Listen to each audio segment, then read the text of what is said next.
Wang Feng, you should be very clear by now. You are no longer worthy to stay by my side. Su Yue stood by the bed, leisurely fastening the buttons of her silk pajamas. Her tone was flat, her movements natural, and no emotion could be read on her face. Wang Feng stood at the bedroom door, fists clenched tight, his round, chubby figure appearing almost comical. At his feet lay a smashed tiramisu cake and scattered red roses. Today was Su Yue's 21st birthday. Wang Feng had taken half a day off from his supervisor and come home 3 hours early, intending to give her a surprise. When he pushed open the door, the scene inside was all he saw. On the large bed, Su Yue's fair back was covered in red marks. Shenzhe lounged against the headboard, tugging the quilt over his lower body as he casually lit a cigarette. Shenzhe, Wang Feng's good brother of more than 10 years. The two had run together since primary school. A pungent, fishy smell hung in the air of the bedroom. Wang Feng fixed his gaze on the two people on the bed. He froze for 2 seconds. Why, oi? His throat felt dry, his voice hoarse. Su Yue turned around, folding her arms across her chest. Su Yue was an ice element professional, and at this moment the look she gave Wang Feng was utterly frigid. Wang Feng, the fact that you even asked that question shows that you don't understand me at all. Su Yue let out a contemptuous sigh, as though Wang Feng were the one in the wrong. You're just an ordinary man who only knows how to tap away at code. But I am a professional. Shenzhe is an awakened as well. We face a world you can never even touch. I don't understand you. Wang Feng clenched his molars and stepped forward. To be with you, I severed ties with my... Out of my 50,000 monthly salary, 48,000 goes straight into your account to buy you ice crystal stones for cultivation. And you say I don't understand you. I scrimp and save for you. Even the remaining 2,000 I hoard away to buy you gifts. And you say I don't... Su Yue frowned slightly, yet her expression remained calm. Setting aside all that you've done, what else have you done? As she countered, self-righteous. I need a man I can truly rely on, not a useless waste like you. Every time I'm in danger, Shenzhe can shield me. What can you do? Stay home and simmer chicken soup for me. A buzzing filled Wang Feng's head. Set aside all the years he had given. Then what was left to speak of? Shield her from danger. In a dungeon, wasn't that simply Shenzhe's role? Wang Feng's gaze shifted past Su Yue and landed on Shenzhe. 15 years, Wang Feng stared at Shenzhe. I've taken blades for you, and now you're sleeping with my wife. Shenzhe exhaled a ring of smoke, casually crushing the cigarette, but on the nightstand. Shenzhe lifted the quilt and stood up. As a power type awakened, he was 1 meter 85 tall, muscles clearly defined. He strode up to Wang Feng and looked down at him. Brother, don't joke. He grinned. How could Su Yue ever stay with a piece of trash like you with that pitiful frank talent of yours? Besides, Yue has been my woman for a long time already. Wang Feng's pupils shrank sharply. Without another word, he tightened his fist and swung it straight at Shenzhe's face. Bang! The fist never landed on Shenzhe's face. Shenzhe raised his left hand and clamped down on Wang Feng's wrist. The difference in physique was simply too great. Wang Feng, your punch is far too weak. Shenzhe twisted his wrist. Crack! The sound of bone fracturing rang out. Wang Feng groaned in pain, his body losing balance. Shenzhe lifted his right leg, driving his knee into Wang Feng's abdomen. Wang Feng's body flew backward, smashing open the wardrobe door behind him before crashing to the floor. Stomach acid mixed with blood surged into his throat as Wang Feng clutched his belly, curling into a ball. Shenzhe stepped up to him and planted a foot on the side of his face, grinding his head into the floor. Wang Feng, you're not only trash, you haven't improved at all. Shenzhe pressed down harder with the sole of his shoe, his expression venomous. These days, what use is mere affection. Your fists aren't fast enough, and they're far from ruthless. If you hadn't been a scion of the Jiang and Wang family back, then do you think I would have hung around with you? And now, you're nothing but a waste with an frank gift cut off from your clan. Half of Wang Feng's face was pressed against the icy floor, his breathing ragged. His vision blurred, yet he could clearly see the black pendant hanging around Shenzhe's neck. It was a protective artifact of his family, one that Wang Feng had taken with him when he left the Jiang and Wang clan. Back when Shenzhe said he was heading into the wilderness zone for a mission, Wang Feng had lent him this life-saving item, and it had never been returned. Wang Feng had thought since they were brothers what harm in giving him something that could save his life. He had never imagined that now. Turning his head again, he saw Su Yue standing not far away, a transcendent staff that exuded chilling air gripped in her hand. It was a gift Wang Feng had bought for her with money saved over half a year earned by pulling all-nighters on freelance coding jobs. He had emptied his own foundations, given his life-saving trump card to his brother, and all his resources to his girlfriend. Now they were using the things he had given them to trample on his face. From outside came the sound of high heels striking the floor. 2 silhouettes stepped through the door. It was Lin Wan and Deng Haitao. These two, along with Shenzhe and Su Yue, were members of the same small team, all close combat professionals. Usually wielding a single-handed rapier, Lin Wan today wore a tight, hip-hugging skirt and flawless makeup. Her figure swayed with each step, quite alluring. Deng Haitao, a berserker who cultivated both strength and agility, was burly and broad-shouldered.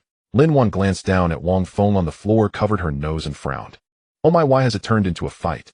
Lin Wan walked to Su Youwei's side and hooked her arm through Su Youwei's. Wang Feng, don't be so ungrateful. We wanted to tell you about this long ago, but we were afraid an ordinary person like you wouldn't be able to accept it. Yue Wei is an ice element professional and is about to break through level 100. As an ordinary man, what value can you possibly provide her? Wang Feng spat a mouthful of bloody saliva, the corner of his lips twitching. Deng Haitao lounged against the doorframe and chimed in exactly. Shinj and Yue Wei risked their lives together in dungeons. That's a bond forged in life and death, Deng Haitao said. I advise you not to be so ignorant. They're the ones who truly match. You clinging to the title of boyfriend only drags Yue Wei down. A man should be magnanimous. Magnanimous should he? Why didn't Deng Haitao magnanimously hand his own girlfriend over? Lin Wan lowered her head to look at Wang Feng and continued to berate him. Yue Wei has given the best years of her youth to you. What more do you want? Now that she's found true love, you should be giving them your blessing. Making such a scene is really off-putting. Wang Feng stopped struggling. For the sake of the woman before him, Wang Feng had left the Jiangnan Wang family, renounced the cultivation resources allotted by his clan, and willingly lived as an ordinary man. Wang Feng had once thought he could lead a simple life. Now all such thoughts were gone. Staring at the blood on the floorboards, his gaze changed. Are you finished? Wang Feng's voice was steady. Su Yue stepped forward and crouched in front of him. Wang Feng, let's part on good terms. For the sake of our past, I won't hold anything against you today, Su Yue said, lifting her chin. There's one more. After we break up, your salary will still continue to be handed over to me. Wang Feng looked at her without so much as a flicker of his eyelids. I'm at a critical stage, sprinting toward becoming a second-tier professional and need massive resources. Su Yue spoke with utter conviction. You've delayed me for so many years. That's what you owe me. 48,000 every month. If a single yuan is missing, I'll have Shinzei visit your company. To drain his last drop of blood. That was their true aim. Wang Feng laughed. Fixing his eyes on Su Youwei's face, he pulled his lips into a grin. Keep dreaming. You pair of filthy dogs. His voice was not loud, but every word was clear. May the two of you be bound together, and soon catch a plague between you. Su Yue shot to her feet. What did you say? Shinzei grabbed Wang Feng by the collar and hoisted him up from the floor, his feet dangling in midair. Still mouthing off on the brink of death. Shinzei snarled, their faces nearly touching as he roared. Hanging in midair, Wang Feng bared his blood-stained teeth in a grin. You love that second-hand woman so much. She's yours, Wang Feng rasped. Keep her well.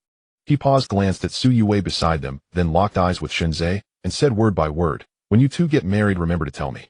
I'll come to bless your union.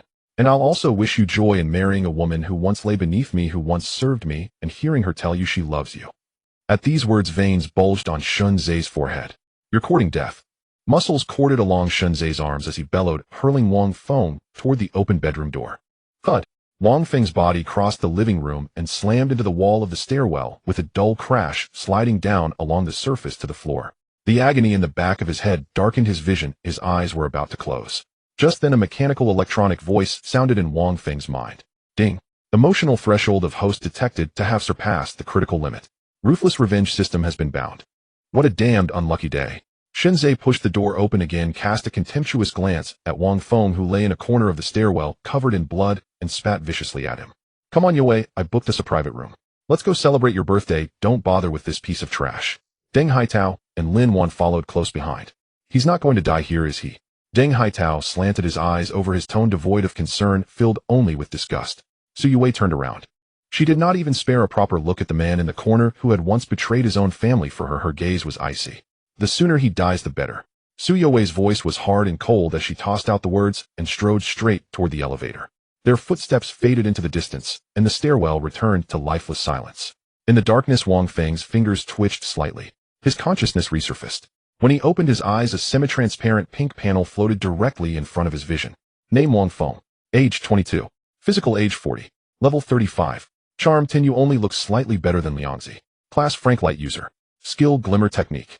Physical status obese and suffering from fatty liver, low basal metabolism accompanied by hypertension and hyperlipidemia. Mental status severe anxiety and depression on the verge of collapse. Wang Feng stared at the pink panel. What on earth was this thing? A merciless revenge system. Since when does a revenge system use a pink frame for its UI? Get your product manager out here to explain this. Wang Feng tried calling out to the system, but the panel did not respond with any sign of intelligence. It merely scrolled out several new lines of explanatory text. This system can scan the status of a target goddess, quantify her favorability, and generate an exclusive information panel. Use the information panel to pursue and conquer her. Favorability range 0, 20 neutral, 20-40 friendly, 40-60 affection, 60-80 passionate love, 80-99 obsession, 100 unswerving devotion. Note: once unswerving devotion is reached, favorability will never decrease. When the goddess's favorability reaches the threshold of affection, the host will obtain one random basic enhancement effect. Upon forming a deep link with the goddess, you will obtain one of her skill entries. Once you have acquired all of the target skill entries, any further deep links will instead grant a random basic. When favorability reaches 100, the host will obtain a one-time talent over limit breakthrough. At favorability 100, the host will also receive a 100 bonus to the goddess's primary attributes. Enduring the throbbing pain at the back of his head, Wang Feng slowly straightened up, leaning against the wall as he sat. Revenge, you call this? Is this supposed to be serious? He lifted his head and glanced at the open apartment door. The pair had just left. His own blood still stained the floor. In this instance world that had descended where the strong reigned supreme, one could not take a single step without power. Back when he awakened, he had only in frank talent. For the sake of Su Youwei, Wang Feng had ignored his parents' pleas and abandoned the almost hopeless path of leveling and cultivation. He had resolutely chosen to be with her instead. Cut off from his family's resources, he became a low-level wage, all because his frank light user talent and trash skill were good for nothing besides illuminating a 3-meter radius and giving off a bit of warmth. To fund Su Youwei's cultivation, Wang Feng had leveraged his own talent for computer languages, starting work before even graduating. He worked overtime day and night, coding desperately, earning money, buying resources. At 22, he had driven his body into the state of a 40-year-old. And in the end, he had gained nothing at all. Not only had he been cheated on, he was still being squeezed for every last drop of value. A slavish fawning dog. In the end, licking and begging had left him with nothing. But now, things were different. Wang Feng finally understood his situation. And now he had awakened a system. As long as he maxed out a goddess's favorability, he would not only become stronger, but also obtain her skill entries. He could even force his useless frank talent to transcend its limits. As for who the goddess would be, the corner of Wang Feng's mouth curved into a smile. You sleep with my wife, then don't blame me for what comes next. Ding. Detected host at the lowest point of his life. Newbie protection protocol activated. One-time newbie gift pack has been issued. Pink light flickered and 3 bold lines appeared. Obtained 1 basic enhancement effect. Reward 1, physical state forcibly reduced by 5 years. Reward 2, temporary buff, immaculate body, activated duration 5 days. Immaculate body. For the next 5 days, the system will continuously cleanse all negative physical states of the host, including fatigue, soreness, and damage to any part of the body. Boom. A wave of warmth surged from his tailbone straight to the crown of his head. Wang Feng let out a muffled groan. He could feel his fractured radius and ribs knitting back together with crisp cracking sounds while the dull ache at the back of his skull faded away. Next, his pores opened wide, expelling a large amount of black impurities along with his sweat. The sagging belly he had earned from years of sitting and staying up late began to tighten, shrinking visibly. The weakness vanished completely. In its place surged lightness and raw strength. Wang Feng planted both hands on the ground and sprang to his feet. He rolled his neck, his joints crackled crisply. His stamina had returned. It was even better than after sleeping 10 hours straight. He fixed his gaze on the immaculate body buff displayed on the panel. Immune to fatigue and injury for 5 days. This was the startup capital the system had given him. Wang Feng strode into the apartment and shut the door behind him with a firm hand. Cleansing all negative physical states. If that was the case, what about fatigue? His gaze locked straight onto the long-neglected treadmill in the corner of the living room. He had bought it in his sophomore year, intending to use it for exercise. But once he started working, he barely had time to sleep. The machine had ended up as nothing more than a clothes rack. Wang Feng walked over, yanked off the old clothes hanging from it, and plugged in the power. There was no time to waste. If he wanted to win over those lofty goddesses, this bloated body would never do. The treadmill belt began to turn. Wang Feng stepped onto it, and immediately set the speed to 10 km/h. Huff, huff. Sweat dripped continuously from his chin. An hour passed, then 2. Wang Feng pounded along the treadmill, his legs moving in a rapid rhythm. For a man weighing 180 kg, this level of high-intensity cardio was an enormous burden. His heart hammered wildly. The numbers on the heart rate monitor soared to 180. Yet Wang Feng's eyes shone. There was no fatigue, no muscle soreness. Even his breathing remained steady. This was the power of the immaculate body. The system was constantly erasing every negative feedback his body produced, forcibly breaking down the thick layers of fat within him. They were converted into fuel to power this body on. 3 hours later, Wang Feng jumped off the treadmill and stepped onto the nearby scale. The needle trembled, then settled firmly at 175 gene. He had dropped 5 gene in one go. Most of it might be water and dampness, but the visible change spurred him into even faster action. Continue. Wang Feng grabbed the water cup on the table, gulped down a large mouthful of warm water, and stepped back onto the treadmill. This time he cranked the speed up to 15 km/h. In the living room, only the rasping sound of the belt and the heavy thud of a man's footsteps could be heard. He relentlessly squeezed every last drop of potential from this body. From this moment on, Wang Feng would be harsher on himself than on any enemy. Since heaven had given him a chance, he would use these 5 days to forge his body to perfection. Time slipped by. The night outside the window deepened. When the city lights finally cast a faint glow into the living room, he at last came to a halt. His entire body was soaked, a layer of sweat pooled on the floor beneath his feet. He stepped onto the scale again. 170 gene. In just half a day, he had lost a full 10 gene. Wang Feng walked over to the full-length mirror. The man in the mirror was 183 meters tall, his frame still broad, but the once sagging belly had noticeably shrunk. In its place, faint contours of muscle began to emerge. From the massive sweating and fat burn, the lines of his face had sharpened his features, regaining the sculpted definition of his youth. A wild edge emanated from him. Looking at the man in the mirror, Wang Feng's lips curled. This was only the beginning. Water roared. In the bathroom, hot water cascaded down. Wang Feng closed his eyes, letting the water wash away the sweat and filth forced from his body. Even with the buff granting immunity to fatigue, the sticky grime still felt unbearable.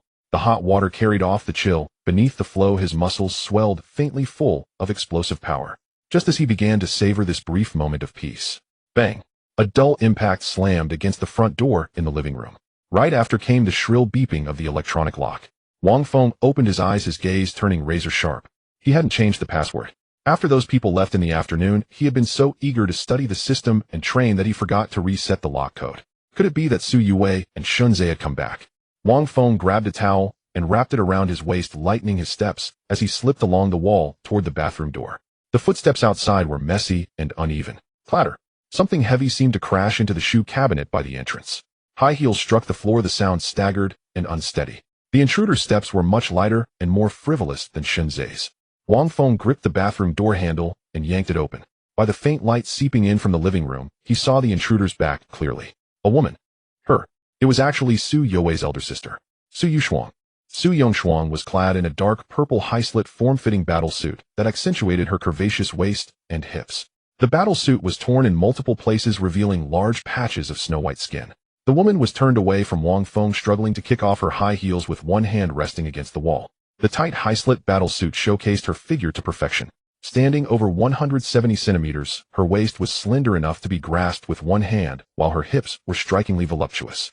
The curves of her waist and hips enveloped in the battle suit resembled a bow drawn taut, dramatically flaring from her tiny waist to her exaggeratedly full hips. With every step, she exuded a dangerous allure unique to a sorceress. Her long hair was tousled and cascaded down her back. Seemingly sensing movement behind her, the woman turned her head with difficulty. Their gazes met. A cold and expressionless face. Even though her complexion was pale and her forehead covered in cold sweat, those sharp eyes remained piercing. Su Yuxuang, the elder sister of Su Yongwei, 24 years old, a high-tier practitioner of the dark element, known as a notable spellcaster in Jiangnan district. One of the most outstanding graduates from Jiangnan Academy. Her title in the martial world, the Abyss Sorceress. Wang Feng remembered this very well. Throughout her life, Su Yongwei had always lived in the overwhelming shadow of her elder sister. After entering the university for practitioners, the gap between them became a chasm. Su Yuxuang had stormed into the academy's top 5 solely based on her raw power. As for Su Yongwei, she barely managed to achieve a mid-tier level, relying on Wang Feng's desperate efforts and resources. In Su Yongwei's eyes, Su Yuxuang was nothing but a lifelong shadow. In terms of appearance, physique, talent, and professional rank, though they were only 3 years apart, Su Yongwei had always been dominated by her elder sister.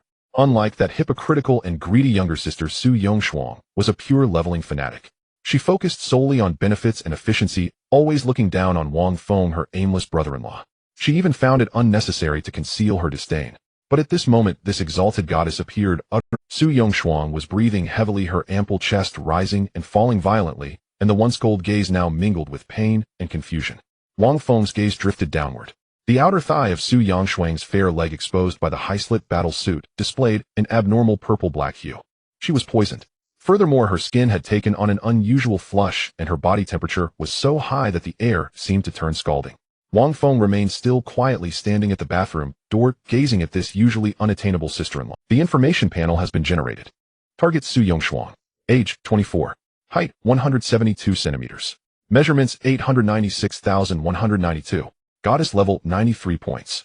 Profession: Strength Abyss Body. Profession: level 245. Current favorability 10 strong, dislike you are a burden to your sister. Entry shadow attachment magic missile magic shock.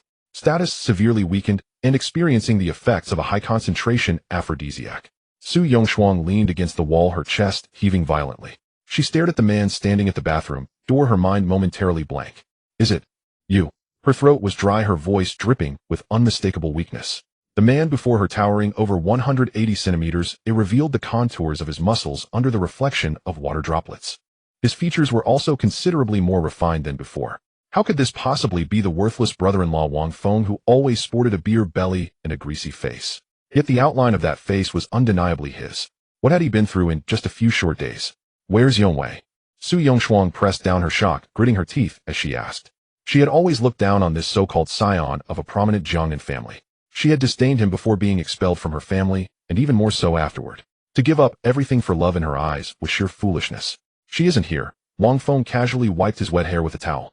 Su Yongshuang furrowed her brows tightly, sharp pain in her thigh, and the surging wicked fire within her body caused her to sway unsteadily. Where did she go? Why isn't she at home? 2 hours ago, her elite hunting team had encountered a mutated venomous swamp dragon outside the city in an ranked dungeon. As a rear-line dark element spellcaster, she had accidentally been splashed by the dragon's venom just before its demise. She had thought it was just ordinary poison and planned to drink a universal antidote after the dungeon to return to the city. Little did she know that this toxin had a strong aphrodisiac effect.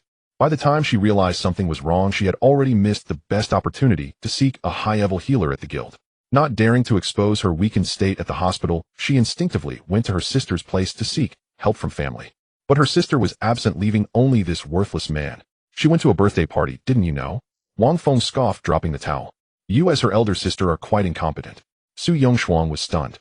A birthday party? Of course she knew today was her sister's birthday. But why wasn't she at home? Where is she?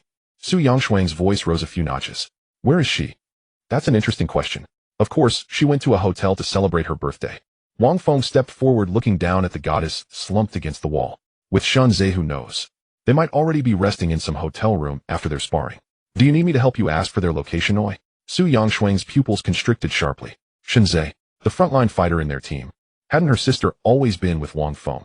No. It's impossible. Su Yongshuang instinctively retorted. You're lying to me.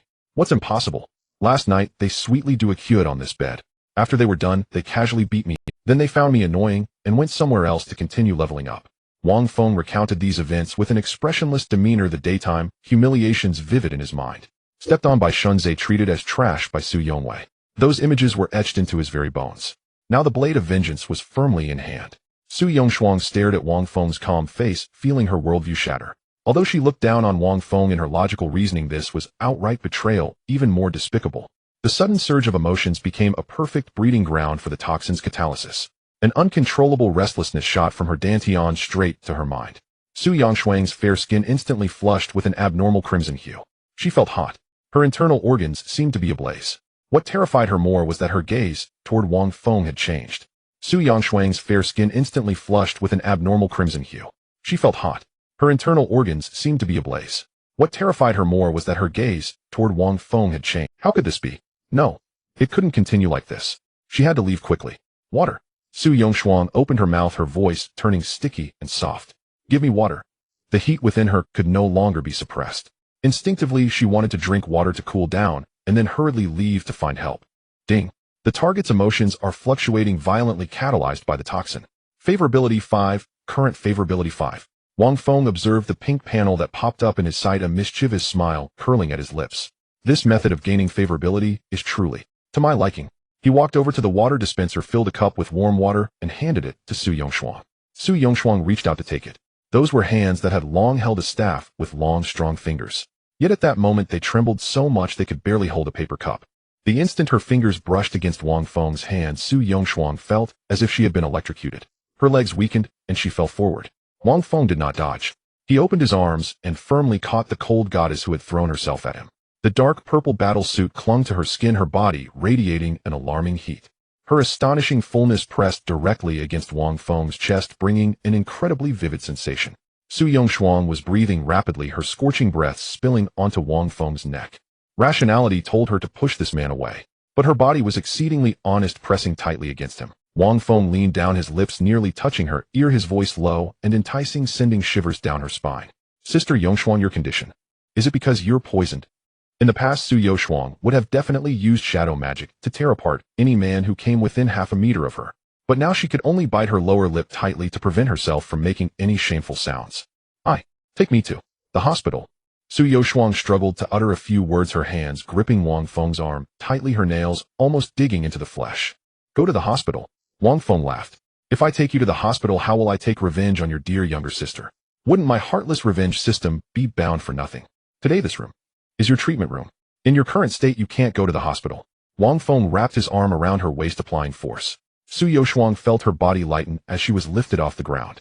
The sensation of weightlessness instinctively made her cling to Wang Feng's neck.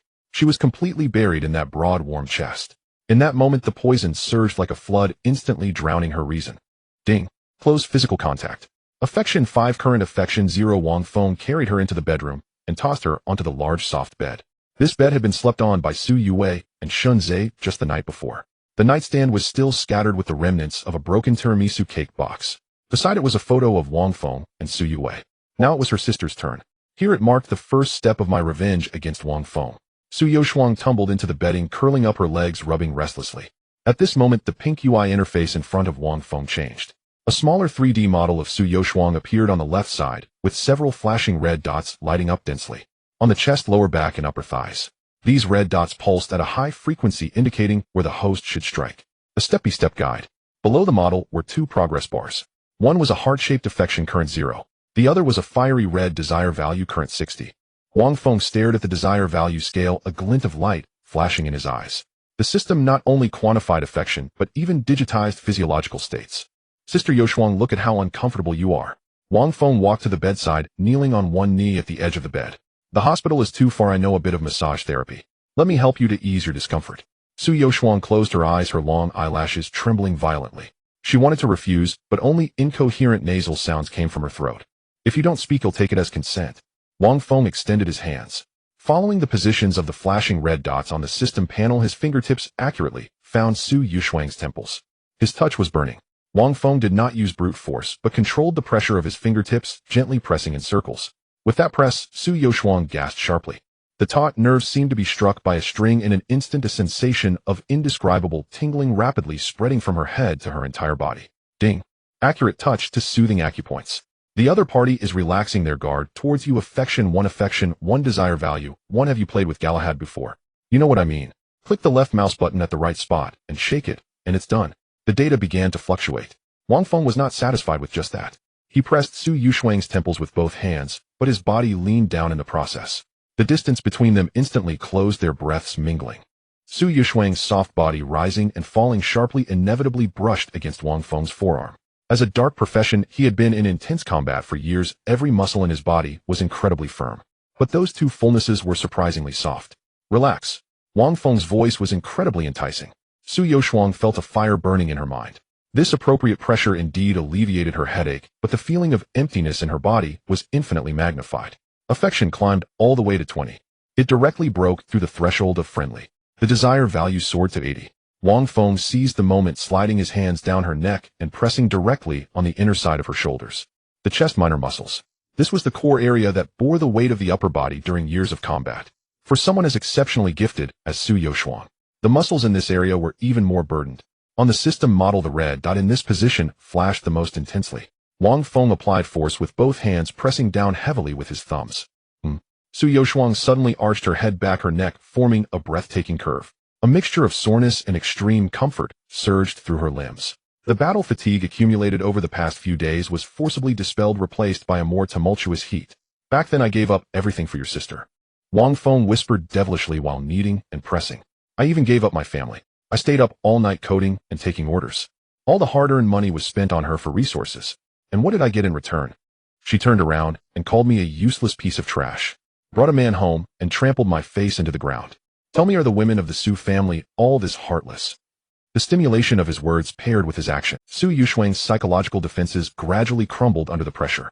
No, that's not it. She struggled to get up. She wasn't stupid. How could she not realize this man's intentions were impure? But the heat induced by the poison had long burned her reason to ashes.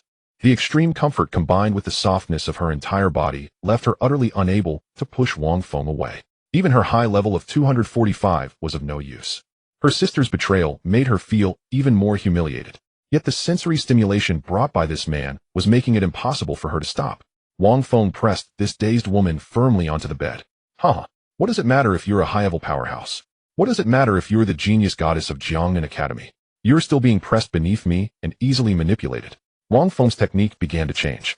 No longer just simple pressure. His palms gathered inward. Through the tight combat suit, he precisely grasped that astonishing softness. Each perfect squeeze brought forth Su Yuxuang's uncontrollable gasps. Ding. Affection 1, desire value 2. The system was guiding. The progress bars were fluctuating. The entire process was precise and effective. Su Yuxuang writhed on the bed, her legs unconsciously tightening. Sweat soaked her hair and clothes. The air was filled with a peach-like fragrance. Are you still uncomfortable? Wang Feng increased the pressure of his hands. Su Yuxuang bit her lower lip tightly. The desire value soared. 90, 95, 99. Her fingers twisted upward with the final press. 100. At the moment of reaching the maximum value, Su Yuxuang's entire body suddenly tightened into a bow. A sound suppressed to the extreme escaped her throat. Immediately after, her body began to tremble violently. The temperature in the air seemed to rise several degrees. Her scorching body heat even evaporated the sweat on her skin into wisps of white mist. The sheets beneath her had long been soaked through. Wang Feng stopped his hands, quietly watching the panel. Ding. Target desire value reached its peak, significant breach in psychological defenses. Affection 20. Congratulations, host. The affection for target Su Yuxuang has surpassed 40. Issuing phase rewards, one-time random basic attribute enhancement. Kidney resilience enhancement. Wang Feng raised his eyebrows. The system truly knows how to teach according to the material. Knowing there would be tough battles ahead, a warm current appeared out of nowhere, instantly flowing into the sides of his lower back. Wow, this feels amazing. The lower back, which had been aching from long hours of coding, felt as if it had been infused with boundless vitality and strength. The speed of blood circulation increased significantly. A sense of power filled his lower body. At this moment, Wang Feng was so full of energy that he could tear apart monsters with his bare hands. He glanced at the panel. After the desire value reached 100, it began to drop rapidly, finally stopping at 60. It didn't continue to decrease. This poison is indeed domineering. Wang Feng forced out a wicked smile. It's not over yet. Today I'm going to take everything from this sister-in-law, and I will reclaim everything. With interest, Su Yuxuang lay limp on the bed. Her originally cold and sharp gaze was now filled with mist, her eyes glazed over, revealing a mesmerizing charm. She regained a bit of clarity. The purple-black bruise on her thigh continued to ooze. Though the heat within her body had been partially released, the core poison still lingered deep within her veins. She knew the poison had not been resolved. At this moment, Su Yuxuang felt as if she was about to be torn apart. Reason, madness alarmed her, urging her to leave this place quickly and find someone to escort her to the practitioner hospital. But the lingering desire within her body seemed to have hooks desperately pulling her to stay. Wang Feng clearly saw the struggle in her eyes. There was no need to guess. He knew what this woman was conflicted about. Sister Yuxuang, you can't be hoping to find your dear younger sister to save you, right? Su Yuxuang gasped heavily, but said nothing, only staring at him fiercely. It seems you truly don't know. Actually, Su Yue once told me herself. The person she hates the most in this life is you. Su Yuxuang's eyes were filled with shock, and even her rapid breaths paused for a moment. Impossible, she gritted her teeth, her voice squeezing out from between clenched jaws. You're talking nonsense. Su Yuxuang instinctively retorted, gripping the bed sheet tightly with both hands. Wang Feng smiled slightly. He understood all too well the taste of a collapsing belief. Just a few hours ago, he had personally witnessed the woman he devoted everything to. In another man's embrace, she was cooing affectionately. The main material of that heart of the ocean pendant around her neck was given to her by you, right? Su Yuxuang's eyes suddenly widened, staring fixedly at Wang Feng, not knowing what he was about to say. Every time she returns from a dungeon, she would immediately tear off that pendant and throw it to the bottom of the drawer. Wang Feng's tone was calm, as if stating an inconsequential matter. Su Yuxuang opened her mouth, her throat dry, unable to utter a single word. Almost every piece of equipment on her was given by me. Wang Feng fixed his gaze on Su Yuxuang's eyes. I couldn't possibly have overlooked such a powerful piece of magical equipment. Setting aside the strong magical enhancements of that equipment, this exquisite magical gear, which could also serve as adornment, how could the vain Su Yue not carry it? The reason is simple.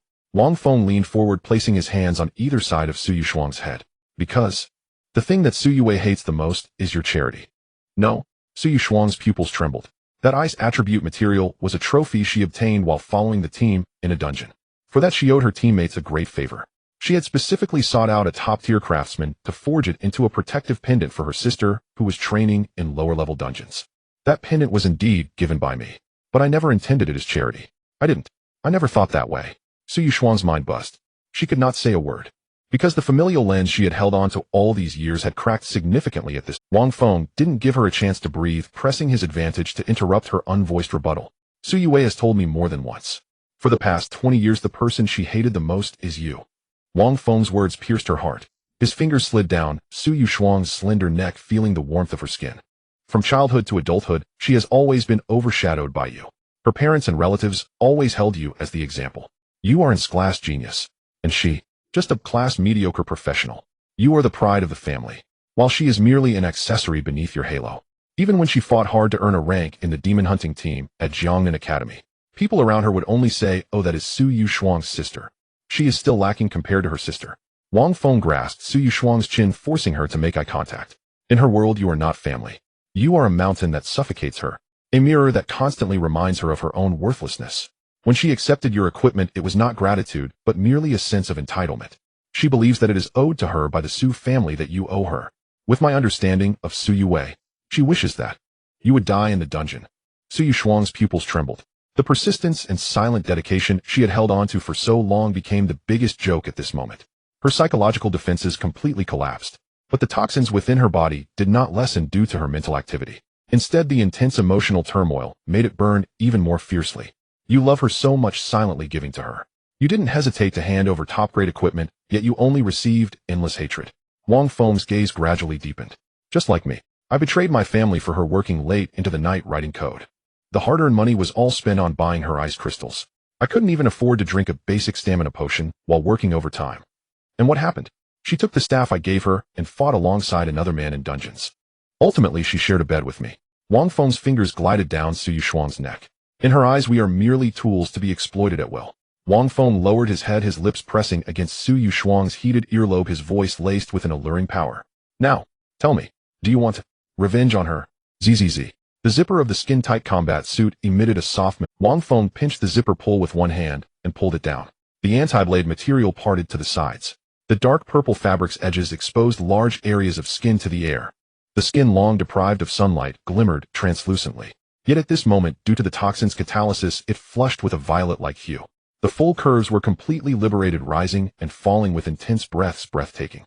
Su Yushuang clenched her teeth, trying to suppress the rising turmoil in her lower abdomen. The toxins not only eroded her meridians, but also began to dismantle her rationality. Facing Wang Feng's aggressive actions, Su Yushuang's pupils contracted, and the flush on her cheeks rapidly spread to her ears. She did not refuse. Or rather, she had lost the strength and reason to refuse. Her sister's betrayal drained her last bit of rational support. Wang Feng's hand glided over her tight collarbone. Following the line, he moved to her voluptuous abdomen, reminiscent of a bountiful goddess. His fingertips brushed over the delicate skin. Wang Feng did not pause, continuing to explore downward. In a field of swaying wheat, he stumbled, detected host's first deep link with target goddess, gained the attribute magic energy missile boom. In an instant, the construction principles, magical flow trajectories, and casting secrets of the magic energy missile seemed to appear in Wang Feng's mind, as if he had practiced it countless times, ingrained in his very bones. As in glass light system waste, the depleted magic pool within Wang Feng started to surge frantically at this moment. This, so powerful. Wang Feng's heart soared with joy, not merely because he was suppressing the untouchable first female warrior of Jiangnan, but because, at this very moment, he genuinely felt the perverse nature of the revenge system. While others fought hard in high-level dungeons for skill books, sacrificing limbs for a chance to grow stronger, he only needed to be here, engaging in deep communication with the goddess on this bed that once suffered humiliation. The results of his class genius arduous training instantly belonged to him. This would be his stairway to crush all enemies. The bed let out a dull sound. Their fingers intertwined.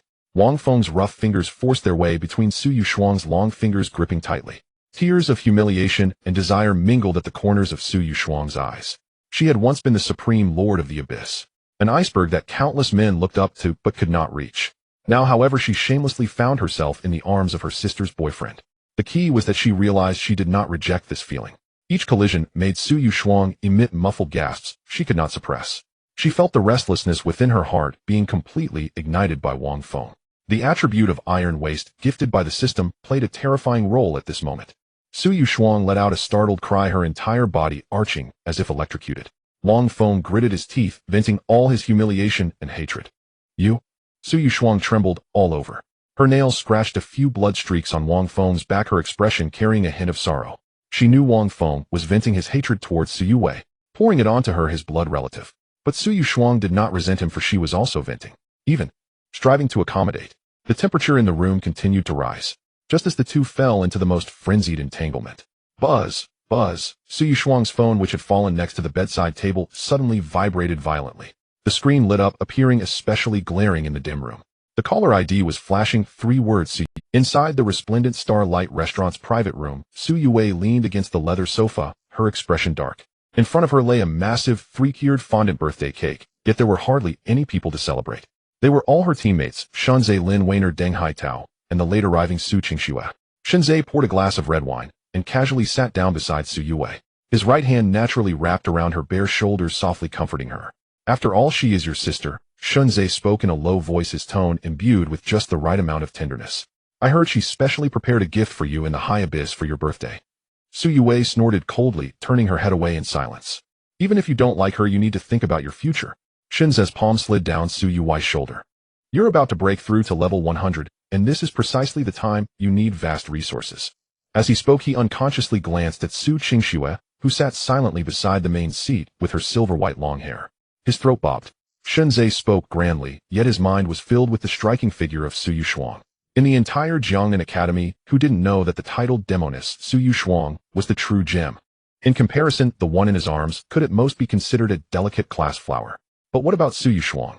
That enchanting body, always wrapped in tight battle attire, those long and powerful legs, coupled with her cool, aloof, and ascetic temperament, which man could resist?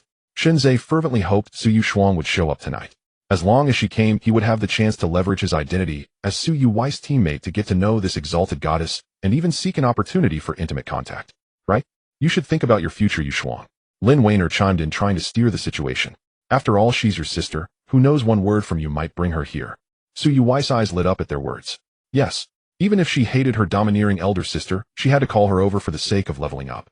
Last month, Su Yushuang gifted her the Heart of the Ocean necklace. The powerful boost to her mental strength gave her a significant advantage in leveling up in dungeons.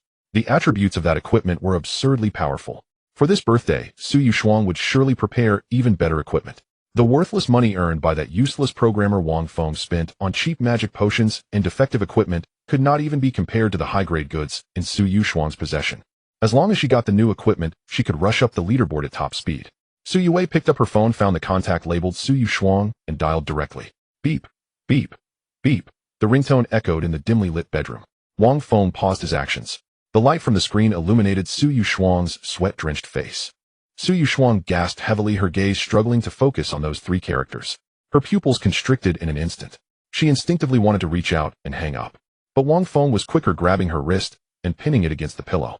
With his other hand, he picked up the phone and swiped his finger. He answered and pressed the speakerphone. Su Yushuang, do you know what day it is today? Su Yue's domineering and overbearing voice exploded. Su Yushuang trembled all over. Wang Feng looked at the woman beneath him, a wicked smile on his face. He gripped Su Yushuang's slender waist. Su Yushuang was caught off guard. A muffled sound escaped her throat. Today. She bit her lip, tightly forcing her breath to steady her voice intermittent. Today is your birthday. You still know it's my birthday. Su Yue exploded with rage on the other end. What time is it now? What on earth are you doing? I can't even see a shadow. Wang Feng watched the rising lust level with increasing irritation. She wasn't even out of breath. Su Yushuang's hands clutched the bedsheet tightly. Sorry. Tears welled in her eyes, her voice tinged with a sob. I was delayed by some things. Delayed? Great. Su Yue laughed angrily. What could be more important than my birthday? I think you just don't want to celebrate my birthday. Su Yue grew increasingly furious. This disgusting woman. Clearly just playing hard to get, wanting her to beg. If you have no intention of celebrating my birthday, you could have said so. Let's not contact each other anymore. Su Yue threatened loudly. In the bedroom, Su Yushuang stiffened at those words. For this bond of kinship, she had ventured into peril multiple times. Even tonight, she nearly died from the toxins of abyssal monsters. What she received in return was a single sentence: don't contact me anymore. Wang Feng leaned down, his chest pressed against Su Yushuang's smooth, sweat-soaked back. He remained silent. Instead, he continued his mischief. Su Yushuang could no longer suppress herself, letting out an extremely sweet sound. On the other end of the line, Su Yue furrowed her brows. What was that sound? Su Yushuang, are you hiding? Su Yue questioned sharply. That sound seemed incredibly strange. It didn't sound like her usual cool and Wang Feng's fingertips grazed Su Yuxuang's ear. He leaned close to her, whispering in a voice only they could hear, "Speak up, tell her what you're doing." Su Yuxuang's eyes grew hazy. The lingering effects of the toxins and the immense psychological shock were completely robbing her of rationality, causing her to involuntarily comply. Ding. Lust level 5. Favorability 2. Current favorability 75. The numerical panel flickered. Oh, so it turns out you like this kind of thing. The extreme contrast and sense of immorality triggered a critical hit. Su Yuxuang struggled to speak, her breath extremely unstable. How could I possibly be hiding something from you? Then are you coming or not? Just say it if you don't want to come. Su Yue had completely lost her patience. She didn't care about her sister's current state at all. She only cared about the gift that could make her stronger. If it weren't for that gift, she would have hung up the phone long ago. Poison. Su Yuxuang closed her eyes, tears sliding down her cheeks onto the bedsheet. She made one last attempt, trying to awaken even a sliver of concern from her younger sister. A brief silence fell on the other end of the line. Inside the Starlight restaurant, Shen Zhe frowned at the mention of poisoned. Su Yuxuang was a high-level dark magic user, frequently entering dungeons, so the possibility of being poisoned did exist. Yet Su Yue showed no sign of worry. If this woman is poisoned, won't I be unable to get my high-grade equipment right away? A strong sense of irritation surged within her. Since you can't come to my birthday banquet, then forget it. Su Yue's voice was cold, devoid of any warmth. Don't blame me for not inviting you. She paused, her tone turning extremely impatient. By the way, remember to have someone deliver the birthday gift to the school gate security office. Don't ever come to Wang Feng's shabby apartment looking for me again. Beep, beep, beep. The phone was hung up directly. The blind tone in the empty bedroom felt exceptionally jarring. Su Yuxuang remained in a soft, limp position, not moving for a long time. The thing that had been supporting her completely shattered at that moment. Uncared for. Not a single word of concern. Just worried about the gift. Every word she spoke was like a knife precisely stabbing into her heart. Wang Feng casually tossed the phone aside. He looked at Su Yuxuang's slightly trembling shoulders, his gaze deep. This is you. The kinship you desperately protect. Wang Feng grasped her delicate arms tightly, forcefully lifting her up. Su Yuxuang's stunning face was completely exposed to the air. Her eyes hollow, tears flowing freely. The catalyst of the toxins combined with the collapse of her psychological defenses plunged her into an almost pathological fragility. Do you understand? Wang Feng pressed against her hair. In her world, you are not even worth one piece. Su Yuxuang's lips trembled, unable to produce a single sound. Deeply hit. Don't think about that selfish. Wang Feng's palm brushed her cheek, wiping away her tears, his tone becoming low and filled with control. At this moment you should focus on the present. After saying that, Wang Feng showed no mercy. Su Yuxuang suddenly tilted her head back, her neck forming a breathtaking arc. She did not struggle. She puffed out her chest. At this moment she needed, whether it was the rampant toxins in her body or the deeply torn bond of kinship. She needed this man in front of her. The temperature in the room rose to its peak. The two completely fell into madness. No one knew how long it had been. Accompanied by a high-pitched cry from Su Yuxuang, her entire body tightened into a bow, then heavily crashed onto the mattress. Ding. Detected that the target's lust level has reached a peak stage. Current lust level 30, current favorability 80, infatuated. Triggered deep link reward. Gain target skill attribute shadow attachment. Ding. The system has detected a conflict between the host's light attribute talent and the target skill, initiating the automatic transformation mechanism. Acquired a god level attribute light energy affinity. Boom. A dull thunder exploded in his mind. A dazzling golden light pattern illuminated the depths of Wang Feng's consciousness. No need for seals or incantations. With just a thought, he could directly summon this surging power. Light energy affinity infused the ultimate light attribute energy onto the body or weapon, causing immense burning damage. Wang Feng's 5 fingers suddenly clenched. His knuckles cracked loudly. A layer of dazzling radiance enveloped his entire palm, and a pure aura of destruction surged forth. The system is truly incredible. He calmed the turbulent magical power within him and looked down at his embrace. Su Yuxuang nestled closely against his chest, her cheek pressed tightly against his muscles. After intense exertion, the toxins had been completely expelled. A healthy flush adorned her fair skin. The once aloof and distant cold gaze now revealed nothing but unreserved reliance. Wang Feng reached out to caress her soft long hair. In his mind, he was already plotting the next phase of his revenge.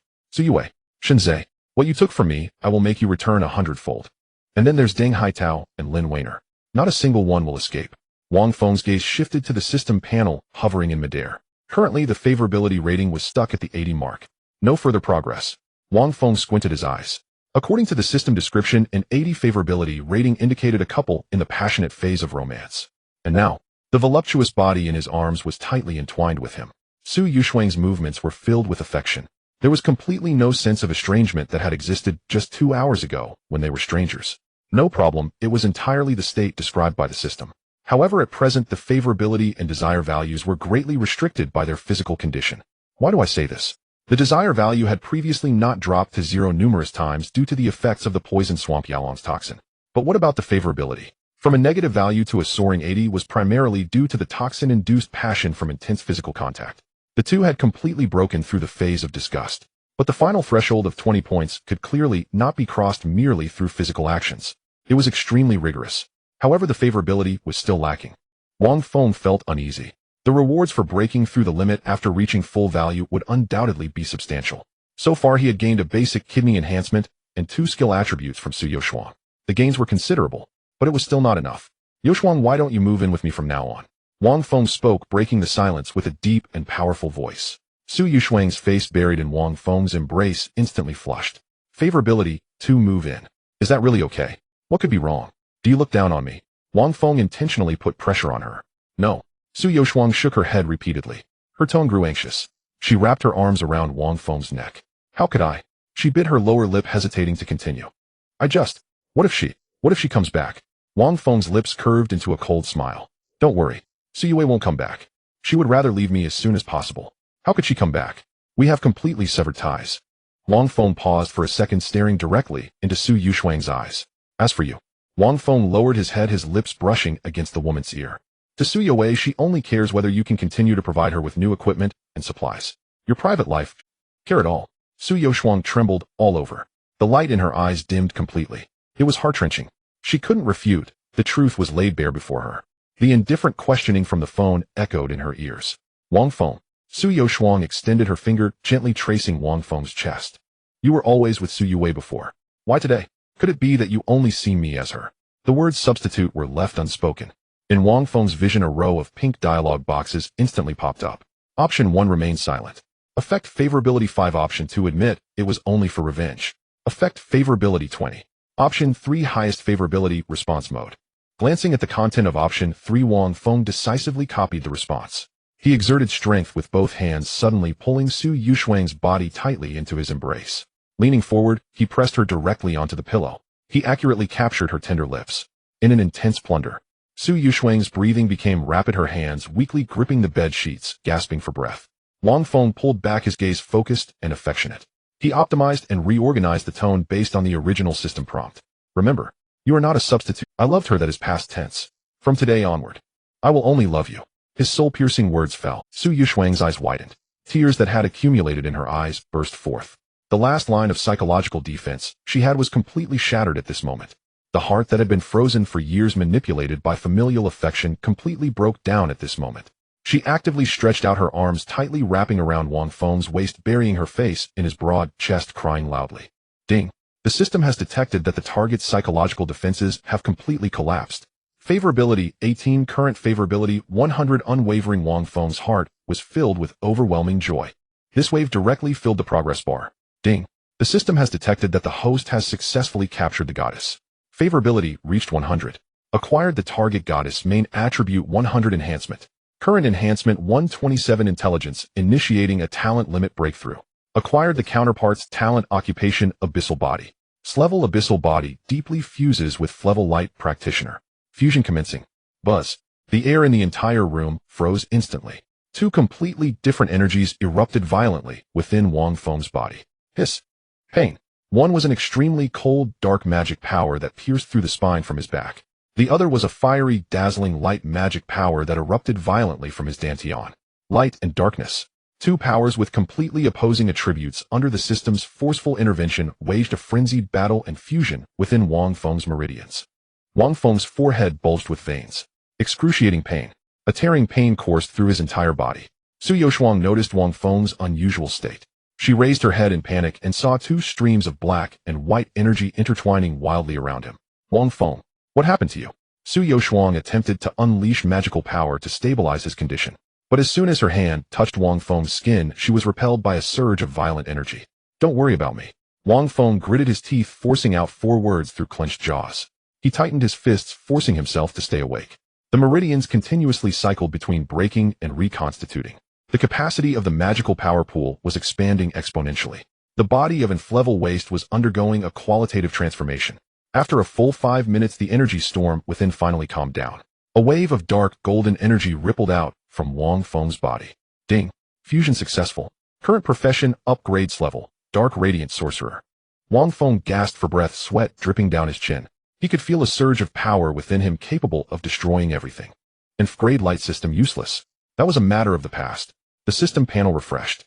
Occupations grade Shadowcaster position dual system spellcasting profession passive attributes increases 200 dark attribute damage, increases 200 light attribute damage, increases 100 spiritual power, increases intelligence by 50 current skills. Glimmer spell basic illuminates an area of 3 meters, slowly restoring stamina and removing negative states within the area. Demon energy missile basic maximum 70 shadow damage, maximum 70 light energy damage. Healing performs a guided spellcasting at the current rapidity level, currently 8 missiles. Light energy attachment mutation shadow attachment basic maximum 70 shadow, maximum 70 light attribute weapon enchantment, causing mixed damage of both attributes in a single strike. Exclusive skill for the talent profession shadow judgment immediately releases a powerful spell with dual attributes 200, directly affecting the target, increasing their subsequent damage taken by 30. If the target's health is below 30, it will cause a damage effect of 150 upon detonation. Consumes 15 of current mana. Cooldown 9 seconds. Exclusive profession mechanism shadow imbalance details the light and dark energies within the shadow envoy exist in dynamic balance. After releasing a certain amount of dark energy, the light energy will dominate forcibly, enhancing the output or healing of the current attribute by 30, 100. When outputting or healing with the opposite attribute, rapidity level increases by 300. Conversely, when forcibly dealing damage or healing with the current attribute, it will trigger energy rebound. Energy rebound each time it deducts 5 of current health. Wang Feng stared at the luxurious panel, exclaiming, good heavens.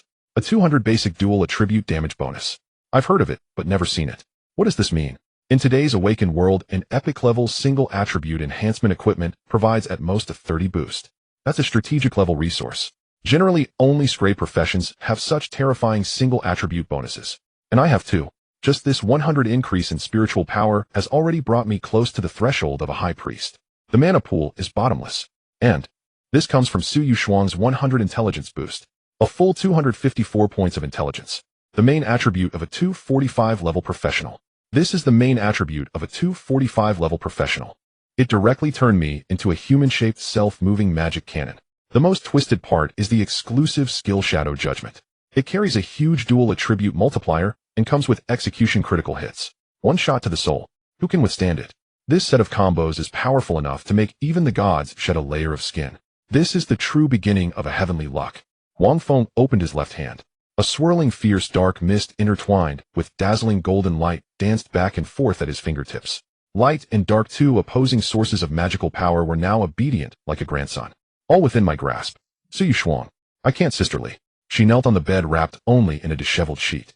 This man before her was merely a bottom-tier grade light system, useless. Why can he unleash such pure dark attribute energy? And it's mixed with light energy. Dual cultivation of light and dark. This is unscientific. Not to mention whether the god of light and the mother of eternal night would allow a believer to worship two gods at the same time. Wouldn't mixing these two types of energy cause rejection in the body? This completely rubbed her 20 years of accumulated magical knowledge into the ground. You. Su Yushuang's lips parted slightly, her voice trembling. Wang Feng clasped his hands, dispersing the light and dark energies. He reached out to hold Su Yushuang's chin, gently stroking with his fingertip. Keep this a secret for me. Wang Feng's tone was calm, yet exuded absolute confidence. Even in dust one can hide a spark of starlight. From the ordinary one can nurture legend. From today onwards you will witness how I shatter this hypocritical rule and ascend to the throne. Su Yushuang obediently lowered her head like a thoroughly tamed Persian cat, actively pressing her cheek into his palm. Wang Feng casually picked up the phone left on the bedside table. The screen lit up and a glaring red dot appeared on the WeChat discovery page. Upon clicking, Su Yue updated her moments 10 minutes ago.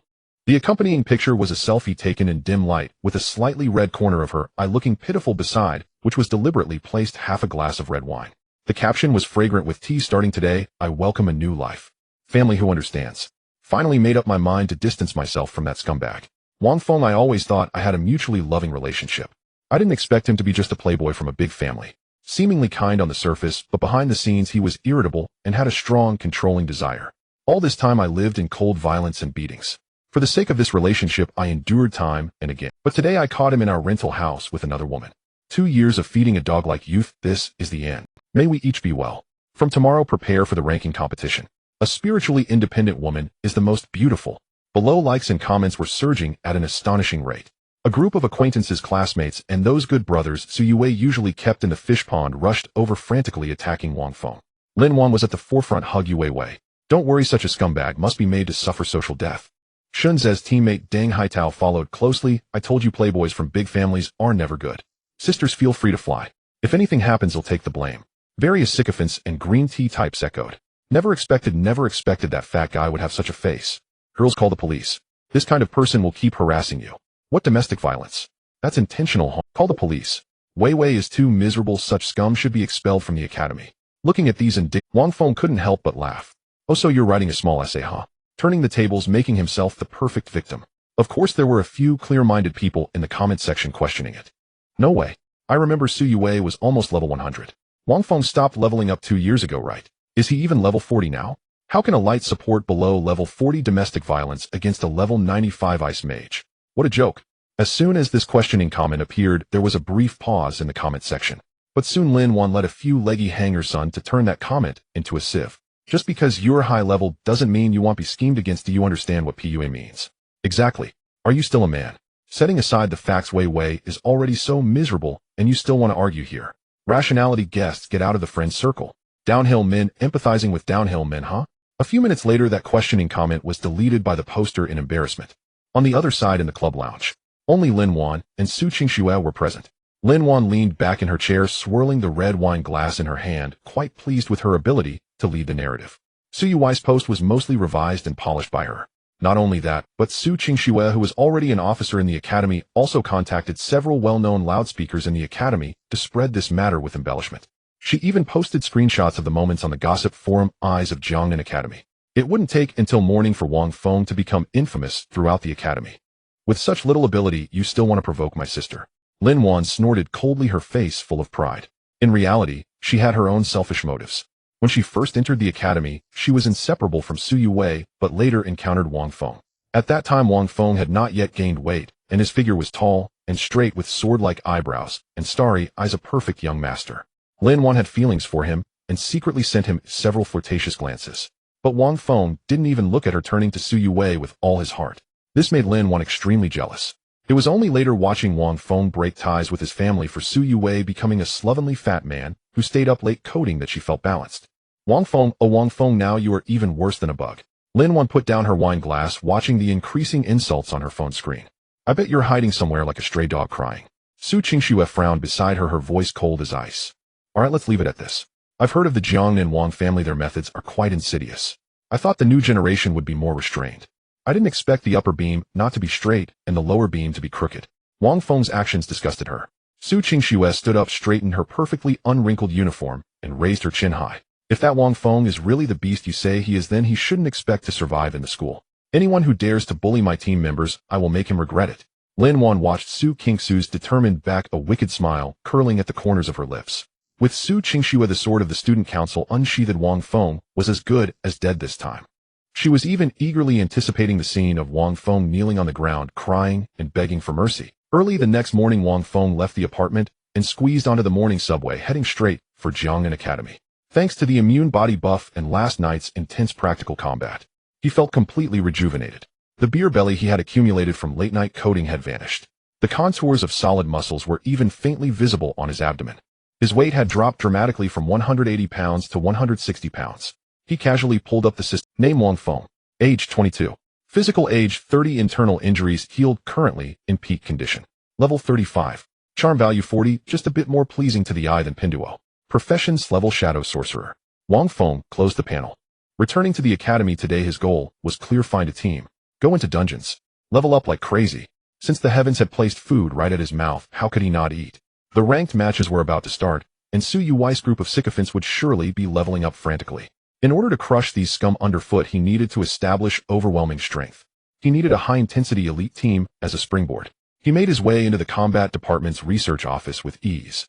Behind the desk, an old man with graying hair and a fiery temper was frowning as he graded assignments. This was his former combat theory mentor Zhou Hong. You still have the face to see me. Zhou Hong slammed the red pen down and glared at him.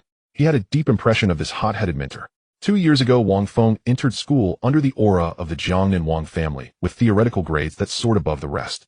But halfway through he insisted that Flevel light support had no future. He ran off to code and take private jobs for a woman. At that time Zhou Hong was nearly driven to a heart attack. Director Zhou, Wang Feng shamelessly pulled out a chair and sat down with a beaming smile. I have realized my mistakes. I was thinking of finding a team to level up, preferably one that is high intensity and can take on monsters above their level. Zhou Hong laughed in anger. Where am I supposed to find you a level 35 team? Those from your year are mostly heading towards level 200. The freshmen just started and the sophomores are generally at least level 40. Who would dare take you a 2-year level slacker who hasn't touched a staff? Don't be anxious, Director Zhou.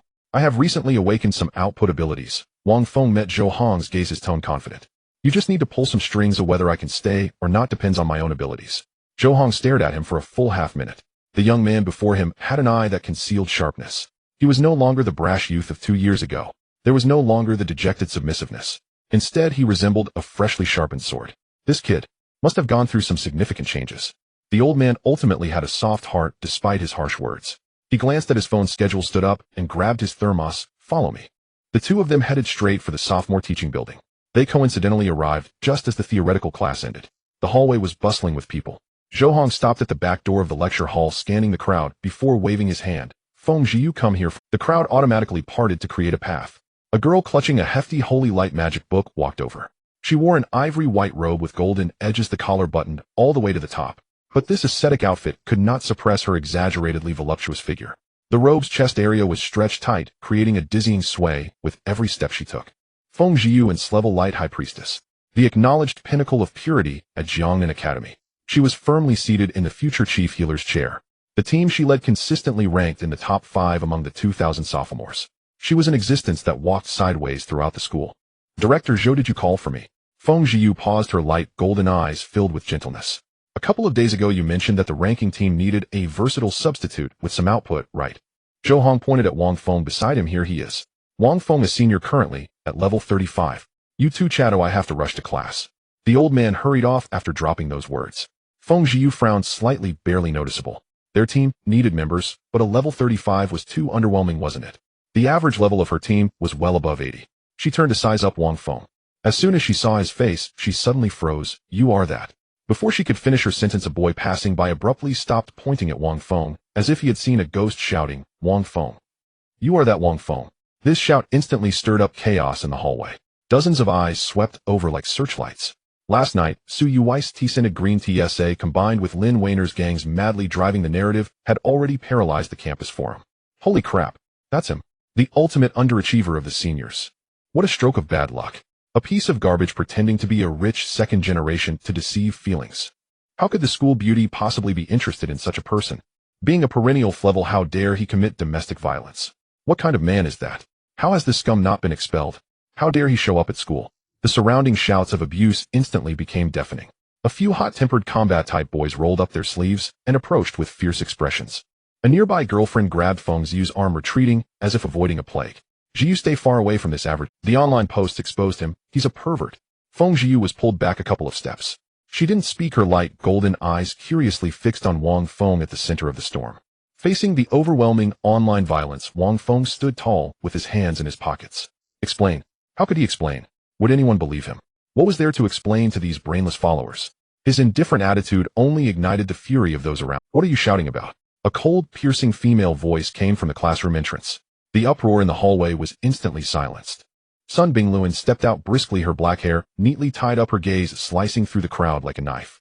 The advanced magic theory instructor for the sophomores was a genuinely terrifying level 300 magic king. Her gaze swept across the room, finally locking onto Wang Feng. It was clear that this no-nonsense female instructor had also seen the gossip on the forum. She despised scumbags who hit women more than anything else. Her brows were tightly knitted and the disgust in her eyes was nearly overflowing. This student. Sun Bingluan stepped forward with a cold face. This is the sophomore teaching area. You are not welcome here. The door is over there, get out yourself. The surrounding students instantly found it amusing, crossing their arms and preparing to watch the drama unfold. Director Sun was clearly pulling for someone here. Where in the school regulations did it say that upperclassmen couldn't visit? This was purely taking advantage of the situation to make him publicly die of embarrassment. Wang Feng stood firmly in place, his feet seemingly rooted to the ground. I am here to form a team. Wang Feng unreservedly met Sun Binglin's gaze. Which school regulation states that I can't stand here? Sun Binglin's expression froze completely. The words of an advanced spellcaster were the rules. Her long-standing position left no room for doubt from others. This useless brat actually dared to openly confront her. You think you can disrespect me, huh? Sun Binglin slapped her lesson plan onto her left hand. Then don't blame me for teaching you a lesson on behalf of your mentor. Boom. The terrifying pressure of a level 300 powerhouse erupted violently. An invisible force turned into a mountain, crashing down on Wang Feng. The air in the hallway was compressed to the point of exploding. The surrounding students watching the drama were hit by the shockwave, their faces turning pale as they scrambled to retreat. Wang Feng, at the center of the storm, felt a weight settle on his shoulders. The bones in his body made a grinding sound that made one's teeth ache. A level 300 bullying, a level 35? This was pure and simple bullying of a child. But the dormant shadow energy within him began to counterattack like a wolf catching the scent of blood. Wang Feng gritted his teeth, determined to stand firm without bending. To take a step back was to lose everything. If he couldn't even get a team today, how could he confront those two scum? Sun Binglin's pupils constricted as a storm surged within her. A level 35 support actually did not kneel under her pressure. She was about to escalate her attack. Well. A voice audible only to herself chuckled beside her. Feng Jiu stood in the safety zone, a glint of profound light flashing in her light golden eyes. Light and dark, two absolutely mutually exclusive top-tier energies, were appearing simultaneously within this man. Feng Jiu's eyes instantly lit up. A smile crept onto her lips, one that seemed to revel in chaos. This melon is ripe for the picking. Suyo Wei, that fool, actually kicked this kind of extraordinary talent out as trash. Just as Sun Binglin was about to strike hard, Feng Jiu suddenly took a big step forward. She shook off her girlfriend's hand, disregarding the shattered hearts of the boys around her. She ignored the terrifying pressure from Sun Binglin that could crush a freshman. Under the gaze of everyone dropping their jaws in disbelief, she walked directly to Wang Feng. She extended her delicate hand, wearing her signature, holy light-level sweet smile. Her voice was soft and melodious enough to make one's bones melt. Hello, Senior Wang Feng, I am Feng Jiu. Our team happens to need a strong member. A recommendation from Director Zhou is definitely reliable. We are very pleased to have you join our team. The corridor was deathly silent. A second later, the crowd erupted. What the hell? Why is this happening? A boy shrieked with a voice that cracked. That guy Wang has been completely exposed on the Big Eyes forum. He's nothing but a typical scumbag. Why is the goddess still willing to face the challenge? This guy is just a 160-pound fatso. Now what does the goddess see in him? Maybe she likes how he snores while sleeping. I can do that too. Why not choose me? I can make noise when I sleep too. In the corridor, the bitterness was palpable, and a group of boys was about to shatter their back teeth from frustration. Just yesterday, the scumbag was despised by everyone, and now he had been actively invited by the Academy's top supporter. First in every direction. This visual shock was no less than a betrayal faced by the pure love war god. It hit too hard. Among the crowd, a burly boy with a rugged face could no longer sit still. He carried a double-handed sword on his back and forcibly pushed through the crowd. He stood between Feng Jiu and Wang Feng. The boy took a deep breath, flexing his massive biceps. Jiu, I weigh over 170 pounds too. Double-handed heavy weapon, violent output. And a gray berserker, a follower of Magnus, the Lord of War.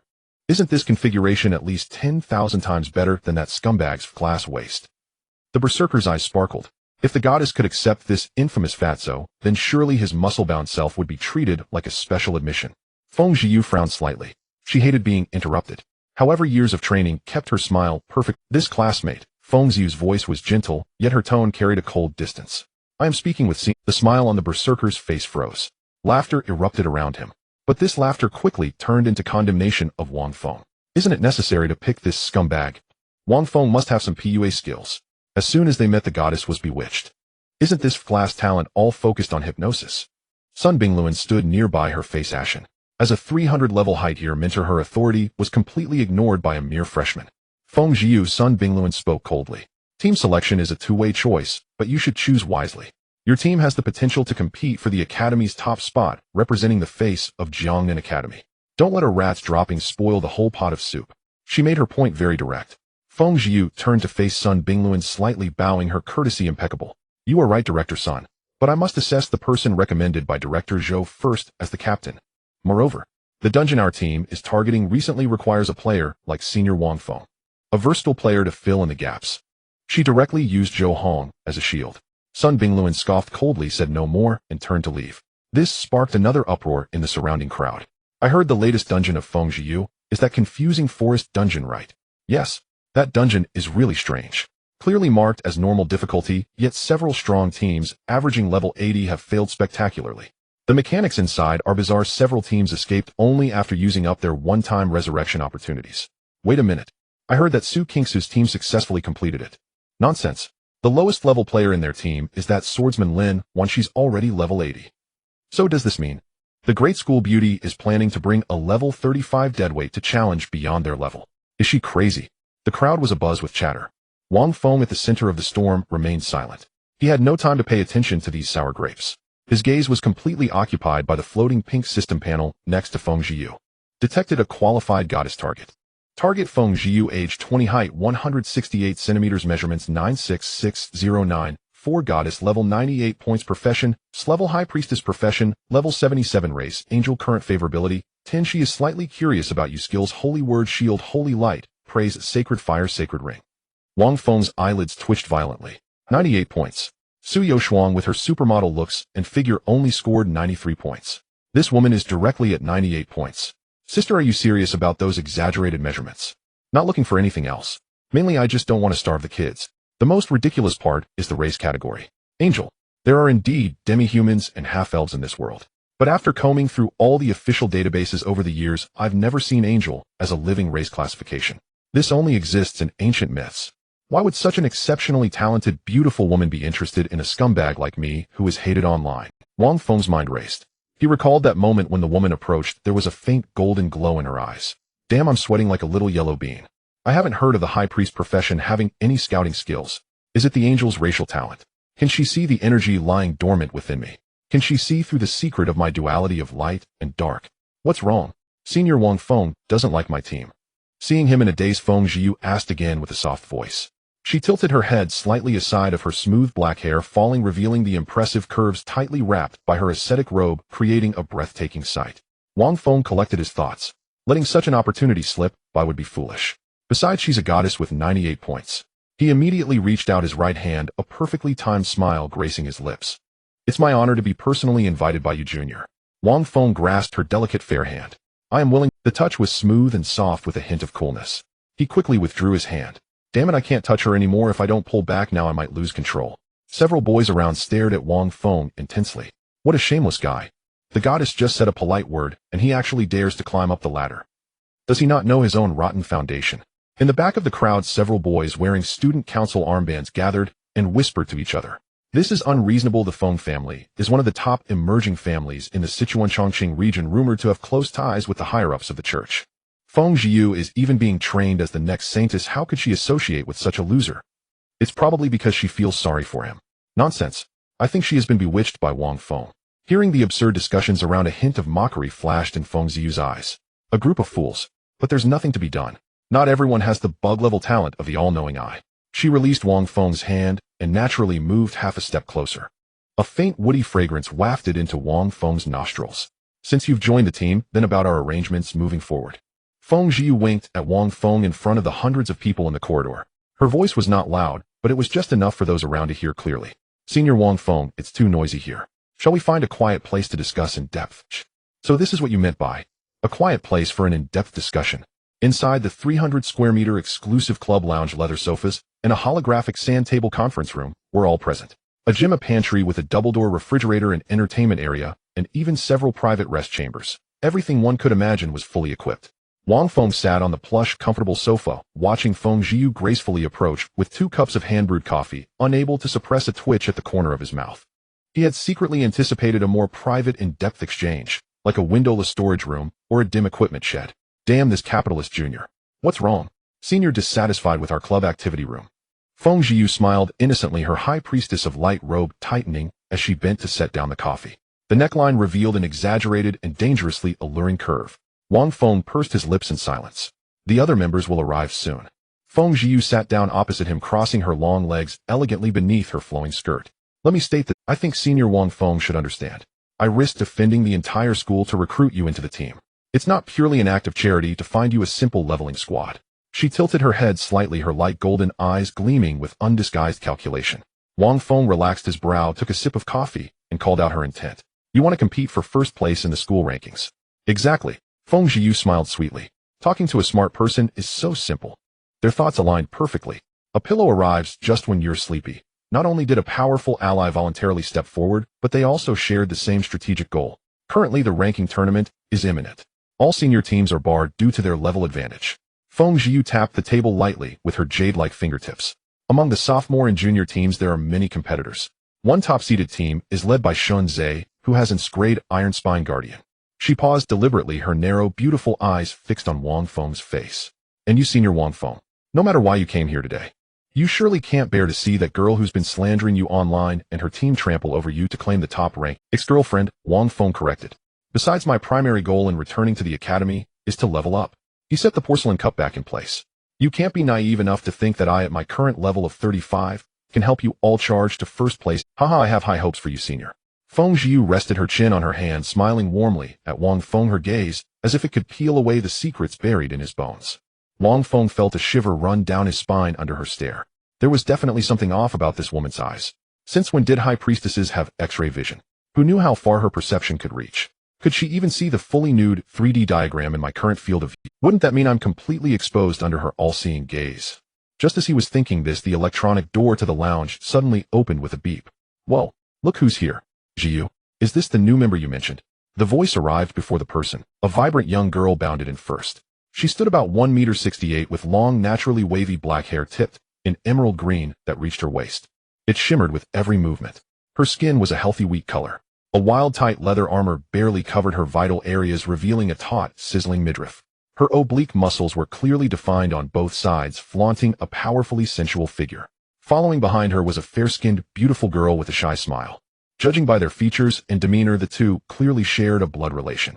Bringing up the rear was a massive shadow, a figure over 2 meters tall with arms thicker than Feng Jiu's waist and a body packed with muscle that seemed to grow sideways.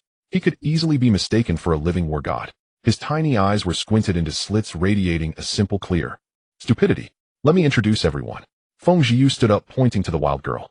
This is Lin Qingyuan, a Windwood dual-element ranger. Then her gaze shifted to the serene girl behind. With a sly smile, this is Lin Qingyu, a fire-element cap. And finally, this is our frontline tank, Shirley, who believes in Terra, Mother of the Universe. Impressive. After all, about 40% of professionals are attributeless. Those who follow the war god Magnus are mostly without natural elemental inclinations. Not that the war path is weak, but it's far too common. Yet this entire team consisted of rare attribute-bearing professionals. A holy light angel high priestess. A Windwood dual-element follower of the all-touching breath. A violent single-element fire user. And an earth-element tank with rarity matching light and dark. Add himself, a former follower of the Lord of Light and now possibly a renegade Shadowblaze warlock. And this 5-person team was practically an elemental exposition. Wang Feng immediately stood up, donning a warm senior's smile. Nice to meet you all. The moment he shook hands with Lin Qingyuan, a long-awaited pink system panel popped up on his retina. Ding! Qualified goddess target detected. Target Lin Qingyuan. Age 22. Height 168 centimeters. Measurements 845,886. Goddess rating 92. Class Windwood Ranger grade. Level 85. Race half-elf. Current affinity 5. Target is somewhat scrutinizing you. Traits Gale, Volley, Thorn, Trap, Breath of Wind, Entangling Roots. Excellent. A 92-point premium half-elf. What kind of divine hidden race team is this? 2 rare races already. Up close, that taut midriff and perfectly defined obliques. A premium little wildcat. Suppressing the urge to pinch her waist, Wang Feng eagerly extended his hand to little sister Lin Qingyu. The moment he touched her delicate boneless fingers, a ripple of excitement went through him. She was definitely a first love-style campus beauty who could ignite a man's endless protective instincts. But the system remained dead silent. What the hell? Are you blind, system? This sister is even softer and more beautiful than the elder, yet no goddess prompt. Brimming with questions, Wang Feng didn't dare linger, afraid of being seen as a lecher. Hello, Shirley. Wang Feng grasped the large, thick hand extended toward him. Damn, he couldn't even wrap his hand around it. It was as big as a palm leaf. Shirley grinned foolishly, his grip steady. Clearly this big guy never browsed the internet and had no clue about Wang Feng's notorious online reputation. Hello, Wang Feng. But Lin Qingyuan's reaction was entirely different. Holy crap. You're that Wang. Lin Qingyuan let out a sharp shriek, slamming her hands on the table, her eyes nearly popping out. Her face twitched wildly as she shot frantic glances at Feng Jiu. The expression was unmistakable. What kind of trash have you brought in? The scumbag who blew up forums and slandered everyone. The bastard who cheated and even committed domestic violence. Did you recruit him just to add a moral stain to our perfect team? Feng Jiu still held her coffee, maintaining her smiling expression. She completely feigned ignorance of Lin Qingyuan's eye-witching hints. Facing this awkward atmosphere, Wang Feng cleared his throat. He felt the need to steady the situation. I think I can reintroduce myself. Hello everyone, I'm Wang Feng. Yes, the same. Wang Feng paused, his tone calm and composed. The Wang Feng you've seen all over the internet these past 2 days, universally vilified. 2 seconds of dead silence filled the room. Lin Qingyuan's mouth hung slightly open, staring at him as if he were an alien. Wait, are you proud of that? I'm very glad to be a comrade in arms. Wang Feng ignored her incredulous look. As for my past, all I can say is please trust in my character. As time goes on, I'll prove with my strength that everything against me is just rumor. Also, there's one thing I need to disclose up front. Wang Feng raised 3 fingers, his tone sincere. I'm a senior this year. Due to personal reasons, I haven't leveled up in nearly 3 years. So my current real level is 35. A thunderbolt. Holy shit. Only level 35. Lin Qingyuan let out another shriek that pierced human vocal limits. Her mouth gaped into an exaggerated O from sheer shock, easily big enough to fit an apple. At that moment, Jack understood. He had to marry Jenny. Lin Qingyuan was even more incredulous, grabbing Feng Ziyu's sleeve and shaking it violently. Ziyu, what are you thinking? Is it for his bad reputation, his low level, or his thick skin? Taking a level 35 deadweight into the maze forest is just asking for death. Feng Ziyu, shaken until her chest heaved, still smiled vaguely and turned her gaze to Wang Feng. I think Senior Wang Feng can explain himself right. Wang Feng took a deep breath. He knew that facing these elite prodigies' empty promises and playing the victim wouldn't get him through. Hiding was pointless. Once in the dungeon, the truth would come out. I think that since Feng Ziyu went against the grain to invite me into the team, besides teacher Zhou Hong's recommendation, there's one most important reason. Wang Feng pointed 2 fingers. In an instant, a sacred, dazzling golden light entwined with thick, viscous darkness that seemed to devour even light itself erupted from his fingertips. Wang Feng looked at the stunned group, thoroughly satisfied, because I am a light-dark dual-element user. Buzz, buzz, buzz. In 3 seconds, 9 missiles shot out in rapid succession. Golden and black energy intertwined and tangled in midair. They hit precisely on a green-skinned giant troll ahead. Boom, boom, boom. A series of critical damage numbers floated up from the troll's head. Lin Qingyuan, who had just drawn the bowstring, maintained her shooting posture, dumbfounded. She stared at the half-bar of health that the troll instantly evaporated, her face filled with disbelief. Seriously, do the Lord of Light and the Mother of Eternal Night truly allow a freak like you to exist? Lin Qingyuan exclaimed loudly. This is ridiculous. She could understand the dual element of wind and would being part of the 10,000 breath touch. But these are 2 opposing attributes. How did they fuse? Don't space out. Keep charging. Feng Ziyu stood at the back, holding a magic book with a metallic cross embedded in its cover with one hand. Excitement sparkled in her eyes. She commanded the team to advance. Shirley, clear the way. Up front, Shirley lifted a massive stone shield, swinging a gigantic square stone hammer down with all his might. Huh. A sharp stone spike raced along the ground, charging directly at a small troll outpost 20 meters ahead. Thud. 4 trolls were precisely knocked into the air by the stone spikes, howling as they flailed in midair before crashing heavily to the ground. Wang Feng watched this scene, feeling a tightness in his chest. This big guy's skills are a bit ominous. A light laugh came from behind. Seeing Wang Feng turn around, Lin Qingyu blushed and hurriedly lifted her ruby staff. Her robe fluttered without wind. Whoosh. A fireball the size of a fist shot out. It was small yet radiated intense heat. Boom. The fireball exploded among the trolls, toppling the monsters in the front row. Wang Feng did not back down. He held a wooden staff in his left hand. This was a blue-quality minor equipment that Feng Ziyu had just sponsored. His right hand was raised high. He focused on the troll that had only 30 health left. His fingers clenched tightly. Dark radiance, judgment. A gold-black crack suddenly erupted from the troll's chest. Space imploded inward. Bang. The troll exploded into a shower of flesh. To be honest, this damage was clearly excessive. But the critical damage numbers of dual attributes popping out was exhilarating.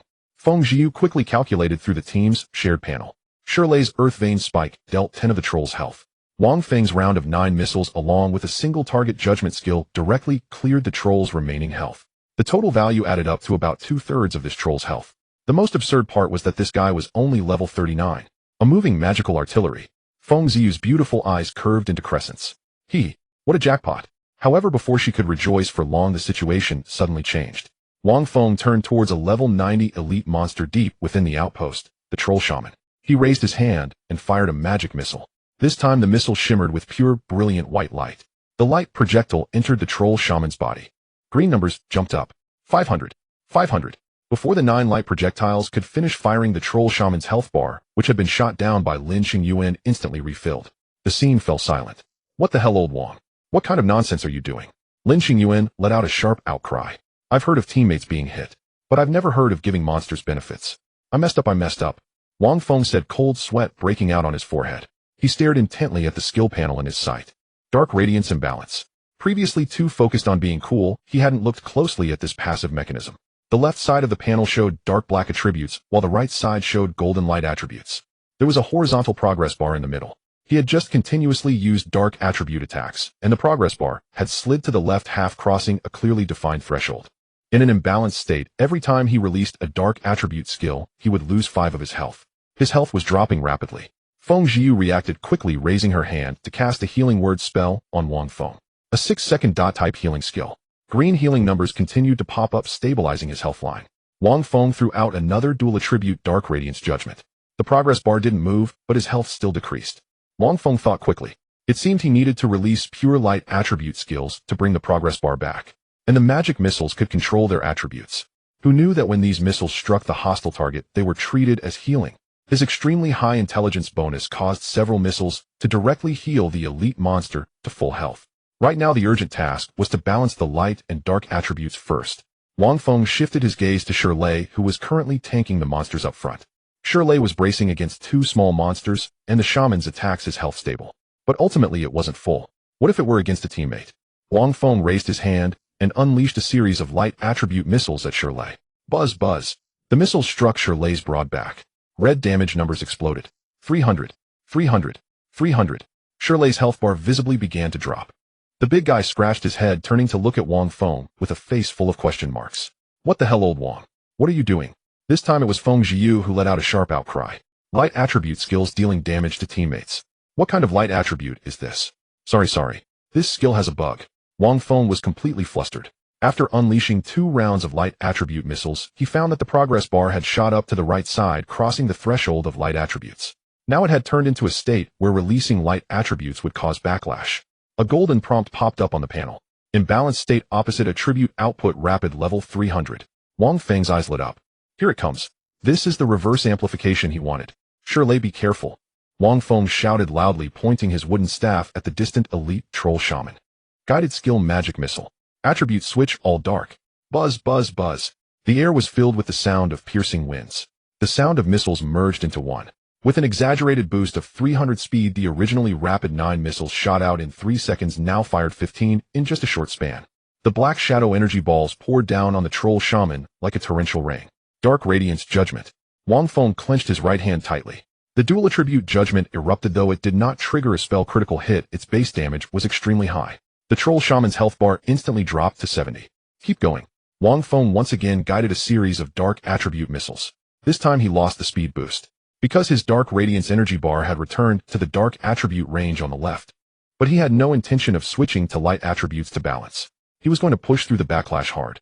Energy Backlash activated. Initial bonus damage amplification 30. Every time he released a skill, Wang Feng would directly lose 5 of his health. Large chunks of health disappeared.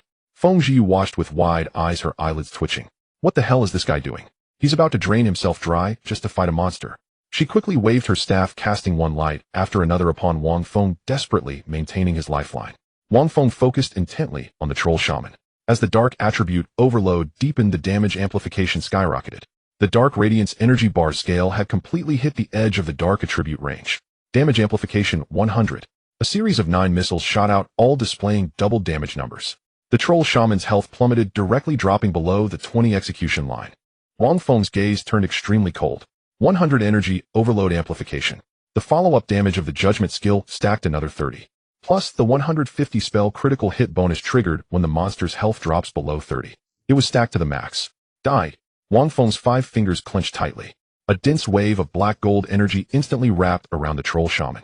Countless cracks spread across its massive body. Dark Radiance Judgment. Boom. A deafening explosion sounded. An exaggerated 4-digit red damage number floated up. The level 90 elite monster, the troll shaman, didn't even let out a scream before its massive body shattered, transforming into a rain of blood. The entire outpost fell silent. Lin Xingyuan's mouth fell open. The arrow on her bow, not yet drawn, fell to the ground. The few of them tacitly cleared out an open space. Shirley gasped for breath, turning around. Who? He raised his large hand, giving Wang Feng a thumbs up. Strong. Wang Feng's legs went weak, and he sat directly on the ground, panting heavily. The continuous energy backlash made him feel empty inside. Feng Jiu approached him looking down at him. The astonishing curve of her robe collar was extremely dazzling. What on earth happened with your skill? Feng Jiu asked through gritted teeth. Why did it suddenly start healing monsters then suddenly harm teammates? Oh, it seems my skill has a bug. Wang Feng wiped away the sweat. I know you're anxious. But hold on, I'm figuring it out myself. Now there's good news and bad news, which do you want to hear first? Feng Jiu rolled her eyes. Start with the good news. The good news is that if I tank the energy backlash for single attribute output, I can achieve extremely exaggerated damage amplification. You saw that 4-digit damage just now. Feng Jiu nodded. That damage was indeed incomprehensible. What's the bad news? The bad news is... Wang Feng pointed at his health bar. Energy backlash will cause me to lose health crazily. The higher the output, the more I lose. Feng Jiu fell silent for 2 seconds. She stared at Wang Feng's total health of only level 42, suddenly breaking into laughter. Her laughter caused her chest to undulate. I thought it was something serious. Feng Jiu raised her chin, her light, golden eyes filled with confidence and enthusiasm. With your current health, I can completely cover your backlash damage with a 6-second healing spell. Even if you drain your energy, I can bring you back. She tapped Wang Feng's shoulder with her staff. From now on, just focus on outputting, leave everything else to me. Wang Feng's lips curled up. This was exactly what he had been waiting to hear. Dealing damage while losing health needed a strong healer for sustained support. He stood up, dusting himself off, and turned his gaze deeper into the forest. There was a thick miasma swirling around. Now that we're done fine-tuning, Feng Jiu turned around, pointing her staff ahead, her tone becoming serious. Next we face the true boss that has caused countless teams to meet their demise in this chaos forest. The withered and flourishing ancient tree. Deep within the forest, a muffled roar faintly echoed. The ground trembled slightly in response. In the distance, thick fog surged violently as a thick vine suddenly shattered a massive boulder. In just 3 hours, the team advanced to the boss room before the withered ancient tree. The data was terrifying. If leaked, it would surely cause a stir throughout the entire school. The forest of confusion was filled with elite monsters and jungle strongholds. An ordinary convoy would take at least 4 to 5 hours just to clear the outskirts while fighting and resting. As for their temporarily assembled team, aside from a brief adjustment with the troll priest, they crushed everything in their path. Now is the real test of the team's output and coordination. Feng Jiu paused, sweeping her gaze over the group before landing on Lin Qingyuan. Lin Qingyuan responded quickly. The withered ancient tree is the most disgusting existence in the entire dungeon's mechanics. Don't be fooled by the trivial monsters ahead. The core mechanics of the final boss are completely different. Pay attention to these 3 key points. First, during the battle, the boss will randomly generate tree spirits. The tree spirits move slowly but have thick health. Once they get close to the boss within a certain range, they will be devoured, healing the boss by 10% for each one consumed. Second, when the boss health drops to 70, 50, and 20%, it will forcibly transition phases. Each phase transition will spawn 6 tree spirits from the surroundings rushing toward the center. They must be killed instantly. If more than 2 are missed, the current phase will become completely futile. This is also a point where countless teams have failed. After fighting for several hours, one mistake can lead to the boss being at full health again. Third, once the phase transition ends, the boss will release a large-scale confusion skill. It has a 1-second delay before taking effect. Those affected will indiscriminately attack their teammates. As soon as the words left her mouth, everyone turned to Wang Feng, who raised an eyebrow. Booer, what are you looking at me for? Lin Qingyuan grinned. If someone in the damage-dealing position gets hit, it will be an instant wipeout. Once members are reduced, and the opportunity for resurrection is lost, the dungeon can only be declared a failure. After the confusion skill is released, the boss will cast a 360-degree. Whoever gets hit, I can clear it instantly.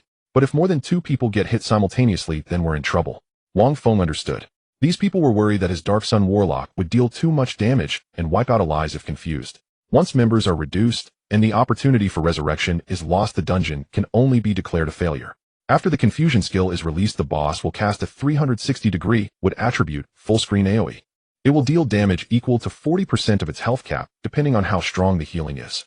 Lin Qingyuan threw out her last remark. The boss mechanics are interlinked. Healing tests DPS, the group confusion tests positioning, and the full-screen AoE tests the healing output. Our team has just replaced some members, so the requirements are not high. Lin Qingyuan drew her longbow, the bowstring taut and straight. Let's slowly adapt. Oh, as long as we can clear it, it's worth it. Move quickly. The 5 of them stepped into the boss room. This was a circular clearing with a diameter of 50 meters. The surroundings were tightly sealed by thick vines, forming a wall of living material that was impenetrable. In the center stood a towering tree with a diameter of 5 meters, its branches and leaves blocking out the sun. On the rough bark, a twisted elderly human face was glaring back. Without a word, Shirley took a large stride out of formation. He swung the exaggerated square stone hammer in one hand, slamming it down onto the ground. Earth spike. The raging earth element tore through the surface, a sharp rock spike rapidly spreading along the ground, piercing deeply into the roots of the withered ancient tree. The ancient tree trembled violently, and the twisted elderly face slowly opened its mouth wide. Boom. The sound of the massive wood grinding echoed throughout the space. Get to work. Lin Qingyuan exclaimed excitedly, turning into a green light and rushing toward the flank. The battle erupted instantly. Wang Feng remained in the formation, observing quietly. This team, originally consisting of 4 members, demonstrated extremely seasoned coordination. Feng Zhiyu held the rear, overseeing the entire situation. Her healing output was impressive and her timing was precise to the millisecond. Several times, just as Shirley's health dropped, the holy light would already have descended in advance. Lin Qingyuan was responsible for controlling the scene and patching gaps. Various traps and slowing arrows emerged continuously. The various mechanics were clearly dividing the battlefield. Shirley became a moving wall of silence, solid and unyielding, firmly holding the boss aggro without retreating an inch. As for Lin Qingyu, Wang Feng's gaze locked onto that slender figure. A single attribute firecaster with an astonishingly pure magic essence. Every time she raised her staff, illuminated by flames, her delicate profile exuded an aura of reassuring focus. Her output was undeniably top tier. But a knot remained in Wang Feng's heart. A bull demon. Such an exceptional and delicate sister, yet the system showed no reaction. Not even a 1-point favorability panel popped up. Is she picky? Does she only like those with big breasts and wide hips? Before he could think further, the battle situation suddenly changed. Shirley's taunt firmly held the aggro while the 3 ranged attackers unleashed their full firepower. In less than 5 minutes, the boss health dropped below 70%. Roar. The withered ancient tree let out a mournful howl, suddenly erupting with a circle of sickly green light. The surrounding vine walls began to writhe violently. 6 tree spirits covered in barbs burst forth from the ground, approaching the center with heavy steps from 6 directions. Qingyu, Old Wang, target 1 each. Don't waste output. Lin Qingyuan shouted sharply, leaping into the air as a trap landed precisely at the feet of the nearest tree spirit. Following that, the bowstring trembled and a series of wind spirit arrows shot towards another tree spirit, pinning its legs firmly to the ground. Lin Qingyu reacted swiftly, pulling out a long crystal potion. Pop. She flicked off the bottle cap and downed it in one go. Fiery elements surged around her, distorting the air. Drink up. Damn, she's actually quite adorable. The red gem staff shone brightly. Boom, boom, boom. A series of explosive fireballs shot out, smashing hard into the 3rd tree spirit. The smell of charred wood filled the air, and the tree spirit's health plummeted dramatically. Wang Feng sneered, black energy swirling at his fingertips, competing in bursts. That definitely couldn't ruin the momentum. Dark Radiance Judgment. A beam of black gold light struck the 4th tree spirit, applying a 30% vulnerability mark directly. Immediately after, 15 dark attribute missiles coalesced in midair, trailing twisted flames as they bombarded the target. The dark radiance imbalance state was triggered. The dark attribute damage was maximized. The sound of the exploding missiles created a deafening roar. The tree spirit's massive body was left riddled with holes. The cooldown for Dark Radiance Judgment was over. Wang Feng raised his hand for another strike. With the tree spirit's health low, he executed a killing blow. Bang! The tree spirit didn't even have time to scream before it exploded into wooden shards. Switch fire, Wang Feng whispered. Without a moment's hesitation, dark energy coalesced again at his fingertips. Under the terrifying burst and extreme control of the 6 tree spirits didn't even make it 10 meters before being completely wiped out. Cleanly, not a single one left. Wow. Amazing. Lin Qingyuan landed excitedly, cursing. Clearing them all meant the boss failed to heal, and all the previous output was effective. Everyone's spirits lifted. Just then, without warning, a large light circle of pale purple suddenly lit up beneath Wang Feng and Lin Qingyu. Confusion skill. The 2 were standing very close. The edge of the circle even grazed Lin Qingyuan, who was moving. Lin Qingyu was in the aftermath of casting, her body slightly stiffening, and she was about to be completely engulfed by the purple light. Wang Feng had no time to think. He exerted force with his legs and lunged forward, wrapping his arms around Lin Qingyu's waist. Her figure was incredibly delicate, soft, yet surprisingly light. Weighing 160 pounds with a 90-pound person, he executed an extremely standard tactical roll, directly propelling them out of the light circle's range. Wang Feng's shoulder hit the ground. Using one arm, he stabilized the person in his arms. Lin Qingyu's cheeks flushed abnormally, her head lowered. She squeezed out 2 words in a tiny voice, "Thank you." Wang Feng said nothing, quickly getting to his feet and gathering missiles at his fingertips again. This girl was soft and sweet. Just a bit flat-chested, probably, because her mage robe was too loose. Not far away, Feng Zhiyu, who had originally prepared to throw her purification skill to the 2, paused. She glanced over and the dignified expression on her face vanished instantly. In its place was a mischievous grin that absolutely shouldn't have appeared on the face of the Holy Light Priest. It quickly faded, returning her focus to Shirley's health bar. The battle entered a long tug-of war with 20 minutes of high-intensity output and phase transitions. The withered ancient tree's health was finally reduced to the red line of 20%. Roar! The ancient tree emitted an unprecedented furious roar, shaking the entire boss room violently. It was about to explode with rage. After 3 phase transitions, all 18 of its children had been slaughtered cleanly by this group of humans. Not a single drop of blood was absorbed. The dawn of victory was within reach. Everyone's tense nerves were about to relax slightly. Wang Feng's mind was ringing alarms. Something was off. Get away. Lin Qingyuan's scream even changed pitch. Too late. A deep purple light circle 5 meters in diameter suddenly exploded beneath Feng Zhiyu. It trapped her completely in the center. With her frail physique, the priest had no chance of escaping the area in half a second. Feng Zhiyu's expression changed drastically. She not only saw the light circle beneath her feet, but also saw Lin Qingyuan and Wang Feng at the edge of the circle, caught in the skill's coverage. A deadlock. If she used her only available purification skill on herself to ensure continuous healing, then Lin Qingyuan and Wang Feng would undoubtedly be affected. If these 2 top DPS were caught in indiscriminate attacks, no matter who fired, the team would dissolve in an instant. If Wang Feng dealt that kind of overloaded damage he had used to obliterate the tree spirit, her healing output wouldn't be able to keep up. Wang Feng's leg muscles tensed instantly, trying to surge forward. But the 1-second delayed confusion skill had already taken effect. Buzz! A strange purple light shot up into the sky. Feng Zhiyu, Lin Qingyuan, and Wang Feng, who failed to escape the range, all froze up simultaneously. The twisted elderly face on the rough trunk of the withered ancient tree twisted into a cruel smile. After being suffocated for a full half hour, it had finally waited for this moment. Countless thick vines carrying scarlet spikes erupted wildly from the ground from all directions. Full-screen AoE. Thorns. Wild dance. The sky was filled with intertwining vines, forming a deadly net descending upon them. Boom. A sky full of blood-red vines tore through the air, crashing solidly onto the 5 people. All members had their health points forcibly reduced by 40%. The confusion skill was fully formed. The purple mist surged. A layer of purple filter obscured Wang Feng's eyes, his rationality forcefully suppressed.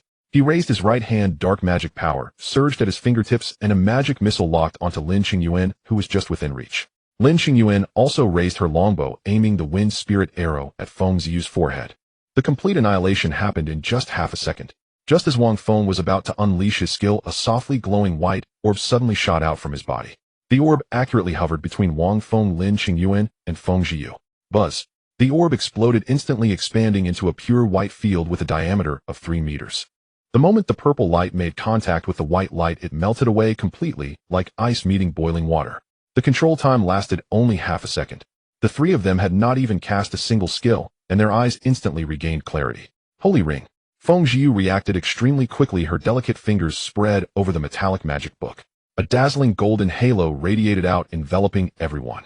Immediately after, she cast a single target holy healing spell, accurately striking the highest current health of Shirley's head. Everyone's health line was instantly filled. Wang Feng glanced at the pure white orb slowly dissipating in the air. Minor light spell. His first basic skill after awakening. He had originally thought it was just a useless skill with no damage or healing capabilities, only usable for illumination and emotional soothing. To his surprise, this thing actually had a purification effect. A momentary no-cost area-wide dispel skill. What are you dawdling for? Attack! Lin Qingyuan shouted angrily, the bowstring vibrating fiercely. The boss entered the low-health berserk phase. However, under the circumstances of everyone being at full health and the mechanism being broken, the struggle of the withered ancient tree appeared futile. 3 minutes later. Boom. The thick trunk broke in 2, letting out a final unwilling roar as it crashed heavily to the ground, kicking up clouds of dust. Whoa, we've cleared it. Lin Qingyuan jumped up excitedly, waving her longbow. Successfully cleared the Dungeon of Confusion. Clear time 3 hours 49 minutes 28 seconds. Current highest record 2nd place. 4 hours 20 minutes 45 seconds 3rd place. Awarded SS level clearance certification. Everyone collapsed to the ground, panting heavily, their gazes fixed on the panel in midair. Not only did we clear it, but we also raised the record by half an hour. Lin Qingyuan slammed her thigh. My goodness. Wang Feng, what was that skill of yours? Instant dispel of confusion. Wang Feng retracted the residual dark light from his fingertips, his tone flat. It's a light attribute mass dispel skill. Impressive. Lin Qingyuan gave a thumbs up. And your output is terrifyingly high, far exceeding mine. Beside them, Lin Qingyuan nodded repeatedly, her cheeks flushing with admiration, completely unbothered by being overshadowed. Wang Feng opened his personal panel. Experience points surged. Clearing a level above his own along with the SSS rating pushed his level over. He solidified at level 54. The others also leveled up by 2 or 3 levels. Feng Jiu crossed her arms, her wide pure white mage robe billowing dramatically. She tilted her chin slightly, her lips curving into a frenzied smile. Humph. How about that? Didn't I say my judgment was accurate? Yes, Captain has a keen eye. Lin Qingyuan climbed up the compliment. Shirley was the first to recover his stamina, picking up the stone hammer and walking toward the boss, remained silently searching for drop materials. Feng Jiu looked at Wang Feng more and more satisfied. His output was off the charts, and at critical moments he could use rare skills to save the situation. Such a top-tier asset was truly a treasure. Lin Qingyuan brushed off the wood chips from her leather armor and stood up. Let's go. The Academy Forum is probably in an uproar by now. Let's go receive the cheers that belong to us. At Jiangnan Academy, in the dungeon teleportation hall, in front of the exclusive teleportation array, students had already surrounded it tightly upon hearing the news. On the giant holographic projection above the hall, the clearance record for the Dungeon of Confusion hung high. The crowd erupted. 3.5 hours. Is this data bugged? An overwhelming half-hour lead. Did Feng Ziyu's team all take drugs? Are you blind? Look at the team roster. The one added in is called Wang Feng.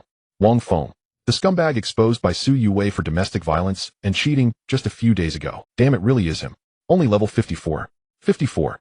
How can Feng the campus flower break the record with a dead weight? What a massive asset. Is it possible that this Wang Feng is really strong? Nonsense. How strong can a level 54 character be? It must be the goddess carrying him. No, this fat guy must have some special talent, right? First he had an ice attribute campus flower as a girlfriend, now he has a light attribute goddess training him. The discussions rose and fell, the envy palpable. Everyone shut up. A sharp cold shout suddenly rang out. Lin Wan crossed her arms coldly, scanning the surroundings.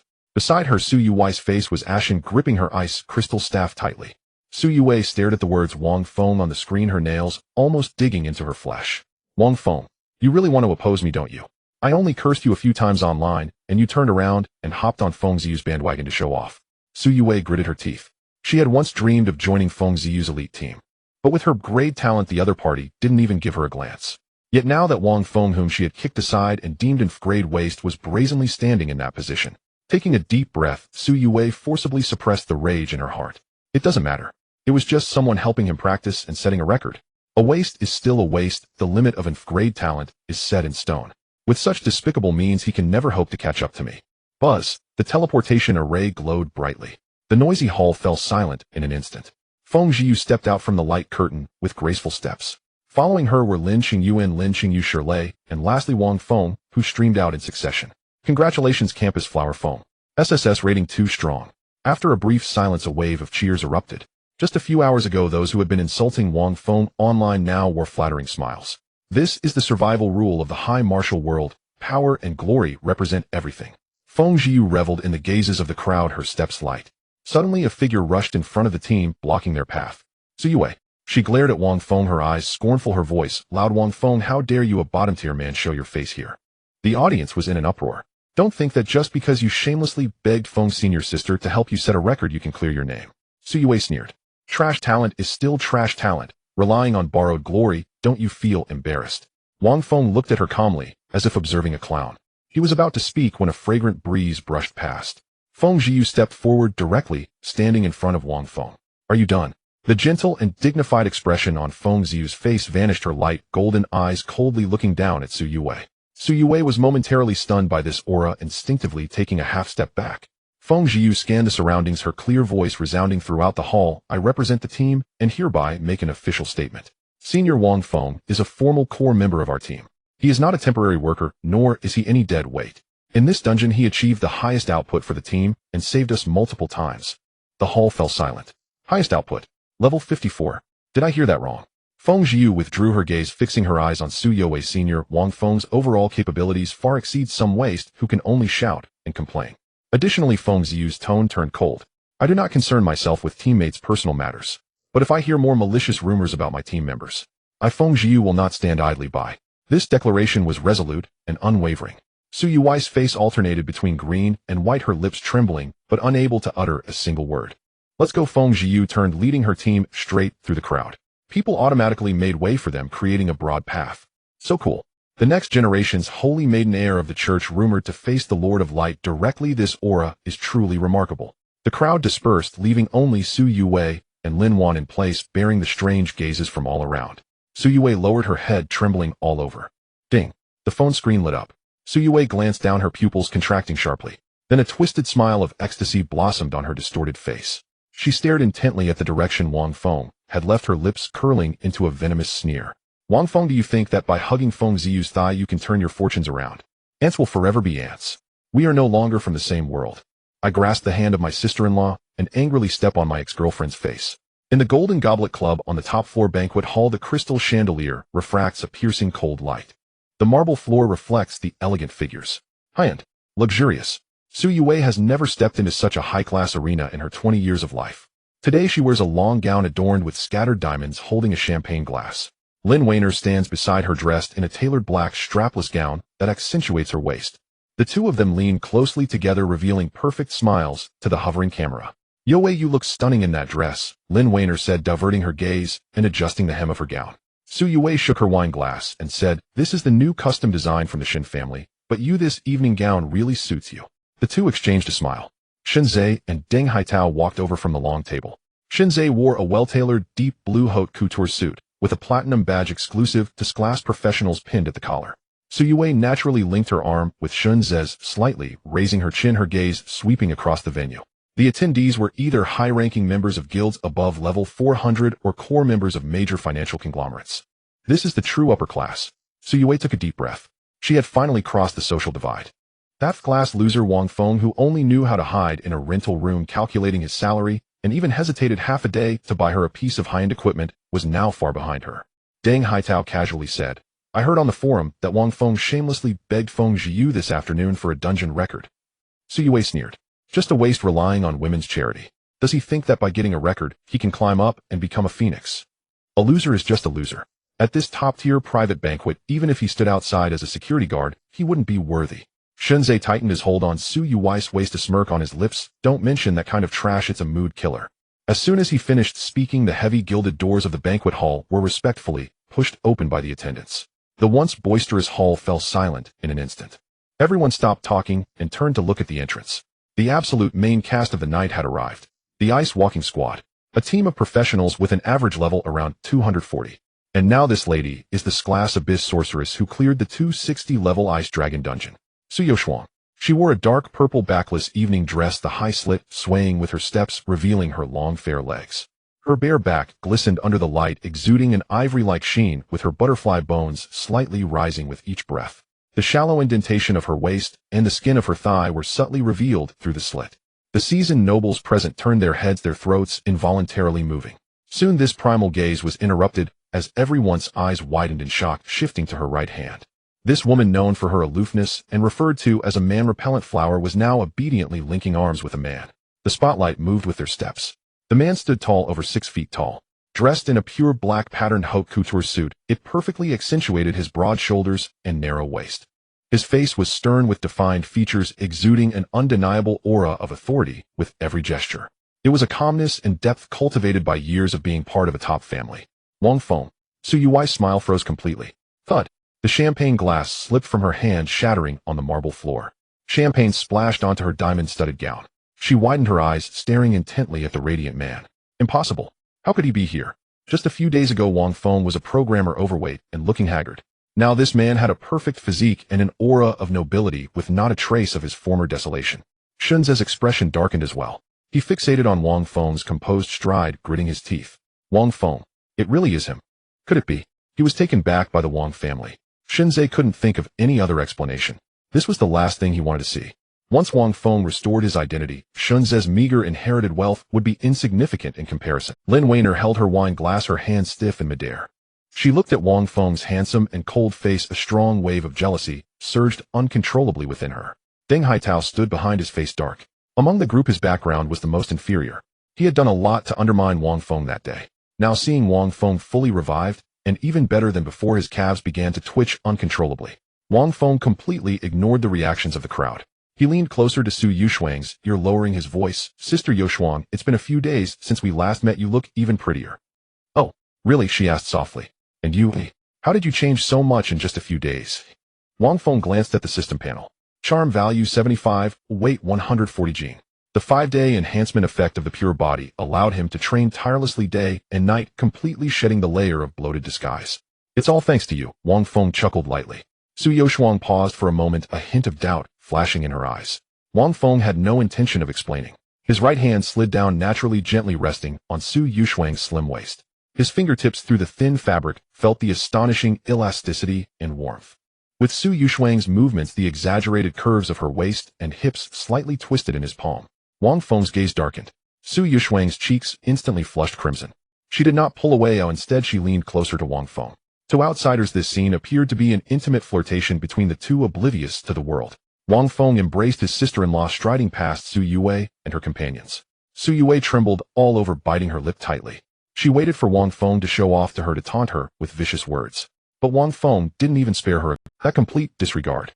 Hiss! This hurt her more than if he had killed her.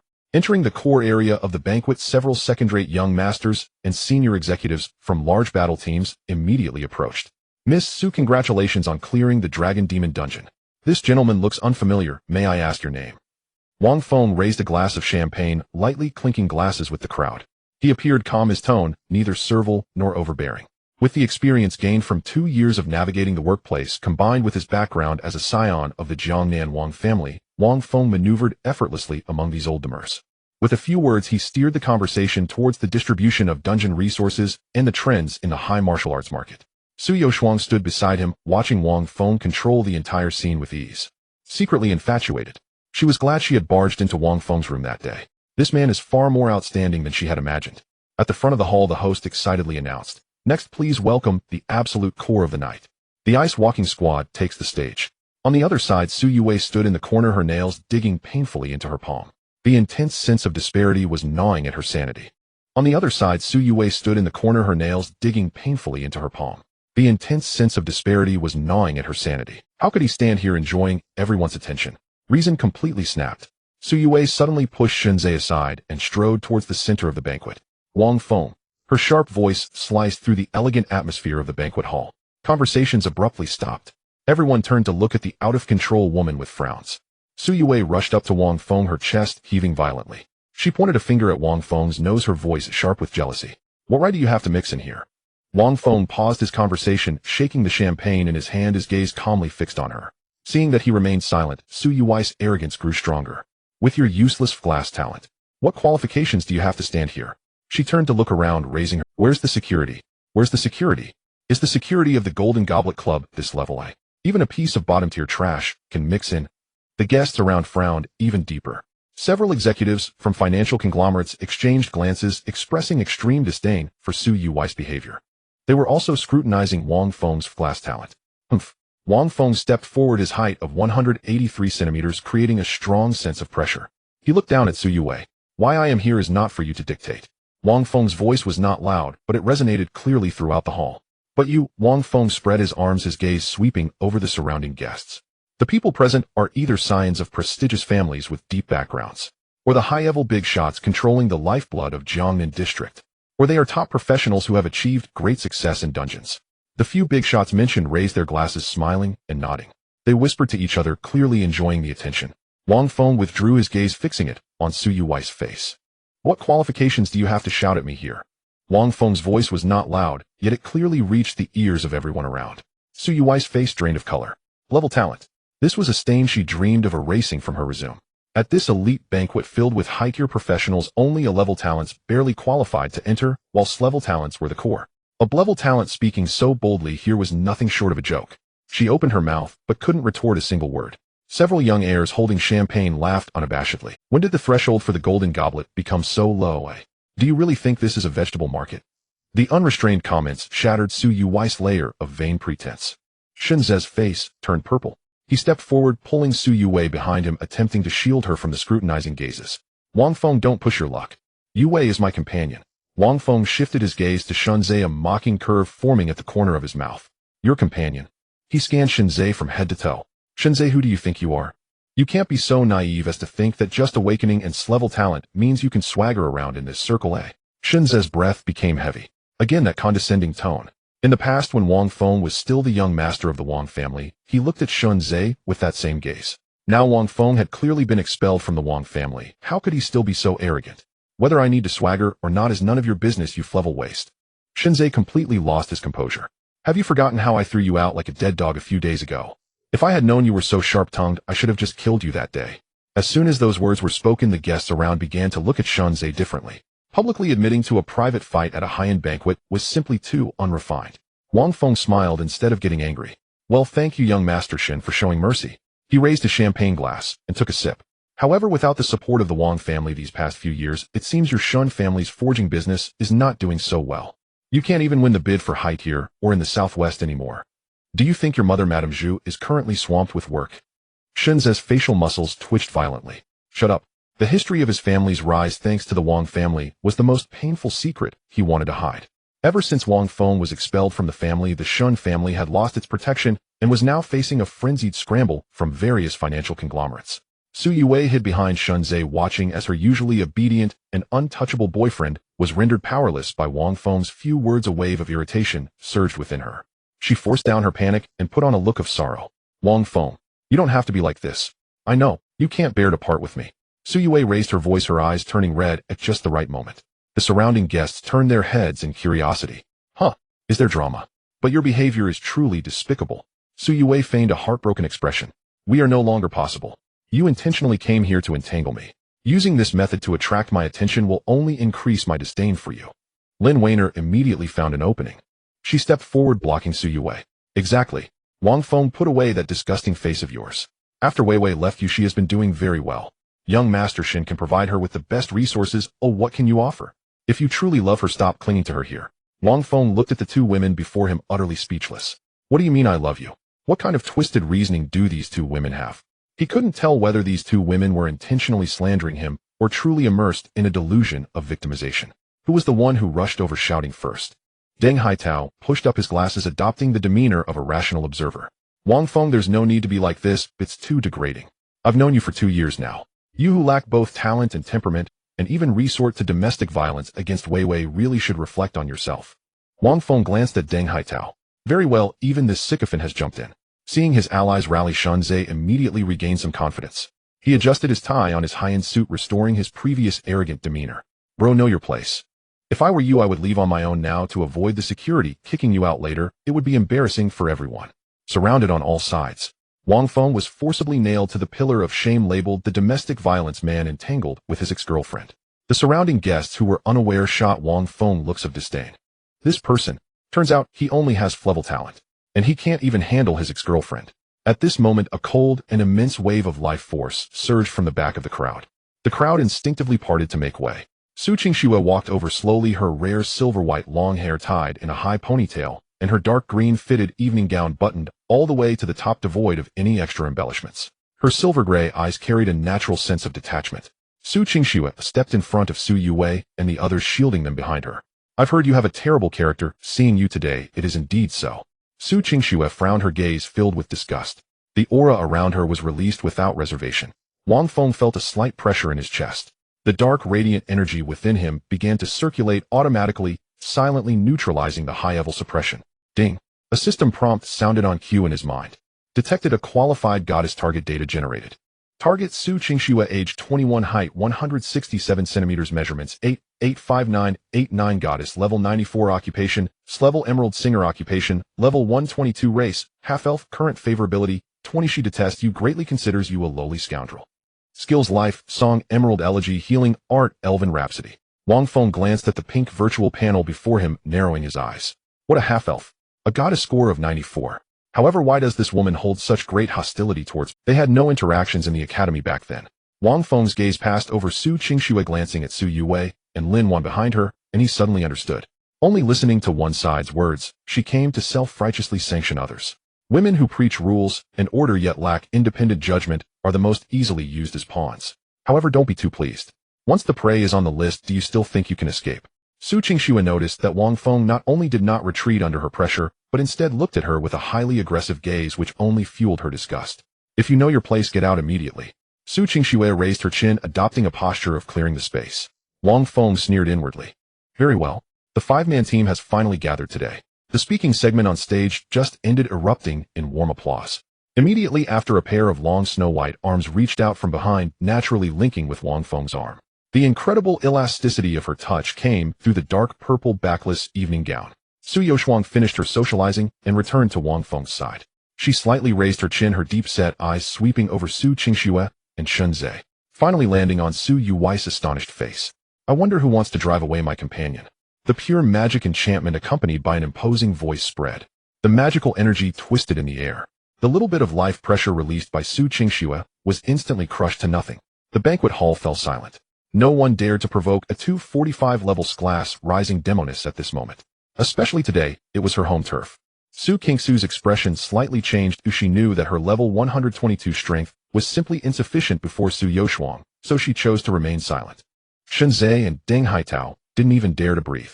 Su Yue stared intensely at her sister, holding Wang Feng's arm, her nails nearly digging into her palm. Seeing everyone quieting down, Su Youshuang couldn't be bothered to look at them anymore. She gently tugged at Wang Feng's arm. Let's go over there to meet a few guild leaders. Wang Feng obediently turned around. In that instant, his peripheral vision swept over the 5 people standing still. Su Yuwei's jealousy, Shun Zhe's humiliation, Lin Wan's anger, Deng Haitao's awkwardness, and Su Qingxue's cold arrogance. A trace of undisguised malice surged in Wang Feng's eyes. You 5, none of you can escape. In the grand hall, classical music echoed beneath the dome.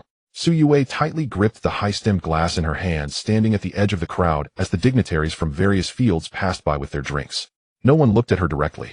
Occasionally a glance would sweep past her filled with unabashed disdain. Just 10 minutes ago, she had been basking in the flattery of others. Now she had become a ridiculous joke, a discarded woman publicly humiliated by her grade ex-boyfriend. Shun Zhe grabbed her wrist. Let's go. Don't embarrass yourself here. I won't go. Su Yue forcefully shook off Shun Zhe's hand. That shameless woman. What is she even worth? Why does she have the nerve to give me a hard time? How dare she humiliate me? She trembled with rage, her high heels clicking chaotically against the polished marble floor. Shun Zhe's expression darkened as he fixed his gaze on the disheveled woman before him. He had long grown weary of Su Yuwei's body over this period. If it weren't for her invaluable control skills needed in the team and her exceptionally talented sister, he would have discarded this troublesome woman long ago. And now he felt utterly humiliated. Shun Zhe weighed the pros and cons in his mind. On the other side, just separated by a redwood sliding door, the side hall was unlit. The dim air was thick with the scent of magical energy and sweat. Su Youshuang clung tightly to the door frame. Through a gap of less than 2 centimeters, she could clearly see the crystal chandelier outside. Wang Feng. Stop. Don't do this, she gasped, her voice hoarse. There are so many people here. Don't do this. A joke. If not this way, how would I get the remaining entries from you? Wang Feng pressed close behind her. With one hand, Wang Feng lifted the dark purple backless evening gown. The high-quality silk fabric piled upwards, revealing a narrow strip of black lace. A wicked smile tugged at the corners of Wang Feng's mouth. You dress quite provocatively, he leaned into Su Youshuang's ear.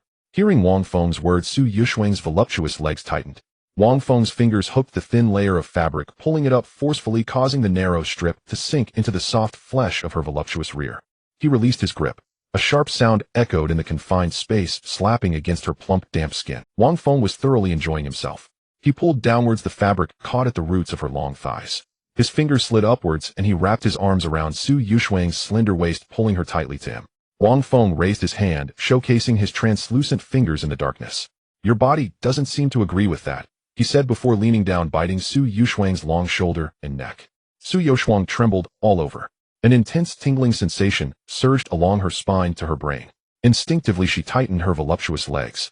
Wang Feng pressed down on her shoulders, roughly pushing her against the redwood door. Bang! A muffled sound of impact. The wooden door shook slightly. In the hall, the symphony was just reaching its climax. No one noticed this subtle movement. The gap in the door faced the center of the hall. Su Youshuang was forced to keep her eyes wide open. Her gaze slipped through the narrow opening, catching sight of a server carrying a tray. She saw the guild president engaged in lively conversation. Finally, she spotted Su Yue not far away. Her sister was right there, merely 10 meters away. A sense of guilt and desire exploded simultaneously. Su Youshuang's cheeks flushed. She pressed her hands against the door, leaning forward. What could she do? She could only endure it all, indulging in abandon. Outside the door was a high-end party of hundreds. Inside was a scene of vibrant colors. Su Youshuang leaned against the door. Her vision trembled in the door's crack. Her sister's twisted face, driven by jealousy, flickered in and out of sight through the gap. Wang Feng pressed against Su Youshuang's heated ear. Your sister is out there going crazy right now. Did you hear her screams? Do you want to call her in? Let her see what her genius sister has become. What does she think of the sister she always looked up to now? Su Youshuang desperately shook her head, tears slipping from the corners of her eyes. They splattered against the wooden door. No, I beg you. The proud goddess pleaded beneath a mortal's hips, desire reaching its peak. Ding. Desire value has reached the threshold. Congratulations, host and goddess have completed deep linkage, gaining the entry Magic Resonance S class, a control type skill.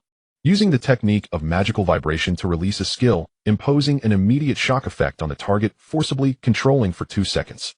Wang Feng glanced over the pink panel before him. He chuckled. This environment was quite nice. The desire value was rising rapidly. So soon you can't take it anymore. Wang Feng bit Su Yuxuang's earlobe. My dear sister-in-law, today, I will extract all your entries right here. Suddenly, he seemed to think of something. Yushuang. Feeling the breath behind her, Su Yuxuang let out a long, soft moan. She turned her head, willingly meeting Wang Feng's lips. They kissed fervently. When their lips parted, Wang Feng stared into her dazed eyes. I heard you have a transformation skill. Su Yuxuang's cheeks flushed deeper. In an instant, she understood the man's intentions before her. She did not refuse. Instead, she turned around the open gown, no longer able to conceal her ample whiteness. Eternal night. Descend. The magic exploded in the side hall. The already dim side room was instantly engulfed by absolute darkness. It was pitch black without a hint of stray light. Yet in this absolute darkness, faint stars began to twinkle. The starlight shone, making the eternal night appear even more profound. Su Yuxuang's body underwent a dramatic transformation. She became incredibly light, her feet leaving the ground and hovering. Her originally coiled black hair spread out wildly, swirling in the air. Amidst her hair, tiny stars twinkled. Her skin transformed, her semi-naked bosom and entire body radiating a profound texture akin to the night adorned with stars. Energy converged at her feet. A pair of boots made of star fragments materialized from thin air, the heels sharp. She opened her eyes. Beneath her pure white long eyelashes, star trails swirled deep within her pupils. Deep, noble, dark. They exuded an unparalleled sense of oppression. The holy and untouchable goddess of eternal night. Desire burned in Wang Feng's eyes. Good, just like that. Hold on. I'm coming. The exalted goddess of eternal night erupted into waves of uncontrolled soft moans in the darkness of the side hall. Again and again, continuously assaulting the limits of reason. In the hall, Su Yui's hand holding the high-stemmed glass trembled violently. The red wine splashed from the glass, flowing down her wrist into her sleeve. She felt all eyes around her upon her, every gaze filled with disdain and mockery. Those stares pricked at her skin, making her feel unbearably anxious. A middle-aged man passing by glanced at her, his brows slightly furrowed. This slight action became the last straw that broke Su Yue. What did you say? Su Yue suddenly charged forward, confronting the middle-aged man in his 40s. What exactly did you say? The middle-aged man halted his steps. He was the vice president of a large financial group, and now looked at Su Yue with a face full of disbelief. Yue, Shinzei cursed under his breath, and quickly stepped forward to grab her. He called me a waste. Su Yue shouted angrily. He clearly just said that. Shinzei yanked Su Yue behind him, repeatedly bowing to the middle-aged man. Sorry, she's had too much to drink. No, I haven't. Su Yue struggled desperately. I clearly heard him say it. Shinzei was sweating. Everyone present today was a big shot, offending, even one could trap him in a dire situation. The middle-aged man coldly adjusted his collar. He shot a sidelong glance at Shinzei, the meaning clear, control your dog. The man turned and left. Stop making a scene. Shinzei pulled Su Yue into a corner, lowering his voice to shout angrily. Look at you. What do you look like now? Su Yui's chin trembled uncontrollably. Her meticulously styled hair had completely fallen apart. The neckline of her haute couture gown had been stretched and deformed. Fine, even you are treating me like this. Under the dual stimulation of alcohol and humiliation, Su Yue completely lost her reason. Get away from me. She shrieked, her voice drowning out the symphony in the hall. The guests who had been whispering turned their heads and instinctively stepped back, clearing a large circle. Shinzei looked at the surrounding gazes, his face turning pale. This foolish woman. Had he known, he shouldn't have brought her, and now he wished he could find a hole in the ground to hide in. You're all the same. Su Yue pointed at Shinzei, and then at the people around her. You all betrayed me. You all. Her voice abruptly cut off. Because in the moment she looked up, she saw the slightly ajar redwood door in the neighboring side hall 5 meters away. Through the gap in the door, there was an incredibly familiar face. In that moment, Su Yue stopped breathing. That incomplete face was flushed all over. Her eyes were half closed, expressing a depth of despair she had never witnessed before. So familiar. Too familiar. That face she had envied for 20 long years. Su Yue trembled all over, stepping forward with a stiffened gait. She walked step by step toward the door. Shinzei saw her about to go mad and immediately stepped forward to block her. Get away. Su Yue erupted with astonishing strength, pushing Shinzei's arm aside. She reached the redwood door, pressing her hands against the door panel. With a forceful shove, the door creaked loudly. The grand entrance swung open, allowing the light from the hall to spill into the dim side room. Su Yue beheld the most despairing sight of her life. The darkness was retreating. The endless night was just beginning to lift. There stood the frayed waste man she thought she could trample underfoot, who should never have risen again. At that moment he was upright, leisurely buttoning his shirt. Beside him on the sofa a woman in a dark purple evening gown was slumped languidly against the leather cushions. The woman frantically adjusted her disheveled neckline, pulling the crumpled black fabric up from her ankles. A glistening pool of liquid slid down her thigh, dripping onto the carpet. A strong scent filled the air. Wang Feng turned around, looking at Su Yue standing at the door. His charm level had surpassed 80. His facial features appeared more defined, exuding a calm aura with every gesture. A complete transformation. Su Yue's mouth fell open in shock. Dumbfounded. No explanation was necessary, even a fool could tell what had just transpired here. What? Su Yue's eyes instantly filled with blood, turning frightfully red. Why? You shameless woman. She pointed at Su Yuxian on the sofa, screaming hysterically. Why does everyone have? In her worldview, her esteemed genius sister was merely a resource for her to exploit, and Wang Feng was just a servant at her beck and call. Now both of the people she considered her possessions had betrayed her simultaneously in the most direct and cruel manner. Su Yue completely collapsed. She lunged at the sofa, trying to tear Su Yuxian's hair. Crack! A sharp, clear sound echoed through. A powerful force sent Su Yue spinning in midair, crashing heavily onto the floor. One side of her cheek instantly swelled up. Several teeth mixed with blood were spat onto the carpet. Wang Feng withdrew his hand calmly, pulling a handkerchief from his pocket to wipe his knuckles. He looked down from a height at Su Yue curled up on the ground, his gaze indifferent. Then he tossed the blood-stained handkerchief onto her face. I won't allow it. That's how you speak to your sister. Wang Feng's voice was flat, yet carried an undeniable pressure. Su Yue fell to the ground, the marble floor cold against her skin. She covered half of her face, the swelling spreading rapidly with blood seeping from the corner of her mouth. She lifted her head, glaring fiercely at Wang Feng. Her mind was blank. This man, the one who once stood in the rain for 3 hours just to hear her complain.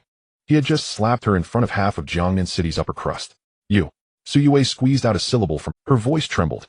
Shinzei stood 2 steps away, his face pale. Su Yue was now labeled as his. Wang Feng's slap was equivalent to striking him in the face. He took half a step forward, his right arm's muscles tensing as the aura of a power awakener began to gather. But he quickly halted. His gaze passed over Wang Feng's shoulder and caught sight of the scene in the side hall. Su Yuxian had stepped out, her dark purple backless evening gown wrinkled.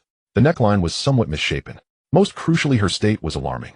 The allure in her eyes had not fully faded. When she moved her legs, her posture revealed a hint of awkwardness. Shinzei was not foolish. He was acutely aware of what had occurred behind that door. Why should he endure this? Shinzei clenched his jaw, tasting blood in his mouth. In frayed waist, a stray dog cast out by the Wang family. How could he have slept with enscraved goddess? Yet he, the esteemed young master of the Shin family, could only pick up the leftovers of Su Yue. Humiliation. Extreme humiliation. Yet he dared not act. The residual magical fluctuations of Su Yuxian at level 245 lingered in the air. As a power awakener in the 100s, charging in would be akin to seeking death. Su Yuxian walked over to Wang Feng's side. She glanced down at her younger sister on the floor. Su Yue was glaring at her with an expression full of resentment. Su Yuxian frowned slightly, a flicker of struggle flashing in her heart. But soon that flicker was snuffed out. What good is a 100 favorability rating if she caused a scene? Unwavering loyalty, perhaps. She turned to look at Wang Feng, her gaze softening, even carrying a hint of flattery. Wang Feng turned and stepped forward. As he passed by Shinzei, in the moment their shoulders brushed, Wang Feng paused briefly. He turned his head, his eyes sweeping over Shunzei's tense profile. Don't rush, Wang Feng said in a low voice, his tone casual. It's not over yet. Shunzei's pupils constricted, his heart skipping a beat. Wang Feng ignored him and directly wrapped his arm around Su Yuxian's waist. His palm pressed against her bare, unshielded back. She shivered slightly, leaning obediently into his embrace. Good girl. Wang Feng's fingers gently caressed her skin. After a long night, go eat something first. His words were unabashed. The guests, eavesdropping on the gossip, wore expressions of sheer delight. Su Yuxian's cheeks flushed. She nodded, stepping out of Wang Feng's embrace, quickly making her way toward her team's area. Wang Feng walked alone to the banquet's food table. He picked up a glass of champagne. In his mind, the system prompt chimed in on cue. Congratulations, host, for exhausting all the target's attributes. Initial attribute bonus obtained. Charm 5. Current charm 80. Wang Feng gazed at the golden bubbles in the glass. 3 rounds of deep extraction. The magical energy pulsated. The endless night descended. This supreme divine body had been thoroughly consumed by him, skin and bones alike. His charm level broke through 80. Wang Feng felt subtle changes occurring in his body. His bones appeared more proportionate, and the definition of his features was enhanced. There was a newfound, indescribable allure in his every move. He tilted his head back to take a sip of his drink. Suddenly a chill ran down his spine. An incredibly strong oppressive force pierced through the crowd, locking onto him. Accompanied by unabashed hostility, Wang Feng set down his glass and followed his instincts to look in the direction. The southeast corner of the banquet hall, the lounge area. 5 or 6 older men formed a circle, most of them sporting beer bellies with receding hairlines. In the center of the crowd stood a woman. The woman seemed to sense Wang Feng's gaze. She swiftly turned her head, raising her glass to clink with a balding old man beside her. The balding old man immediately looked ecstatic, his expression as if he had just tasted honey, almost revealing his thoughts on his face. But Wang Feng caught a glimpse of the woman's eyes the moment she turned. Cold, extremely cold. A smile curled at the corners of Wang Feng's mouth. He stepped forward, heading toward that corner. What a joke, he wasn't afraid at all. As the distance narrowed, the older men noticed Wang Feng approaching, their conversation halting. Several murky eyes scrutinized the unfamiliar young man, filled with disdain and scrutiny. Wang Feng paid them no mind. His gaze was entirely focused on that woman.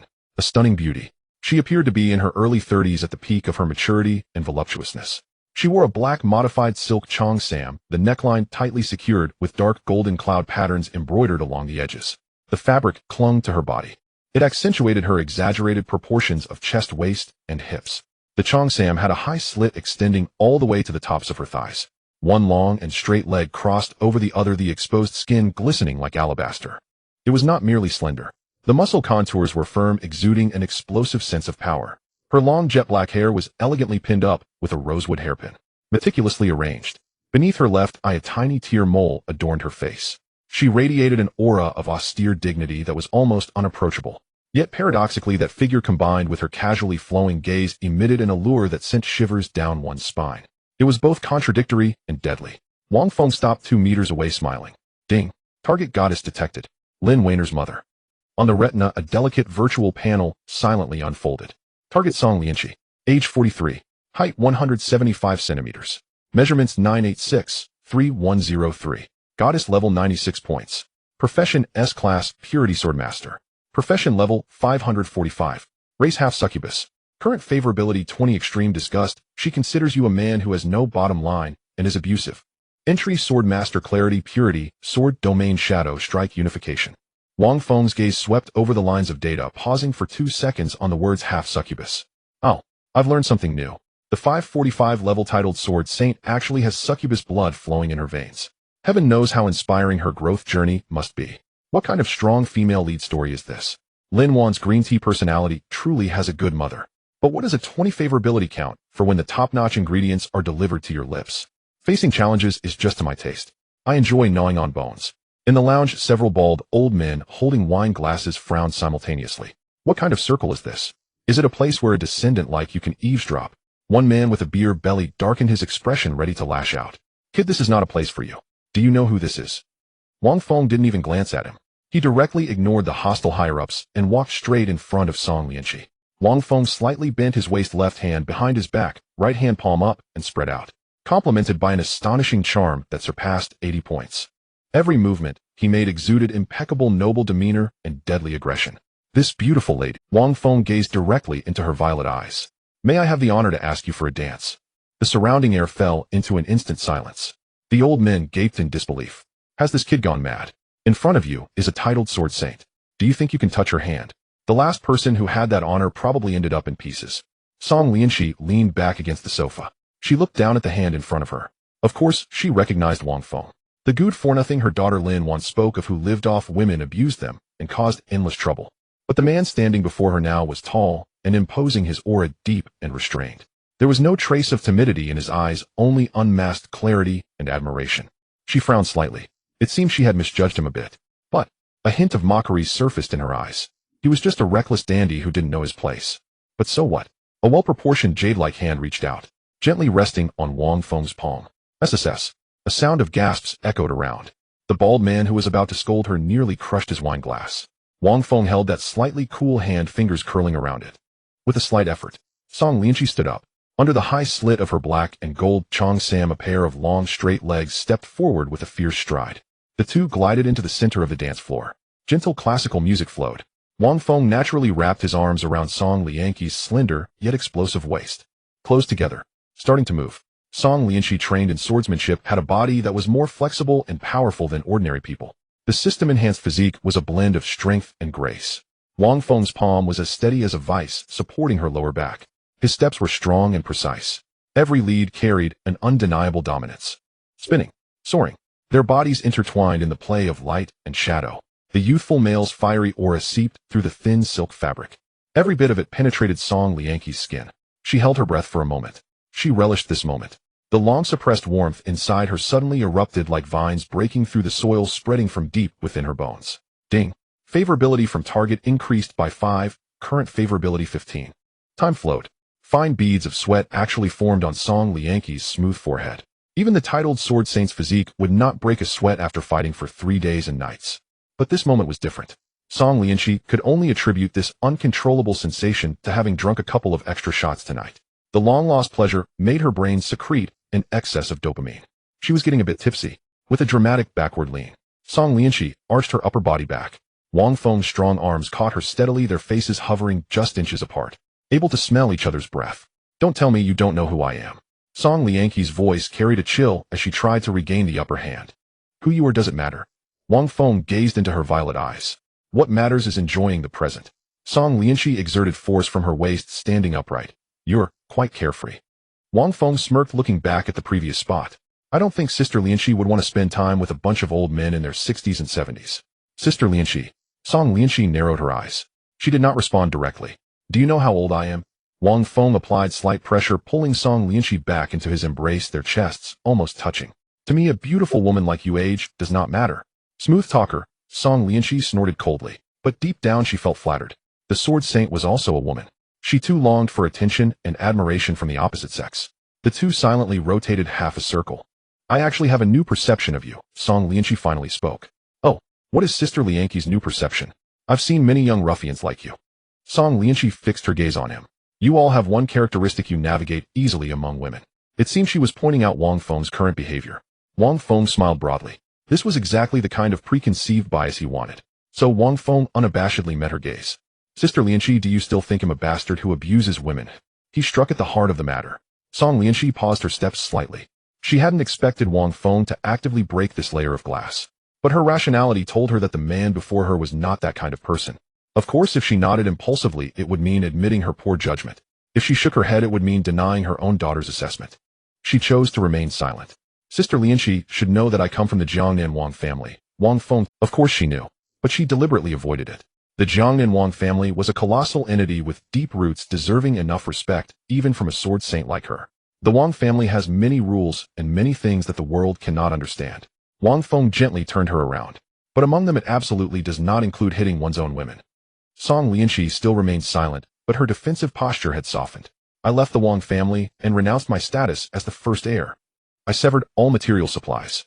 Wang Feng looked into her eyes, his tone sincere to the point of self-deprecation. It was simply because I was foolish enough to believe in love back then. I gave everything to Su Yue only to receive endless demands and rampant rumors. There were facts, a show of weakness and a hidden identity. The coldness in Song Lianqi's eyes melted away.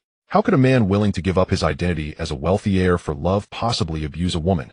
Moreover, she had seen how Su Yue acted like a shrew, which indeed was unbecoming. Ding.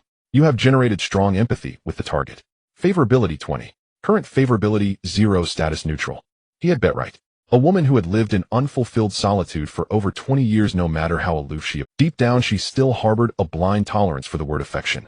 Wang Feng sneered inwardly. It wasn't over yet. He pressed on. Furthermore, Wang Feng intertwined his fingers with Song Lianqi's, turning half a circle. I don't know what role Lin Wan played in this incident. Mentioning my daughter caused Song Lianqi's body to tense up instantly. Protectiveness was her instinct. But I believe Wang Feng's voice was extremely gentle, carrying a brotherly comfort. She has simply been blinded by someone like Su Yue. Her experience is too shallow, and she hasn't seen people's true colors. He paused for half a second, delivering a fatal blow. She is a good girl. A single strike that guarantees a kill. Who could refuse a tall, handsome figure with a profound background, a perfect victim who not only overlooks past grievances, but also actively defends his daughter? Ding. Target's favorability 20. Current favorability 20, status friendly. At least in this moment, she felt that the young man before her was fully qualified to be her daughter's friend. Alright, those things don't matter, Lianqi Jia. Let us focus on the present. The dance was graceful and Song Lianqi was utterly entranced. You can never wake someone who willingly indulges in the pleasures of the moment. Just as you cannot wake someone who opens their mouth to catch urine. Time flies. As the song ended, the two stopped dancing with Wang Feng still gently embracing her curvaceous firm body. The high-slit cheongsam still tightly wrapped around Song's alluring figure. But now her cheeks were flushed with an unusual redness and an inexplicable heat enveloped her. Ding. Target's favorability reached 35. Wang Feng noticed that there was a hint of reluctance in Song Lianqi's gaze that even she was unaware of. That immense sense of emptiness brought by brief release was consuming her rationality. The woman exhaled softly, gently placing her palm on the man's chest. Her tone carried a hint of a little woman she herself was unaware of. I choose to believe your nonsense. Song Lianqi chuckled lightly. If what you say is true, I think Lin Wan should reassess her teammates. If possible, you can become friends with her separately. Of course, Song Lianqi had her own selfish motives. After all, he was from the Wang family.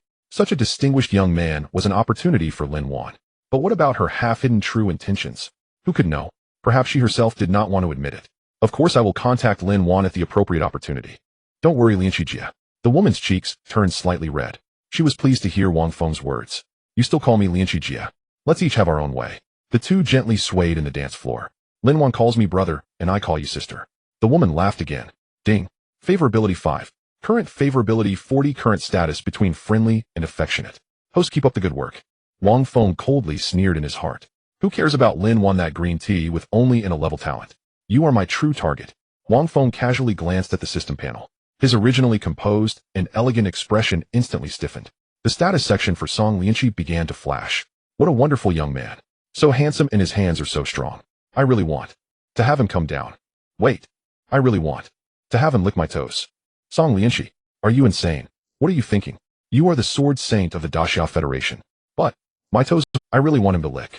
Looking down, Wang Feng clearly saw Song Lianqi's fair, delicate feet, encased in black stiletto heels.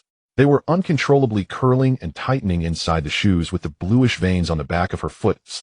Wang Feng felt completely numb. No way. The Daxia's #1 sword saint. The aloof and cold woman. A powerful figure. You secretly want me to lick your feet. Why didn't you say so earlier? No, wait. Is this how you play? Wang Feng gazed at Song Lianqi's exquisitely beautiful face, still cold as ice and unapproachable. Good. Very good.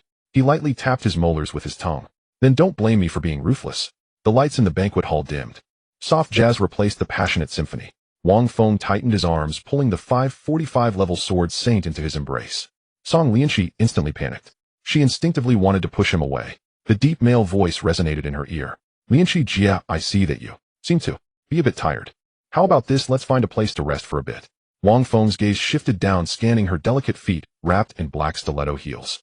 By the way, let me help you massage your feet. Song Lianqi's pupils constricted. The composure on her face cracked. Huh. She was tired. All right. She was the 545 level sword saint. Her stamina was inexhaustible. She could go 3 days and nights without rest and still feel no fatigue. But after dancing in the center of the ballroom for half an hour, she would definitely be tired. She did not push Wang Feng away. How does he know what I want? Could it be that he has mind-reading abilities? Impossible. A mere level 50-something professional can't possibly see through my mental barriers. Song Lianqi quickly denied herself. She followed Wang Feng's lead, walking towards the semi-enclosed curved sofa at the edge of the hall. The process completed, guests mingled in small groups. No one noticed this dim corner. Song Lianqi sat down on the leather sofa. Her body sank deeply into it as she gently leaned against the back. Wang Feng sat beside her. Her long, slender legs wrapped in thin black stockings were lifted by Wang Feng and placed directly on his thigh. Wang Feng's large palm covered her foot. His palm pressed against her instep.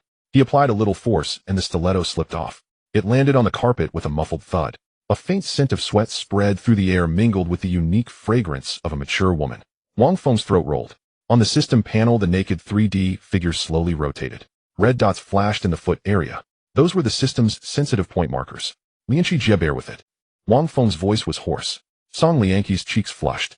She did not speak, merely resting her head against the back of the sofa and closing her eyes. Nodding in consent. What am I doing? I actually allowed a man almost the same age as my daughter to touch my feet. Wang Feng's thumb pressed against the base of her toes, rubbing vigorously. A suppressed moan escaped from Song Lianqi's throat. A tingling sensation shot from her soles straight to her spine. Ding. Target's favorability 2. Current lust value 60. Wang Feng's lips curved upwards. The #1 sword saint of Daxia surprisingly had no resistance to such touch in private. His fingers glided along her instep to the arch of her foot. His fingertips pressed heavily on the red dot. Song Lianqi's calves tightened suddenly. Her toes curled uncontrollably, clamping down on Wang Feng's fingers tightly. She half opened her mouth, breathing rapidly. Her chest heaved violently, the buttons of her high-collared cheongsam straining. Ding. Target's lust value 5. Wang Feng continued his movements.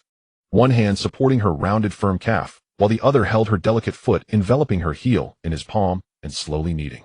The touch of the stockings was smooth. Her warm body temperature transmitted through the fabric to his palm. Wang Feng controlled the pressure alternating between firm and gentle. Every position change was accompanied by a caress. Song Lianqi's tense muscles gradually relaxed. She sank completely into the sofa. Wang Feng leaned down, his face close to her delicate feet, his breath brushing against the back of her foot wrapped in black stockings. Song Lianqi squinted slightly, her vision blurred. He's too close. What is he going to do? Is he really going to take it in? This is a public place, and someone could come by at any moment. But if he really does that, Song Lianqi, you are insane. You are the Sword Saint. How can you have such shameless expectations? Rationality and desire clashed violently in her mind. The lust value surged wildly. Current lust value 85, current lust value 90, favorability 55, just as Song Lianqi completely gave up resistance, arching her foot in preparation for even more boundary-crossing touches. Wang Feng's hand stopped. He released her gently, placing her beautiful leg back on the carpet. The action was gentle and proper. He straightened up, creating distance. His gaze returned to its initial clarity and purity, completely resembling a caring, neighborly younger brother. Lianqi Jia, how do you feel? Isn't it much more comfortable? Song Lianqi was stunned. Her mind went blank. The expectation that hung in the air shattered instantly. A tremendous sense of emptiness surged in her heart.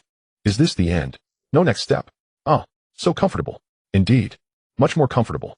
Song Lianqi's voice was dry. Her tone carried a hint of sorrow that even she was unaware of. Xiaofeng, your technique is quite good. Wang Feng glanced at his watch. Sister Lianqi, it's getting late, the party is about to end. How about I give you a ride home? Song Lianqi's, give me a ride home. What does he mean? Does he have feelings for me? For this middle-aged woman? She looked at Wang Feng's young and handsome face. Song Lianqi, wake up. He is just being polite. What are you really expecting? She took a deep breath, forcing down her inner turmoil. She regained the dignified demeanor of the aloof Sword Saint. No need, Xiaofeng, let's leave it at this for today. I still need to find Lin Weiner and go home with that child. Wang Feng's gaze dimmed for a moment. He revealed just enough disappointment, but quickly raised a smile. All right, Sister Lianqi. But Wang Feng suddenly leaned closer, reducing the distance between them to less than half a meter. Sister Lianqi, may I add your contact information? I feel like I really like you. Boom. A thunderclap exploded in Song Lianqi's mind. Ding. Target's affection level reached 60, status signs of infatuation. Congratulations, host. The target's affection level has reached 60, granting a random basic enhancement effect. Attribute bonus agility 5. Wang Feng felt the surge of power within him, and his smile became increasingly sincere. I've never been this happy before. Since I was young. I have never felt this kind of acceptance and understanding. Wang Feng's gaze suddenly became fervent. I feel like you are like my real sister. Kind and gentle. Song Lianqi sat there in a daze. What did he just like me? No, he said he likes me like a sister. Just a sister. No, that's not the same. This child, his gaze, his actions definitely go beyond mere sibling feelings. Wang Feng looked at the rapidly refreshing psychological activity on the system panel, desperately controlling his facial expression. This level 545 female Sword Saint's self-advancement speed is simply astonishing. Sister Lianqi, is it not allowed? Wang Feng lowered his gaze. His voice was low. I know. You are the exalted Sword Saint, and I am just a... Before he could finish, Song Lianqi suddenly grabbed her handbag. With trembling fingers, she took out her phone, pulled up the QR code. Ding. Scan successful. Added you. Song Lianqi's voice was tense. Her footsteps were chaotic as she fled the sofa area, her back revealing an unmistakable panic. Wang Feng leaned back on the sofa. Her footsteps were chaotic as she fled the sofa area, her back revealing an unmistakable panic. Wang Feng leaned back on the sofa. He shook his phone. On the screen was the chat interface of a newly added friend. The avatar was a drawn sword. Username Sword Heart. Wang Feng sneered. Innocent Sword Heart. Don't rush. Soon I will cover your heart in filth. Hee. On the other side at the banquet hall exit, Lin Wan was wearing a formal dress, waiting impatiently for her mother. She was in a terrible mood today. Wang Feng, that useless guy, not only avoided disgrace, but also stole the limelight. Su Yue was just wild in the group, claiming she would kill Wang Feng. She had also scolded everyone. Mom, where have you been? Why did it take so long? Seeing Song Lianqi approach, Lin Wan complained. Song Lianqi paused her steps. She forced herself to steady her breath and fixed her slightly messy hair. Oh, I ran into an acquaintance and chatted a bit. Lin Wan frowned, her gaze falling on her mother's face. Mom, why is your face so red? And Song Lianqi's eyes darted around, and she awkwardly tugged at the collar of her cheongsam. The heating is too strong in the hall. Let's go home. She walked quickly toward the parking lot. Her high heels clicked against the tiles, the sound much more hurried than usual. Lin Wan followed suspiciously behind. Why does her mother, who usually remains unfazed by anything, look so disheveled today? Song Lianqi sat in the back seat of the car. Just as she closed the car door, her phone screen lit up. A new message. Feng Qian's sister Lianqi, your ankle seems a bit swollen. Remember to soak it in hot water when you get back. I didn't get to massage it enough today. Next time I'll help you relax properly. Song Lianqi stared at the message intently. Her breath quickened once more. She quickly flipped her phone over, resting it on her lap. Her legs unconsciously tightened. The next morning the sun was bright. Who? In the 300-square-meter club lounge, Wang Feng wore black sports pants that tightened at the ankles. His upper body was bare. His broad latissimus dorsi rippled with motion, the muscle lines taut. Sweat slid down the grooves of his spine, splattering onto the composite wood floor. 51. 52. Wide stance push-ups. The physical exertion was draining rapidly. Wang Feng smirked, compensating with facial expressions. Noble demon, I am not doing it. This body has been neglected for too long. Back when he just entered college, he could do 100 push-ups in one go. At 22, he should be at his peak, yet half of it was ruined by his ex-girlfriend and a lazy lifestyle. The system's pristine body cleared the hidden injuries. It brought him back to the peak of his physique. But the limits of strength and endurance still had to be honed through sweat. Although he has now changed to an strength shadow sorcerer. Magic professions do not rely on physical stats.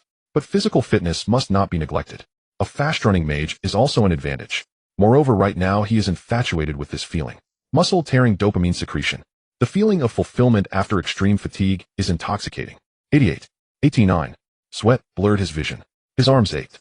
93. Wang Feng gritted his teeth, tightening his core, preparing to push down. Suddenly warmth spread across his back. Soft and exceedingly broad. That momentary sensation confused Wang Feng's muscle memory. His hands trembled, almost losing strength. Damn, it's a ghost. Opt. Wang Feng growled, forcing his elbows to lock and prop his body up. He turned his head. A slender calf wrapped in pure white stockings came into view. The toes slightly pointed upwards. Following his gaze upward, he saw the edge of an ivory white fitted robe tightly stretched due to her sitting posture. Feng Jiu sat steadily on his back with her legs crossed. She leaned slightly forward, her hands resting on Wang Feng's shoulder blades, her pale golden eyes gleaming with mischief. Wang Feng, your physical fitness still needs work. Feng Jiu covered her mouth and giggled lightly. The sudden weight added 100 pounds or so. Wang Feng's breathing became erratic. This woman. Just wait until I flip over, then you can try. He'll throw you up in the air. She carried a faint church-like fragrance that penetrated his nostrils. On the surface she appeared to be a graceful priestess. But in reality she was full of mischief. This weight pressing down on his back combined with that thrilling sensation. He must not lose. Wang Feng tightened his waist and abdomen, taking a deep breath. He bent down, preparing to push up along with the big-breasted junior on his back. Thud! As soon as his elbows bent, his strength became completely unbalanced. Wang Feng collapsed straight onto the floor. Hoo-hoo! Oh-ho! Feng Jiu pressed down, her exaggerated curves perfectly aligning with Wang Feng's lower back. Wang Feng let out a muffled groan. This. For a moment, he couldn't tell whether he gained or lost from this situation.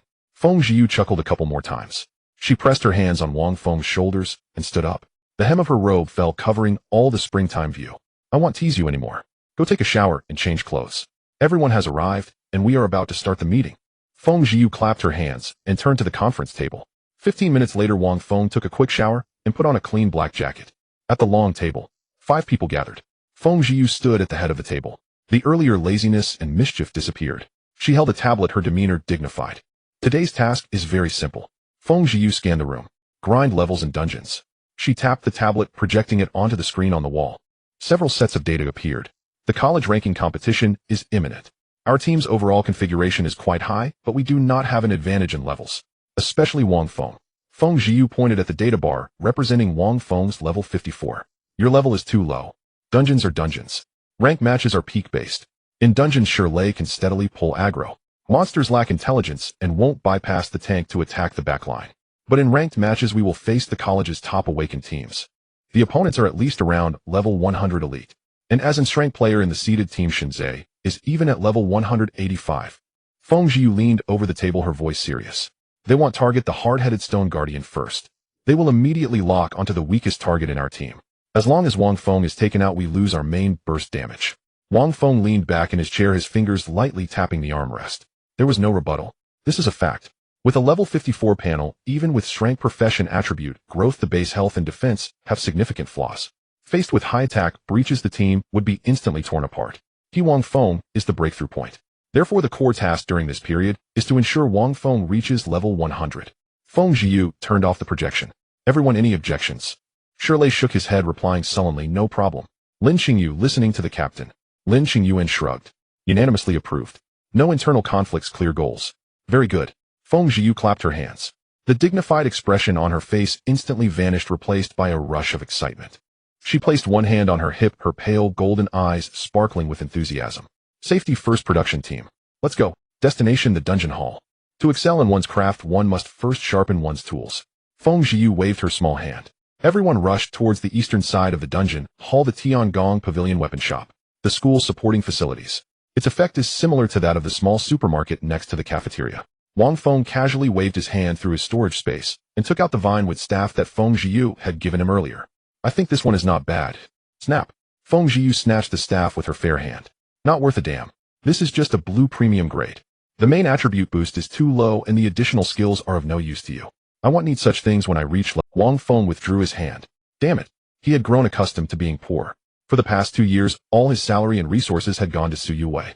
That woman had leveled up to her current rank entirely relying on the money he earned by burning the midnight oil writing code. His current account balance couldn't buy any piece of equipment here. He took a step aside and pulled out a staff embedded with a dark purple crystal. Name Shadowlight Staff, Epic, required level 50 attributes, dark damage 10, intelligence 25. This. Trash. Feng Zhiyu didn't even look, flicking her high ponytail with an undeniable tone.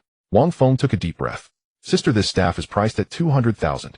His entire fortune added up to less than 100,000. Don't look at those worthless scraps. Feng Zhiyu crossed her arms, her light golden eyes scanning the rows of shelves. Your current task is to max out the equipment level. The team's leveling speed must be maximized. The captain issued the order and everyone moved out. Lin Xingyuan rummaged through a pile of leather armor. Shirley held up 2 huge shields for comparison. Feng Zhiyu walked towards the deepest part of the premium display cabinet. Moments later she returned, slamming a metallic book radiating a faint golden light onto the table. Wang Feng's gaze fell. Name Holy Word Record, Epic Gold, required level 50 attributes, light magic amplification, 20 intelligence, 20 spirit, 10 inherent skill, divine attachment. Instantly releases a runic mark lasting 30 minutes, causing all of one's skills to inflict light magic damage. Divine gear. The best of the best. Wang Feng's heart raced. The additional skill of the Holy Word Record perfectly matched his light-dark imbalance mechanism. The light magic amplification could significantly enhance his survival ability and normal output. He looked up at the price tag. 450,000. Wang Feng pushed the book halfway back. I have no money. I didn't ask you to pay. Feng Zhiyu pressed the book back towards Wang Feng. Resources within the team must be allocated rationally, understand. Understand. Rich girl. Hungry. Brother Feng, look at this. A clear voice came from behind. Lin Xingyu, wearing a baggy red mage cloak, leaned close to Wang Feng. She was not tall, slender, holding a dagger surrounded by black mist. The hilt of the dagger was carved with a miniature metal skull. Name Kiss of the Undead, Epic, required level 50 attributes, dark damage amplification, 20 intelligence, 30 stamina, 15 passive, thirsty magic. Has a 10 chance to trigger during the casting of spells, increasing magic consumption by 5 and enhancing final magic damage by 10. Can stack up to 6 times. Wang Feng grasped the dagger. A chill seeped into his veins, resonating with the dark attribute energy within him. Stacking 6 layers of thirsty magic equals a 60% increase in final damage. Coupled with his dark radiance overload, the explosion limit was infinitely raised. Priced at 600,000. Wang Feng glanced at the extravagant Feng Zhiyu. Then looked at Lin Xingyu. Even a rich loli is fine. Left hand for the tome, right hand for the dagger. Feng Zhiyu pondered, sizing up Wang Feng. The attributes are fine, but the style doesn't match. The metal book looks good with a white robe, while the black dagger should go with an assassin's outfit. You wearing that black tactical jacket looks a bit awkward. Let's do this for now. When our levels are more aligned, we can get a customized set. Wang Feng's expression was deadpan. What? Is this what women are like? These 2 pieces of equipment combined cost 1,050,000. This woman is actually nitpicking about the outfit. Just wear it for now, Captain.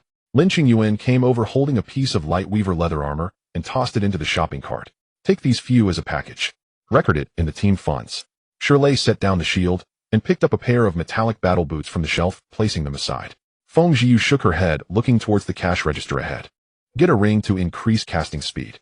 She snapped her fingers. Behind the cash register, a short-haired girl in a black Tiangong Pavilion uniform stepped out. She carried a tray lined with red velvet. On the tray lay a ring engraved with silver runes. Miss Feng, this is the Starlight Meditation Ring that meets your requirements.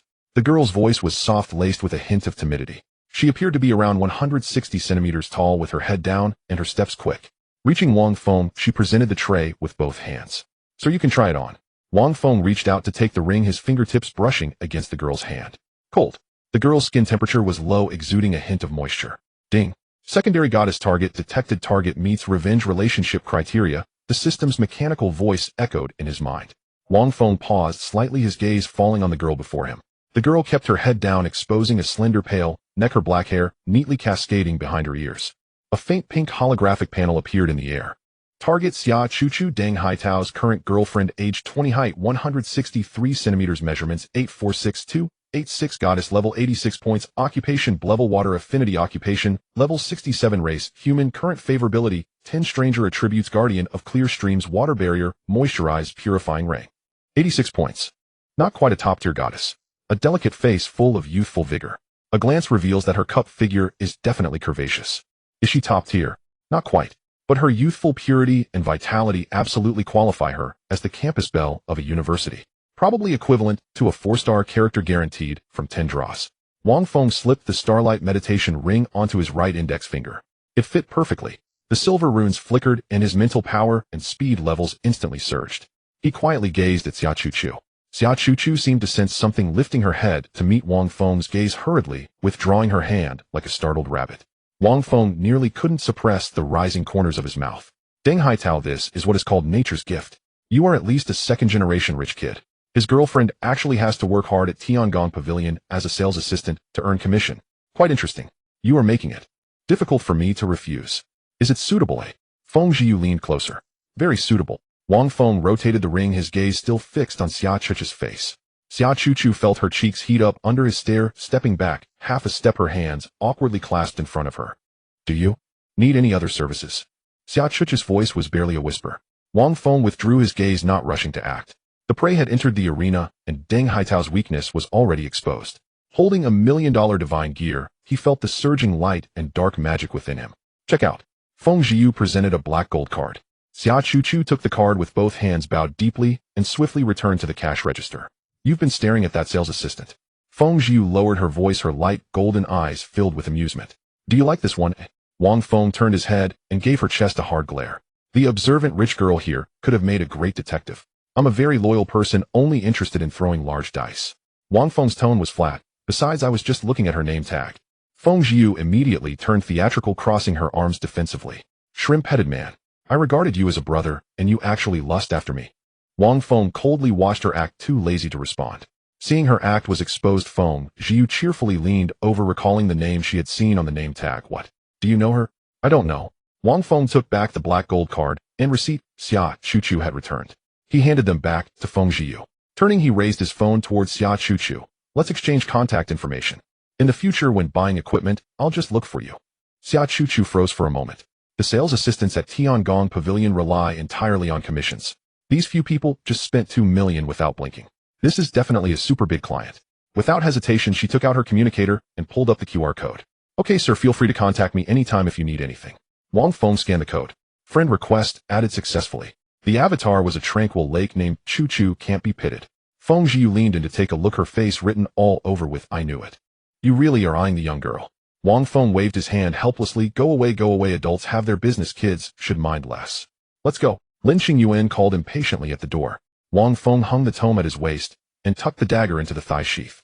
Gear set, target locked.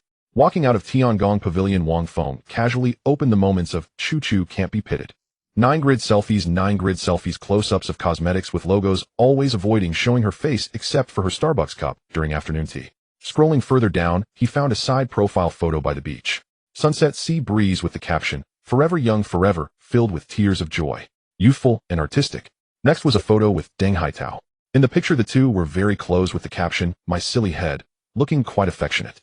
9 grid selfies, the rest mostly various social media check-ins at trendy restaurant, selfies from nearby trips, and occasional complaints about hard work. Wang Feng pressed off the screen, looking up at the main building of Jiangnan Academy in the distance. The character sketch was already very clear. The family background was thin and the talent was mediocre. Relying on work to maintain a decent appearance, yet deep down carrying a hint of unshakable vanity.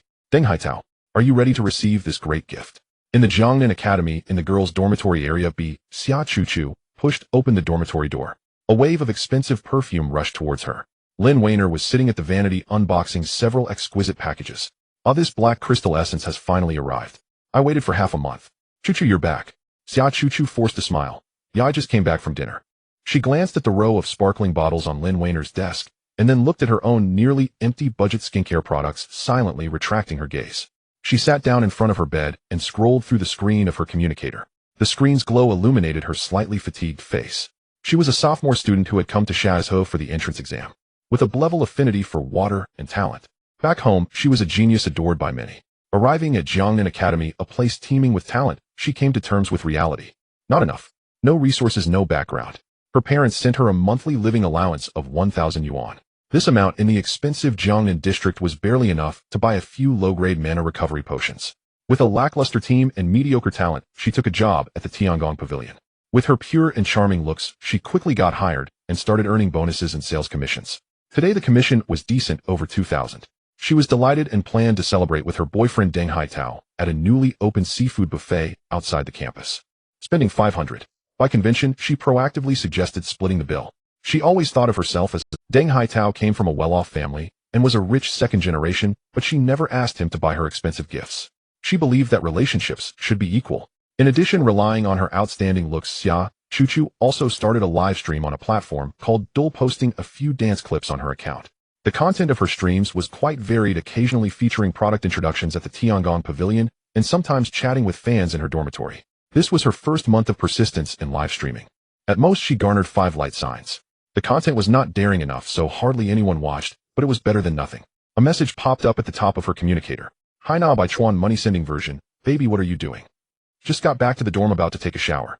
Xia Choo-choo froze for a moment, her fingertip hovering above the screen.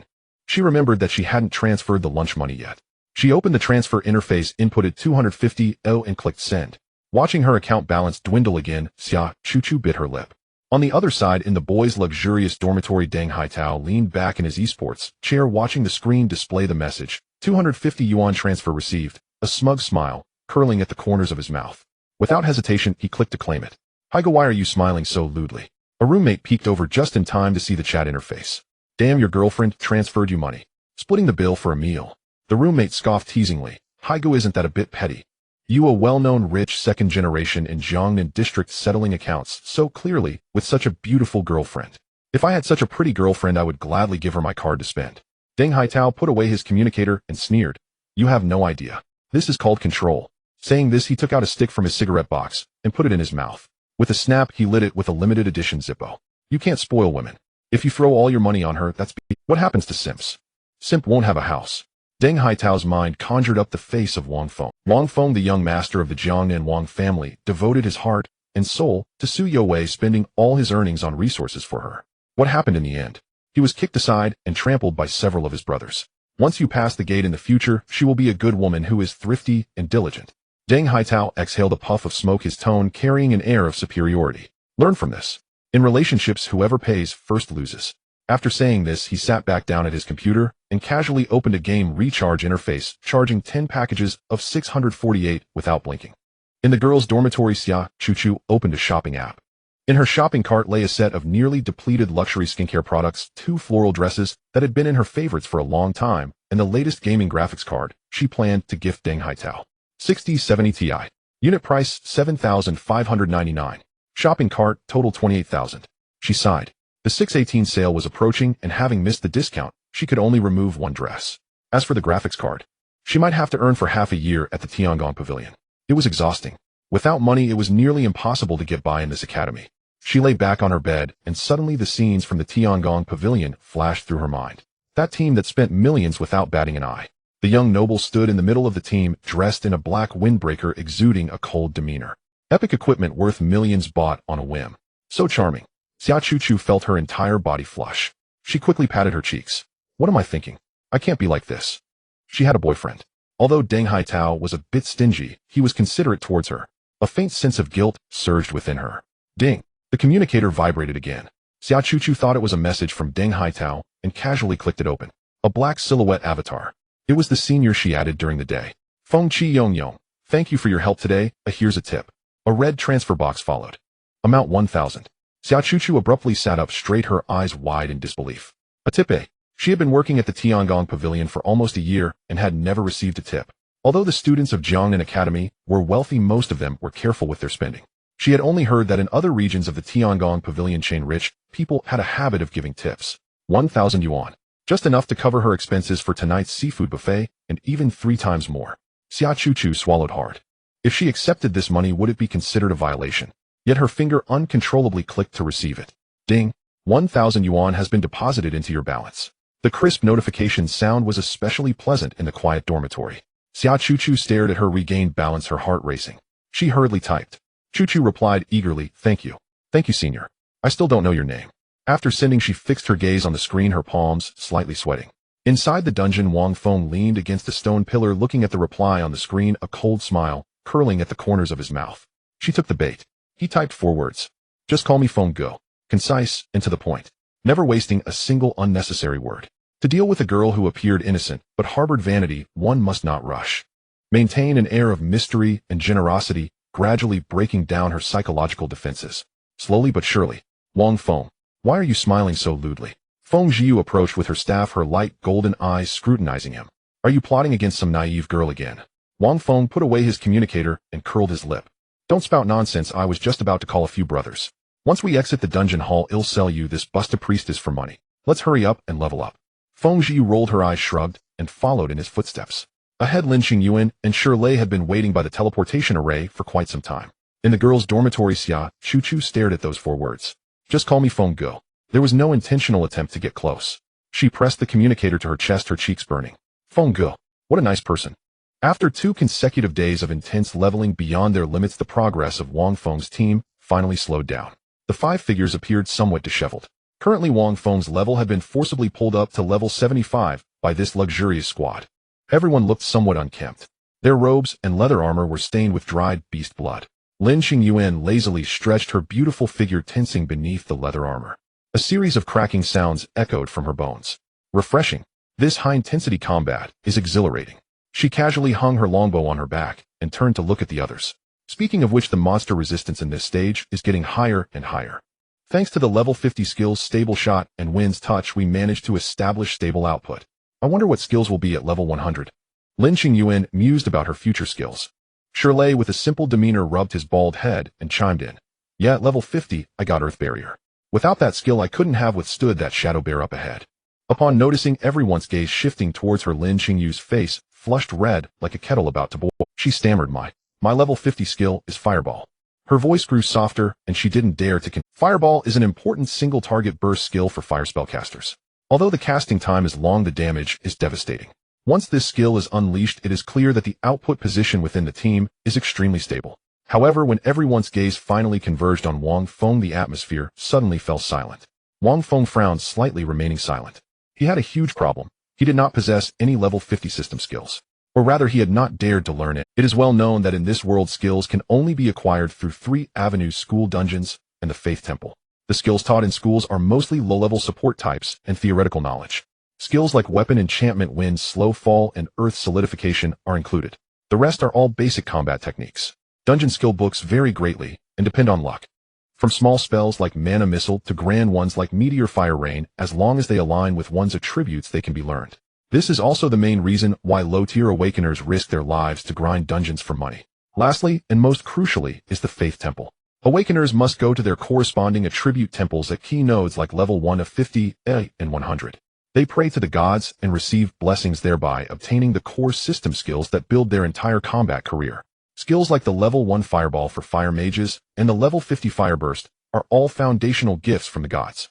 However, Wang Feng, apart from learning the somewhat useless level 1 Glimmer under the unified organization at school right after awakening, he had never visited the temple again.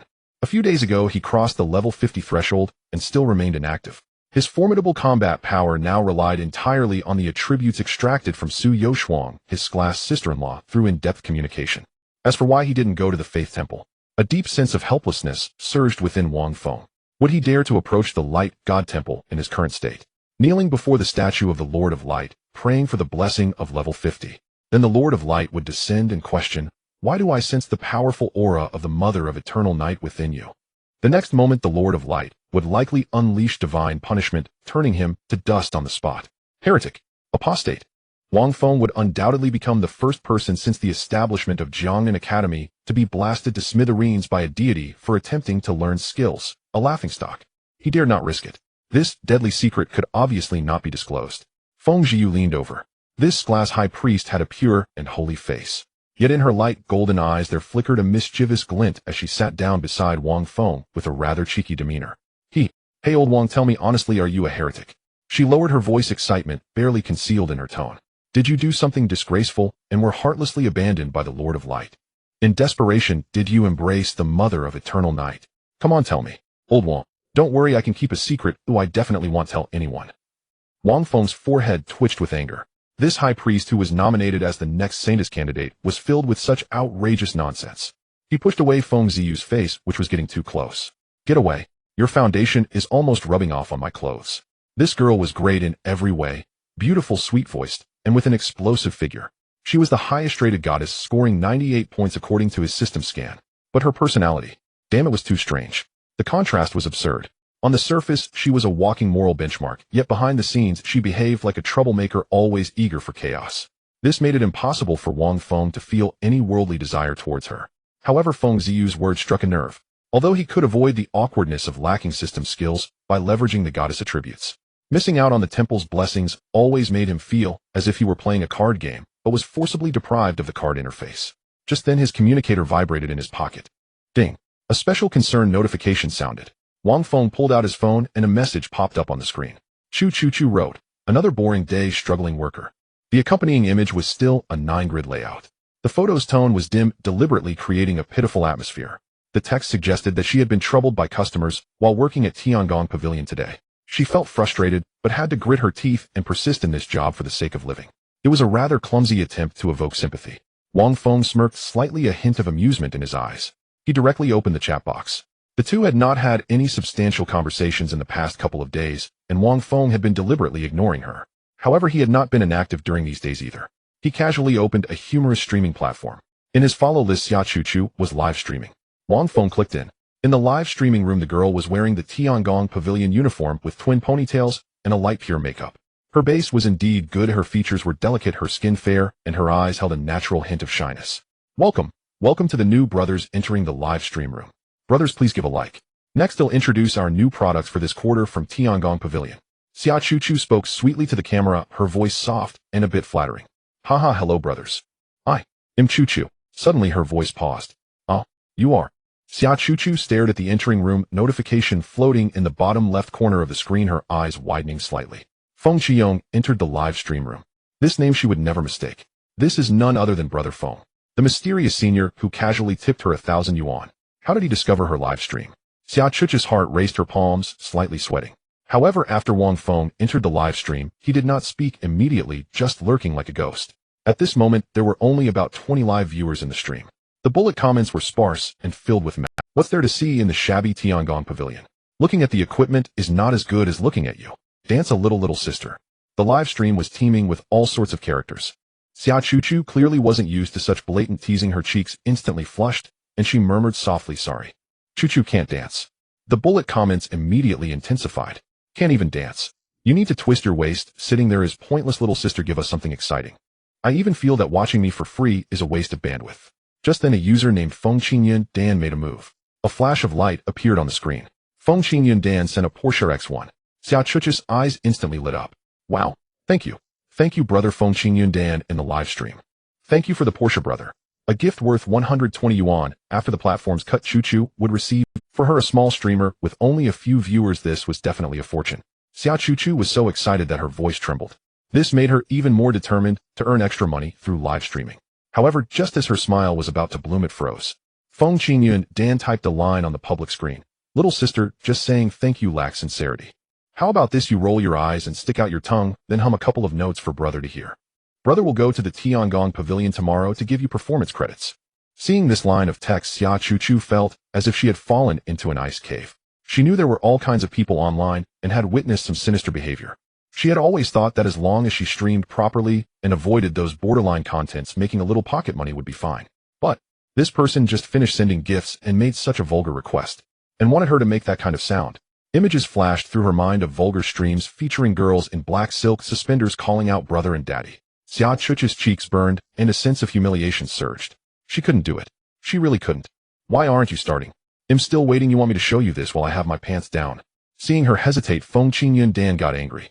I'll tell you, if you don't call me today, I'll go to the Tiangong Pavilion tomorrow to get my money back. I'll also report Jiangnan campus right. I'm very close. It's not hard to find someone right. Seeing the words offline reality, Xia Chuchu completely lost her composure. Tears streamed down her face like a flood after a dam burst. Being blocked offline and having to refund money.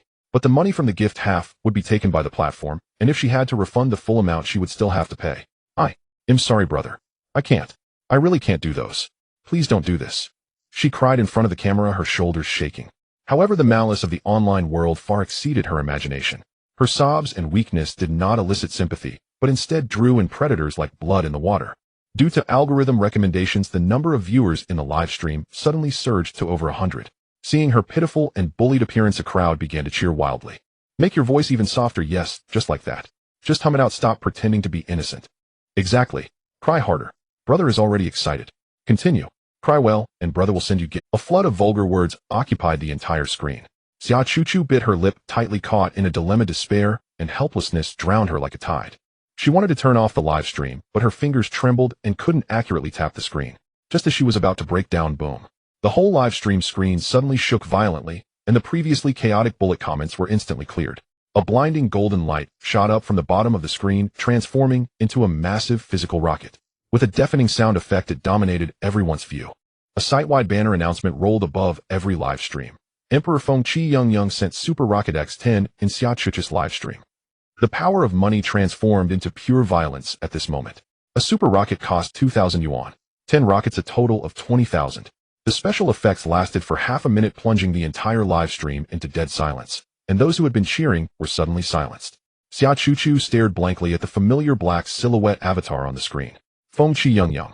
A bullet comment with the Emperor's exclusive golden border slowly floated across the public screen, its words exuding an undeniable coldness. If you want to hear a dog bark, go home and listen to your mother call you. If you dare to say one more word, it'll make sure you can't even hold a begging bowl steady in Jiangnan district. Get lost. The user named Feng Qingyun Dan didn't dare to utter a sound and left the live stream in disgrace. The bullet comments exploded. A massive influx of traffic surged into the live stream. Everyone wanted to witness the live stream that allowed a wealthy patron to send 10 rockets. Wow, is that a wealthy patron? 10 huge rockets. Starting with a barrage. Wealthy patron, you're so... Isn't this too wealthy? I can't understand the world of the rich. 20,000. Isn't a club model more appealing? She must let you break her open. Oh man, that user named Feng Qingyun Dan saw 10 rockets and didn't dare to say a word before disappearing. Ha! Xia Chuchu looked at the dazzling golden light still flashing on the screen, at the ID that had pulled her out of the mire as if a god had descended. Tears welled up again, but this time her defenses completely crumbled. Ding! A crisp notification sound rang in Wang Feng's ears. Target Xia Chuchu. Favorability 5. Current favorability 20. At this moment, Xia Chuchu was completely dazed. 10 huge rockets. She had never dared to look at gifts of this level before, because that was a number she couldn't have dreamed of in her life. Her head buzzed. Brother Feng spent 2,000 yuan without blinking to support her. 20,000. That was equivalent to her serving tea and water at the Tiangong Pavilion for an entire year. A massive joy overwhelmed her like a tsunami. After regaining a bit of sanity, she stammered, Thank you, Brother Feng Qi, for the 10 huge rockets. Then a terrifying thought emerged. Brother Feng Qi spent so much money. Wouldn't he want to see me roll my eyes and stick out my tongue, making that kind of sound? But thinking again, under the impact of 20,000 yuan, maybe, just maybe trying a little wouldn't be too bad. But looking at the rapidly scrolling bullet comments on the screen, that Brother Feng Qi seemed to have disappeared without a trace, silent as the grave. Xia Chuchu's heart dropped to her throat. Could it be? His appetite was even bigger. It made sense. That was real cash worth 20,000. Who would throw money at a female streamer they barely knew? The money from the top patron wasn't so easy to obtain. It was definitely not as simple as just calling a couple of times. Xia Chuchu felt her CPU overheating as her mind uncontrollably flashed through various inappropriate scenarios. What do you want, private photos? Or some special in-depth communication offline? Thinking of this, Xia Chuchu turned as red as a boiled shrimp, steam rising from her head. But what if she refused and Brother Feng got angry and demanded a refund from the platform? That absolutely wouldn't do. The platform would take half, and if she had to refund the full amount, she would still need to pay 1,000.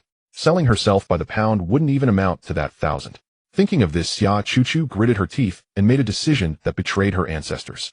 As long as Brother Feng's request wasn't too perverse, she could comply. She was willing to give it her all. Xia Chuchu's lust value 5. Current lust value 35. Inside the instance, looking at the system's pop-up notification, Wang Feng nearly laughed out of anger. Is this even possible? Through the screen, without even seeing her face, the lust value moved on its own. What kind of 18-plus little play was this girl imagining? Imagination is the most deadly. Wang Feng lightly tapped the screen with his fingertips, tired of wasting words, and directly typed 4 words on the public screen. In-stream private chat. The moment these 4 words appeared, the live stream erupted. Wow. The wealthy patron revealed his cards. Jumping straight to the point. Is this definitely going to a hotel? Brother, can you leave some soup for the brothers after eating meat? Let's see each other. Amazing. 20,000. This efficiency is incredible. Hey, this little sister will probably be taken right there tonight. What position will it be? That's up to the brother to decide. Brother, be gentle.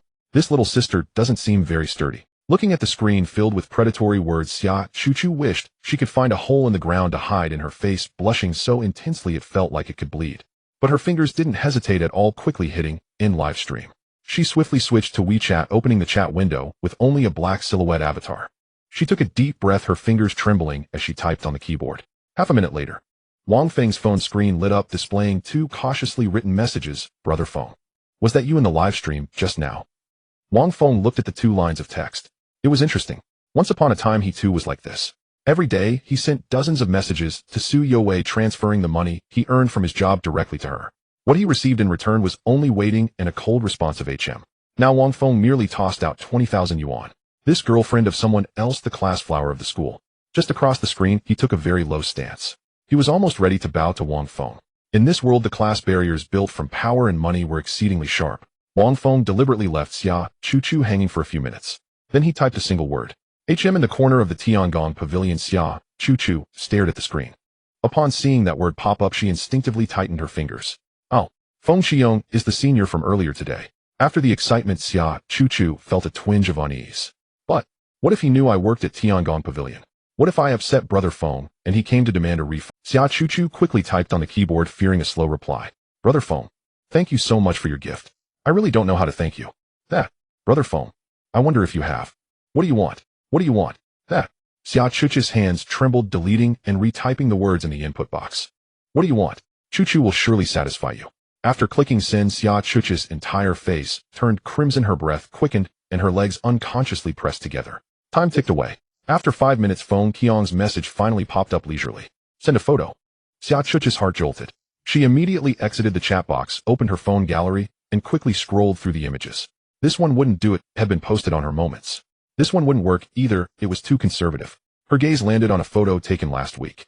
In the picture, Xia Chuchu wore a fitted top and a short skirt, standing under the sunset. The sunlight hit her partially concealed neckline, revealing a subtle cleavage. This one would do. Click send. Xia Chuchu held her breath, waiting for a reply. 1 second. 10 seconds. Half a minute.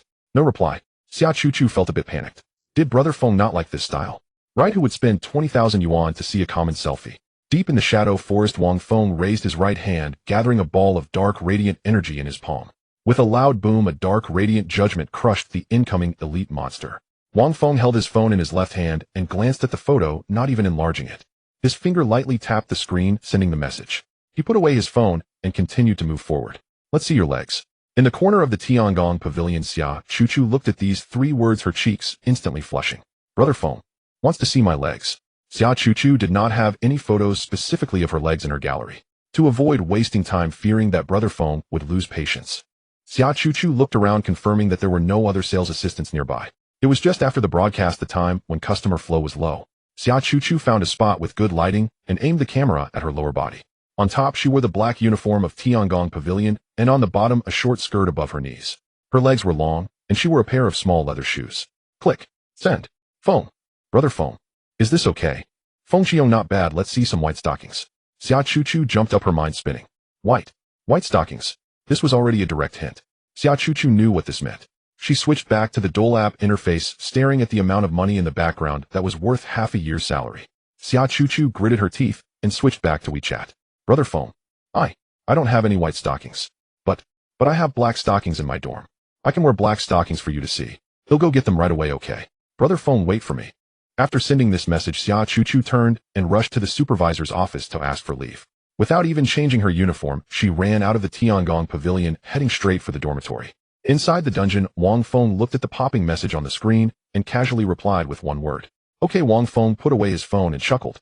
If he were to casually ask a girl for such photos on the street, she would have already scolded him.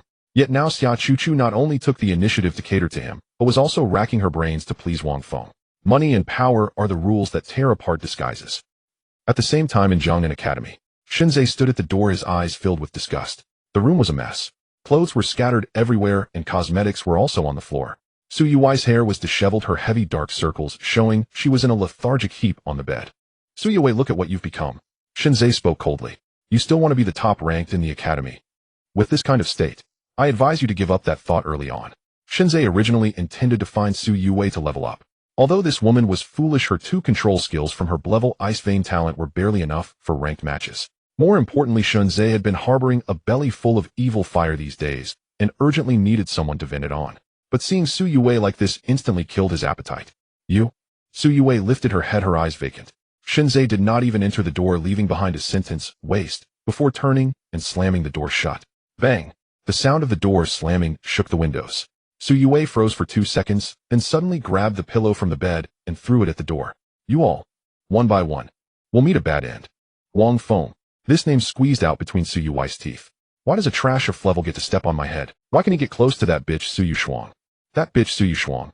Trash. The image of Wang Feng and Su Yushuang in the side hall flashed through her mind, making Su Yue feel nauseous as she cursed loudly. I just wanted to suck a bit of your blood. What's wrong with that? All these years this is what you all owe me. And you? Shinzei. Short, pathetic 5-second man. Trash, that's even worse than Wang Feng. Su Yue smashed everything she could reach. After venting, she slumped to the ground. She had no chips left to turn the situation around. Level talent. Her teammates ran away, and even her backer looked down on her. Even her sister had become an enemy. At that moment, a cold voice suddenly echoed in the dormitory. My poor daughter.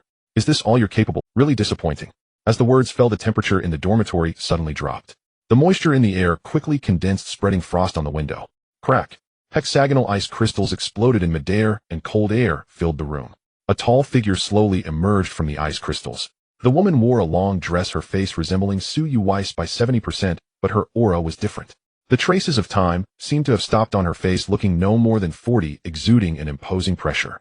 Su Yue sat dumbfounded on the bed, her face full of shock. Mom. Mother. Su Yue never expected Su Wanru to appear at this moment. And in such a manner. In Su Yui's perception, her mother had always been an inconspicuous housewife.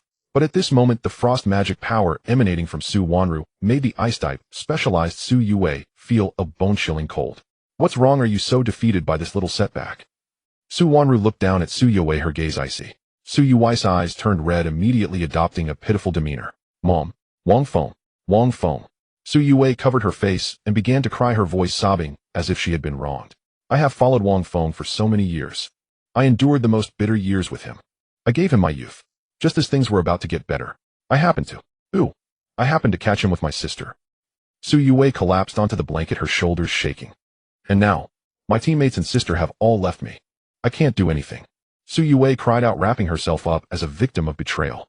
Su Wanru stood silently watching Su Yui's performance, her expression unchanged. Until Su Yui's cries gradually weakened, Su Wanru finally spoke coldly. Now you know pain. I told you to train hard long ago. What were you doing all this time? Listening to her mother's reprimand, Su Yue felt a surge of inexplicable anger. Isn't it all because of that good daughter you gave birth to? If it weren't for Su Yushuang disrupting my plans, would I have ended up like this? Alright, I won't get involved in matters between you and your sister. Su Wanru's tone was cold and hard. But remember, the ice vein talent flowing in your body comes from my power. And you, after 3 years, are still at level. You truly disappoint me. Su Yue suddenly raised her head, her face filled with disbelief. Still at level. What does that mean? Can talent even be upgraded? Su Wanru's lips curled into a cold smile. I originally thought that your sister would inherit my talent. That's why I named her Yushuang. Unfortunately, she ended up inheriting your father's dark system talent. But as for you, do you know what your mother's true talent is? Su Wanru raised her right hand, a ball of ice blue light radiating an extreme cold atmosphere swirling in her palm. Slevel, heart of eternal frost. Su Yue was stunned, her pupils contracting. Slevel. Her mother, that meek housewife, was actually in Slevel power. But after the momentary shock, Su Yui's gaze dimmed again. No matter how high her mother's talent was, what did it have to do with her being a level waste? Su Wanru watched her daughter's reaction, a glint of calculation flashing in her eyes. Leaning down, she lowered her voice to speak. As long as you do as I say, sooner or later, you too can possess level talent. Jiangnan Academy girls' dormitory area. Xia Chuchu pushed open the dormitory door and locked it behind her. The roommates were either in class or playing games, leaving the room empty. She barely had time to catch her breath before she rushed to her wardrobe and yanked open the bottom drawer filled with underwear. Brother phone. I'm back in the dorm. Wait for me. After sending these 3 messages, Xia Chuchu tossed her phone onto the bed and quickly rummaged through the drawer. A pair of ordinary black tights. No too thick. This pair of lace-trimmed, thigh-high stockings. No, there's a snag at the top of the thigh. What to do? Xia Chuchu broke out in a light sweat. She usually never wore such provocative stockings. The supplies in the drawer completely failed to meet Brother Feng's. Just as she was in a state of panic, her gaze swept over a black cardboard box deep in the drawer. Xia Chuchu paused. That was a dating anniversary gift her boyfriend Deng Haitao had given her 2 months ago. A pair of Balenciaga starry black stockings. She remembered clearly that when Deng Haitao presented this gift, his eyes sparkled with unabashed lewdness. He even mentioned that these stockings cost him several thousand yuan and insisted she wear them that very night. Xia Chuchu had opened the box once, the material so sheer that it almost revealed the texture of her skin. The sparkling starry sheen on the surface made her feel overly exposed and ashamed. She had refused Deng Haitao, saying she was not used to it, and the expensive stockings had remained buried at the bottom of the box. Now they had become her only lifeline. Xia Chuchu bit her lower lip, her fingers brushing against the cold card, but wearing the stockings her boyfriend bought for her. For another man to see. Why did it feel so? This extreme sense of betrayal made Xia Chuchu's breath quicken and her heart race. Yet a dazzling golden light flashed in her mind. 20,000 yuan. Just to see a few pictures? I can't. Let Brother Feng down. Xia Chuchu no longer hesitated and flipped open the box lid. She kicked off her small leather shoes and placed her bare feet on the cold wooden floor. Her fingers pinched the edge of the stockings, slowly pulling them out from the packaging. The cool, delicate sensation traveled up her fingertips. Xia Chuchu lifted her right leg and slipped the stockings onto her toes, pulling them up along her ankle, calf, and knee. The gossamer black material perfectly adhered to her skin. It was extremely comfortable, cool, and soon a hint of snug warmth surfaced. Sunlight streamed through the curtain seams and fell on her legs, instantly highlighting a layer of fine starry luster on the surface of the stockings. The edge pressed against the soft flesh of her thighs, lingering at the boundary of the absolute territory. Both stockings on, Xia Chuchu stood in front of the full-length mirror, gazing at her reflection. Her upper body was clad in the meticulously tailored black uniform of Tiangong Pavilion. Yet her lower body was a visual shock of starry black stockings. She was about to put on her small leather shoes to match when her movement suddenly halted. Brother Feng. Does he prefer to see feet? She recalled the previous message she had received. Let's see your legs. Simple and straightforward, hitting right at the core. If it was just a casual look at her legs, wearing shoes would ruin that sense of unguarded intimacy. Xia Chuchu stood barefoot and picked up her phone. She walked to the window and yanked open the curtain. The afternoon sunlight generously illuminated her legs, fully activating the sheen of her starry black stockings. She turned sideways, facing the changing mirror, slightly raising her toes. One leg stretched back, while the other bent forward, striking a pose that emphasized the lines of her legs. Click. The first photo was taken. Xia Chuchu looked at the photo on the screen and felt it wasn't enough. Since she had come this far, no one would know. Click. Send. Deep in the Shadow Forest dungeon. Boom. Wang Feng held his left hand out, a surge of dark energy exploding in his palm, crushing the head of the last elite-level shadow leopard. Black blood splattered onto the dry leaves, emitting a hissing, corrosive sound. Rest for 5 minutes. Captain Feng Jiu waved his staff, and a gentle holy light descended, restoring the team's stamina.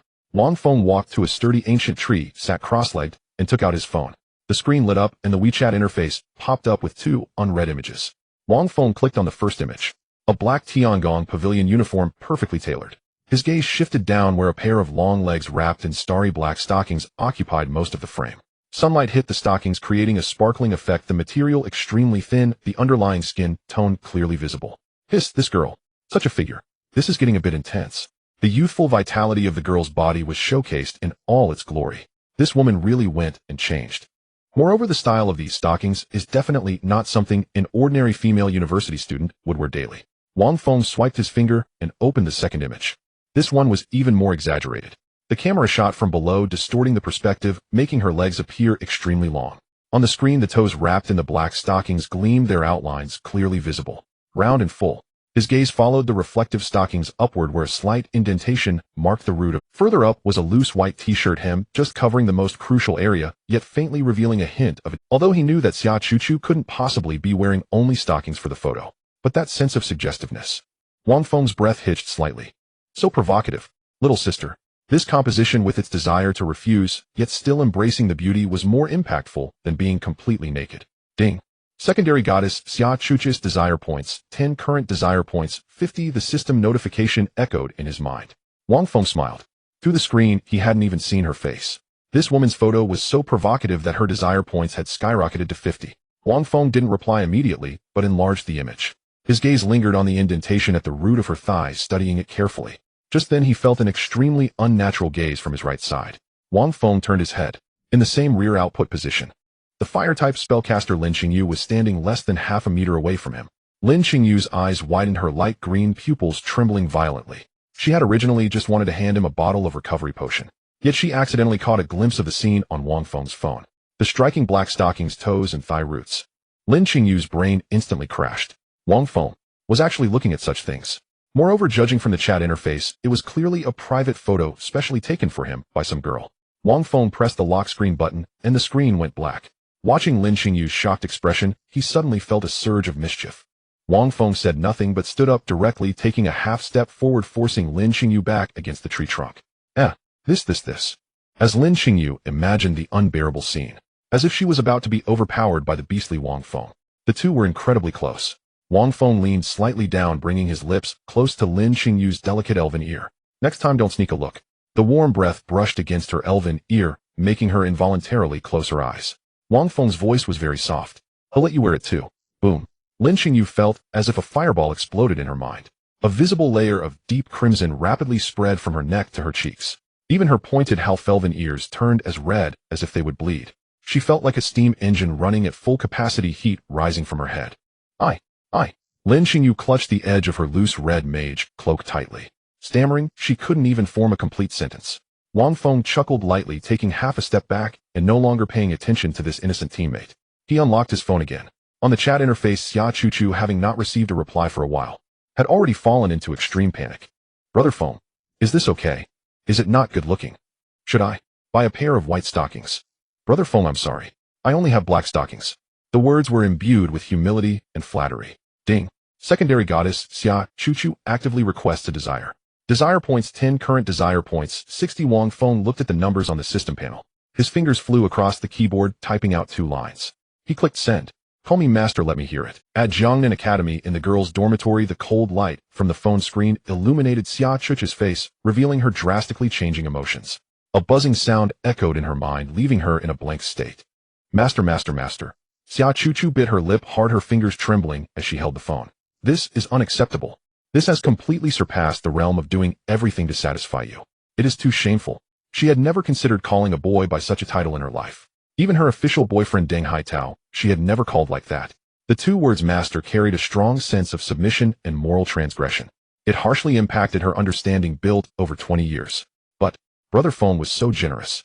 If she angered him, what would she do if he never spoke to her again? Xia Chuchu lowered her head, glancing at her legs wrapped in thin black stockings. An indescribable heat rose from her lower abdomen. She swallowed hard. Trembling, she pressed the voice message button. On the other end of the call, in the Tiangong Pavilion, the materials recycling hall, Wang Feng and the others were gathered around the counter counting their loot. Lin Qingyuan tossed the shadow rhinoceros horn in her hand, which emitted a faint glow. She let out a sigh of relief. Phew. Thankfully this thing didn't break. If its quality were compromised, it would cost a lot. She turned to look at the towering Shi Lei behind her.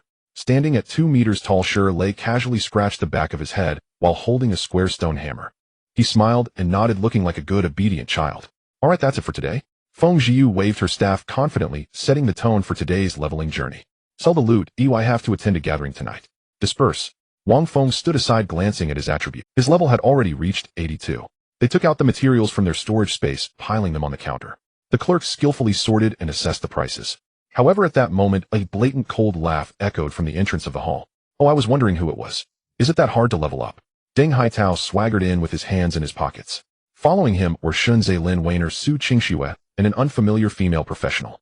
Seeing the blood and damaged equipment on Feng Ziyu's team, Deng Haitao's contempt was nearly overflowing. Shunzhe raised his chin, his icy gaze sweeping over Wang Feng.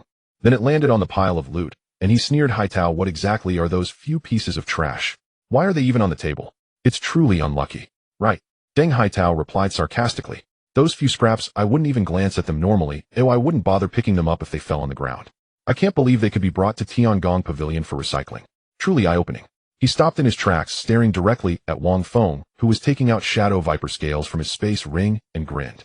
You really are just a waste that only deserves to pick up garbage. No sooner had he finished speaking than a fiery orb suddenly ignited in front of the counter. Lin Xingyu's face flushed red, the rich fire elements surging violently around her as her wide red mage robe billowed from the airflow.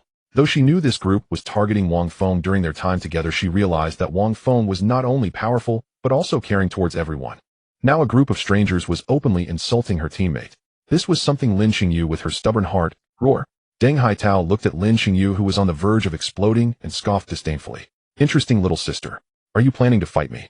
Ah, how amusing. As he spoke, he glanced around at the onlookers, as if discovering something incredibly ridiculous. A weak magic-type professional could not even last a second against him in a class berserk fist fighter. If it came to blows, he was confident he could instantly eliminate this mage. He would then dive into the back line and wreak havoc on this team. However, Shun Ze's gaze lingered on Lin Xingyu, studying her from head to toe. Beneath her large magic robe, her fair and slender neck was revealed along with her dainty calves. Her half-elf pointed ears peeked out from her red hair. Although her figure seemed unremarkable, the delicate, pure, and stubborn demeanor gave off the impression of an angry kitten stirring an inexplicable urge within him. I say, little sister. Shunze stepped forward, putting on a self-assured, charming smile. What future do you have following a team that only picks up scraps? Look at our team, we're just lacking a fixed damage dealer.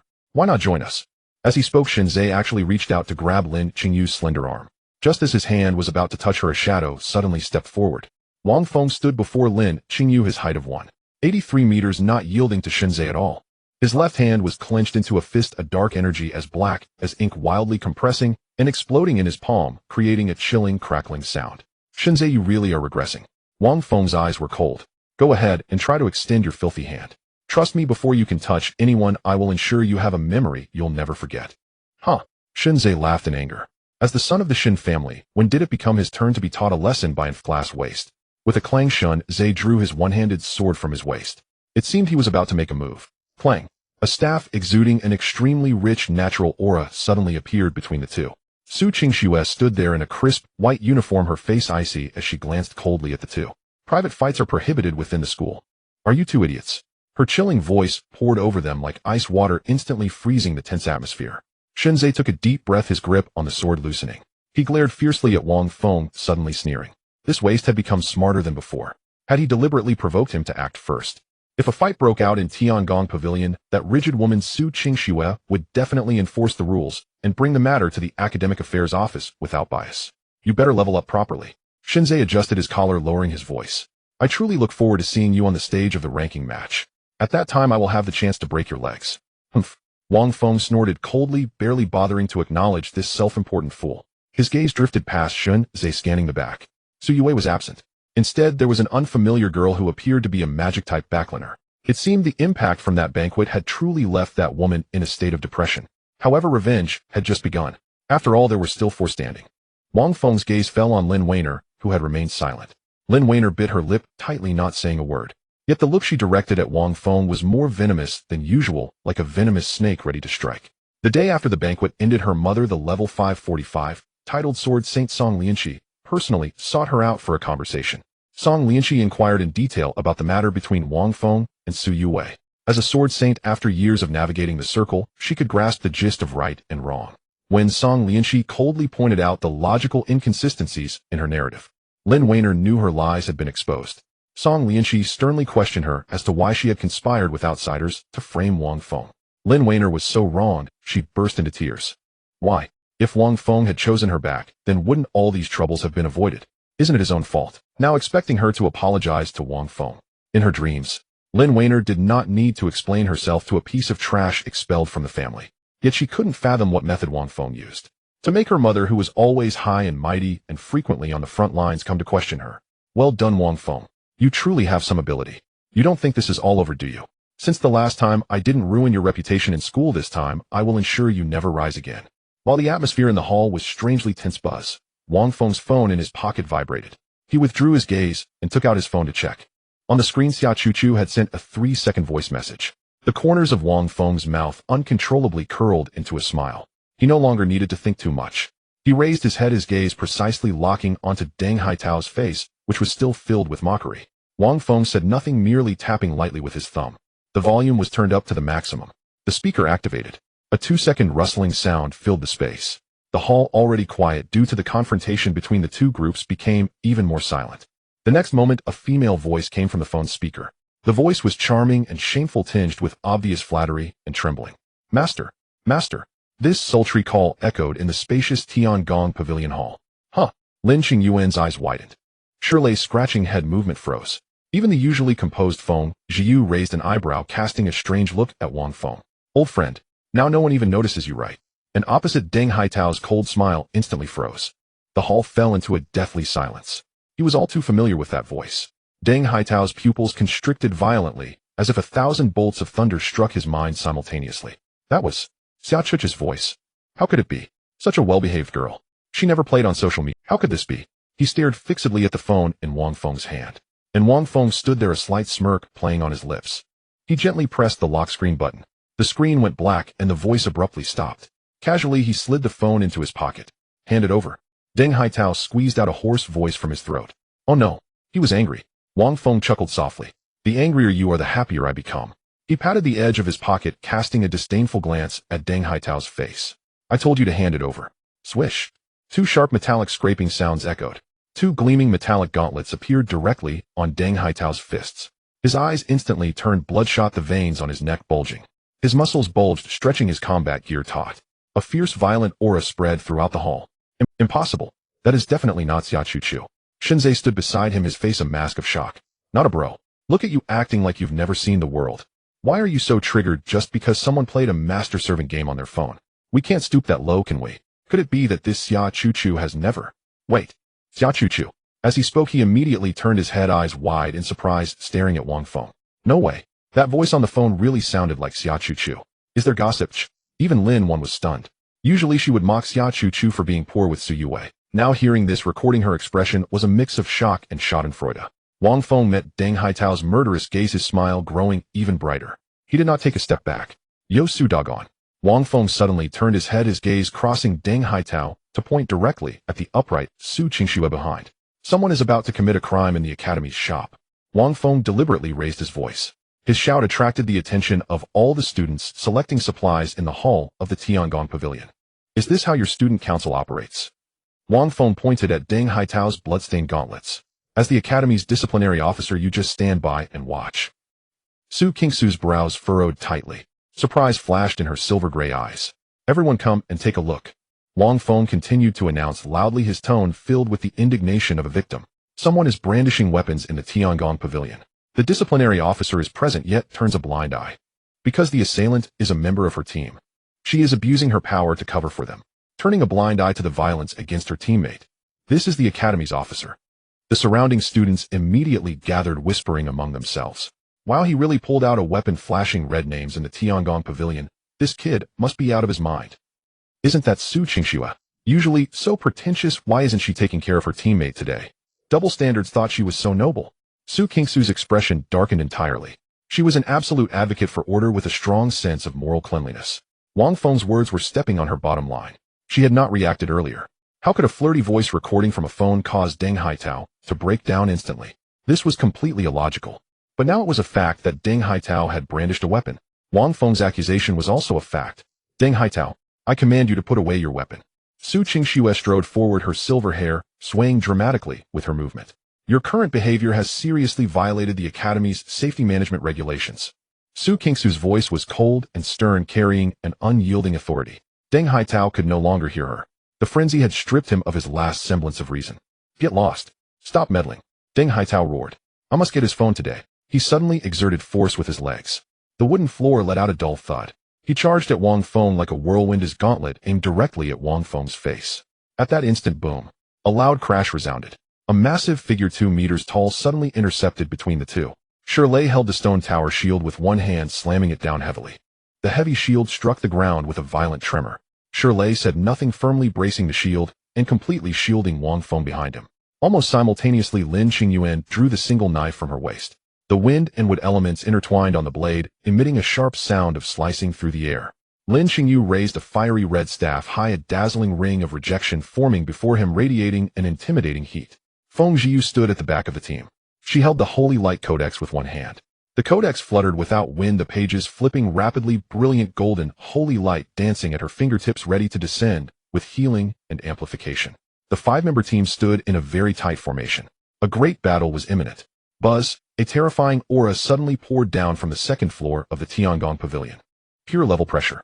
The air in the hall instantly ceased to flow. Breathing became extremely difficult. Deng Haitao's rushing body suddenly halted.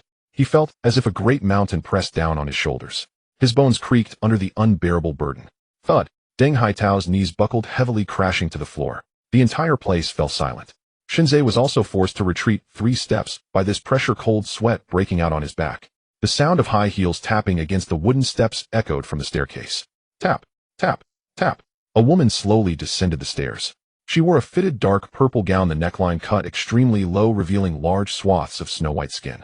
She held a jade smoke pipe of emerald green, gently exhaling a puff of light blue smoke. The manager of the Tiangong Pavilion, Zhou Qingwen. An overlevel 300 powerhouse. Causing trouble in my store.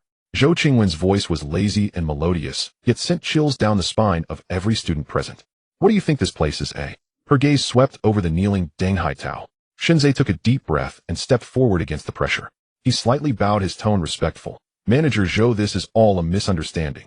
My teammate lost control of his emotions and violated the rules of the Tiangong Pavilion. We are willing to compensate and leave immediately. Shinzei was a smart man. He knew how powerful the forces behind the Tiangong Pavilion were, far beyond what students like them could provoke. Zhou Qingwen said nothing. She took a puff from her pipe, her gaze shifting to Wang Feng. Wang Feng stood behind Shirley's tower shield, his posture straight. He met Zhou Qingwen's scrutiny, slightly lowering his head and performing an impeccable gesture of respect. Zhou Qingwen flicked the ash from her pipe. Take him away. The pressure vanished instantly. Deng Haitao gasped heavily. His eyes bulged bloodshot and fixed on Wang Feng. He pushed against the ground, trying to stand up. Shinzei grabbed the back of Deng Haitao's collar and forcibly dragged him toward the exit. Let go of me. The phone. His phone. Deng Haitao continued to scream incoherently. Lin Wan and the new girl quickly followed, heads down, hastily leaving the hall. Su Qingxue stood in place, casting a deep look at Wang Feng before turning to exit. The hall returned to its original order. Shirley put away the tower shield. Lin Xingyuan sheathed her knife and walked to Wang Feng's side, patting his shoulder. Feng Zhiyu closed the codex and walked to the counter, urging the staff to continue counting the materials. As she turned, she cast a meaningful glance at Wang Feng's pocket. Wang Feng appeared unbothered. He smirked at his teammates. He walked to the sofa in the lounge area, took out his phone, and unlocked the screen. The WeChat interface still lingered on Xia Chuch's chat box. The last message was that 3-second voice note. Wang Feng's fingers danced quickly across the screen. He typed out a line of text and clicked send. Take off your stockings. Bring them to me. Tiangong Pavilion. In the 4-person dormitory of Jiangnan Academy, the silence was so profound that one could hear their own breathing. Xia Chuchu was fixated on her phone screen, the glare reflecting off her flushed cheeks. A bright orange transfer notification popped up unexpectedly. A wind swept through, transferring 2,888 yuan to her. The message section contained only a few brief words. Money for stockings. 2,888. This string of vivid red numbers burned into her retina, refusing to fade. What does this mean? This completely crossed any normal social boundaries. If this had happened in the past, she would have definitely blocked him and posted a screenshot on Zaihanshu to expose him. But at this moment, as she stared at the glaring orange box, she felt no disgust in her mind. Instead, a wave of indescribable excitement surged within her. Her legs unconsciously closed together. The thin black stockings from Balenciaga rubbed against the inner thighs, creating a slight static charge. The current shot up her tailbone and surged into her cerebral cortex. 10,000 in tips, 2,000 in commissions, plus 1,000 as a bonus. Adding this 2888, she was one step closer to clearing her shopping cart target of 28,000. Those expensive skincare sets, that floral dress she had coveted for 3 whole months flashed through her mind one after another. Her self-esteem crumbled in the face of money. She bit her lower lip, closed her eyes. Her thumb trembled slightly as it slid towards the payment button. Ding. The system's notification sounded crisp and pleasant.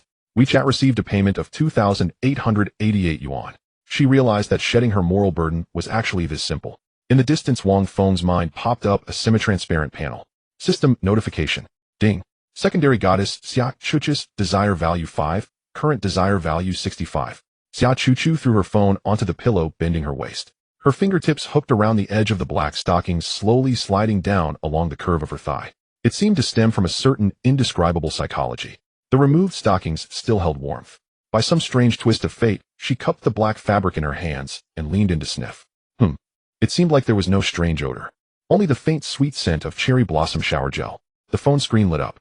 It was her official boyfriend Deng Haitao sending a message. Choo-choo, where are you? Even through the screen, she could feel his anxiety and frustration. She glanced at it and directly turned off the screen. This was not the time to deal with him. Brother Feng said she should deliver it right away. She absolutely couldn't keep the top donor waiting. She grabbed the exquisite handbag from Tiangong Pavilion, stuffed the black stockings into the box, and wrapped it up. She put on a beige knitted coat and rushed downstairs. At the bottom of the girls' dormitory, Deng Haitao paced anxiously by the flower bed, kicking a few pebbles with his leather shoes. He couldn't believe it. Choo-choo was always so well-behaved. Normally, she would blush even when holding hands, too shy to speak loudly. Such a soft and sweet girl. How could she possibly call another man master behind his back? Right? It must be a coincidence. He rushed towards the girls' dormitory in a panic, wanting to verify, but ended up empty-handed. His heart sank to the bottom. Outside Tiangong Pavilion, Wang Feng leaned against a carved stone pillar by the door, one hand in his pocket, looking down as he fiddled with his phone. Before long, the sound of urgent little shoes tapping against the ground approached. Tap, tap, tap.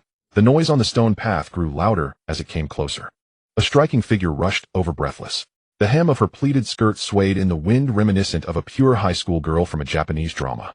The setting sun illuminated her bare, glistening calves, casting a soft glow. Feng, Brother Feng. She gasped, stopping half a meter away, her chest rising and falling violently. The black mask covered most of her face, but couldn't hide her flushed ears. She trembled, hands shaking as she passed the paper bag forward like a thief. Wang Feng's gaze brazenly swept over her smooth white legs before he took the paper bag, without even glancing inside. He didn't even look at what was inside. His voice was low and magnetic. Not bad. Wang Feng stepped closer, looking down at her. Very obedient. This simple compliment made Xia Choo-choo feel more cherished than any sweet nothings. She was even unaware that deep down this praise stirred a sweet feeling within her. Just as she was immersed in this subtle atmosphere, a broad, warm palm suddenly rested on her head. Wang Feng's fingers wove through her hair, gently rubbing it like he would a pet. Xia Choo-choo instinctively squinted her eyes in comfort. Wang Feng leaned down, drawing closer to her reddened ear. His warm breath brushed against her fair skin. Master is very pleased. 5 words. Xia Choo-choo felt as if lightning had struck her crown. The mixture of guilt and extreme shame surged into pleasure. Her legs turned to jelly, and she almost collapsed. A system panel popped up. The target received strong psychological stimulation, leading to a significant increase in desire value. Current desire value 70. Current favorability 40. Wang Feng glanced at the panel, withdrew his hand, and patted her back. He turned and walked into the sunset, leaving no trace of nostalgia. Only Xia Choo-choo stood frozen in place, her legs tightly pressed together, her mind buzzing. The electric sensation that felt nearly out of control still coursed through her body. However, at that moment, Choo-choo, a rough shout pulled Xia Choo-choo abruptly from that state of pleasure. She turned around sharply. Deng Haitao approached with large strides, his facial features twisted together, his complexion terrifyingly dark, with veins still visible on his forehead. Hi, Haitao. Xia Choo-choo shivered all over, her heart racing, her hands constantly twisting her clothes. Deng Haitao looked around anxiously. Apart from passing students, there were no suspicious targets at all. What are you doing here? Not even replying to messages. He stepped closer, his burly frame exuding immense pressure. Xia Choo-choo, in a moment of panic, blurted out. I forgot to clock in. I rushed back to punch out. Deng Haitao stared at her face intently. Clocking in? Do you often forget? What were you dawdling here for earlier? Remembering the voice message from Tiangong Pavilion, his anger surged. He could hardly suppress the irritability stemming from the aftermath of his frenzy.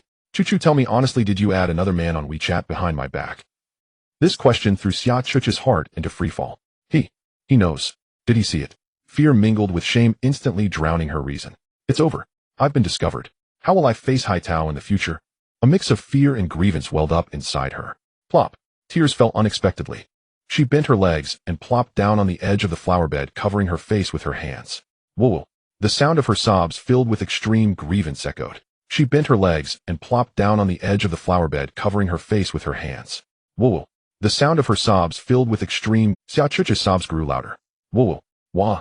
As she cried, she regained her composure. She realized that Deng Haitao actually didn't continue to question her. He was bluffing her. The confidence surged within her, and she cried even more tragically. Whoa. I work part-time every day. So hard. I can't even afford to eat well. Just wanting to save money. To buy you a gift. You actually doubt me. Deng Haitao, do you have any conscience? Wah. Deng Haitao's mind buzzed. A strong sense of guilt completely devoured his reason. I really am. He cursed himself inwardly. Choo-choo is so pure and kind. She endures hardships at work just to buy me gifts. How could I doubt that recording was her? Wang Feng, that grade waste, what kind of thing is he? It must be a coincidence that he saw a short video. He half squatted down, reaching out to wipe the tears off Xia Choo-choo's face, speaking gently. I'm sorry, Choo-Choo, it was my fault. I was wrong, okay?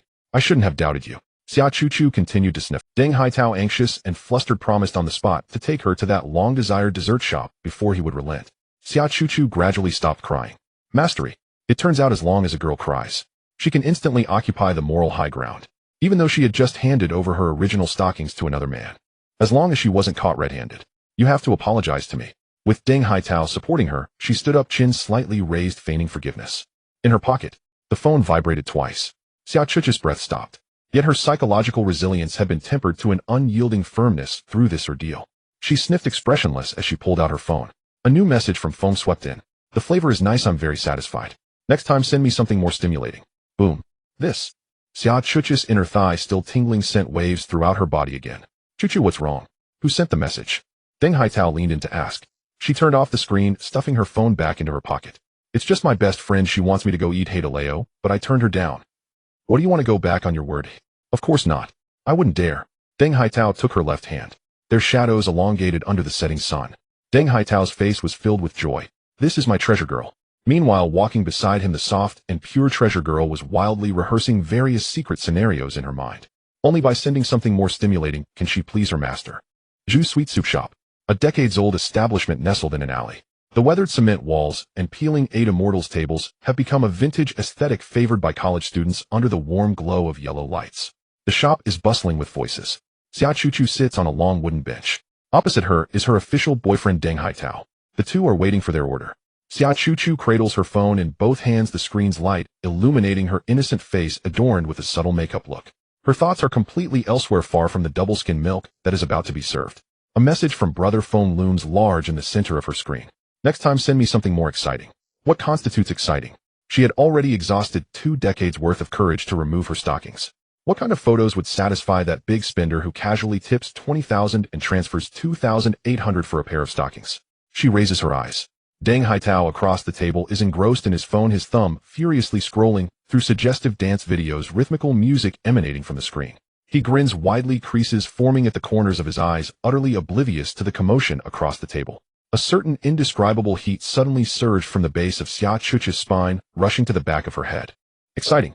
Sending private photos to another man right in front of her boyfriend. Is there anything more thrilling than this?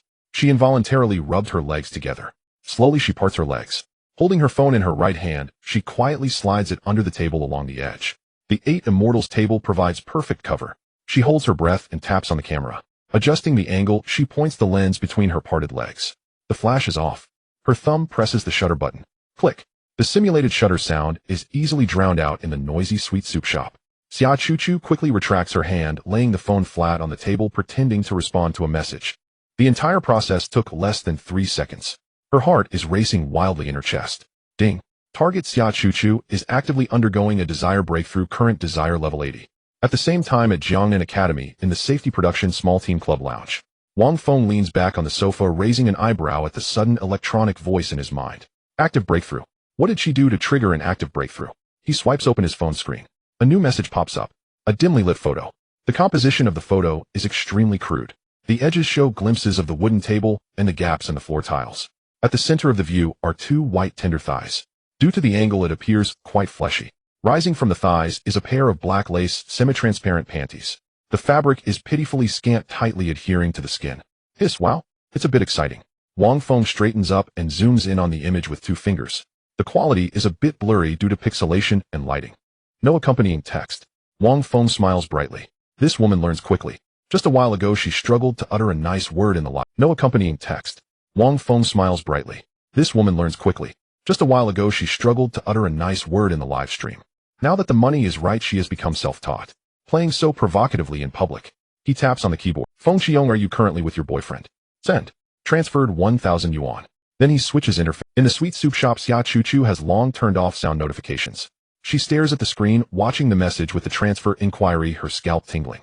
Boyfriend. How does Brother Feng know? Is he nearby? Did he see me with Haitao? A wave of panic envelopes her instantly. She isn't afraid of Deng Haitao finding out, but she's terrified that this wealthy benefactor thinks she is unclean. That he views her as promiscuous, thus ending the life-changing generosity. Thoughts of that skincare set flashed through her mind, along with that floral dress she had coveted for half a year. And even the graphics card she wanted to buy for Haitao. She absolutely cannot lose Brother Feng. Xia Chuchu bites her lip tightly, her fingers hovering over the keyboard, preparing to concoct a lie about my cousin treating me to dessert. Suddenly, Deng Haitao across the table puts down his phone and reaches for the teacup on the table. Chuchu, who are you chatting with? You're so absorbed. Xia Chuchu's fingertip twitches, quickly locking the screen. No one, just my best friend. I was telling her that this sweet soup shop is too crowded, and I'll ask her to come try it next time. Deng Haitao doesn't suspect anything, takes a sip of tea, and continues to scroll through videos. Xia Chuchu breathes a sigh of relief. She unlocks her phone again, abandoning the idea of lying. With a person of such wealth, the cost of being caught in a lie is something she cannot bear. Just as she prepares to confess, a new message pops up. Feng Qiong, go take a full-body photo lifting your skirt for me. Xia Chuchu stares at the line, her eyes wide. Huh, a full-body photo lifting the skirt. Isn't that a nude photo? Here. This level of exposure cannot be brushed off by secretly taking a close-up under the table. She glances at Deng Haitao across the table. Haitao, I'm going to the restroom. Xia Chuchu stands up, pulling her coat a bit tighter. Go ahead and remind them about the order. Deng Haitao doesn't look up. Xia Chuchu turns and quickly walks toward the restroom at the farthest end of the sweet soup shop. This is an old shop, and the restroom is a shared single room for both genders. Pushing open the graffiti-covered wooden door, she locks it. The space is cramped, filled with the scent of cheap air freshener. A half-length mirror hangs on the wall, the mercury coating peeling off in places. Xia Chuchu stands in front of the mirror and takes a deep breath. She takes off her beige coat and hangs it on the hook behind the door. She is left with a tight white short t-shirt on top and a gray high-waisted pleated skirt on the bottom. She lifts her phone, facing the mirror. She bends down, biting the hem of her white t-shirt with her lips, pulling it upwards. The shirt rises, revealing a flat belly with a hint of softness, and two full curves wrapped in a black lace bra. Immediately afterward, her right hand, holding the phone, slightly presses the lens down. Her left hand is freed, grasping the hem of the pleated skirt, slowly lifting it up, directly tucking it into her waist. The semi-transparent black lace panties are fully exposed in the mirror. The extremely scant fabric hardly covers the spring scenery above and below. The upper edge is even pressed into a distinct flesh line. A patch of unkempt grass appears unabashedly. Finally, her left index and middle fingers come together, forming a peace sign, blocking her eyes. Only her smooth forehead and the lower half of her face are visible. Click. The photo is captured. A pure peace sign, a tempting bite of the shirt hem, and an utterly uninhibited display of the lower body. It is visually striking. Xia Chuchu releases her bite, letting her clothes and skirt fall. She glances at the photos in the album, her cheeks flushed as if bleeding. Send. Xia Chuchu leans against the edge of the sink, covering her face with her hands, her shoulders trembling slightly. Even her legs are shaking a bit. She tidies her clothes and pushes the door open. When she returns to her seat, the osmanthus red bean double-skin milk has already been served. Why did you take so long? Deng Haitao hands her a spoon. There were too many people, I was in line. Xia Chuchu takes the spoon and scoops a large spoonful of double-skin milk into her mouth. The sweet cream explodes in her mouth. On the table, the phone screen lights up. Feng Qiong transferred 2,000, a simple and straightforward number. Ding. Desire level 5, current desire level 95. She opens the payment. The balance increases again. While chewing on red beans, Xia Chuchu types with one hand under the table. Chuchu is not pitiful, thank you, brother Feng. Chuchu is not pitiful. Is brother Feng satisfied? Satisfied? Of course I'm satisfied. I'm absolutely delighted. It surpassed my expectations in how quickly it escalated, and how utterly unrestrained. Feng Qiong, what cup size is Chuchu? In the sweet soup shop, Xia Chuchu reads this line, nearly choking on the red beans she just swallowed. She gulps down 2 sips of tea to suppress her cough. She looks up, confirming that Deng Haitao is still watching the female streamer, twisting her waist. Her fingers quickly tap on the screen. Chuchu is not pitiful, C cup. This is already her proud asset. Haitao hasn't even touched her. The message is sent, disappearing into the void. Half a minute. A minute. Xia Chuchu feels a bit restless. Does brother Feng think she is too small? Or does he prefer a fuller type? If I had known, I would have claimed a D cup. A worst case, I could have padded a bit. Just as she is lost in thought, the screen vibrates. Only 4 words appear. Feng Qiong, show me. Xia Chuchu stared intently at the 4 words on the screen, show me. Just a moment ago, she had secretly lifted her skirt under the table to take a photo of her underwear, exhausting the last remnants of her 20 years of shame. Now brother Feng's demands had become even more intense. He wanted to see her. C cup. How could she possibly show this? Since the lace-covered C cup was not acceptable, it must be her bare C cup then. Her legs instinctively pressed together, the muscles at her thighs taut. An indescribable heat climbed up her spine, leaving her parched. He wants to see my private parts. How shameful. I should refuse. But why do I not resist? Even is there a hint of expectation? She was horrified to realize that her left hand was uncontrollably sliding down along the edge of her skirt. Through the thin black lace fabric, a hint of warmth and moisture touched her fingertips. How did I become like this? I am so shameless. Xia Chuchu bit her lower lip hard, trying to bring back her rationality through the pain. Just then the phone screen lit up suddenly. Alipay received 3,000 yuan. Feng Qiong girls should treat themselves better. Feng Qiong youth is priceless, don't waste your time. What you want you should have the best. Youth waits for no one. The glaring numbers coupled with these highly seductive words struck heavily at Xia Chuchu's nerves. 3,000 yuan. Added to the previous transfer, it was already approaching 20,000. 20,000. The topophthalene skincare products, she had dreamed of the floral dress she had coveted for half a year. She could even buy that graphics card for Haitao that he had been talking about for a long time. As long as she satisfied Brother Feng's demands. She could even add 2 more things she normally wouldn't dare to think of before the big sale. Xia Chuchu's rationality melted away completely. Chuchu is not pitiful, Brother Feng. Please don't send the photos. To anyone else, okay? After sending this, she felt her face was hot enough to fry an egg. On the other side, Jiangnan Academy's safety production team clubroom. Wang Feng leaned back on the sofa looking at the text on the screen, chuckling to himself.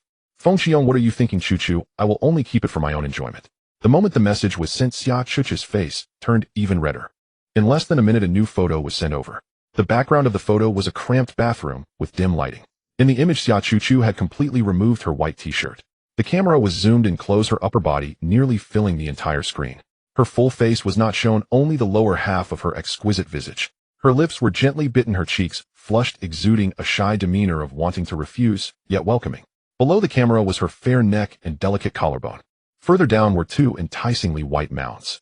In pursuit of ultimate stimulation, she had deliberately left the black lace strap on her left side partially intact. One half of the snow-white mounds popped out the pale pink of their peaks, unabashedly exposed to the camera. That posture of wanting to refuse, yet welcoming, made Wang Feng feel immensely heated. Wang Feng opened the image, zooming in with his fingers. It was indeed a C cup. Even Su Youwei, who had just begun her journey 2 years ago, was slightly inferior in form. Xia Chuchu's figure was slender, which made those 2 mounds appear particularly full and prominent. They felt heavy like 2 ripe peaches, glistening temptingly. What was most precious was that pale pink, small yet firm. It made one want to reach out and play with it. Ding! Xia Chuchu, the sub-level goddess, broke the bottom line. Desire points 5, current desire points 95. The system's cold prompt echoed in his mind. Wang Feng felt a surge of lust in his abdomen. This woman learns quickly. As long as the money is enough, any bottom line can be tossed out of the window. In public, sneaking into the bathroom to take such photos under her boyfriend's nose. Quite thrilling. Wang Feng's fingers tapped the keyboard, issuing new instructions. Feng Qiong, take off your bra and give it to me. In the bathroom of the sugar water shop. Xia Chuchu looked at this message, her head buzzing, her entire being ignited. Take it off. Now. If I go out without a bra. Outside I am only wearing a thin, tight white t-shirt. It will definitely show through. In public, the fabric rubbing against sensitive peaks while facing countless gazes. Just imagining that scene made Xia Chuchu's legs go weak, and a hot wave surged uncontrollably. Chuchu is not pitiful, but Brother Feng, am only wearing a t-shirt. Outside it will show and expose me. Chuchu is not pitiful, I don't want others to see my body. Chuchu is not pitiful, I only want to show Brother Feng alone. Wang Feng looked at the defense on the screen. Feng Qiong, stop pretending. I know you have a boyfriend. Feng Qiong, those things of yours must have been played out by your boyfriend long ago, so stop acting pure. Seeing this sentence, Xia Chuchu panicked. She absolutely could not let this wealthy benefactor think of her as some promiscuous trash. Chuchu is not pitiful, Brother Feng. It's not like that. Chuchu is not that easy. Chuchu is not pitiful, even my boyfriend hasn't seen my body. He hasn't even touched me. Wang Feng raised, not even touched. The yellow-haired Deng Tai is quite pure, huh? But thinking about it, Deng Tai, a guy whose mind is only filled with fighting and gaming, knows nothing about romance. In 2 days, sending stockings, taking underwear photos, sending chest photos. Is this called not being easy? If you are not easy, then what would you do if you were? Wang Feng was too lazy to expose her playing the whore while pretending to be virtuous, and was about to type in new instructions for the handover. Suddenly, a new WeChat message notification popped up at the top of the screen. Sender Jinshin. Song Lianqi. Wang Feng straightened his body, a glimmer of light flashing in his eyes. After fishing for a big catch these days, this level 545, Sword Saint finally couldn't hold back. Wang Feng quickly switched back to Xia Chuchu's chat interface, typing in the final instruction. Feng Qiong, where are you now? Chuchu is not pitiful, Brother Feng. I am at Zhu's sugar water shop. Wang Feng's eyes turned. Feng Qiong, how about this, you take off your bra? Feng Qiong, I will tell you a place to put her. In a moment you will go put the bra and their change into the replacement, and send me a photo. After sending, Wang Feng stood up directly and strode towards the restroom. Seeing the word substitute, Xia Chuchu felt completely stunned, her eyes spinning as a wave of intense unease surged within her. Yet beneath this unease, an inexplicable sense of anticipation began to take root, reminiscent of the commanding tone of her brother Fengqi, which brooked no refusal. It brought forth an unprecedented tingling sensation. She felt as if she had reached a critical point, one she had never experienced before. Just a little more. Just a tiny bit more. The taut string of rationality was about to snap completely. What kind of surprise would her brother think she prepare for her? Meanwhile, Wang Feng was acting decisively. After arranging everything, he headed straight to the old street alley, searching for a private cafe near the Zhu's sweet soup shop, one with a pleasant atmosphere and excellent concealment. Once seated, he casually sent the location information to Song Lianqi. Having done that, he calculated that it was about 10 minutes later. Xia Chuch's phone screen lit up. Fengqi in the underground shopping street next to Zhu's sweet soup shop. Fengqi in the second passage to the right of the main road, there is a red fire hydrant. Fengqi, inside there is something I prepared for you. Fengqi, take off your bra and put it in the paper bag inside. Xia Chuchu trembled uncontrollably upon reading these messages. Chuchu, are you done eating? Shall we? Deng Haitao was scrolling through his phone, noticing that Xia Chuchu across from him had finished her bowl of osmanthus red bean double skim milk. He smiled broadly, preparing to suggest they go to a nearby newly opened private cinema. Such places had dim lighting and excellent soundproofing. Once the atmosphere was right, he could naturally elevate their relationship further. For example, by fondling those long-desired full and fair forms. Hiss, just thinking about it made Deng Haitao's hands itch with impatience. But before he could finish his thought, he was abruptly interrupted by Xia Chuchu. Let's go to the nearby underground shopping street. Xia Chuchu's voice was somewhat hurried, even carrying a barely perceptible tremor. Huh. Deng Haitao was a bit taken aback. What was going on? Xia Chuchu usually appeared obedient and compliant around him. It was typically him who decided where to go and what to do, with Xia Chuchu always agreeing. Today, why was she suddenly so assertive? Why was she so eager to go to that shabby underground shopping street? Xia Chuchu immediately sensed Deng Haitao's unease and felt a pang of anxiety. She quickly covered, saying, I want to buy a hair flower. There's a small accessory shop in that underground street, and the items are very cheap. They have all the styles available online. Hearing this explanation, Deng Haitao's expression quickly shifted from astonishment to pride. Truly, she was the treasure girl he had chosen. So frugal. Even when buying a hair flower, she specifically sought out a cheap underground shop. Such a virtuous wife and mother. How could he refuse? All right, as you wish. Let's go. Deng Haitao stood up generously, his heart filled with joy as he led Xia Chuchu swiftly into the nearby underground shopping street. As they passed by a shop filled with dazzling accessories, Xia Chuchu suddenly clutched her stomach, her brows furrowed. I need to go to the restroom. Could you wait for me here? I think I might have eaten the double skim milk. My stomach isn't feeling too well. It might take a little while. Deng Haitao furrowed his brows slightly, thinking how troublesome it was to deal with someone who often had such issues delaying his plan to go to the private cinema. But then he relaxed his brows, waved his hand generously, and said, go ahead, be quick, I'll be here waiting. Upon receiving permission, Xia Chuchu felt as if a great burden had been lifted. She turned, stepping quickly into a dimly lit passage nearby. This was the service passage of the shopping mall, typically devoid of any foot traffic except for the occasional store staff moving goods. In a dim corner, Xia Chuchu immediately spotted the red fire hydrant described in the messages. She nervously looked around, confirming the area was quiet. Only then did she, feeling guilty like a thief, approach and carefully open the glass door of the fire hydrant. Next to the fire hose, she indeed found a conspicuous paper bag that had clearly just been placed there. She eagerly reached into the paper bag to rummage. However, in the next moment she touched a square plastic packaging box. Taking it out, she discovered that inside was a small box of cartoon band-aids commonly found in convenience stores. Her mind went blank as an overwhelming sense of suffocation washed over her. She stood frozen in place, her heart pounding like a drum. Using band-aids as a substitute for a bra. Time trickled by in that cramped, dim passage. 1 minute, 2 minutes, 5 minutes. Xia Chuchu leaned against the cold wall, her chest rising and falling violently, gasping for breath. During this long moment, she didn't think of anything at all, gradually coming back to her senses. Instead of wasting time here, why not just go for it?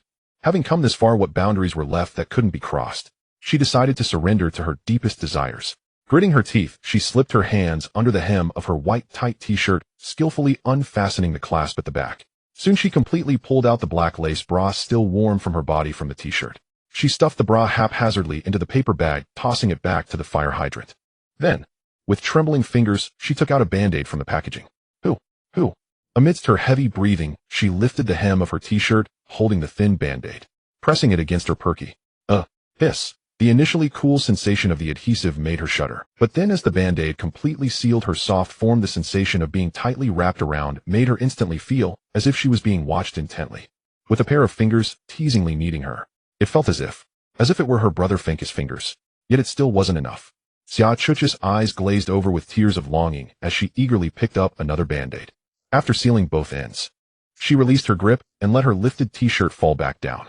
At that moment, the cotton fabric lacking the support of a bra slid down due to gravity, inevitably brushing against the band-aids. The slight sensation at that instant. Ugh. The minuscule friction was amplified 1,000-fold on her nerves. Xia Chuchu couldn't contain herself, letting out a sweet moan. With her legs instantly turning weak as if her bones had been pulled away, she stumbled forward. Who? She reached out, clutching the wall beside her to barely steady herself. Her thighs tightly entwined, her entire body trembled. And all of this fell unabashedly into the gaze of a pair of dark, deep eyes. At the end of the passage, hidden in the shadows behind the ajar fire safety door, Wang Feng observed everything silently, like a patient hunter. Watching the alluring figure almost collapsing to the ground due to the two band-aids, listening to the suppressed moan, the wicked fire in Wang Feng's abdomen ignited with a resounding boom. That impulse penetrated through the concrete of C-80. His eyes were bloodshot, filled with a savage desire to conquer. He was ready to kick down the door and rush out. To punish this shameless little vixen right on the spot. To pin her against the cold wall and tear her pleated skirt. Then unrestrainedly. Surely with her current level of burning desire, she would not refuse. She might even beg like a little dog. And her real boyfriend Deng Haitao was just a few dozen meters away at the store entrance, foolishly thinking his pure girlfriend was in the restroom. But it was not the right time yet. This was far from the state Wang Feng desired, where she would be completely transformed into a plaything. Wang Feng took a deep breath, enduring the explosive discomfort between his legs. Inside the passage, Xia Chuchu leaned against the pipe, taking a long time to stabilize her soft body. She adjusted her white tight clothing. Without the constraint of her bra, the heavy and full silhouette appeared more natural. But the strange sensation brought by the band-aids made her feel tormented with every breath she took. It was a peculiar feeling, an ultimate sense of sin and excitement she had never experienced in her 20 years of life. Yet, it was just a little more. Just a tiny bit. What? Did it feel even emptier, now still not satisfying enough? What to do? If only Fengshi were here right now. He was so wealthy, so understanding of girls, he would definitely have a way to save her from this torment of being stuck in between. Just as her legs felt weak and hopeless, biting her lip ready to endure the discomfort and leave, Xia Chuchu glanced down and accidentally noticed something in her hand. In the already open small box of band-aids, there was surprisingly not an empty space. Inside, the air inside the passage was oppressive. Xia Chuchu stood still, clutching the last cartoon band-aid in the paper box. Beads of sweat formed on her forehead, trickling down her cheeks to her chin. Do you wish to continue living in mediocrity? Or will you take that step to reach the desires that are already clearly visible? Wen Chi brother has pointed the way forward. Xia Chuchu could no longer contain her excitement. Her fingers trembled as they reached towards the hem of her pleated skirt. Her index finger hooked the edge of her black lace panties. Sliding down, the fabric fell from her thighs to her ankles. She lifted her foot, tucking the fabric into the paper bag. A draft from the underground street blew past. The wind carried away the temperature of her sweat. With no covering at all, Xia Chuchu widened her eyes. Relief. No, it was freedom. She was certain of the precision of this word. But now there was one more step. That was the underwear bestowed by Wen Chi brother, the panties that could not be concealed, tearing open the outer packaging of the band-aid. Peeling off the adhesive. Bending down, from bottom to top, pressing the edges, firmly smoothing out the wrinkles, sealing it. After doing all this, she straightened her body. Turning around, she stepped towards the bright future at the exit of the passage. Just as she took her first step, her breasts, no longer supported by a bra, swayed up and down due to inertia. The cotton t-shirt's fabric continuously rubbed against her peaks. The gentle breeze brushed between her legs, softly caressing along her thighs. Flowing freely from behind her hips, the unrestrained freedom. An extreme sense of transgression and physical stimulation surged through her mind. Ding, secondary goddess, Xia Chuchu's lust value 5, current lust value 100. Xia Chuchu's whole body instantly tensed like a bow. Pooh, I can't take it anymore. What is happening? It's simply, she couldn't resist. Stop it. It wasn't as if Xia Chuchu could start or stop it well. Or perhaps she simply didn't want it to end. She would rather die in this indescribable physiological pleasure. Ding, secondary goddess, Xia Chuchu's favorability, 10, current favorability 60. Ding. The host has made the target goddess reach full lust value through non-contact means for the first time. Gained a basic attribute enhancement, iron waist. Current skill level increased, iron waist intermediate. In the dark corner of the passage, Wang Feng watched the quivering figure ahead. At the moment the system prompt sounded, a wave of intense warmth suddenly appeared. The heat surged from his tailbone, rising along the sides of his lower back, reaching deep into his spinal cord. His abdominal muscles contracted and bulged uncontrollably. The bones made a soft sound. Abundant explosive power filled his lower body. That warmth made his legs feel as if they possessed a beast-like strength. Wang Feng only felt that. He could stand up. Smash the bicycle.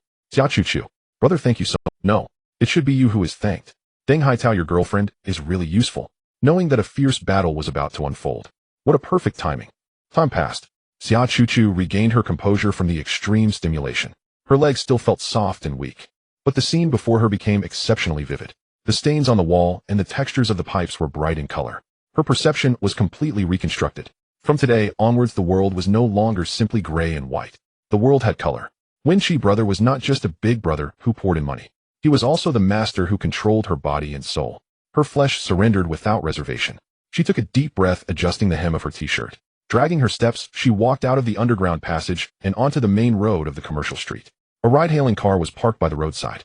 She opened the door and sat in the back seat. Taking out her phone. Choo-choo is not pitiful. Haitao, my stomach feels very uncomfortable. I want to go back to the dorm to rest. You should go back first. Message sent. Within half a minute the screen lit up. Haina Baichuan money spent version. Alright, you go back to rest, drink more hot water. By the way, I was thinking we could go to a private cinema to watch a movie. The time was set, and the money was paid. Haina Baichuan money spent version. Transfer your share of the AA fee over. I'm going to find classmates to play games. Xia Chuchu looked at these 2 lines of text. There was no emotional fluctuation. Her fingertips tapped to open the transfer interface. Entering the numbers. Transferring 250 yuan. Clicking send. After transferring this money, she felt a sense of complete liberation. In the boys' dormitory area. Deng Haitao was walking down the street when his phone vibrated. He opened the screen and clicked on the payment. A smile appeared on his lips as he casually clicked into the ticket purchase app and hit refund. Haitao, weren't you taking your girlfriend to the private cinema to cuddle? Why are you back? A passing roommate asked. She has a stomach ache. I refunded the ticket, easily pocketed her 250 AA fee. We're staying up all night tonight. Deng Haitao said loudly. Awesome, Haitao, you nailed it. Deng Haitao puffed out his chest, walking towards the internet cafe. The ride-hailing car passed over a speed bump. The vehicle jolted suddenly. For a moment, Xia Chuchu's body suspended in midair before heavily landing.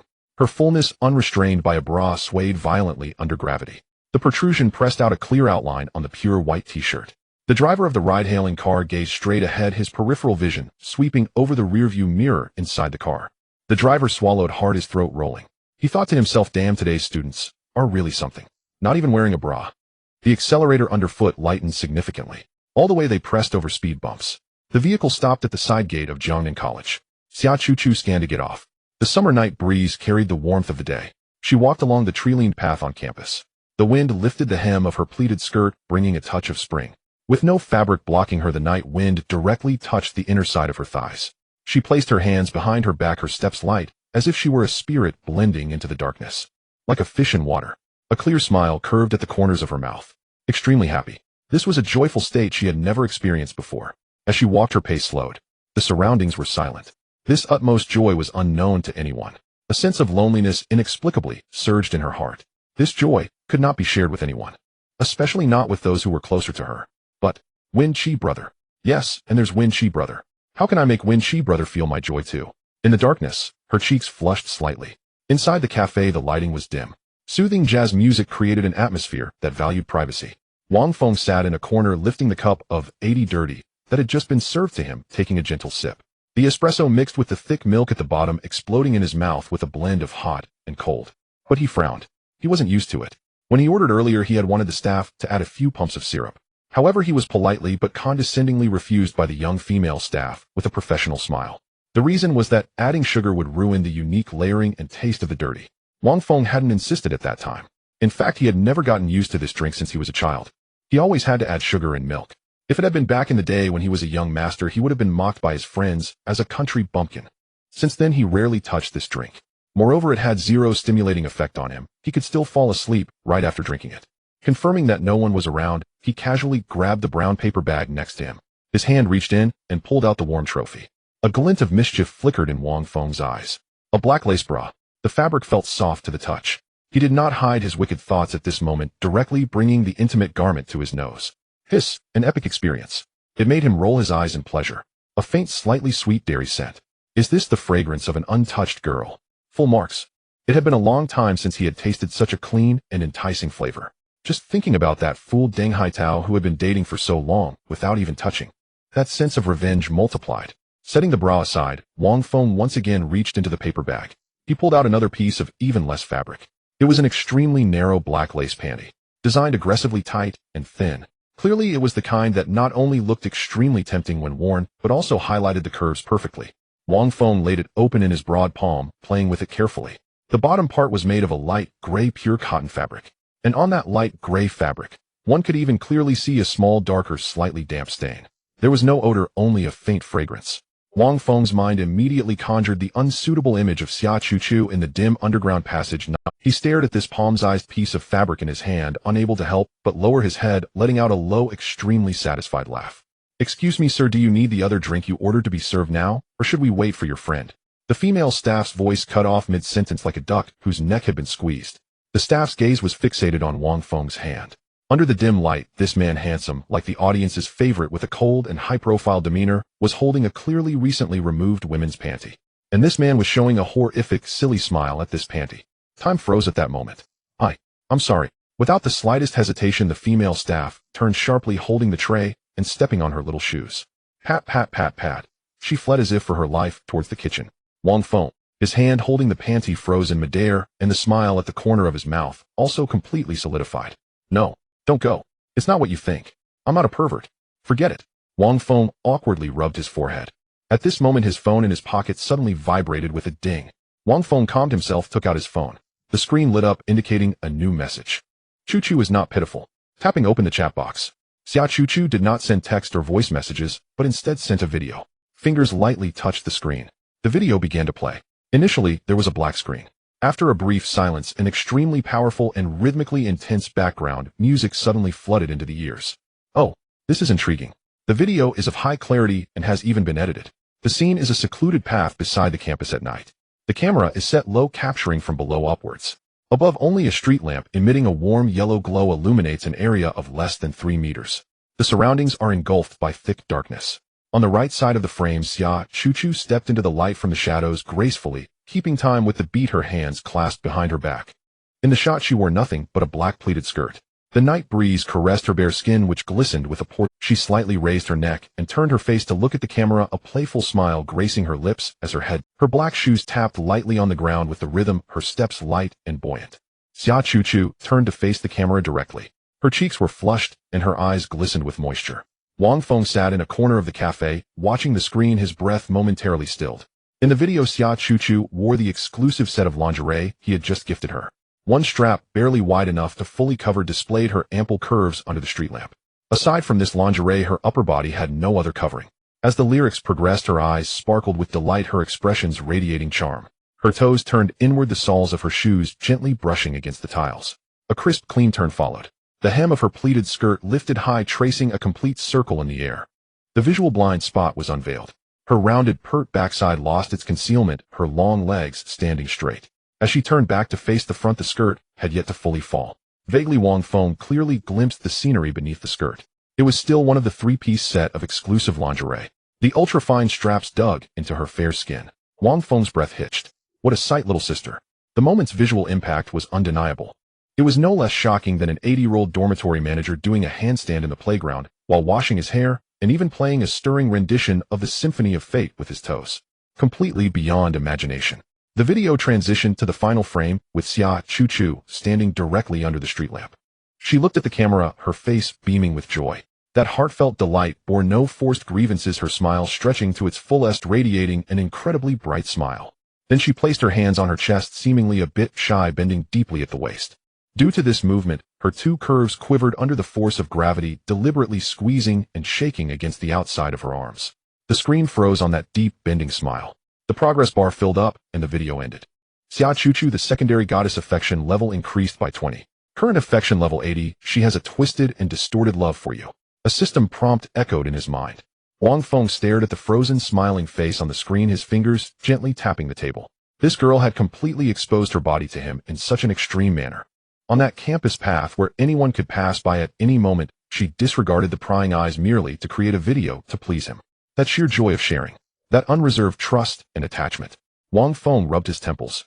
He realized he was still too kind. That kid Deng Haitao had no idea that his pure girlfriend had just performed a revealing act under the streetlight for him. However, he hadn't made that request. The other party proactively crafted the video, even syncing the music, showing genuine intent. It would be unreasonable not to give some reward. Wang Feng lifted his gaze, scanning the cafe. The staff hid behind the counter, not daring to look this way, and the surrounding tables were empty. He picked up the brown paper bag. His fingers slid inside, grasping that narrow piece of fabric once more. He opened his phone camera. Focusing. Under the warm yellow dim lights of the cafe, he took a close-up shot of the panties, deliberately adjusting the angle to emphasize the darker area of the fabric. Click. He tapped send. Meanwhile, Xia Chuchu had already put on the pure white t-shirt and was walking down the tree-lined path back to her dorm. The night breeze brushed against her, taking away her faint sweat. Her phone screen lit up. She stopped open the chat box. A high-definition photo popped up. Her intimate clothing was tightly clutched in the broad hand of Fengqi. The photo's focus landed precisely on that most private piece of fabric. The faint traces were clearly visible under the lens. Xia Chuchu's mind buzzed, exploding with sensations. This feeling was as if her body was being freely pinched in Fengqi's hands. He not only saw through her disguise, but laid bare her most sordid side right before her eyes. The temperature on her cheeks skyrocketed, burning fiercely. Excitement and extreme shame, along with a hint of pleasure in being thoroughly seen through and completely conquered. This emotion transformed into a tangible physiological reaction. She felt a sudden tightening deep in her abdomen, overflowing from the gap that even a cartoon Band-Aid couldn't contain. Xia Chuchu pressed her legs tightly together, but it was futile. It flowed down from between her tightly shut legs, sliding down her inner thighs past her calves, eventually pooling at her heels, seeping into the edges of her black shoes. Xia Chuchu stood still, her chest rising and falling violently. She gasped for breath. It was too pleasurable. Fengqi. Just one photo could bring her to this point. She couldn't stop her legs from rubbing against each other, her knees brushing together. She tried to alleviate the strangeness by this back-and-forth friction, but it backfired, causing the sensations to flow even more freely. Her fair long thighs were tensed from the exertion, the muscle lines outlined enticingly beneath the pleated skirt. Her skin flushed a big area of redness, spreading from her neck down to her collarbone. Her body trembled gently in rhythm with her slightly heavy breathing. The phone vibrated again. Fengqi has transferred you 2,000 yuan. Looking at the glaring numbers on the screen, Xia Chuchu felt as if she had floated up to the clouds. Her life had never felt so fulfilling. Fengqi completely controlled the rhythm of her body. That meticulous control even understood the sensitive points of her body better than she did herself. No need to meet in person, just one photo could make her drop all defenses. Moreover, Fengqi was wealthy, considerate, and understood her so well. She was very close to the goal of 2,000 yuan in her shopping cart. Miraculously, Xia Chuchu grasped her phone, her gaze hazy, her eyes misted with an unshakable fog. She pressed the voice button, bringing the phone close to her lips. Master. Chuchu. Her soft voice carried an obvious tremor and a breathy tone. When I walk, it feels like they are rubbing against each other. So itchy. It's as if Fengqi is pinching them. Releasing her finger, the voice was sent. Inside the cafe. Ding. A long voice message popped up on the screen. Looking at this 7 to 8 seconds of voice prompt, Wang Feng's lips curled into a satisfied smile. He extended his index finger, about to tap on that voice message to enjoy the muddy voice line of this pure class flower at that moment. Just as his fingertip touched the edge of the screen, a sudden change occurred. A deafening roar unexpectedly flooded into his eardrum. Buzz. This sound did not come from outside. Instead, it was a tremendous explosion deep within his mind. Wang Feng's finger froze, the smile on his face instantly stiffening. The surrounding world twisted and collapsed in an instant. The dim lights of the cafe, the sound of jazz saxophone, the 80 dirty cocktail in front of him, all were instantly wiped away by an irresistible force. A strong sense of weightlessness engulfed his entire body. The next moment, immense, suffocating water pressure closed in from all sides. The surrounding world instantly transformed into the deep sea. The white Panamera sped down the street, its 4.0T engine emitting a deep growl. In the congested city, it couldn't unleash its full power, yet it still tore through the traffic like a white lightning bolt. Song Lianqi gripped the steering wheel tightly, her gaze directed to the front side. There, a wave-like, deep blue light curtain surged into the sky, distorting the outlines of the surrounding buildings. That area happened to be the location of the cafe where she had arranged to meet Wang Feng. Half an hour ago, she had just sent him a message. She then drove over, but now the situation felt wrong. Song Lianqi pressed the accelerator, speeding along the edge of the light curtain. At the spot where the energy of the light curtain was most concentrated, she saw a raised yellow caution tape and rows of enforcement vehicles. With a screech, the tires skidded against the ground as the sports car came to a halt. Song Lianqi pushed the door open and stepped out, clad in a modified black silk qipao that accentuated her exaggerated waist and hip curves, her long legs striding swiftly from the high slit. The enforcers on site noticed someone approaching and immediately stepped forward to block her path. Ma'am, a sudden instance has occurred ahead. Please detour immediately. Song Lianqi furrowed her brows, her eyes sharp. I have someone to find in there. Sorry, ma'am. This area is extremely dangerous. The energy readings are still rising. The squad from the strategy team is already on the way. Please step back. On the way? How long would that take? A flicker of annoyance crossed Song Lianqi's eyes. She recalled that the last time she saw Wang Feng, he was only over level 50. How long could he last? There was no time to waste. Song Lianqi raised her hand, retrieving a dark golden badge from her space ring, thrusting it directly in front of the enforcer. I am the titled Sword Saint Song Lianqi. Tell me what is happening inside. The enforcer's face changed instantly as he recognized the sword emblem on the badge, and he immediately snapped to attention, saluting. So it's you, Sword Saint. He swallowed hard, reporting quickly a strong divine presence has suddenly erupted in the air. But the energy spectrum does not belong to any of the 8 righteous gods. We suspect it's a wild god performing a summoning ritual. Upon hearing the term wild god, Song Lianqi's pupils constricted. It is well known that there are 8 righteous gods in this world. They establish faith temples globally, responding to the prayers of their followers, granting them power. This is the cornerstone of order. Outside of the 8 righteous gods, countless wild gods lurk. They yearn to partake in the spoils, seducing the hearts of men. Wild gods represent chaos and disorder devoid of moral restraint. Their sacrificial rituals are bizarre. Some require the sacrifice of lifespans, others the offering of limbs, and some even demand the lives of many to satisfy their greed. Mainstream society has zero tolerance for wild gods, and will eradicate them on sight. Before the enforcer could finish his sentence, a blinding white light erupted from Song Lianqi. As the light faded, her alluring black qipao was replaced by a streamlined set of silver light armor, tightly enveloping her voluptuous form while exuding a sense of lethal grace. A long sword radiating a chilling sword intent appeared in her hand. Without hesitation, she transformed into a silver streak and dashed into the surging deep blue light curtain. Meanwhile, underwater, the immense water pressure threatened to crush Wang Feng's chest. The moment he fell into the water, he immediately suppressed the panic rising in his heart. He did not struggle aimlessly, but quickly oriented himself, kicking with his legs to swim upwards. The water was icy cold and piercing. The surroundings were anything but calm. The water churned violently, and shadowy giants lurked in the depths. Splash! Wang Feng broke through the surface, gasping for air filled with a metallic scent. He wiped the water from his face and quickly scanned his surroundings. The sky was devoid of stars, only a strange red moon hung high. As far as the eye could see, the entire street where the cafe was located had transformed into a vast ocean. Only the tops of a few taller buildings peaked above the water like islands. An instance had descended. Moreover, it was a terrain-altering domain instance. Such scale could not be a natural occurrence. It was undoubtedly a well-planned event. Splash!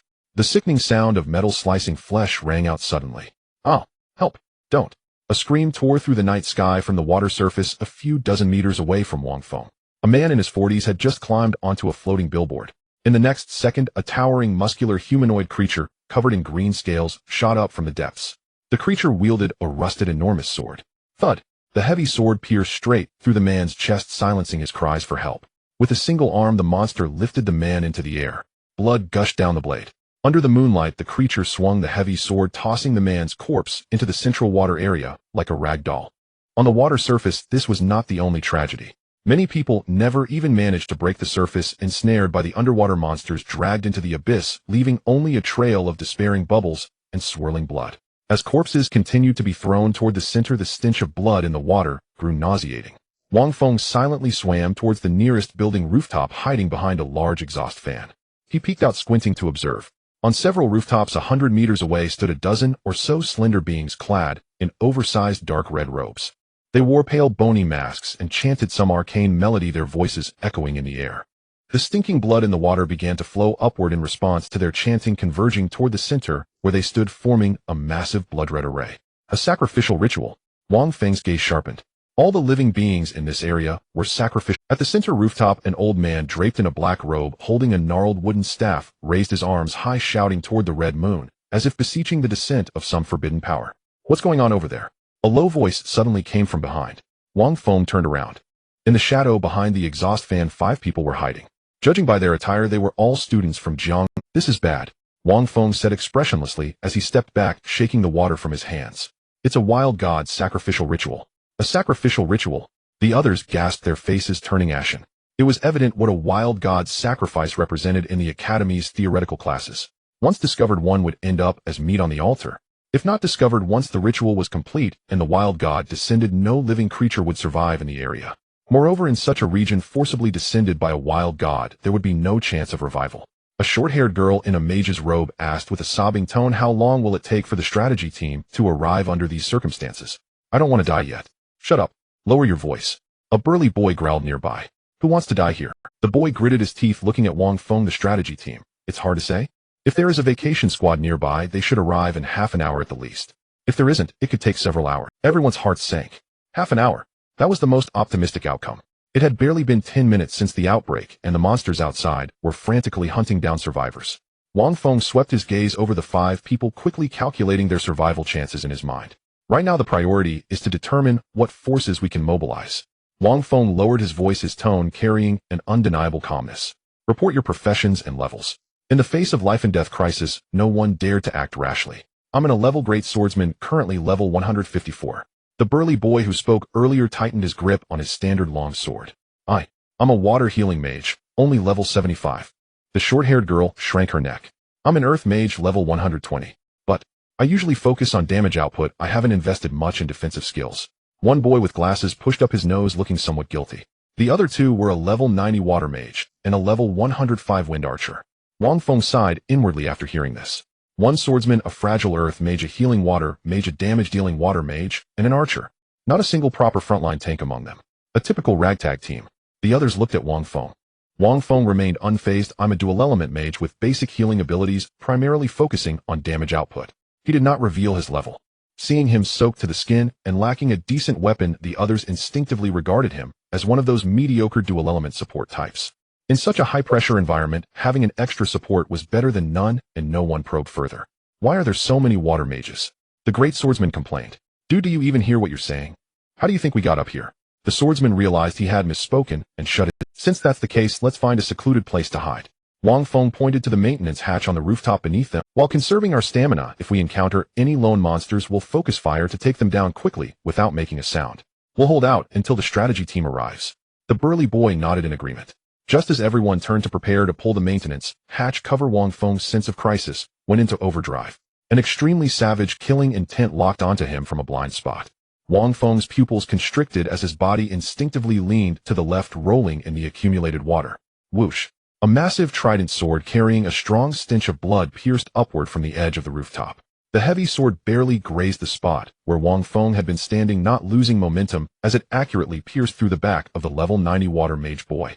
At the edge of the platform, the moonlight pierced through the swirling, deep blue mist, casting its glow upon the pooled water. A female entity slowly emerged from the surface, her naked form covered in dense emerald-hued scales. Beneath the moonlight, her exaggerated curves and the graceful contours of her waist and hips were unmistakable. Instead of legs, a thick serpentine tail coiled at the edge of the platform. As she breathed, 3 rows of elongated gills opened beneath her neck. She is a professional, the female entity spoke with a melodious and enchanting voice. She raised her webbed fingers, pointing at Wang Feng and the others. Capture them alive. With the command given, the water's surface erupted violently as 4 burly male entities climbed onto the platform. Their bodies were muscle-bound and their slate-gray skin was covered in barnacles, wielding rusted massive tridents. Each step they took made the concrete of the platform tremble. Naga warrior level 150, Naga siren level 200. The moment their levels became clear, the air on the platform seemed to freeze. The suppression of 200 levels meant that even a basic attack from them could easily tear through their defenses. The greatsword warrior's grip on his sword began to tremble violently, while the water-based healer struggled to keep her staff steady. What are you dazing for? Are you waiting for them to invite you to dinner? Wang Feng bellowed, shattering the group's fear. Before his voice faded, he was the first to strike. From his spatial storage, the epic dagger, Kiss of the Undead, slid into his right waist, while the golden tome, Book of Sacred Words, materialized in his left hand. The starry meditation ring emitted a deep blue aura, instantly maximizing his light and dark attribute limits. Dark energy surged wildly at the tip of the dagger. Dark Judgment. A thunderbolt of black and gold crashed into the chest of the leading Naga warrior. Scales exploded, flesh and blood flew, and this level 150 monster's health bar was reduced by 5. Immediately afterward, Wang Feng's left hand flicked, launching 8 magical energy missiles in rapid succession. The overwhelming kinetic energy poured into the wound of the Naga warrior, causing this gigantic creature to stagger repeatedly. Seeing a breach in defense, the teammates awoke as if from a dream. Kill. The greatsword warrior's eyes turned red, his hands gripping his standard long sword tightly. With powerful legs, he charged forward for a jumping slash. Meanwhile, the earth element professional slammed both palms onto the ground, unleashing a control skill shockwave. Clang. The greatsword's blade sliced through the air, striking hard against another Naga warrior's shoulder. Sparks flew, yet only a white mark was left on the scales. The air fell silent in an instant. The Naga warrior retaliated with a slap. The immense force struck the greatsword warrior's chest. Thud. The greatsword warrior with both body and sword was sent flying, crashing heavily against the ventilation duct. He coughed up a mouthful of blood mixed with bits of internal organs, gravely injured. As the shockwave from the earth element professional spread, the Naga warrior merely stepped forward. The ground shattered, the skill forcibly blocked by physical means. The disparity in combat power was hopeless. In the distance, the Naga siren clicked her tongue, clearly losing interest in watching the battle. She opened her mouth and let out a piercing scream that could tear through eardrums. An invisible sound wave swept across the platform. The earth element professional and the wind element archer were like kites with their strings cut. Clutching their ears tightly, the spells they were casting immediately dissipated. The Naga warrior, who had been pushed back by Wang Feng, steadied himself, his crimson compound eyes locking onto Wang Feng. With legs bent, his towering figure leaped into the air. The rusted trident was accompanied by a strong smell of blood. It swung down directly. The speed was too fast, leaving no room for evasion. Wang Feng's expression turned icy. Body of dark radiance activate. A silent wave of energy erupted across the platform.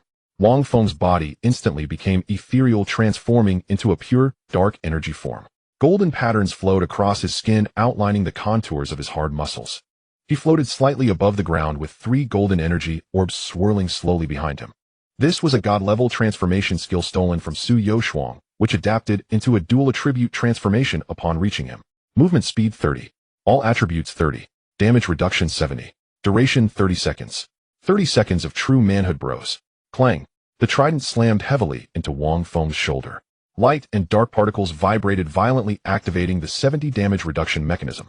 Wang Feng remained suspended in place, not retreating an inch, not even dimming the golden patterns. The greatsword warrior clutched his chest, his eyes nearly popping out. The remaining 3 teammates were completely stunned, staring at this support, as if a divine being had descended.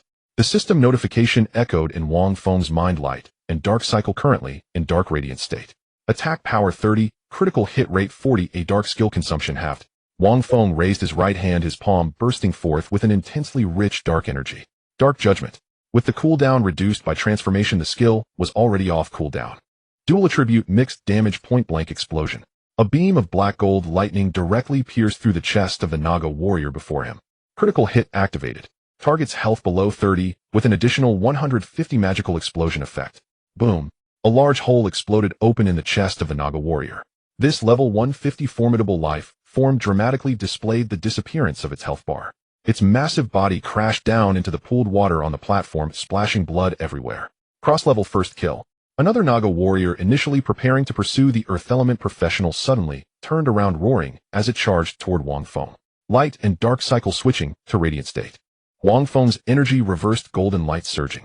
However, he had no intention of using light-based skills. Instead, he forced his hand up and released dark element magical energy missiles once again. Mechanics locked. Forced reverse casting. Health instantly reduced by 5, rapidly increasing level by 300. 15 missiles transformed into a continuous line of afterimages, almost simultaneously striking the charging Naga warrior in the face. The Naga warrior charged through the explosions, its enormous body crashing forward. Wang Feng did not evade. His hand flashed with dark energy as he delivered a punch directly to its head. A dull sound of shattering bones echoed. The second Naga warrior collapsed to the ground, its skull caved in, dead on the spot. Double kill. Battling at level 84 against level 150, a kill nearly double its level. This achievement would scare the professors of Jiangnan Academy into cardiac arrest. However, at that moment, the Naga siren at the edge of the platform was utterly enraged. She raised her scaly arm, chanting hurried syllables. The waters around surged violently, forming a high-pressure water column, half a meter in diameter, sweeping across the entire platform like a long whip. A dimensional strike. The earth element professional and the wind element archer had no time to react, struck heated by the water column, their bodies losing balance and desperately rolling in the pooled water. The third Naga warrior, who had been idle until now, stepped forward, swinging the massive sword. Thud. Thud. 2 heads rolled away. The 2 professionals above level 100 did not even have time to scream before their lives were severed. Blood instantly stained the pooled water on the platform. The greatsword warrior's face turned ashen, while the level 75 water element healer sat helplessly in the water, completely stunned. 30 seconds elapsed. The energy within Wang Feng was instantly depleted. Dark light explosion triggered. Centered on Wang Feng, an energy shockwave erupted explosively. The third Naga warrior, who was about to swing its sword at Wang Feng, was hit by this force, its chest scales shattering as its massive body was forced back 5 meters. The golden light faded. Wang Feng's feet touched the ground, stumbling slightly. His magical energy was completely depleted. His body plunged into a state of extreme emptiness after the skill ended, making it incredibly difficult to even raise an arm. The Naga warrior that had been pushed back steadied itself, its crimson compound eyes revealing brutality. It stepped back, raising its heavy sword, striking down toward Wang Feng's neck with all its might. The skill's aftershock was deadly. His muscles could barely respond. Is this the end? The stench of blood from the blades stirred his hair. Gurgle. The Naga siren suddenly emitted a series of short syllables. The heavy sword halted just 10 centimeters above Wang Feng's head. The sharp sword energy sliced across Wang Feng's cheek, drawing a trickle of blood. The Naga siren swam to the front of Wang Feng, her emerald eyes scrutinizing him, sensing the residual dark radiance within him before issuing a command in Naga language. The warrior holding the sword immediately sheathed his weapon and stepped aside, bowing his head. The sea demon extended her webbed and clawed hand, gripping Wang Feng's shoulder. A rare energy system, an incomprehensible opposing belief. She spoke a few words in broken human language, a strange smile curving her lips. You should feel immensely honored, for you shall be the high-tier offering to the Mother Goddess. In the next instant, the sea demon lifted Wang Feng and jumped off the edge of the platform, tossing him into the surging deep blue waters below. Splash! The icy waters instantly engulfed Wang Feng. He could not breathe.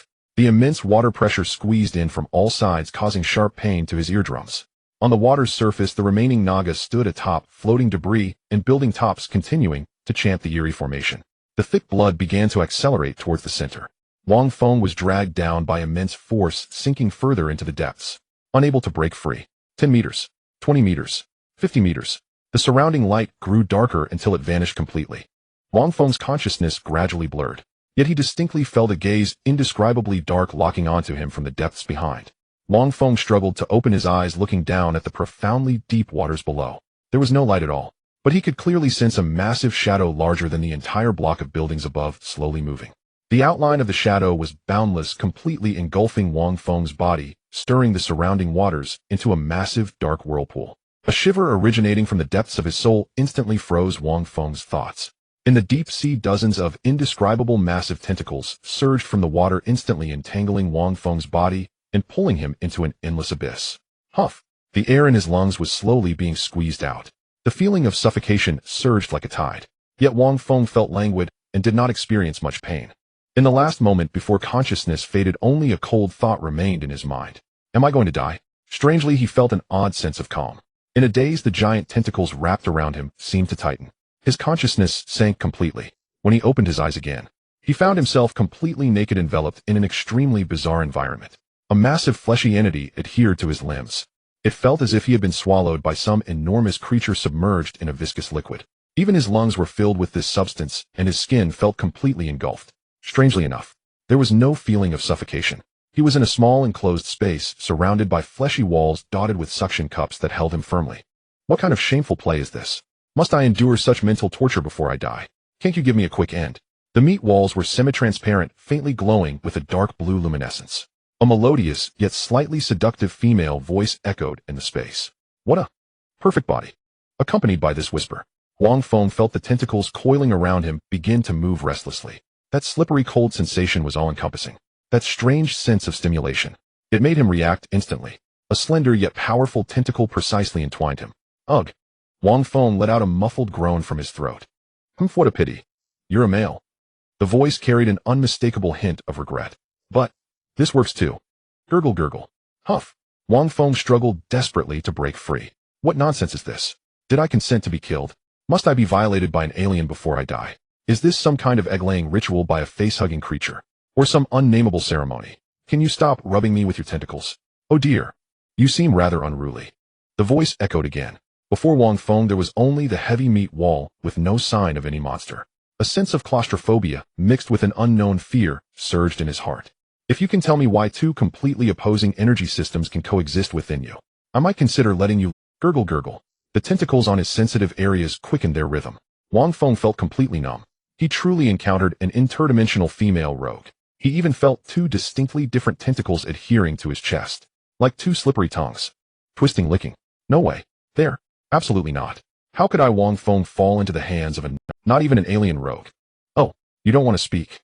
You should know that while I cannot directly descend upon your male body, using you as a temporary vessel is as soon as the words left her mouth, Wang Feng felt an overwhelmingly massive tentacle entwine around him. That dense and pure divinity. Wang Feng had only felt a similar oppressive force during the rituals in the Temple of the Lord of Light. But this power was even more violent, primal, and wild. That entity slowly climbed up his back. He could distinctly feel fingers tracing along his spine, gliding over his abdomen, over his chest, all the way up. Eventually, a breathtaking face came close to him. It was a woman. The reason for the quotation marks was that she retained only partial human features. Her skin appeared sickly pale and reflective, with delicate scales covering at the edges shimmering with a ghostly blue glow. Her features were exquisitely detailed, with large eyes and a prominent nose, absolutely scoring above 95 in terms of beauty. She looked to be just over 20, but on her head there was an egg-shaped luminous orb. Her ears were replaced by two gill-like structures. Her hair resembled a keratin-like structure, forming a short and playful appearance. Above her collarbone there were also tightly arranged gill slits. On her chest there were a pair of proud breasts, at least, cup completely bare. They were pressed tightly against his chest, and he could clearly feel those protrusions. Further down he could not see. They were extremely close. But through touch Wang Feng deduced that the lower half of her body was a serpent tail. Ding. Detected a qualified goddess target generating information panel. Target Naga goddess, Selana, temporary vessel. Age. Ancient being, appearance approximately 28 years old. Height. Measurements 986,096. Goddess level 99 points. Occupation mother of tides, outer god. Occupation level. Race Naga. Current favorability 0. Attributes poisonous touch, tsunami summoning, abyssal whisper, dark, current tentacles. Status: she is currently very interested in you and wishes to conceive a child with you to become her vessel for a complete descent into the human world. Wang Feng was drenched in cold sweat. This is bad. This is going wrong. Every day he was courting goddesses. But now he encountered a true deity. This named this barrage of question mark levels.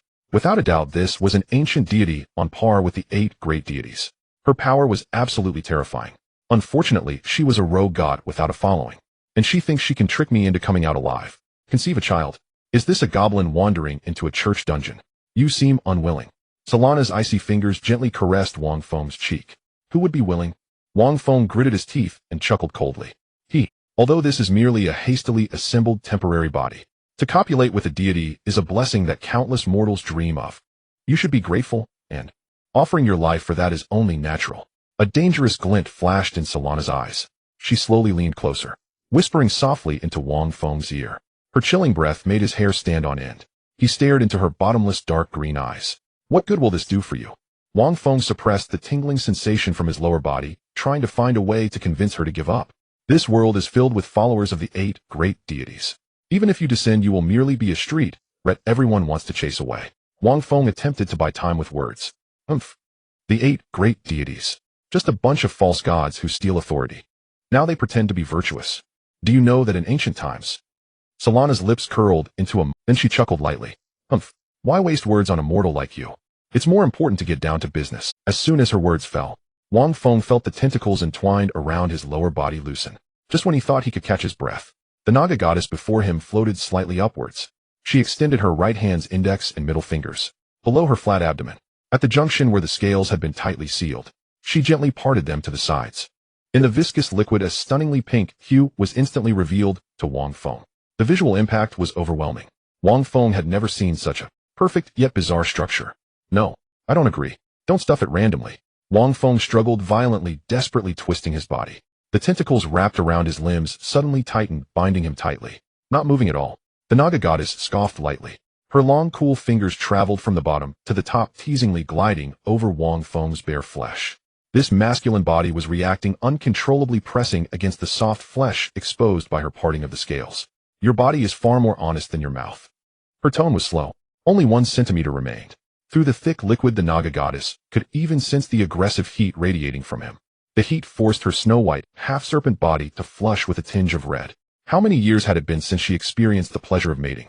As long as they completely united, she was confident she could drain this man's seed in an instant. To avoid prolonged troubles, she gripped Wang Feng's nape, ready to exert force, and pressed down hard. A hum. There was no violent explosion. Only a heart-pounding, low-frequency vibration. A sharp aura split the air above and descended. The tightly wrapped, heavy flesh cavity was forcefully torn open, creating a massive gap. The edges charred, instantly smoldering out. The cold moonlight poured in without obstruction. In midair, a silver figure stood on the moon. Clad in silver light armor, a red cloak billowed in the wind. Below the light armor, long fair legs stepped in midair. With cold purple eyes, the small tear mole at the corner of her eye revealed an unmasked killing intent. One person, one sword. Song Lianqi, you ruined my good deed. Looking for death. The Naga goddess shouted angrily, her half-human, half-snake form rising into the air. Song Lianqi stood in midair, her overwhelming sword intention forcefully pushing away the surrounding deep waters, creating a giant semicircular void. As she saw the distorted, strange mass of flesh below and the form of the Naga goddess, Song Lianqi's purple eyes narrowed. This aura, is it the true god's descent? How is that possible? The astonishment in her eyes disappeared in an instant, replaced by absolute coldness. The long sword trembled lightly, drawing a mysterious sword flower in the air. The trajectory tore through the night sky, leaving behind 24 tangible fierce sword energies. Slash! A clear and cold shout. 24 sword energies emitted a piercing screech as they shot toward the Naga goddess below. The Naga goddess' face twisted in anger.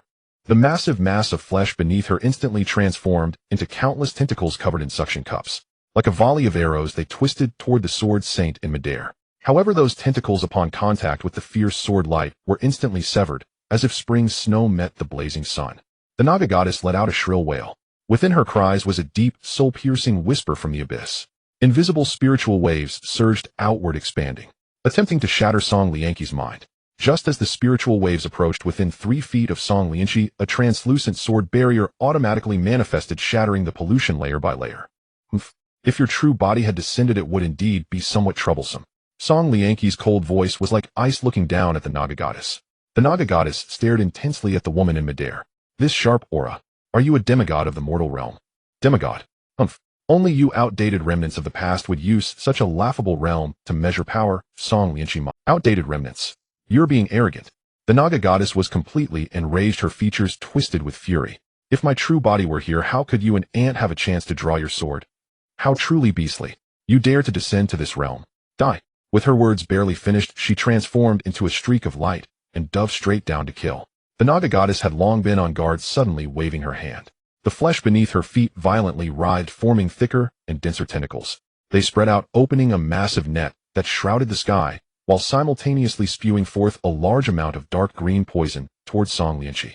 Song Lianqi evaded repeatedly in midair, thanks to her exquisite movements.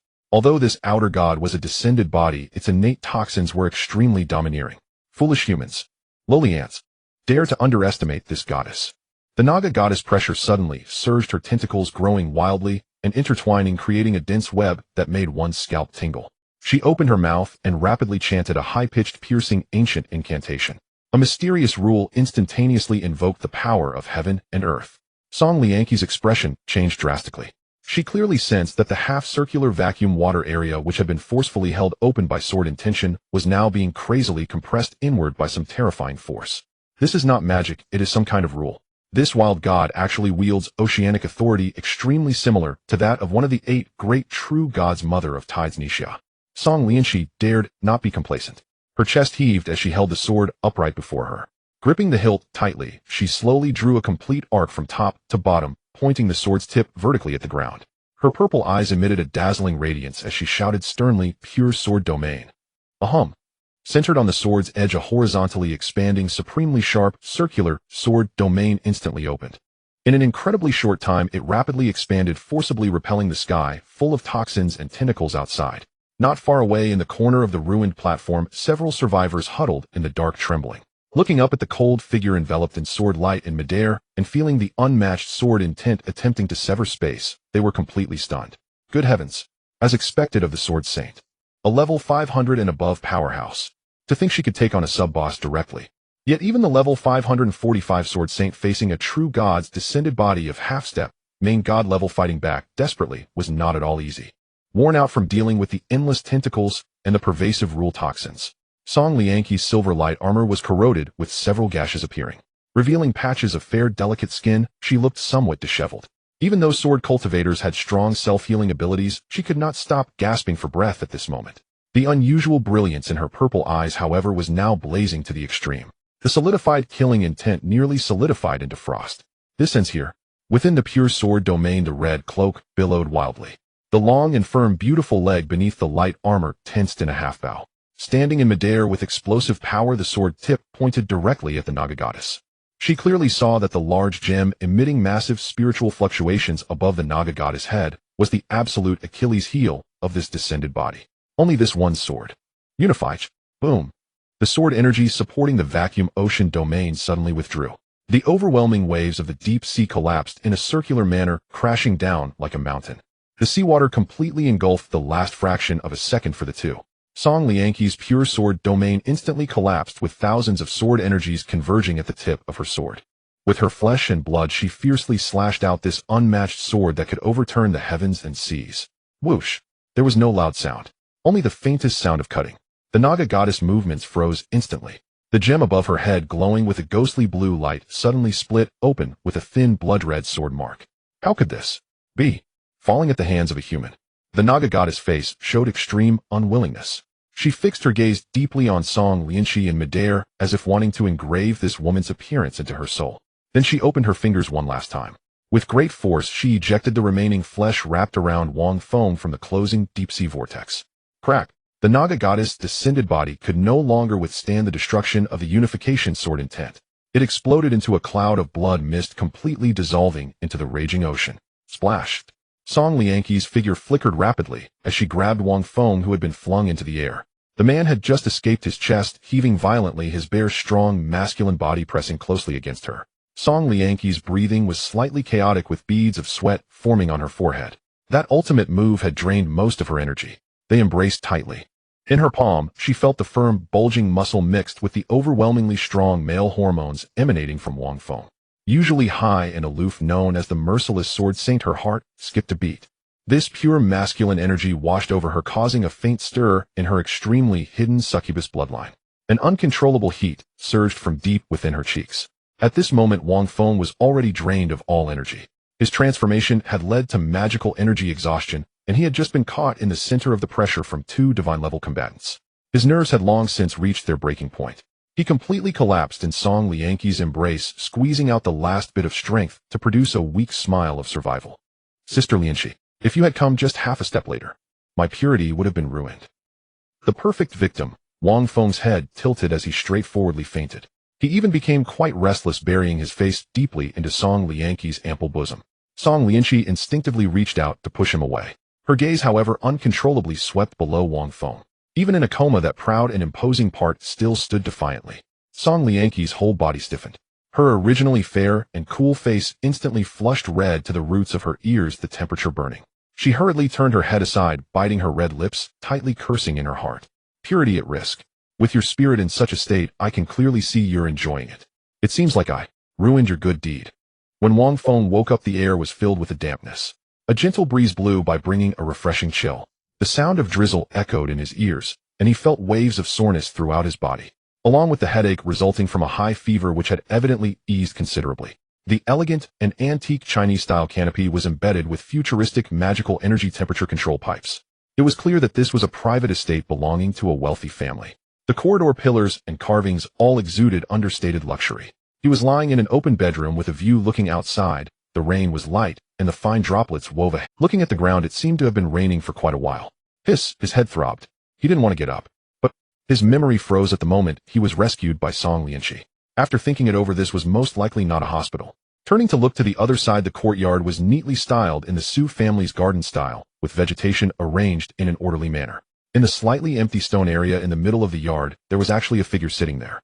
The rain continued to pour, but that area remained completely dry, as if separated by an invisible barrier. Wang Feng was trying to see the person's face when they stood up.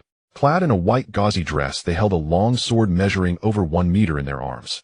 The dress was thin, almost translucent, faintly revealing the silhouette of black lace lingerie underneath. The size was astonishing. The two cups resembled large bowls placed there, and just looking at them conjured an image of the voluptuousness they enclosed.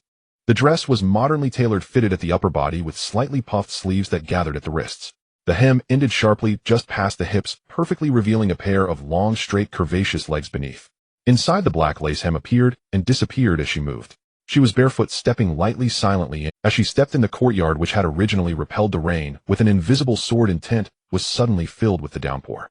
The rain mist was so thick that the outside scenery became indistinguishable. The daylight outside penetrated the thin gauze on her body, casting a clear silhouette of her enchanting and voluptuous figure into Wang Feng's eyes. As her body swayed, the two astonishingly large voluptuous forms quivered slightly. Below was a suddenly tightened, delicate waist, and the hem of the dress barely concealed her round hips.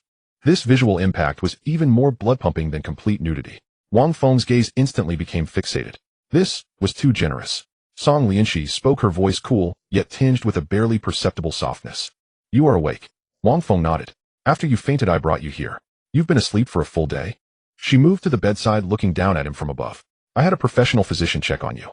You have a few muscle strains and some mental fatigue. Oh, everything else is not serious. She spoke as if lost in thought.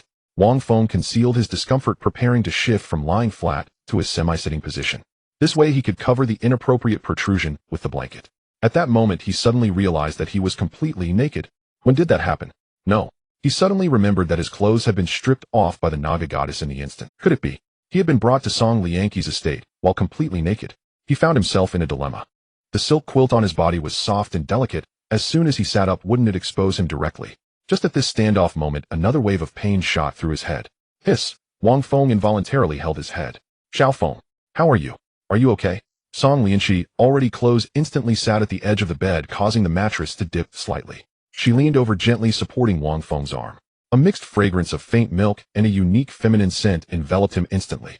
This unique charm of a mature woman made him want to spring up, creating an even more awkward situation. I am fine, Sister Lianqi. Wang Feng's voice was somewhat hoarse. Thank you for saving me this time. Hearing Wang Feng's words, Song Lianqi smiled slightly, a hint of amusement flickering in her purple eyes. What silly talk are you saying? It is only natural to save you. Clearly, she had also noticed Wang Feng's discomfort and the slight blush on his face. In her eyes, this was a normal reaction for a pure-hearted young boy. However, this only stirred Song Lianqi's hidden mischievousness beneath the sword saint's majesty. She deliberately lowered her body, leaning closer, presenting her ample bosom before Wang Feng. Beneath the white, gauzy dress, the black lace could hardly contain the immense voluptuousness, and under the hazy daylight, the deep cleft projected an alluring curve. Xiao Feng, are you feeling unwell? Do you need, sister, to help you massage your head? Wang Feng. Good grief. Taking advantage of his vulnerability, huh? Why does this scenario feel so familiar? Previously, I was the one massaging Su Yuxuang's head. Now it's my turn. Seeing his somewhat at a loss expression, Song Lianqi's desire for control was greatly satisfied. The smile on her lips widened. Such a pure-hearted young boy who had only experienced the innocence of college life had never encountered someone like her. A fully matured, utterly charming top-tier woman. Indeed, her allure had not diminished even a bit for young men. Wang Feng nodded and made a sound of affirmation, wearing that slightly foolish expression. Song Lianqi couldn't help but smile. She guided Wang Feng to lie down. The young and strong, half-naked body lay on the bed, his brow slightly furrowed from pain. It made her feel an impulse to protect him. After a while, a warm, fragrant softness enveloped him. The light gauze brushed by, and her slightly cool, delicate fingers pressed against Wang Feng's forehead, gently kneading and massaging. To be honest, the feeling of being cared for by a top-tier older sister was delightful. Perhaps it was the effectiveness of her technique, or perhaps Wang Feng was relaxing, but the headache instantly eased considerably. Xiao Feng, I've put you through this. A woman's gentle voice came from above. If it weren't for me, perhaps this wouldn't have happened. Wang Feng opened his eyes, looking at the mature woman half collapsed on him. He spoke, Sister Lianqi, don't say that encountering such things is unpredictable for anyone. If it weren't for you saving me, I might really not have held on until the enforcement team arrived. At that point, he would have truly died in the instance. I still have to thank Sister Lianqi. Hearing Wang Feng's understanding words, Song Lianqi felt warmth in her heart. She then thought of her daughter Lin Wan, thinking to herself, how can there be such a large gap among young people?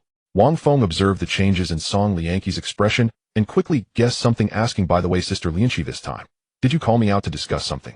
Upon hearing Wang Feng's words, Song Lianqi's body trembled slightly, her fingers pausing in the massage. She quickly steadied her mind and sighed. Xiao Feng, this matter, I'm ashamed to say, it's about Lin Wan. Upon hearing Lin Wan's name, Wang Feng's eyes narrowed slightly. He quietly looked at the beauty before him. On the system panel, the status section clearly displayed target affection 60, current target in guilt state. Guilt. Guilt is good. I'm not afraid of your aloofness, just afraid of you having no weakness. A cold smile curled in his heart, but on the surface he remained composed, quietly listening to Song Lianqi. Actually, after that evening party ended, I spoke to Lin Wan about you, and disappointed you. That child Lin Wan. She did it on purpose. After a brief silence, Song Lianqi continued. Moreover, she still shows no sign of repentance. Her voice carried a hint of disappointment. Xiao Feng, I'm sorry I have failed in my duty to discipline her. As she spoke, her voice began to tremble, taking on a hint of a weeping tone, like a child who had done something wrong, completely devoid of the sword saint's majesty. Years of allowing Lin Wan to grow up freely had caused her to miss significant stages of development, and the guilt over her daughter's harm to Wang Feng caused Song Lianqi's emotions to erupt. And Wang Feng, didn't he know what kind of rotten person Lin Wan was? What he said to Song Lianqi last time was merely to get closer to her. In reality, he had no expectations for Lin Wan. Seeing that his goal had been achieved, he suddenly reached out and grabbed Song Lianqi's delicate hand. He suddenly sat up. The soft silk quilt on him slipped down, piling at the base of his thighs, revealing his naked. The muscles, defined and powerful from system enhancements along with a few shallow scars from battles, formed a strikingly masculine tableau. Ignoring Song Lianqi's suddenly widened purple eyes, he gently leaned closer to this seemingly fragile woman and whispered in her ear, "Sister Lianqi, this is not your fault, because this is also my fault." Song Lianqi's beautiful eyes widened, a hint of astonishment flashing in her violet pupils. She did not know what he was about to say next. This matter was entirely due to Lin Wan's pampering and her own negligence and discipline. How could there be any fault of his? Wang Feng gazed at the stunning beauty before him, his tone becoming softer as he continued. If only I could have seen through Su Yuwei's true nature earlier, and drawn a clear line with her earlier. Then Lin Wan, such a good girl, wouldn't have been mixed up with that group of unscrupulous scum. Perhaps then, Lianqi, you wouldn't be caught in the middle now. It's a dilemma. As he said this, Wang Feng naturally reached out his hand. One hand gently enveloped Song Lianqi's delicate hand, while the other instinctively reached out, lightly wrapping around her slender waist. As his arm touched the astonishingly soft curve, and the incredible warmth beneath the sheer fabric, an aggressively charged aura enveloped Song Lianqi in an instant. As the sword Saint, Song Lianqi usually exuded an icy, unapproachable aura, yet at this moment, it had completely vanished. She stood frozen in place, her face flushed. In disbelief, she slightly lowered her head, allowing Wang Feng to hold her gently in his embrace. With nowhere to direct her gaze, she could only frantically look ahead. What met her eyes was Wang Feng's well-defined abs and his powerful shaped torso. The young masculine and fiery male body radiated a strong aura of hormones, continuously striking against her heart that had been sealed for years. Her breathing became rapid. In truth, could she say she felt no special desire for this young man? Of course, having only seen him once, the boy had been severely injured in the instance. As the exalted sword saint, she could easily have sent him to the best healing hospital in Jiangnan City. The facilities and care there were clearly better and more professional. But why did she choose to turn down all matters and bring this naked young boy back to her most private estate? Song Lianqi did not know. No, she actually knew. She just didn't want to face it. Subconsciously, she wanted to create an opportunity to be alone with Wang Feng. But what would happen when they were alone? A lonely man and a woman, she dared not think too deeply. At this moment, as this extremely ambiguous touch truly occurred, she panicked like a bewildered girl. You. Song Lianqi stuttered, her entire state thrown off by the intense masculine aura surrounding her. Her chest heaved violently as she finally found a clumsy excuse. You smell. Go take a shower. Right, go quickly. At this moment, Song Lianqi even completely forgot that she was supposed to discuss issues regarding her daughter Lin Wan. She hurriedly broke free from Wang Feng's embrace, turned around, and with trembling fingers pointed to a screen diagonally opposite the bedroom. Seeing Song Lianqi's flustered demeanor as she fled, a slight, almost imperceptible smile crept onto Wang Feng's lips. Little did she know just moments ago she had dared to tease him from a position of superiority. Now, it was time to switch roles. Wang Feng chuckled softly, his voice low. All right, Lianqi. We'll go take a... He paused, his tone laced with mockery, deliberately elongating his words. But I have no clothes. Lianqi, please don't peek. After saying this, he stood up directly. Upon hearing the words, don't peek, Song Lianqi's entire face turned even redder. She felt the warmth beside her, followed by the rustling sound of the silk quilt slipping away. Then the young man stepped barefoot onto the wooden floor. With steady and powerful footsteps, he walked towards the bathroom. She was somewhat dumbfounded, her heart racing. Rationality told her she absolutely could not look back, but a strong curiosity and an indescribable impulse compelled her to steal a glance behind her. Just a glance, and she saw a tall figure with a beautifully defined muscular back. That figure was fiery and full of tension, as if a single glance could sear her vision, causing her to quickly avert her gaze and cover her flushed cheeks with her hands. At that moment, a clear system notification echoed in Wang Feng's mind. Ding. Song Lianqi's desire value 5, current desire value 30. Wang Feng entered the bathroom with his back to her, letting out a cold laugh.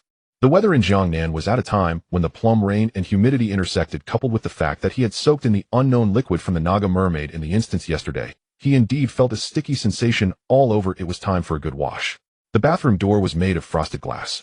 Accompanied by the sound of water, a tall and muscular young man appeared vaguely through the misty glass.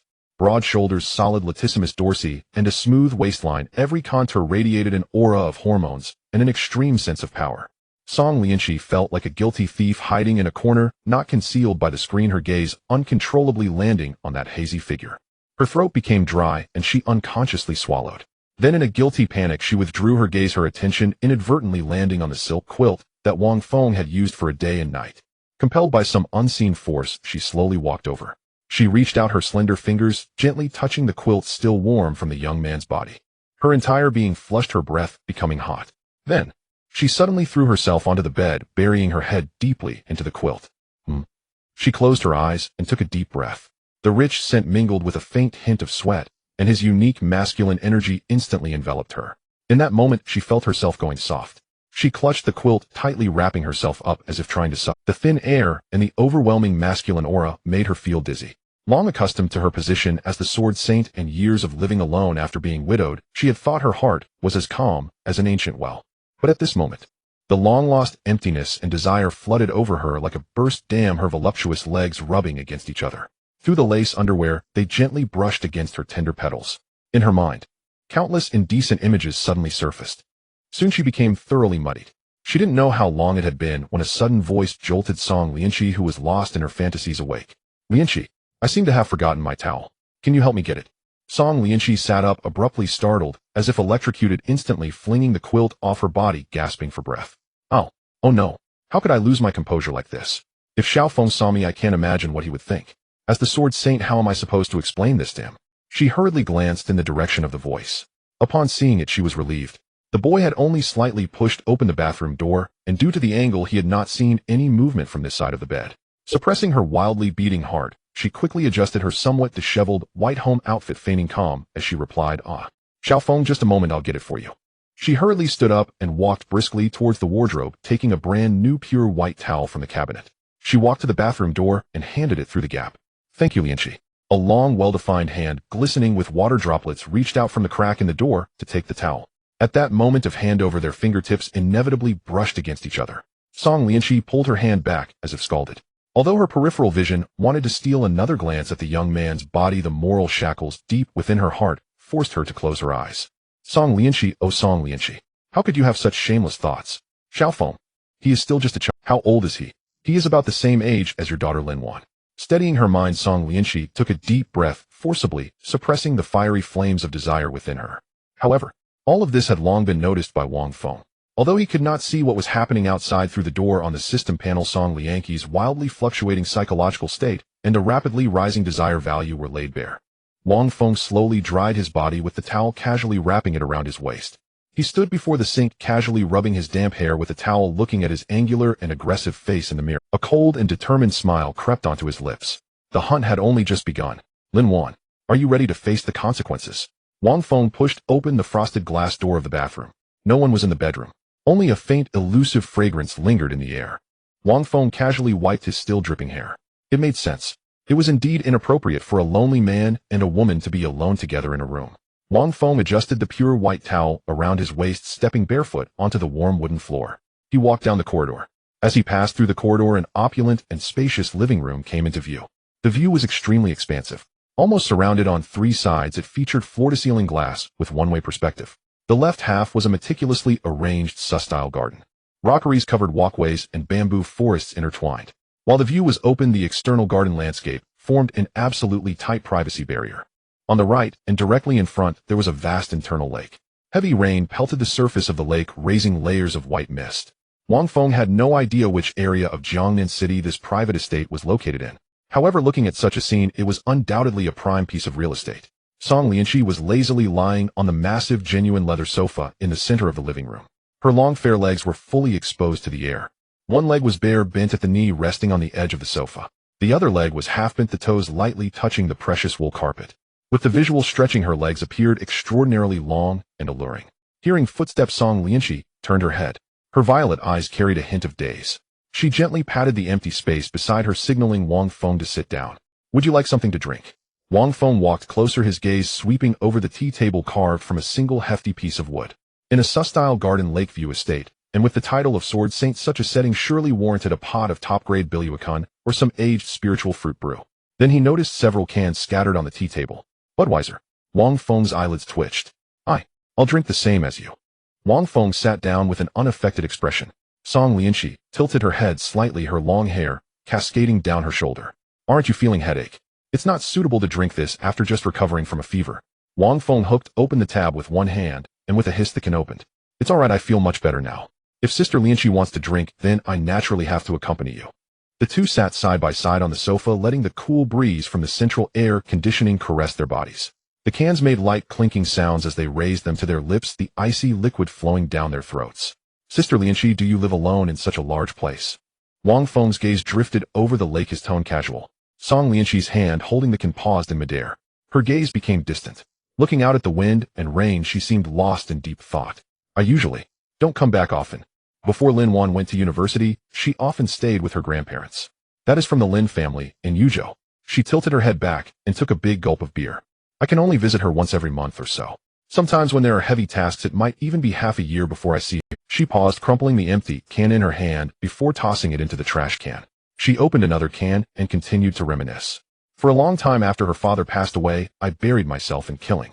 Even if not fighting with the team, I would enter high-risk instances alone, putting myself in danger. Song Lianqi frowned, her tone tinged with a hint of heaviness and regret.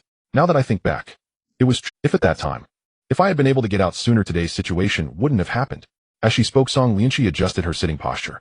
Unconsciously, her long snow-white leg brushed against Wang Feng's thigh. Just that fleeting touch made Song Lianqi freeze, the skin beneath the white gauze instantly tinged with a fine tremor. She instinctively wanted to retract her leg, but turning to look, she found Wang Feng staring at the lake, his expression calm as he took sip after sip of beer. It seemed he was completely oblivious to the ambiguous contact. After 3 cans, Song Lianqi's emotions were perfectly balanced on the edge of pleasure and indulgence. Confirming that Wang Feng showed no signs of discomfort, she grew bolder, subtly shifting her calf over until it snugly pressed against Wang Feng's leg. Through the rough towel, she could feel the warmth radiating from the young man's body, causing a secret thrill to rise within Song Lianqi. The two fell into silence, only the sound of rain outside and the gulping of beer could be heard. Not knowing how much time passed, Wang Feng suddenly spoke up. Sister Lianqi, you are truly a kind person. Song Lianqi was taken aback, her face flushed, as she turned to look at this young man, who was nearly 20 years. Wang Feng's gaze was melancholic, fixed intently on the scenery outside the floor-to-ceiling windows, as if still immersed in his earlier words. Then he turned his head, smiling at Song Lianqi. That smile was clean, pure, and carried a power that struck at the heart. Song Lianqi was momentarily dazzled by the sudden sunshine. Having spent years in high positions accustomed to darkness and slaughter, she suddenly felt shy and unable to look directly at him. Xiao Feng, she stammered. Why do you say that? Wang Feng chuckled lightly. Sister Lianqi, you are someone who no matter what happens will always feel it is her fault. You are used to shouldering all responsibilities on your own. So gentle. Isn't that true? Song Lianqi was at a loss, her heart racing. She didn't know how to respond. Wang Feng leaned slightly forward, continuing his advance. From Uncle Lin's situation to Lin Wan's growth and that softness of yours that cares for the world, if you didn't harbor such sincerity in your heart, you wouldn't have become the sword saint who protects Jiangnan, would you? Ding. Major breakthrough in Song Lianqi's psychological defense. Current favorability increased to 70. Song Lianqi's eyes glistened with moisture. Her violet eyes shimmered, staring intently at Wang Feng. All these years she had fought alone under the title of Sword Saint amidst the blood and flesh. All her courage, all her efforts, and all the grievances and feigned strength seemed to finally be seen. The two gazed into each other's eyes, their distance having inexplicably closed. Breath intertwined, their lips drew closer as Song Lianqi looked at the handsome face just inches away. She lightly bit her lip, glistening and translucent. The primal urge brought on by her demonic bloodline made her want to close her eyes and lean in. Suddenly the strings of reason tightened. It was as if she realized something and jolted awake. The two turned their faces away as if nothing had happened, awkwardly distancing themselves. Yet shoulder to shoulder, they still remained closely pressed together. Not only that, but Song Lianqi's smooth little foot actually rested directly on Wang Feng's bare foot. The delicate sole of her foot gently, provocatively rubbed against the top of Wang Feng's foot. She even boldly lifted her gaze, provocatively glancing at Wang Feng's eyes, a smile tugging at her lips. Wang Feng tilted his head slightly, not avoiding her gaze. He took a sip of beer, appearing calm on the surface. However, within his vision, the system panel had already popped up. I really want. Damn, why is this impulse coming up again? I seem to want him. To eat my foot. To shove my toes. Into his mouth.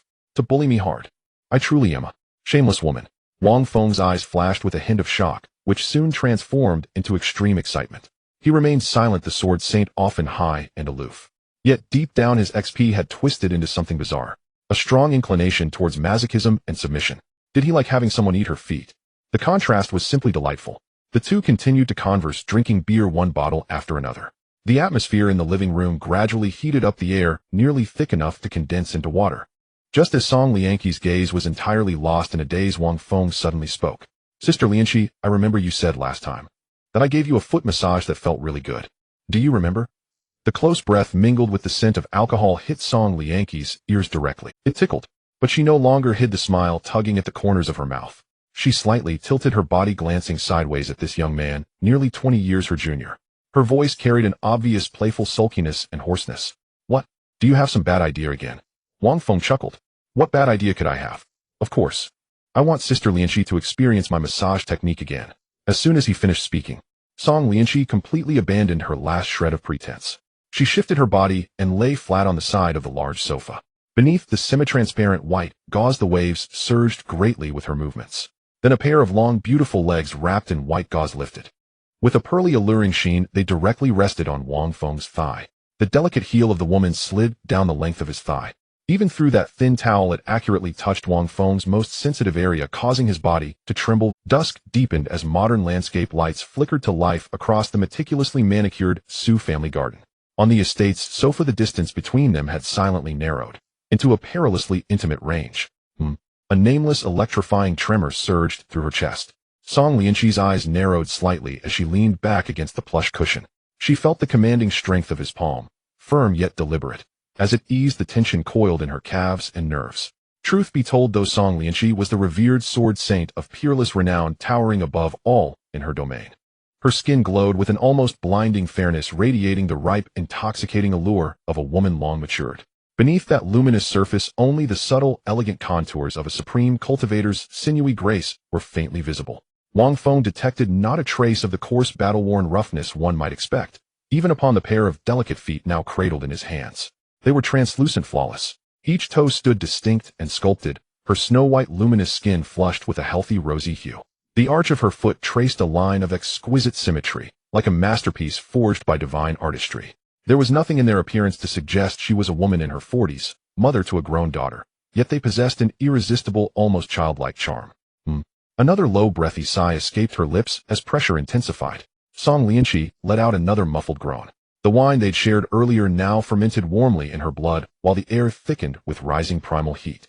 Her voice, once icy and unassailable, softened under his bold, possessive, kneading, growing, pliant, languid, even tender-edged with quiet, unbidden allure. Holding those exquisite feet in his palms brought Wang Feng profound, unfeigned delight, not merely as service, but as pure visceral pleasure. Though he had never considered himself a foot connoisseur, his gradual, careful probing, undertaken solely to honor Song Lianqi's deeply concealed predilection, had kindled genuine fascination.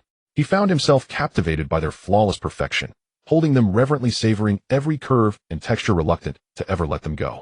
Wang Feng's movements defied formal massage. Neither disciplined nor restrained, they hovered somewhere between care and conquest. More than therapy, his touch exploited the impeccable pretext, "I'm easing your fatigue," to indulge freely, tracing, teasing, lingering with unmistakable provocation. Yet Song Lianqi watched, and her heart swelled with quiet sweetness. Violet eyes shimmered with dewy warmth. How could she fail to recognize his subtle, knowing intent? Inwardly exhilarated by this transgressive contact, she welcomed it wholeheartedly. Thus, in silent mutual understanding, they continued their dangerous dance. Push and pull, restraint and surrender. At some point, Wang Feng shifted into a kneeling posture upon the wide sofa. Her alabaster feet settled naturally upon his thighs, draped only in a towel. His fingers continued their rhythmic, unhurried kneading. With each rise and fall of his motion, the tender soles brushed, lightly, tantalizingly, against his abdomen, and lower. That sensation sent shivers of pure, unadulterated gratification coursing through him. Bowing his head, Wang Feng gazed at the two perfect, pearlescent forms resting in his hands. Alcohol-fueled ardor surged within him, a fierce, consuming desire to dethrone this exalted sword saint, to draw her utterly, irrevocably down from her pedestal and unleash her truest self. And Song Lianqi, her composure had unraveled far more profoundly. Clearly her feet were an exquisitely hidden erogenous zone. Ding. Song Lianqi's desire level 5. Ding. Song Lianqi's desire level 10. Current desire level 50. Hearing the system's chime echo inwardly, Wang Feng's pulse quickened with dark, smoldering fire. Her fair skin now bloomed with a breathtaking flush. Her legs instinctively drew together, clenching tight, as if suppressing a desperate hollow ache she refused to name. Another stifled, guttural moan slipped from her crimson lips. Wang Feng felt himself teetering on the edge, consumed by this intoxicating forbidden tension. Unable to contain the storm raging in his gaze any longer, he lunged forward, mouth open, teeth bared, biting down hard on destiny itself. Song Lianqi froze, utterly stunned.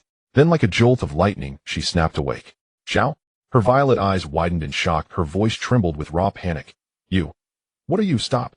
Yet beneath the surface, within the silent interface visible only to Wang Feng, her inner thoughts scrolled in frantic contradictory bursts. Ding.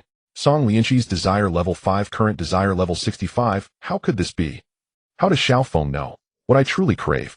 This is unbearable, shameful. No, don't stop, it feels so good. Ignoring her outward protests, Wang Feng surrendered fully, eyes closed, lost in feverish devotion. He savored the silken smoothness with slow, deliberate reverence. Perhaps due to her habits or constitution, her feet carried no trace of odor, only a delicate, intoxicating, milky fragrance. It mingled seamlessly with Song Lianqi's own signature scent, the cool, ethereal aroma of high-altitude snow lotus. This stark, exquisite contrast held him spellbound. The pearlescent softness, every tactile sensation intoxicated him. Eyes still closed, he inhaled deeply, drawing in that rare, haunting perfume, before reluctantly lifting his head. His gaze was hazy, burning with the fierce, possessive hunger of youth. He fixed his burning stare upon Song Lianqi's crimson face. Lianqi Jia, I'm sorry, because they're just too adorable. His voice emerged hoarse, raw with longing. I truly couldn't resist. Song Lianqi trembled from head to toe, struck dumb by revelation. What did he say? He called my feet adorable. This boy, could he possibly be drawn to feet? Is he a foot devotee? This is... No. Wait, Song Lianqi, what are you thinking? He's Lin Wan's classmate, her peer? This crosses... But it truly feels exquisite. Never before, not in all these years, has anyone touched me like this. Her gaze flickered wildly, reason fraying at its very core. Xiao Feng. She bit her glistening lower lip, her whisper barely audible, like the hum of a... Isn't this inappropriate? But if you truly wish it. The exalted sword saint turned her face aside, unable to meet his blazing gaze. Her cheeks burned crimson as her voice dissolved into a breathless thread. Sister may reluctantly allow you to savor them. Just not for too long. At those words, Wang Feng's spirit soared, triumphant, elated. Had he not glimpsed the system's glaring, unvarnished thought bubble? You may taste them as long as you wish. He might have been deceived by her poised, frostbitten exterior. She reveled in it utterly, yet cloaked her ecstasy in dignified pretense. Truly, his eyes ignited with predatory intensity as he leaned in. Lianqi Jia. Then it settled. Forgive me, they're simply too beautiful. And with that he boldly drew her slender foot closer once more. He held her gaze deliberately, even as his mouth moved without pause. Song Lianqi stared transfixed at the arresting sight before her. Her long neck arched taut, her lithe frame quivered softly upon the sofa. That unbearable surge, radiating from soul to crown, that bone-deep, soul-shaking yearning, reduced her to utter vulnerability. She knew, beyond doubt, they had shattered every boundary. But, to hell with worldly morality. None of it mattered. Only this moment, this surrender, held meaning. As she sank deeper into rapture, her other foot sought refuge, restless, unmoored. Her long, shapely leg lifted instinctively, her bare foot settling lightly, almost reverently upon Wang Feng's broad, heated pectoral muscle. She traced the firm, sculpted curve beneath his chest, then almost unconsciously her big toe began to stroke, gliding downward along the sharp, defined ridges of his abdominal muscles. As Song Lianqi's body arched in involuntary, sensual undulation, suddenly, the edge of her descending foot encountered something astonishing, an impossibly hot, rigid obstruction. Her violet eyes flew wide open and her pupils contracted sharply in disbelief. Their prior positioning, facing each other slightly elevated, had blinded her in her flustered state to one fatal detail. Beneath the towel barely clinging to Wang Feng's waist, there now rose an unmistakable, awe-inspiring silhouette, colossal, taut, pulsing with raw, explosive power. It thrust the white fabric upward, taut, unyielding, radiating sheer, devastating potency capable of rending reality itself. Is this for real? This size? My heavens. He is barely in his 20s. This is simply like a child who hasn't grown up. On the system panel, pink bullet comments flooded the screen. Song Lianqi's eyes were filled with shock and disbelief. She instinctively wanted to pull back her foot, but the scorching sensation beneath her foot felt like a branding iron, leaving her weak and unable to exert any strength. Wang Feng lowered his head, his gaze sweeping over the system panel on his retina. A faint curve appeared at the corner of his mouth. This woman was indeed frightened. But he quickly restrained his expression, pretending nothing had happened, and continued to lower his head. His tongue curled around the smooth orb, gently sucking. He knew very well that when dealing with such high and mighty women, one must never be impatient. Her sensitive spots required continuous stimulation, once it ceased reason, would reclaim its ground. He needed to use the method of boiling a frog in warm water, gradually breaking down this sword saint's defenses. However, who was Song Lianqi? The sword saint. Even under the impact of desire, her senses remained sharp. She clearly caught the fleeting smile at the corner of Wang Feng's mouth. That little Feng. He did it on purpose. He is teasing me. How dare he? Song Lianqi's long brows furrowed sharply. A surge of arrogance cultivated over years of being in a superior position instantly overshadowed her shame. How bold to tease me. Am I just someone to be toyed with? Do not underestimate any adult. Song Lianqi bit her lower lip, her gaze hardening. The other foot, which had been suspended in midair, suddenly stepped forward. The top of her foot straightened, her toes curling slightly. Precisely, it landed on the bottom of Wang Feng's towel, which was raised high. Through the thin fabric, her soft sole lightly pressed down on the most fatal and vulnerable spot for a man. Wang Feng's body stiffened. His eyes widened in shock. A sword saint who was hundreds of levels above him and possessed absolute strength attributes was stepping on his life source. As long as she lost control for a moment, his happiness for the rest of his life would be completely forfeited. But it was precisely because of this feeling of teetering on the edge of destruction, mixed with the astonishing softness and warmth transmitted from her foot. It created a deadly tug. A jolt of electricity surged along his spine. The roles of attack and defense transformed once more at this moment. Sister Lianqi. Wang Feng's voice was hoarse, carrying a hint of dangerous warning. What? Song Lianqi lifted her chin, her violet eyes flashing with a provocative light. Don't you like your sister's feet? Let your sister give you a proper feel. Humph. Want to challenge me? You are still seeing the proud bullet comments on the panel of flame ignited in Wang Feng's eyes. Song Lianqi felt she had gained the upper hand, her actions becoming even bolder. Her forefoot through the towel traced the contours, measuring up and down. It was full of teasing implications. She even deliberately toyed with her toes. Sister Lianqi, are you sure you want to play like this? Wang Feng lowered his voice, his tone carrying a hint of provocation. Shut up. Song Lianqi coldly snorted, but her movements underfoot grew increasingly forceful. Sister does things, and it is not up to you to teach. Then, don't blame me for being ruthless. Wang Feng pressed forward instead of retreating. His hand slid up along Song Lianqi's right leg that he held forcefully, gliding upward. His rough palms brushed past her calf, over her knee, and directly slipped under the hem of her white garment, pressing against the root of her plump fair thigh. He kneaded forcefully. At the same time, he lowered his head. His lips pressed against the arch of Song Lianqi's foot. His tongue exerted strength, producing a sound that made one blush. The vibrations traveled along the bones of her foot, transmitting upward. Metatarsals, tibia, femur. Finally reaching the pelvis. Song Lianqi's body trembled violently. She felt that vibration creating a strange resonance deep within her abdomen. As if he was not only kissing her foot, but also kissing the most secret depths of her body. Ding. Song Lianqi's desire value 5. Current desire value 80. The system prompt echoed in Wang Feng's mind. Breaking through the 80 barrier. Wang Feng raised his head, his gaze deep as he fixed it on Song Lianqi, filled with aggressive desire. That gaze deeply pierced Song Lianqi's pride. She was the #1 beauty in Jiangnan, the current decision-maker of the Lin family. The sword saint. How could she expose such a disgraceful state in front of a junior? She stared at Wang Feng's exaggerated form at his waist. Her breathing grew more rapid. Her left big toe suddenly pointed down, accurately hooking the edge of the towel. With a forceful tug, swish, the white towel fell to the ground. The air became completely frozen in that second. Song Lianqi's movements froze. She stared ahead, her violet pupils constricting violently. What is this monster? Although she had mentally prepared herself when it was still covered by the towel and had roughly measured its outline with her foot. But when this giant truly exposed itself without any cover to the air, the extreme visual impact instantly shattered her psychological defenses. It was an unmatched weapon of destruction, ferocious and immense. Bulging veins filled with the violent power to tear everything apart. The light shone upon it, even reflecting a chilling sheen. Song Lianqi felt her throat dry. She had trained in swordsmanship for years and understood the human anatomy well. The size before her had completely surpassed the bounds of normal humanity. If this thing were to enter, it would surely break something, even with the physique of a sword saint. I absolutely can't withstand it. No way. Song Lianqi, you lewd woman. What on earth are you thinking? He is Lin Weiner's classmate. Rationality and desire fiercely battled in Song Lianqi's mind. Her long legs instinctively wanted to close, wanting to escape. But, having come this far, she had experienced true pleasure for over 20 years. The real opportunity was right before her. The most primitive restlessness and thirst within her urged her to consume this strong male before her. Wang Feng was momentarily stunned when the towel was torn away. After realizing he was completely naked, he felt ecstatic. This woman actually took the initiative to remove his last covering. Since you brought it upon yourself, don't blame me for being ruthless. Song Lianqi's left foot still hung in the air. She swallowed a mouthful of saliva, her toes slightly trembling. Ultimately, that fair and soft little foot descended once more.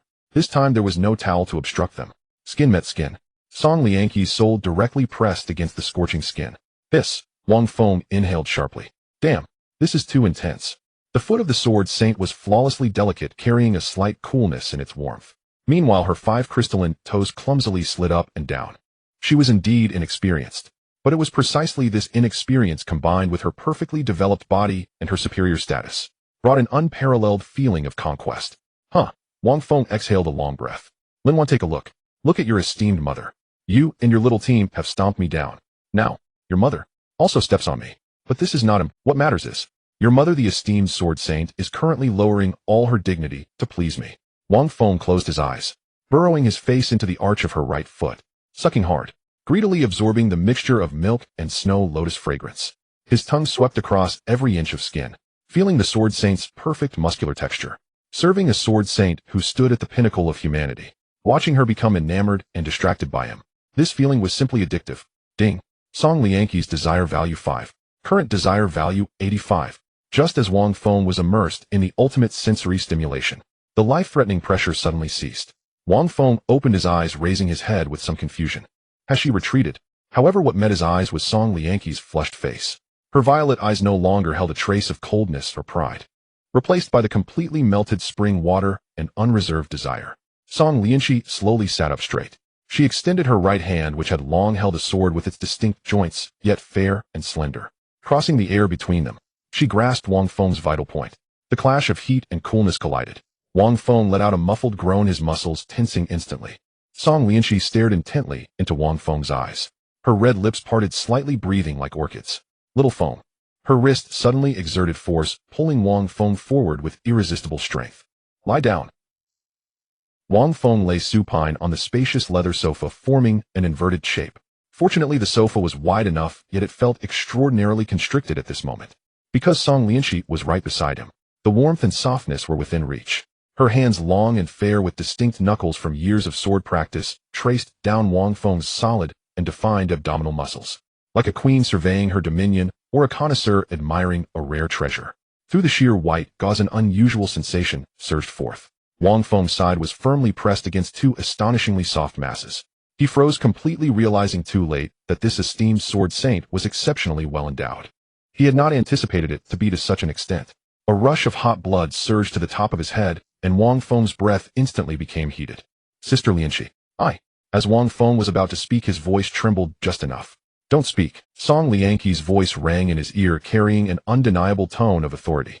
As her words lingered, that cool hand tightened suddenly. It precisely grasped little Wang Feng. Hiss! Wang Feng drew in a cold breath. She truly dared. The esteemed sword saint of level 545 actually. The large living room was unlit. Only the dim landscape lights in the courtyard filtered through the floor-to-ceiling windows, casting an ambiguous shadow on Song Liangqi's cold, stunning face. She was extremely close. In her violet eyes, a cold elegance intertwined with a hidden allure, and her hand firmly controlled Wang Feng's soft spot. That hand was unexpectedly soft and dexterous.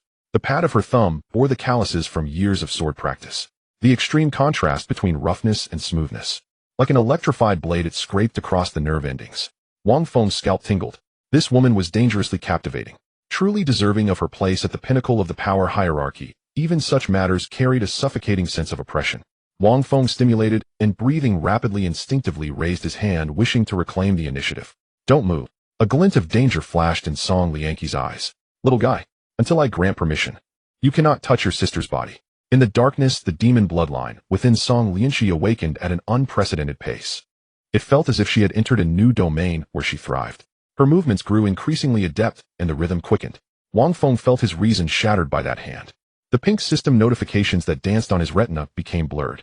Sister Liangqi, don't do this. Wang Feng's voice was hoarse, carrying a hint of pleading submission.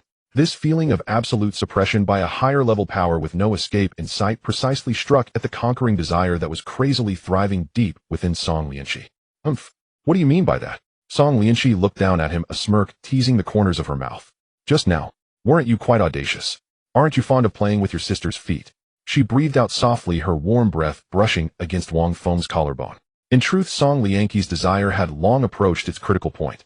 The agitation of the demon bloodline allowed her to maintain a strange clarity amidst the overwhelming desire. She relished the pleasure of having everything beneath her feet, especially when the other party was a vigorous young man. Sister Lianqi. I want. Song Lianqi narrowed her eyes, her violet irises shimmering with a watery light. She certainly understood what this little guy wanted, but she just wanted to torment him to see him completely submit in the midst of this torment. What do you want? Speak louder, say it out loud. Song Lianqi's fingers exerted slight pressure, compelling him. Wang Feng took a deep breath, his gaze fixated on the thin layer of white gauze. Sister Lianqi, I want to touch her. This sentence struck like a thunderbolt. Song Lianqi felt a surge of intense electricity shoot through her lower abdomen. Her hand trembled suddenly. Ding. Song Lianqi's desire 5. Current desire level 90. Song Lianqi's breath hitched. It felt as if she had split into a second personality. An unprecedented sense of forbidden stimulation engulfed her like a tsunami. Herself, the esteemed sword saint. How could she engage in such shameless acts with a boy the same age as her daughter in this dimly lit living room? If Wayner found out, if others knew.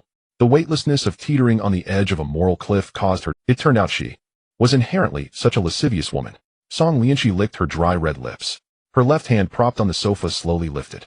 Trembling, it circled around to the back. It slipped into the white gauze. Exploring. Smack. A light sound. A certain restraint was completely undone. She exhaled a long breath as if releasing all her modesty and propriety from the first half of her life. Now, they are yours. Ding. Song Lianqi's desire 5. Current desire level 95. The system's prompt echoed like an alarm in Wang Feng's mind.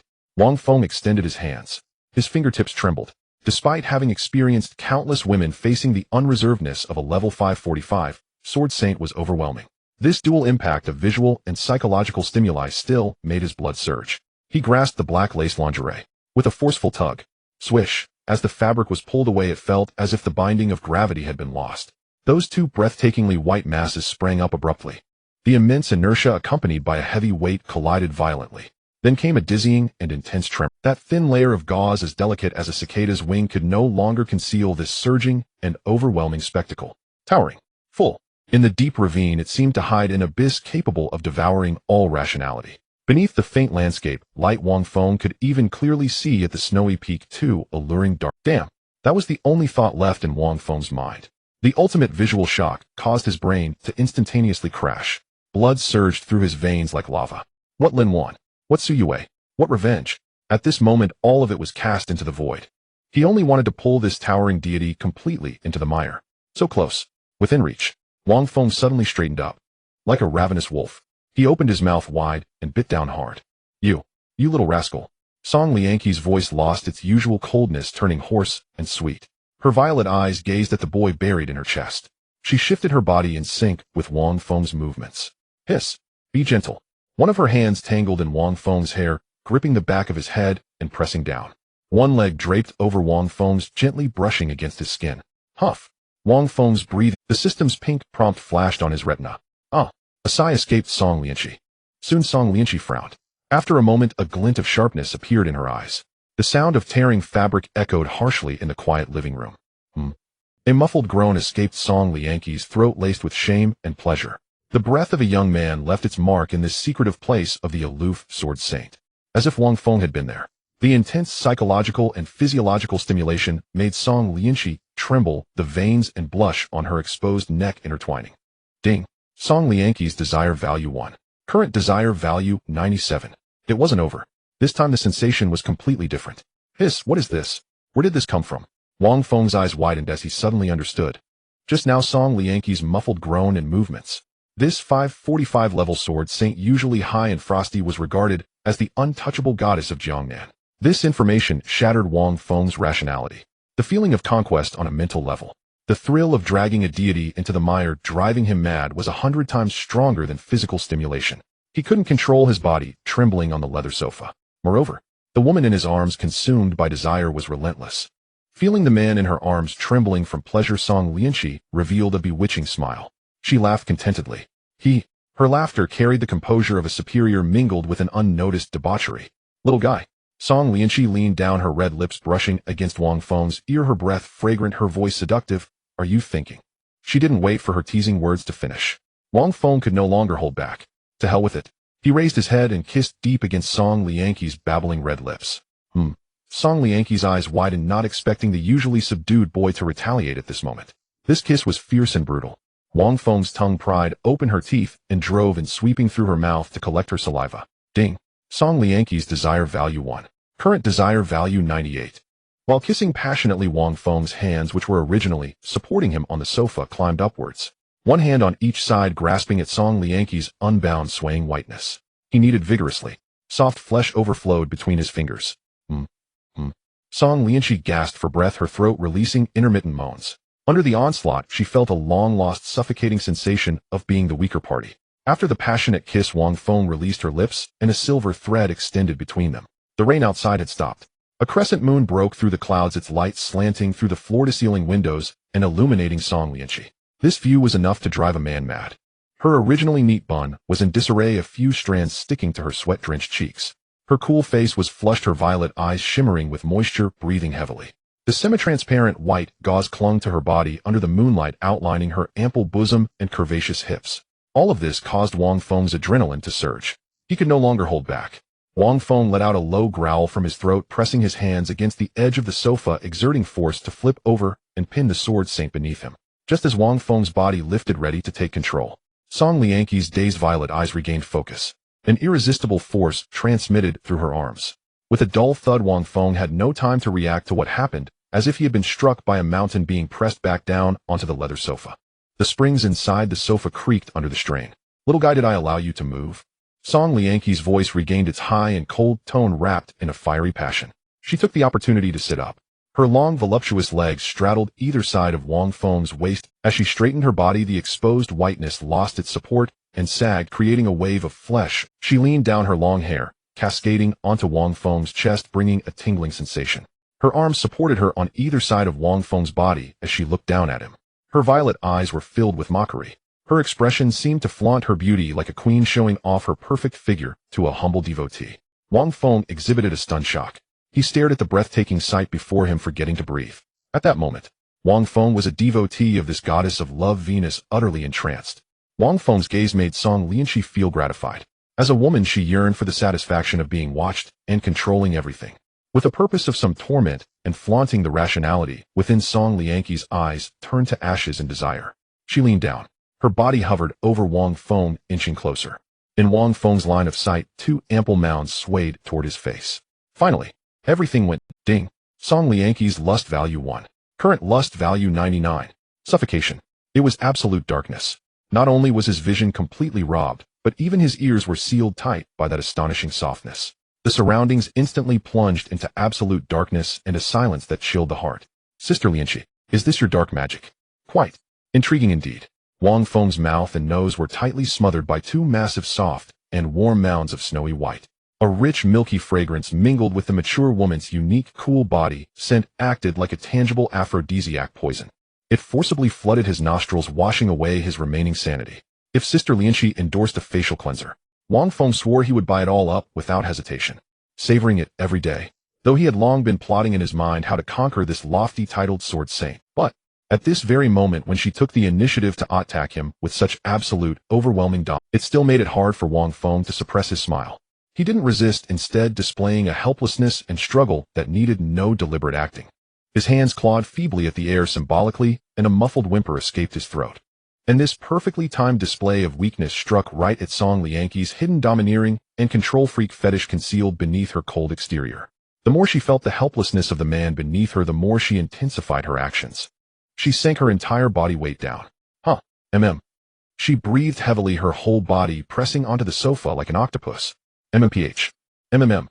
Wang Feng whimpered indistinctly, his cheeks rubbing and sinking deep between those 2 incredibly plump mounds of flesh. He could clearly feel the delicate, smooth skin texture like the finest suet jade, separated only by a fabric as thin as a cicada's wing. It rubbed and scraped repeatedly against his lips and cheeks. In the darkness, Song Lianqi's laughter, transmitted through the vibration of her chest, produced a muffled yet piercing sound. In that laughter, there was the smug satisfaction of a superior getting her way, mixed with undisguised lustful panting. She was taking revenge. Revenge for Wang Feng's audacity earlier when he dared to turn the tables and kiss her until she was breathless. As a level 545 titled sword saint, she was accustomed to being in complete control. She relished the feeling of using her proudly voluptuous figure to willfully bully and oppress the young man before her. Especially since this man was the same age as her daughter. This vast chasm in ethics and identity made her very soul tremble. Then, she began to deliberately sway her body, letting those astonishingly white mounds rub and press against Wang Feng's face, swaying left and right. Truly like two massive, strangely fragrant bars of soap, providing Wang Feng with the deepest face wash. Just as Wang Feng felt the oxygen in his lungs was about to run out, believing he would truly drown in this endless humiliation, Song Lianqi finally showed mercy and lifted her upper body. Huh. Fresh air rushed in, and Wang Feng's chest heaved violently as he gasped for breath. Damn, I almost died for real. His hair was soaked with sweat, and Song Lianqi's scent plastered messily across his forehead. His expression was one of pure fear and disorientation from his narrow escape. Song Lianqi straddled him, looking down from her height, savoring the young man's utterly disheveled state. This filled her with immense satisfaction, a morbid excitement flickering in her violet eyes. Then, she freed one hand. That hand which had wielded a sword for years with knobby knuckles, yet slender and fair, traced along her breathtaking waistline, slowly reaching the edge of her final defense. Slowly, bit by bit, she pulled the black lace panties outward to the side. The fabric was stretched into an exaggerated shape. Beneath the taut indent, the plump, mature contour was outlined in exquisite detail. Then, she pulled them down. Her buttocks were so full the extreme, exaggerated waist-to-hip ratio made removing the fabric exceptionally difficult. The edge of the black lace dug into the dazzlingly white skin at the top of her thighs, leaving behind a series of red marks that made one's blood race. As the fabric struggled down to her mid-thigh, she slightly lifted one long, voluptuous leg and elegantly, yet erotically extracted it from the bunched-up cloth, completely exposed. A gently swelling mound with sparse, soft hair upon it. And, in the cold moonlight slanting in through the window, it glistened with a crystalline sheen of moisture. She didn't shy away from presenting this breathtaking sight directly before Wang Feng's gaze. Due to the bending motion and gravity, her full breasts hung extremely low, almost brushing against Wang Feng's cheeks. Two crimson points lightly grazed the tip of Wang Feng's nose, leaving behind a cloyingly sweet, lingering fragrance. She straddled him, slowly straightening up. At this moment, Song Lianqi was only wearing the already open, semi-transparent white gauze robe. The thin fabric could not hide her lush, voluptuous figure.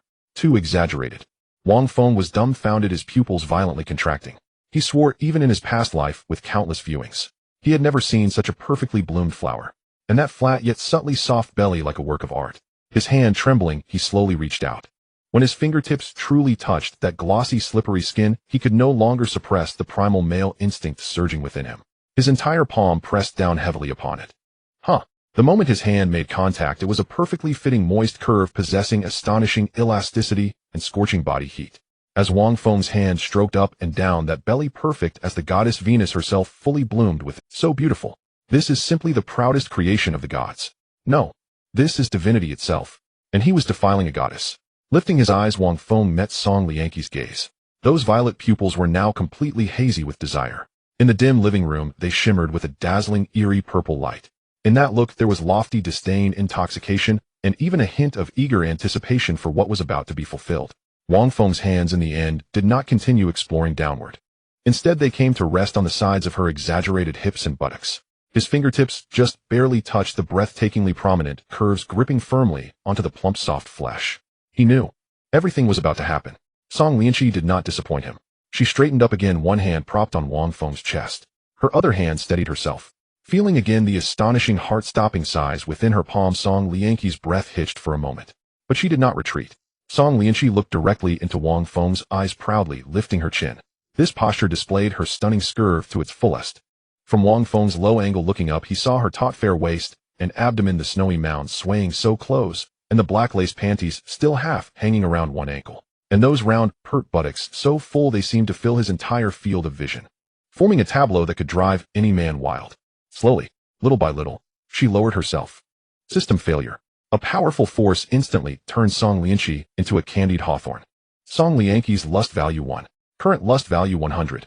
A beautiful and high-pitched phoenix cry erupted uncontrollably from the throat of this titled sword saint. At the same time, a strange and enchanting purple heart-shaped pattern began to shine on her originally smooth and fair abdomen. It actually resembled a boy the same age as my daughter. Song Lianqi, you are truly an incorrigible lewd woman. So charged. Completely. In Song Lianqi's mind, the strings of reason snapped completely. However, at this moment Wang Feng had already fallen into a stalled state. Not only was he stunned by the sensation of that moment, but also by the countless streams of information crazily flashing across his retina. Detected that the target Song Lianqi's succubus physique has been fully activated. Warning: the host is currently being drained by a succubus. The host will provide a massive amount of experience related to the lust value. Ding. First deep link with the titled Sword Saint Song Lianqi. Acquiring the opponent's divine attributes. Detected that the host is currently in a drained state system, initiating countermeasures. Prioritizing acquisition of the opponent's core attributes. Attributes acquisition in progress. Successfully acquired attribute succubus link passive. While draining the opponent's experience value, it can be converted into an enhancement of the host's own strength. Succubus state activated charm value 10. Current charm value 90 reached extraordinary charming. In an instant, a deep black pattern emerged from Wang Feng's abdomen, as if it were a living thing. Unlike Song Lianqi's enchanting purple heart-shaped pattern, this black pattern emitted a chilling dark mist. In the dark living room, the black mist quietly spread. In Song Lianqi's eyes, the man beneath her suddenly underwent a tremendous transformation in aura. Originally just a slightly handsome young man, he now appeared deep and deadly. He possessed a soul-piercing allure that could rival that of the audience. It made her feel an impulse to completely merge into his embrace, to be entirely consumed by him. Ding. First deep link with the goddess Song Lianqi, completely breaking the psychological defense favorability 20. Current favorability 90. Infatuated. Song Lianqi trembled violently, her chin lifted, and her long neck formed a beautiful arc. She exhaled a breath. Just that moment made her lose her senses, her mind blank. After a long time, her focus gradually returned. She was increasingly satisfied. She lowered her head, looking at Wang Feng, who was equally lost in thought. A deep and intense blush appeared on Song Lianqi's cold and otherworldly face. She reached out her finger, gently tracing Wang Feng's cheek, her voice hoarse, as if it could drip with water. Not bad. Little man, it seems you have more assets than I imagined. Then, she pressed her long and powerful hands firmly against Wang Feng's chest. Boom. In front of the floor-to-ceiling window, the curtains swayed back and forth with the breeze. Outside the living room, a blinding lightning bolt split the night sky, and heavy rain poured down again. Large raindrops pattered on the open bluestone outside, splashing up waves of white mist. Soon the view outside the window was shrouded in a layer of hazy fog. On the dim living room sofa, the sound of sultry music intertwined with the sound of rain. Wang Feng's large hand tightly gripped Song Lianqi's astonishingly full rear. That breathtaking wave of flesh magnified continuously in Wang Feng's pupils, causing his breathing to quicken and his pupils to dilate. While admiring this maddeningly beautiful sight, he felt the cool, moist night air and listened to the white noise of rain on the bluestone. This ultimate sense of decadence and conquest, drawing the divine into the mire, made Wang Feng feel extremely content. In the midst of frantic, gasping, Song Lianqi, drenched in sweat, leaned down, her red lips kissing recklessly on Wang Feng's cheek and neck. I must be crazy. Feeling the sensations within.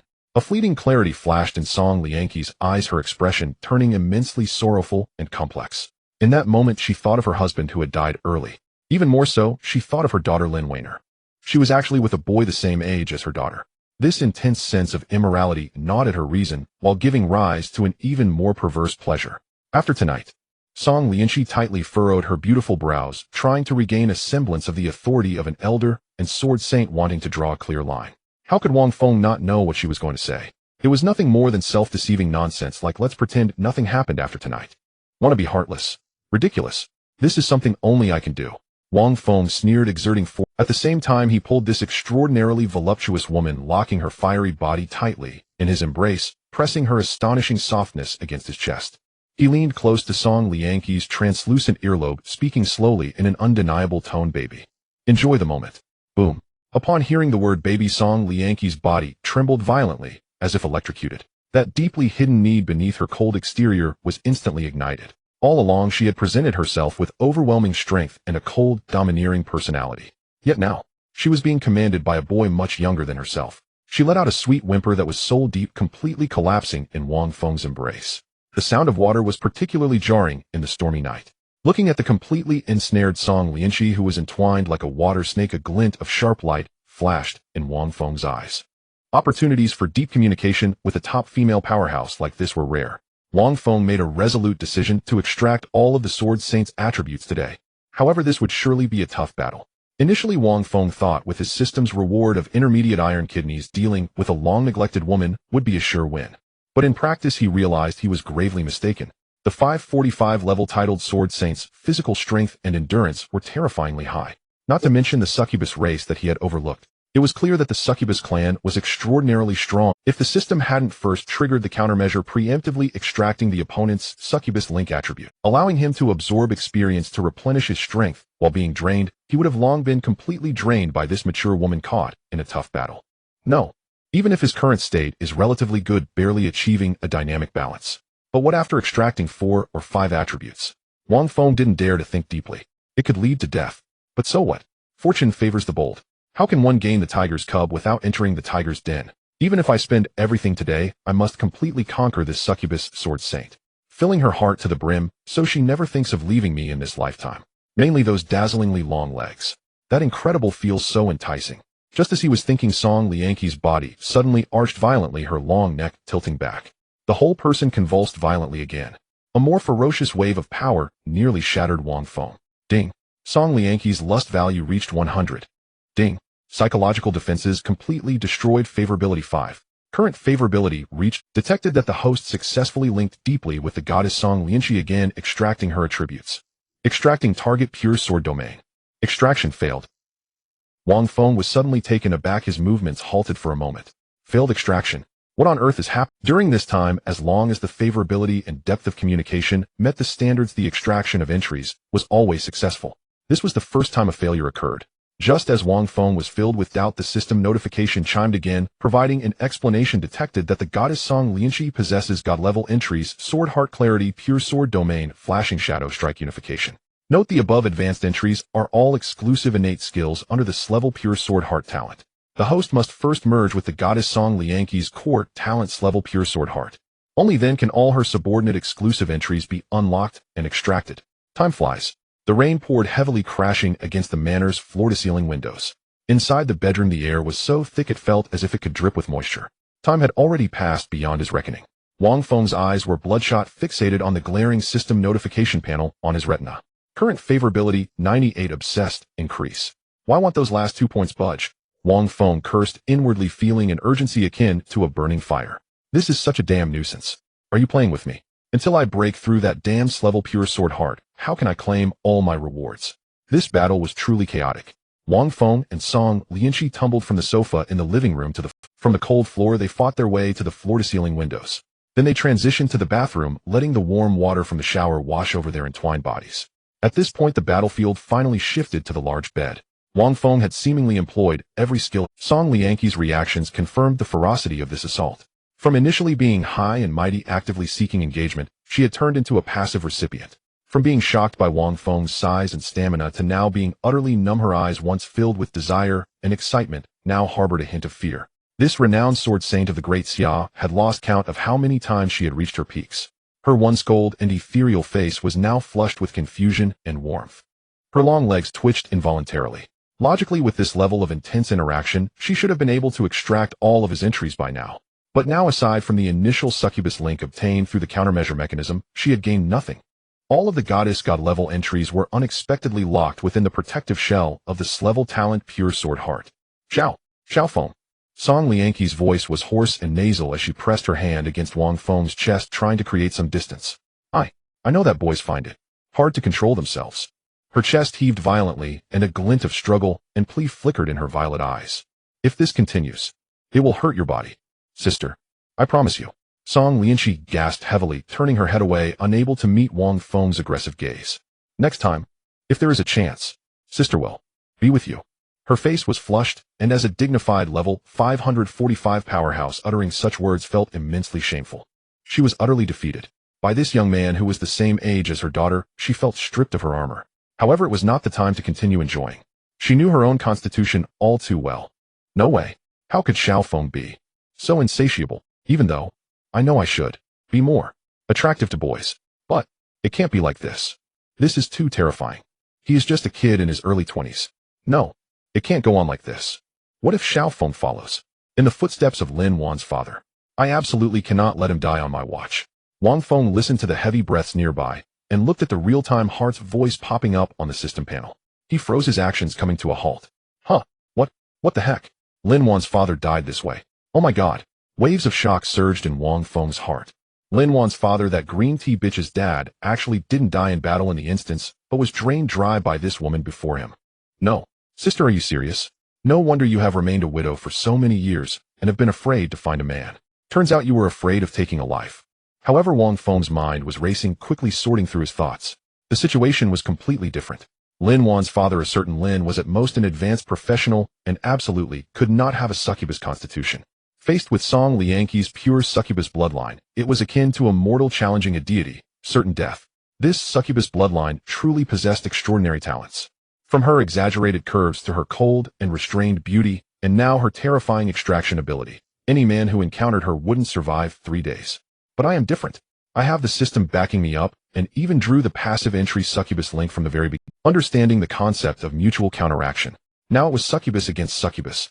Both of them were stepping on each other's toes, breaking the law of conservation of energy. Wang Feng glanced at his system panel.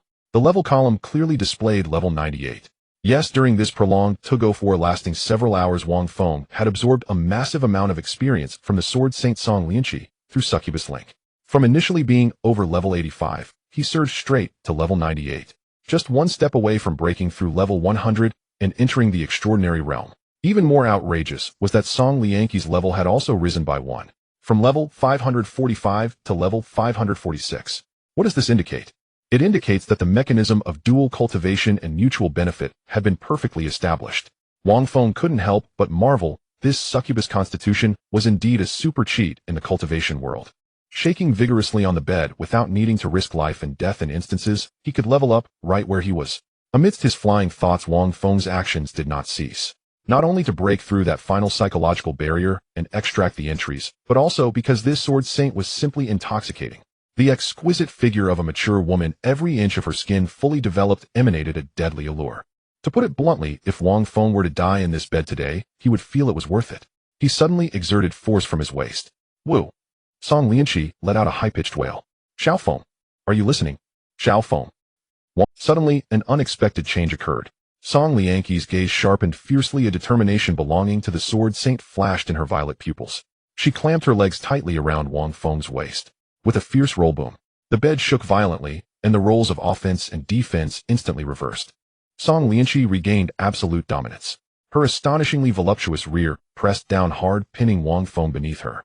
The terrifying power of level 546 erupted in an instant.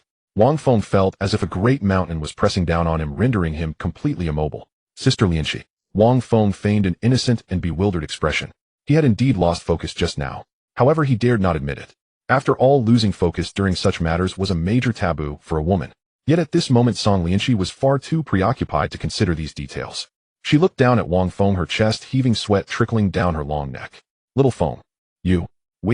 You. She took a deep breath, striving to make her voice sound authoritative. I understand how you feel right now. Wang Feng blinked. What do you understand? I know that you boys care a lot about such matters and can be impulsive. But this is not a justification for debauchery. Song Lianqi bit her lip, her tone stern, yet tears lingered at the corners of her eyes. If this continues, dawn will break. It's not good for your health if you keep this up. Sister Lianqi, next time, I want to— As she spoke, she turned her head away in a huff, pretending to be angry, refusing to look at Wang Feng.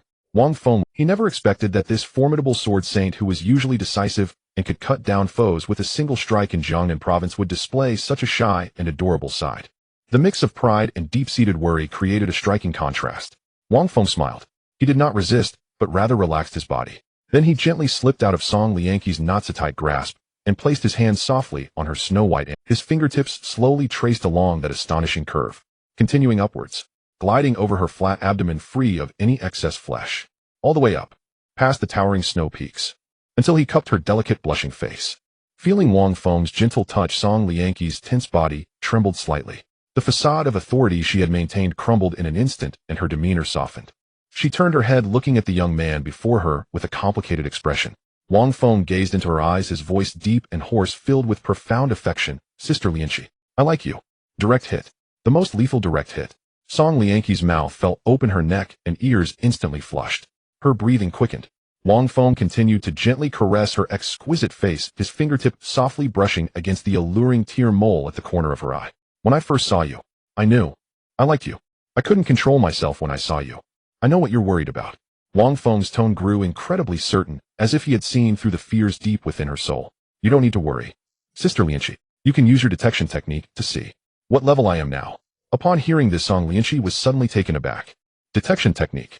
Level. She lowered her head in disbelief, looking at Wang Feng's serious face. It was actually impolite to use the detection technique on anyone without permission. So from their acquaintance until now, aside from the first time at the party when she anticipated Wang Feng, she had never actively probed into his background. But at this moment, looking into Wang Feng's determined eyes, she unconsciously released a strand of spiritual power. A flicker of purple light.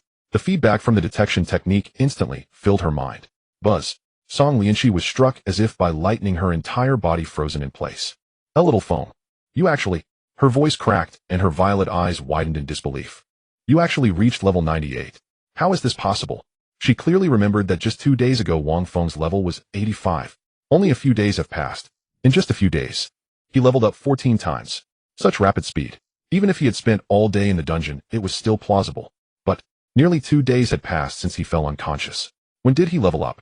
Song Lianqi's gaze shifted downward. She looked at the man beneath her who had been subjected to her for an entire night, and instead of becoming emaciated, his muscles were fuller and his magical energy was even more abundant. An extremely bold, absurd, yet the only reasonable guess exploded in her mind. Could it be that little Feng? Wang Feng saw her shocked expression, and a wicked smile appeared at the corner of his mouth. He knew the prey had completely fallen into the trap. That's right. Sister Lianqi, it's just as you imagined. I believe during this process, just now, you also gained some levels, right? Song Lianqi was left speechless. How did he know I reached level 546? Wang Feng restrained his smile, his gaze becoming profound and mysterious. Because, Sister Lianqi, I share the same physique as you.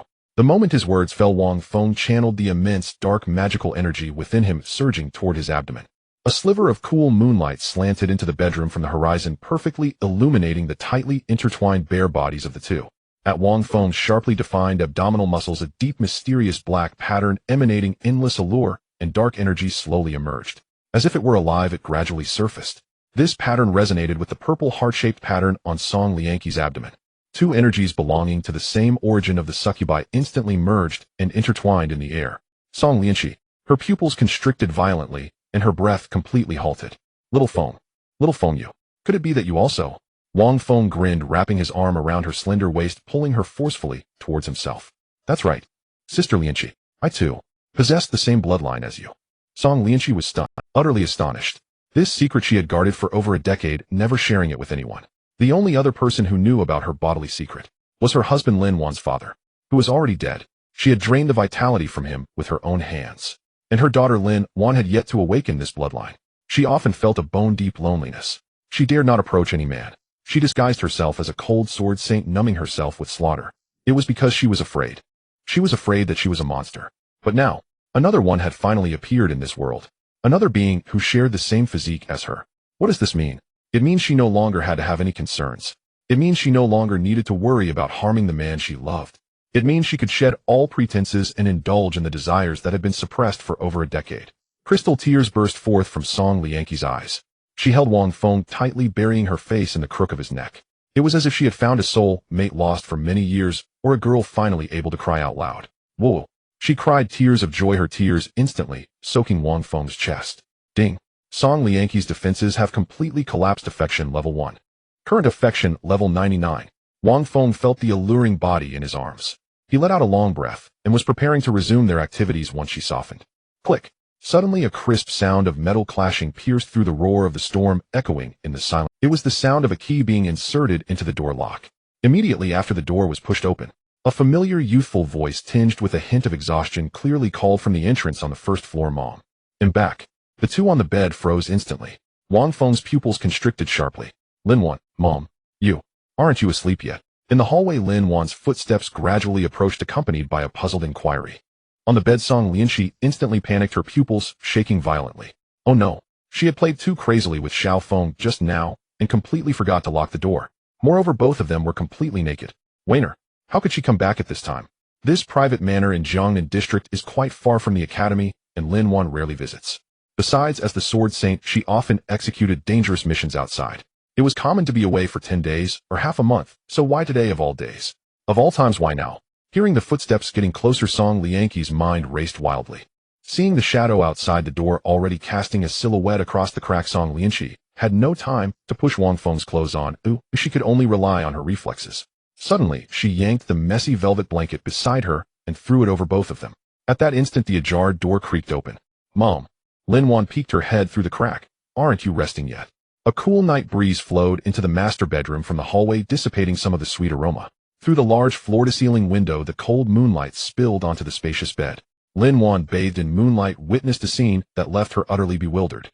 She saw her sword saint mother with her upper body completely bare, only partially covered by a blanket around her lower half, lying in an extremely bizarre position on the bed. Not only that, her mother's smooth and fair back was covered in tiny beads of sweat, and her normally neat long hair was messily scattered. Her stunningly beautiful face was flushed with an unusual redness, and her breathing appeared exceptionally rapid. "Mom! Mom!" Lin Wan froze at the door. Staring at her mother's strange position, she could not imagine what she was doing. "What's wrong with you? What is this?" It's Wainer." Song Lianqi swallowed hard, striving to keep her voice steady.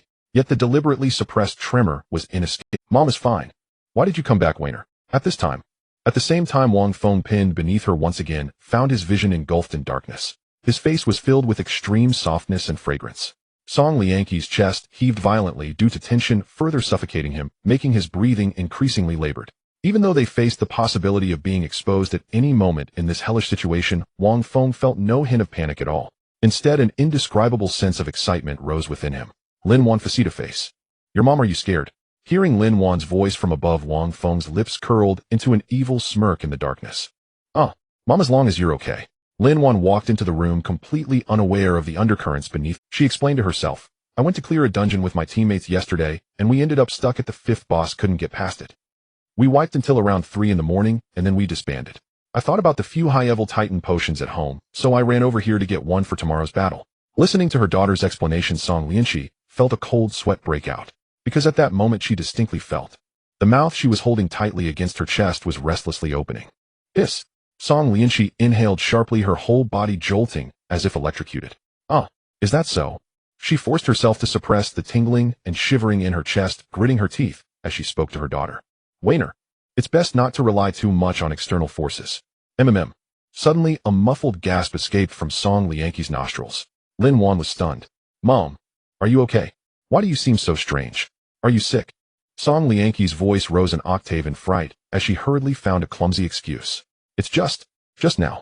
I practiced swordsmanship until very late, so I just rinsed off. Now, I'm enjoying a moonlight bath on the bed." The more she spoke, the more guilty she felt, and her voice began to drift, and "I have a bit of a strain." Mom strained herself. Lin Wan immediately stepped forward with concern. "Where did you strain? I can help you massage it." "Don't come over." Song Lianqi, like a cat stepping on its tail, let out a horrified scream, directly freezing Lin Wan. I meant him fine." Realizing her reaction was over the top, Song Lianqi quickly softened her tone. "It's just a small strain from before. It's almost healed, no need for your help." She gasped heavily, trying to divert her daughter's attention and regain her dignity as an elder. "So, where were we just now? Right, Wainer, don't rely too much on external things. Try to exert your own true strength." Song Lianqi assumed the stern mother posture, her tone gradually becoming earnest. "You know your talent is still a level sword heart, right? It's just that." While speaking, Song Lianqi suddenly felt something beneath her. Extremely restless. "No, don't do this. Wang Feng." Song Lianqi's violet eyes instantly filled with mist as her heart pleaded frantically. In front of her daughter. "Doing such a thing. It's too shameful. Please." In the darkness, Wang Feng felt as if he was suffocating, the oxygen in his lungs dwindling. But this did not hinder his mischief at all. On the contrary, this suffocating state, combined with the thrill of being so close to his enemy Lin Wan, made him feel exhilarated. Listening to Song Lianqi above, still pretending to educate her daughter. "Ugh." Song Lianqi's body suddenly tightened like a bow. The reprimand abruptly halted, transforming into an extremely restrained, muffled moan. "Lin Wan. Mom, your face is so red." Lin Wan stood a few steps away, noticing her mother's neck flushed with an unusual redness. Worried, she asked, "Are you really okay? Do you want to go to the hospital?" "I'm fine." Song Lianqi bit her lip tightly, her hands gripping the sheets. Her knuckles turned white. "It's just a little. It's okay, Wainer. Mother, Wang Feng, who had already been on the brink of exhaustion after a long battle, could no longer contain himself under the extreme stimulation and suffocating feeling, erupting with a roar. She, who had fought with Wang Feng for several rounds, could not possibly be unaware of what had happened. In an instant, Song Lianqi's mind went blank. It's over. How can this be endured? She felt a wave of heat, shattering her rationality and the dignity of being an elder into pieces. Just like this. In front of her biological daughter. Being with a young man the same age as her daughter. No, don't call out. Her gaze completely dazed, she sank into this abyss-like ecstasy. And beneath the blanket, the system's cold notification sound resonated like the most beautiful celestial music in Wang Feng's mind. Ding. Song Lianxi endured extreme immoral stimulation, her psychological defenses utterly shattered. Lust value 20. Current lust value 100. Currently extracting opponent's attributes. Extraction failed. Ding. Song Lianxi's favorability 1. Current favorability 100. Unwavering loyalty. Ding. Conditions met. Successfully acquired the goddess Song Lianxi's core talents level pure sword heart. Talent fusion in progress. Fusion complete. Current deep connection count with goddess Song Lianxi 7 times. Extracting opponents 7 talent attributes. Congratulations host, you have obtained the god level attribute Sword Heart Clarity Intermediate. Effect passive trigger. You are well versed in all sword techniques related to swords and master them as if you have immersed yourself in swordsmanship for decades. While wielding a sword, critical hit rate increases by 50, attack strength 80. Congratulations host, you have obtained the god level attribute Pure Sword Domain. Effect active skill. Unleashes an absolute sword energy domain, increasing all sword techniques proficiency by 1 level, extending area sword techniques by 50-30 attack speed, and unlocking follow-up skills related to Pure Sword Domain. Duration 60 seconds, or until magic power is exhausted. Congratulations host, you have obtained the god level attribute Shadow Strike. Effect active skill requires strike a target with a locked-on slash while wielding a sword, instantly teleporting to a very close range of the enemy, a spatial level instant kill technique, cooldown time 12 seconds. Congratulations host, you have obtained the ultimate skill unification. Effect active skill. Concentrates 50 of the energy from all attacks that occurred after unleashing the Pure Sword Domain into a single point, causing devastating true damage that ignores all defenses. Song Lianxi's entire body was convulsing. It was a physiological tug-of-war completely detached from rational control. She clenched her teeth tightly, her hands gripping the bed sheet, her knuckles turning bruised. Get out. Outside the door, Lin Wan looked at her mother, who suddenly fell into silence, then lowered her head, trembling all over, frozen in place. Mom, you. Get out. Song Lianxi suddenly lifted her head, her violet eyes bursting with unhidden sharpness. That was the pressure of a sword saint with over 500 titles. Lin Wan was unable to withstand this terrifying aura. Her breath caught sharply, and she stumbled back out into the corridor. She retreated all the way to the living room, gasping for air. Her mind was completely blank. In that moment of killing intent, she even felt her mother wanted to kill her. Why? What on earth happened? Lin Wan was unsettled. Suddenly her foot slipped. She looked down and saw a puddle of water on the wooden floor. The living room was leaking. No way. This mansion could never have standing water. She crouched down and touched the puddle with her finger. It was sticky and slippery. Lin Wan frowned, bringing her finger to her nose. A strong hormone-laden scent assaulted her senses. Lin Wan's eyes widened instantly, her pupils constricting sharply. She often dug in the little garden. How could she not know what this was? What made her scalp tingle even more was that within the transparent, sticky liquid, there was a hint of milky, thick substance. Could it be? Lin Wan froze in place as an extremely absurd and crazy thought exploded in her mind. She dared not continue to think further. Inside the bedroom, amidst the intense aftershocks, Wang Feng was overwhelmed by the massive influx of information from the system. The settlement was not yet over. The unwavering affection reaching 100 triggered the ultimate reward mechanism. Ding. Successfully linked with the goddess Song Lianxi, reaching affection level 100. Gain the main attribute of the other party, agility 660 points. Ding. Level Pure Sword Heart Profession fusion in progress. Successfully fused the profession, advancing to S level Dark Radiant Swordsman. Current core attributes: Dark Radiance Balance, Sword Heart Clarity, Skill Mutation Dark Radiance, Judgment advanced to Dark Annihilation Cross Slash. A melee burst skill, horizontal slash combined with vertical slash, dealing 200 attack power, plus 100 intelligence dual attribute damage to a single target within 5 meters ahead, with an explosion at the cross intersection splashing around 3 meters. Deals double damage to a single target. Adds Dark Annihilation mark, defense reduced by 20, lasting 6 seconds. Cooldown of 15 seconds. Skill Mutation Magic Missile advanced to Flowing Light beginner. Performs a continuous slashing attack for 3 seconds, it dealing dual attribute damage 9 times to the target. The number of slashes is affected by the speed level each slash, reducing the cooldown of Dark Annihilation cross slash by 0.5 seconds. Profession core skill library updated: Dark Radiant Sword Domain, Dark Annihilation cross slash Unity Shadow Flash Assault. Status skill: Dark Radiance Descend. Current available talent exceeding ×2. Wang Feng shook his swollen head. Incredible. He achieved From a useless mage hiding in the back row tossing balls of light, he had been transformed into a melee fighter by this force. Wang Feng glanced at the brand new skill panel. With the no cooldown flowing light slash combined with the high burst dark annihilation cross slash, plus the area bonus of pure sword domain and unity, which bypasses defense for true damage critical hits. This was a perfectly closed loop of a top-tier melee system.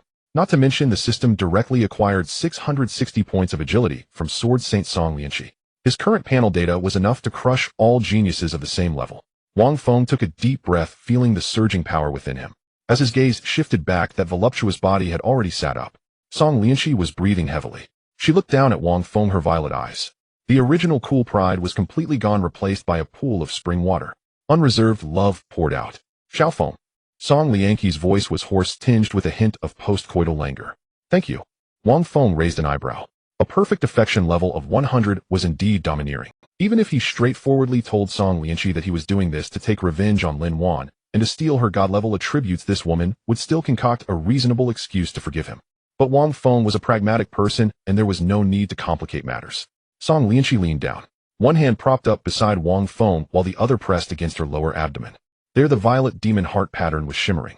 Through her skin, she could clearly feel that the remnants of Wang Feng were emanating a scorching temperature within her. Outside the window, the first light of dawn pierced through the clouds, casting down on the elegantly curved back of Song Lianqi. Thank you for everything you have given me. Song Lianqi murmured, her gaze infatuated. Wang Feng's lips twitched. Sister Lianqi, the way you say that makes it sound like you're about to give me a child. Though it felt great, the necessary precautions still had to be taken. If Lin Wan really ended up with a half-brother, that scene would be too out of control. Wang Feng put aside his thoughts and focused on the last line of the system panel. Current available talent exceeding ×2 after causing her such a stir for a night. He had stolen all her core attributes and shamelessly acquired 660 points of agility. He had to give some compensation. Wang Feng raised his hand, stroking Song Lianqi's silky long hair. Sister Lianqi. Actually, I have something else I want to give you. Upon hearing this, Song Lianqi's cheeks instantly flushed. She said nothing, simply raised her right hand and waved gently. In the bedroom, the floor-to-ceiling windows that connected the north and south automatically closed, and the heavy blackout curtains were swiftly drawn. The morning light was completely shut out. The room fell into darkness and tranquility once again. Song Lianqi turned over, her long straight leg wrapping around Wang Feng's waist. She lay down, her arms crossed above her head, exposing her full and ample whiteness without any defenses. Wang Feng was stunned. What I meant by giving something was the talent exceeding breakthrough. Not this. But looking at this delicate, boneless, and desire-filled top-tier beauty before him, Wang Feng simply couldn't find a reason to refuse. Now that he was here, he might as well indulge a little. Wang Feng rolled over, reclaiming dominance. In the dim room, the air was once again filled with blush-inducing sounds. This time free from the pressure of Lin Wan outside the door. Song Lianqi completely let go of her voice. The Sword Saint's stamina was unfathomable, but under Wang Feng's Demon Link reverse extraction, she was still retreating step by step. The peak moment arrived. Wang Feng maintained the last shred of clarity. System use a talent exceeding breakthrough on Song Lianqi. Just as the two reached their peak simultaneously, Song Lianqi's eyes widened in shock. A massive power incomprehensible in scale surged into her limbs and body. This was not merely experience points. It was some kind of profoundly mysterious rule power. Her prideful level talent, Pure Sword Heart, was undergoing a monumental transformation under this rule power's cleansing. Golden sword light uncontrollably overflowed from her body, illuminating the dim bedroom as bright darkness, silence. Sturdy concrete pillars support this vast underground chamber, extending endlessly into the distance. At the center of the room stands a long table. The atmosphere around the long table is heavy. Originally 8 high-back chairs, only 7 are occupied at the moment. The descent of the Naga goddess has failed. At the end of the long table, a man with fiery red hair burning like flames is the first to break the silence. Hagen. He pounds his fists heavily on the table. After going through so much trouble and consuming so many resources, Hagen gritted his teeth, his eyes filled with fury. The final chosen Naga goddess has utterly failed. Not even Archbishop Savea was able to return alive. What are those Naga doing? Calm down. A man draped in a gray robe speaks softly from the head of the table. His voice is not loud, yet it instantly suppresses the restless atmosphere surrounding Hagen. Logically, the Naga goddess indeed had the highest potential to descend among the deities. The most promising candidate to manifest in the mortal realm. The man in gray interlocks his fingers. I never expected her to fail. Naga goddess. Humph. On the right side, a voluptuous woman with skin entwined in green thorns lets out a cold laugh. If this opportunity had been given to my master, the Thorn Queen, she would have completed her descent by now. She would have opened a patch of thorny land in the Jiangnan district. That would be more than enough as our new meeting point. With all due respect.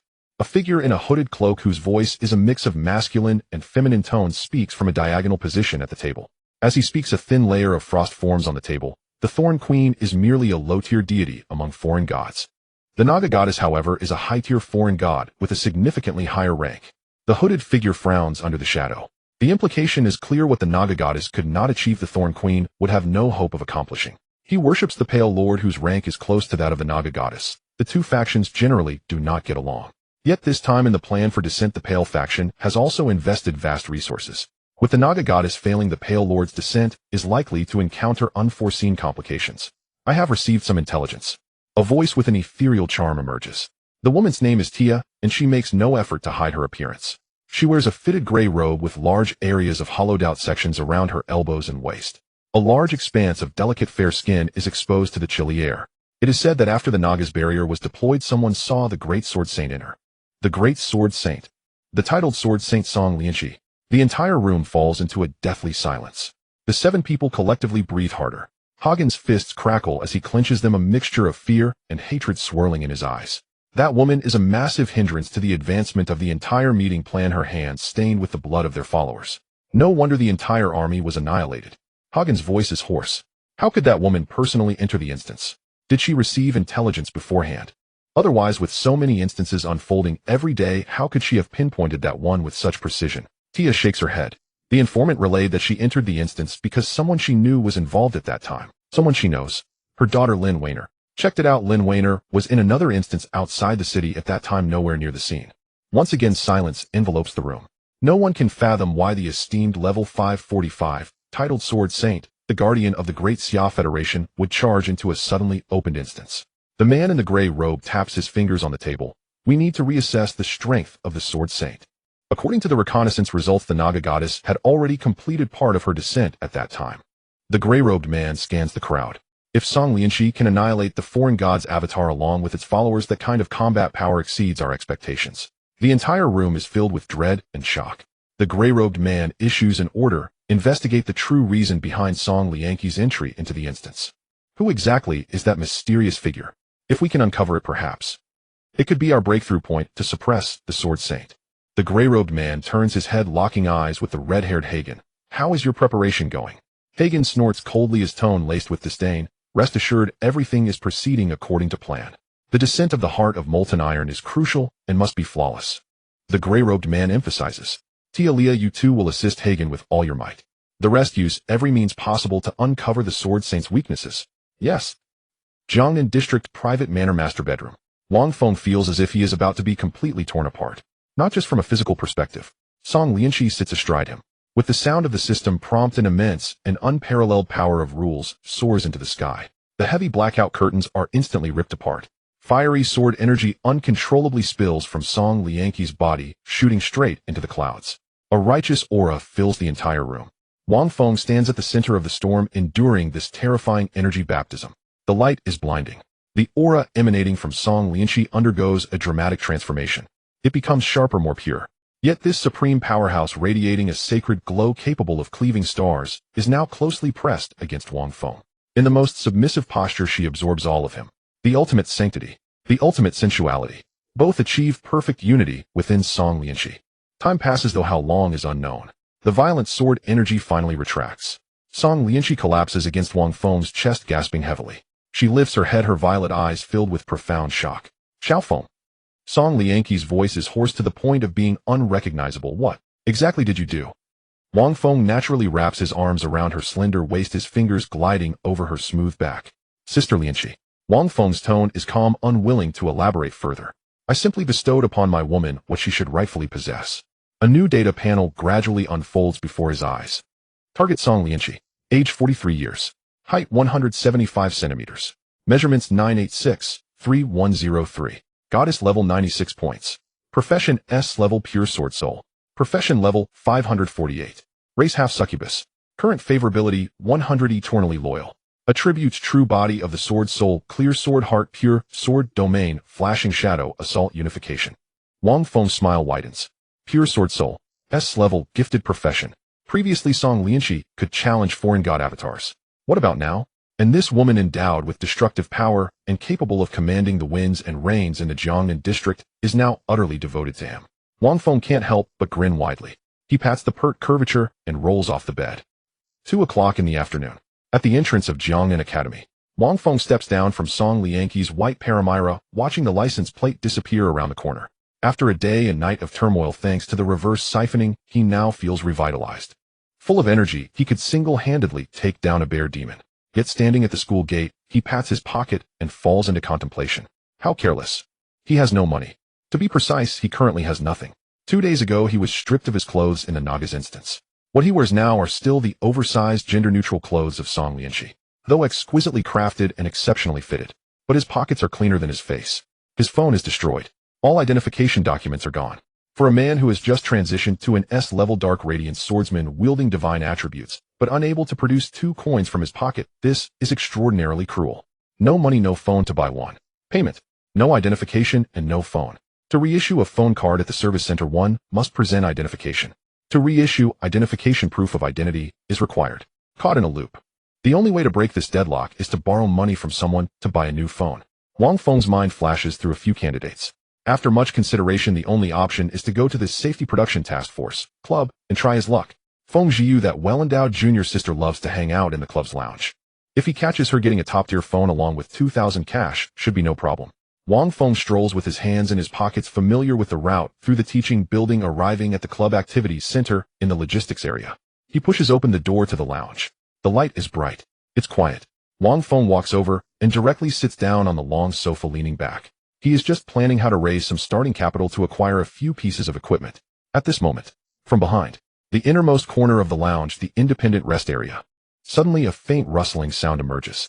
The fabric rubs rapidly, accompanied by several suppressed, panicked breaths. Wang Feng's eyes sharpen. He doesn't make a sound, lightens his footsteps, and slowly rises from the sofa, heading toward the restroom in the lounge area. As he approaches, the sound of fabric sliding down grows more apparent. Wang Feng suddenly peeks out his head. In the dim corner, a slender figure has its back to him.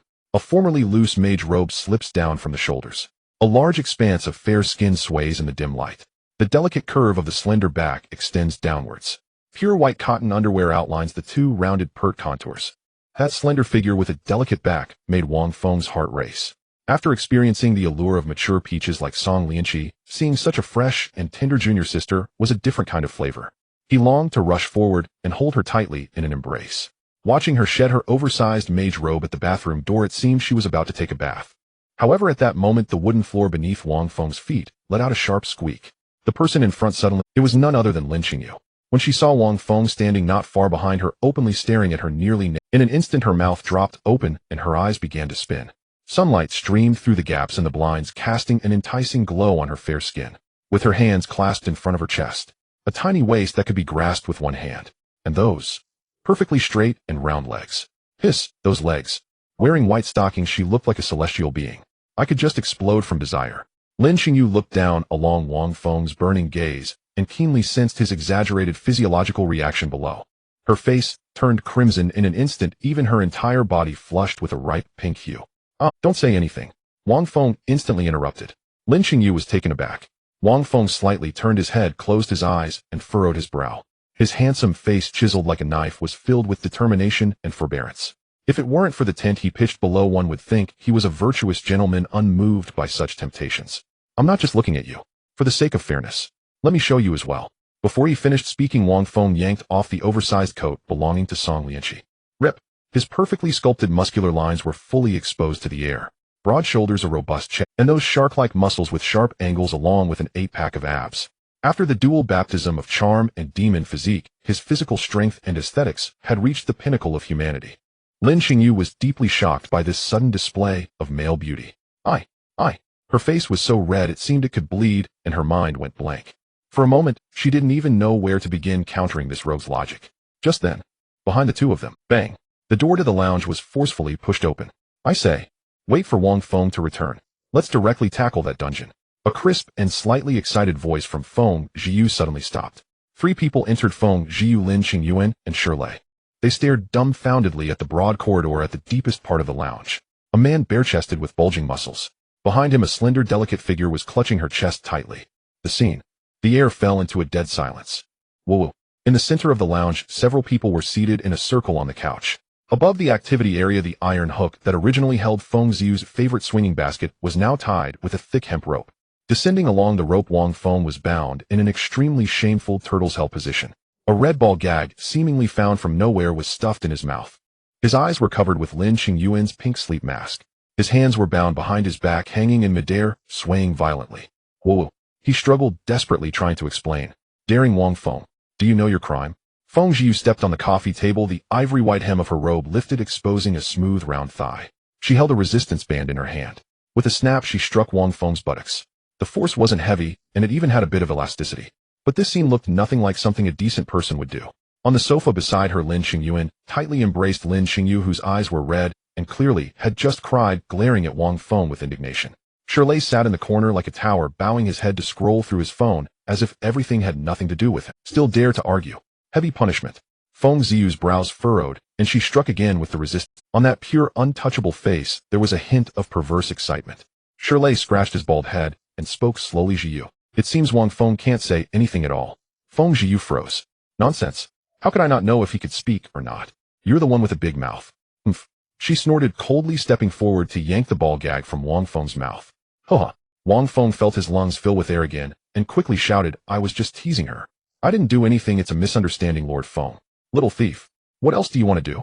Feng Ziyu glanced at Lin Qingyu, who was still sobbing, and struck the resistance band 2 more times. Qingyu, I was wrong. Spare me, oh great ones. Watching Wang Feng swing in such a humiliating position in midair, Lin Qingyu buried her face in Lin Qingyuan's embrace. From an unnoticed angle, her slightly trembling shoulders were not crying at all. Instead, she was holding back laughter to the point of cramping. The corners of her mouth were uncontrollably rising. Seeing that the timing was just right, Feng Ziyu snorted coldly and yanked off Wang Feng's sleep mask. The death penalty can be avoided, but the living crime cannot escape. You can just hold this meeting. Wang Feng rolled his eyes, deciding not to struggle any longer, just swaying in midair. The others quickly got to the point and began discussing the latest dungeon information. This time it's a 10-person dungeon. Random matching mechanism. Feng Ziyu put away her playful thoughts, her expression becoming serious. The dungeon restricts entry to players above level 200. The monsters inside are extremely powerful. This dungeon is very important. We might match with any team. 2 teams will compete against each other, racing through 2 paths. The faster one clears the path, the stronger the monsters encountered on the other path will become. With her hands on her hips, this action made the already tight mage robe even more strained, causing a breathtaking surge at her chest. Wang Feng, looking down from above, could just peek through the gap of her neckline, feasting his eyes. But unfortunately, he couldn't control his body. His whole body swayed as he turned to the other side. Lin Qingyuan chimed in, that's right, I've heard that even the top 10 teams from other schools have entered and still haven't seen the boss. They were directly overwhelmed by the enhanced minions from another team and forced to exit the dungeon. Hiss, everyone gasped. It was a bit frightening. If we match with our school's team, it's fine. We can communicate and balance the progress speed. Feng Ziyu shifted her tone, her eyes sharp. But if we match with mindless speedrunners or rival schools from other districts, there's a high chance we'll fall into absolute passivity. Wang Feng swayed on the rope. Question. He raised his hand like an eager student wanting to speak. Unfortunately, he couldn't lift his hand. What exactly is the reward for this dungeon? Is it worth our attention? Feng Ziyu's lips curled into a smug smile reminiscent of a dragon king. Humph. The core reward for this dungeon is still not fully known, but she deliberately elongated her tone. The final boss is a pure light-type boss. The moment these words were spoken, the atmosphere in the lounge instantly became heated. It is well known that light-type in the entire Great Xia Federation and even the world is among the topmost belief systems of righteous deities. Those who can awaken to light-type professions are undeniably destined for bright futures and are heavily courted by major forces. Believers of the Lord of Light are positive figures both in life and after death. This leads to the rarity of light-type beings appearing as dungeon bosses. In other words, elite equipment, skill books, and class change items of the light type are practically priceless on the market. Another point. This dungeon just descended 2 days ago. Feng Ziyu's eyes sparkled with fanatic excitement. As long as we can clear it, no matter who the opponent is, not only will we receive the richest first clear rewards, but we can also permanently keep the entrance to this dungeon at Jiangnan Academy. What this means I need not elaborate further. First clear rewards usually include unique items or attributes. Secondly, it grants subsequent control of the dungeon. Individuals typically lack the ability or qualifications to operate a large-scale dungeon. The resources and experience produced are firmly grasped by the military top financial conglomerates and prestigious academies. As long as this light-type dungeon is first cleared, and retained at the school. Their names will be eternally etched in the future records of the five of them. An opportunity to be recorded in history. The resource tilt from the academy's higher-ups would be enough to save them decades of hard work. Lin Qingyuan slammed her palm on the coffee table, making the cups jump. So we need to immediately organize our equipment and enter the dungeon as soon as possible. Time waits for no one. I've heard teams from the imperial capital are already pushing to the boss's door. If it weren't for waiting on you, the missing person, we would have gone in long ago. She suddenly turned her head, her gaze piercing as she stared at Wang Feng hanging in midair. By the way, where have you been these days? Not a word from you, and you come back just to act like a rogue. For pairs of eyes focused intently on Wang Feng. Wang Feng stopped swaying, the rope tightened painfully around his flesh. He looked at the few teammates below. Memories of life and death flashed through his mind from the past few days. The posture on Song Lianqi's large bed was unlocked. The panel level reached a staggering level 99. The S-level Immaculate Sword Soul had an extraordinary attribute. Taking a deep breath, a hint of melancholy curled at the corner of his mouth. Do you believe me if I say I've been saving the world these days and happened to sleep with a sword saint? The air fell silent. 3 seconds later, Feng Zhiyu silently picked up a resistance band.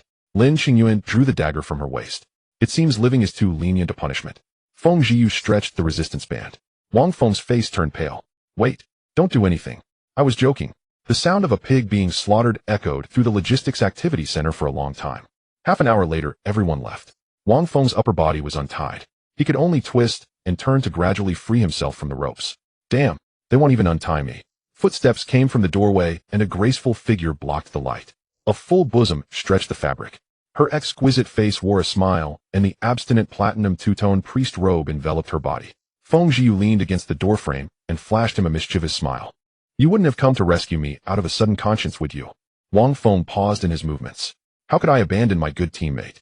Feng Zhiyu approached, twisting her wrist to pull out a stack of items from her spatial compartment. Slap. She gently slapped it on Wang Feng's face. It was utterly humiliating. Wang Feng focused his gaze. On top was a brand new identification card. Below, it was a replacement bank card, and various identification documents were all there. At the very bottom, there lay an unopened Fruit 17P phone, scattered across the floor. Off. Wang Feng was stunned. So complete. Sister, where did you get these? Oomph. Feng Zhiyu raised her nose. You didn't reply the day after I sent you a message, so I went to check. I found that you had vanished in that newly opened dungeon area. Considering your cockroach-like life, I thought you wouldn't just... She smiled sweetly. However, if you don't die, you'll certainly suffer some losses. Replacement of documents is of course a standard operation. Wang Feng picked up the Fruit 17P. The damping sensation of the packaging was incredibly smooth. Memories of his previous days as a programmer saving every penny to buy the latest phone flashed through his mind. Now, after going missing for a few days, a wealthy schoolmate had delivered the full set right to his face. Wang Feng looked up. Is this the power of a top-tier family? I don't even show my face and all the documents just come out. What about the law? What about privacy? What about the white stockings on those thighs? Wang Feng suddenly lunged forward, reaching out to grab the exposed small section of Feng Zhiyu's white stocking-clad calf beneath her skirt. Bang! Feng Zhiyu kicked Wang Feng over with her leg. Get away. Hurry up and follow me. She tossed her long hair and turned around, swaying her ample hips as she walked out. Wang Feng sat on the ground, watching her twisting figure, swallowing hard. He picked up the documents and the new phone from the floor, a hint of a smile curling at the corner of his mouth. Tiangong Pavilion's Jiangnan Academy branch. The hall was bustling with voices. The shelves were filled with all sorts of equipment. Lin Qingyuan crossed her arms. So what you're saying is, you need a two-handed sword around level 100. Feng Zhiyu frowned, staring at Wang Feng. It's not that I don't believe you. This is just too outrageous. Just a few days ago you were still a dual-element spellcaster. And now you're telling me you need a melee weapon for output. Wang Feng looked embarrassed, scratching his head. This was indeed difficult to explain. He couldn't just say that he slept with a sword saint and directly took her equipment attributes. All this. You know, I encountered some unexpected events in that Naga dungeon. There was an old fisherman who found my bones remarkable. He insisted that I was a 9 million sword talent. Unfortunately, none of their Naga clan could inherit the legacy. He was unable to find a successor, so he passed his lifelong skills on to me. Then I changed my class to melee. Wang Feng opened his eyes wide, looking sincere. Shirley scratched his buzz cut, opening his mouth. Lin Qingyu hid behind Lin Qingyuan, her face covered with black lines. Are you kidding, dude? However, Feng Zhiyu stood to the side, silent. A hint of dark golden light quietly glimmered in her eyes. Her gaze pierced through Wang Feng's skin. Feng Zhiyu saw two completely opposing energies of light and dark intertwining and circulating within Wang Feng. What was even more terrifying was that at the center of that light and dark energy, a strand of extremely powerful and domineering sword energy was flowing through his meridians. That sword energy was pure and sharp, carrying the aura of severing everything. It was unfathomable. Feng Jiu quickly retracted the golden light in her eyes. Good. Time is of the essence. Let's quickly choose a set of equipment for Wang Feng. She turned and walked towards the weapon area, directly setting the tone. Lin Qingyuan froze mid-draw with her half-drawn dagger. Shirley closed his mouth. The three stared in shock at Feng Jiu, who quickly adapted to the situation. The atmosphere experienced a brief pause. What are you still dawdling for? Hurry up and finish your selection before we enter the dungeon. Feng Jiu urged. Outside the eastern sea of the Great Xia Federation, the Yamato Empire, an ancient Japanese-style courtyard. By the dry landscape, a wooden corridor extended to the surface of the artificial lake. This dungeon must be conquered. A young man wearing a white samurai outfit stood in the center of the courtyard, his face flushed with excitement. In front of him were three similarly aged adventurers. The glory of the Yamato Empire has never faded. We will trample the Great Xia Federation's team underfoot. The spirit of Bushido, guide my path forward. The man drew his short sword from his waist and swung it vigorously. In the shadows of the corridor. Brother, you're being a bit noisy. A tranquil-looking girl sat kneeling on the tatami. She wore a pure black kimono, embroidered with chrysanthemum patterns. Her hands rested gently on her knees. Beside her lay an extremely long katana, the blade about a meter long. The hilt was wrapped with a black cord. The girl extended her right hand, her fair thumb pressing against the tsuba, gently pushing it. Clang. A piercing cold light leaped out from the sheath. A cherry blossom petal drifting in the courtyard split in two the moment it touched this invisible sword energy. The young man froze, his fervent voice abruptly cut off. Cold sweat beaded on his forehead as he lowered his head and stepped aside. Chiba Rin lifted her head. It was an incredibly gentle face, yet her eyes brimmed with a chilling stillness. The light-type essence of the first completion reward is crucial for our Chiba family. Chiba Rin's voice was soft, as if discussing a trivial family matter. Those prodigies from the Great Xia Federation have been too comfortable for too long. In this dungeon, we will likely encounter the Great Xia Federation's team. When we meet them, don't waste your breath. Sever their limbs and behead them. Slice them all up and feed them to Amaterasu as nourishment. She stood up, her black kimono rustling. The instant's teleportation hall. A colossal holographic screen hovered in midair, refreshing streams of cold data in real time. Damn. The Imperial team from the Imperial University failed again. I heard the boss' second phase went berserk and the mechanics completely changed. Breaking news. This random teleportation covers the Yamato Empire, and their team called Chiba has caught up in progress. Damn. This is a national war now.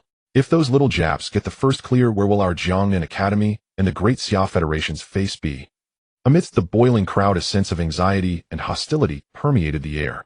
At this moment, it was no longer a rivalry between academies, but a contest of national honor. Look, School Beauty Feng and her team are here. The Safe Production Squad.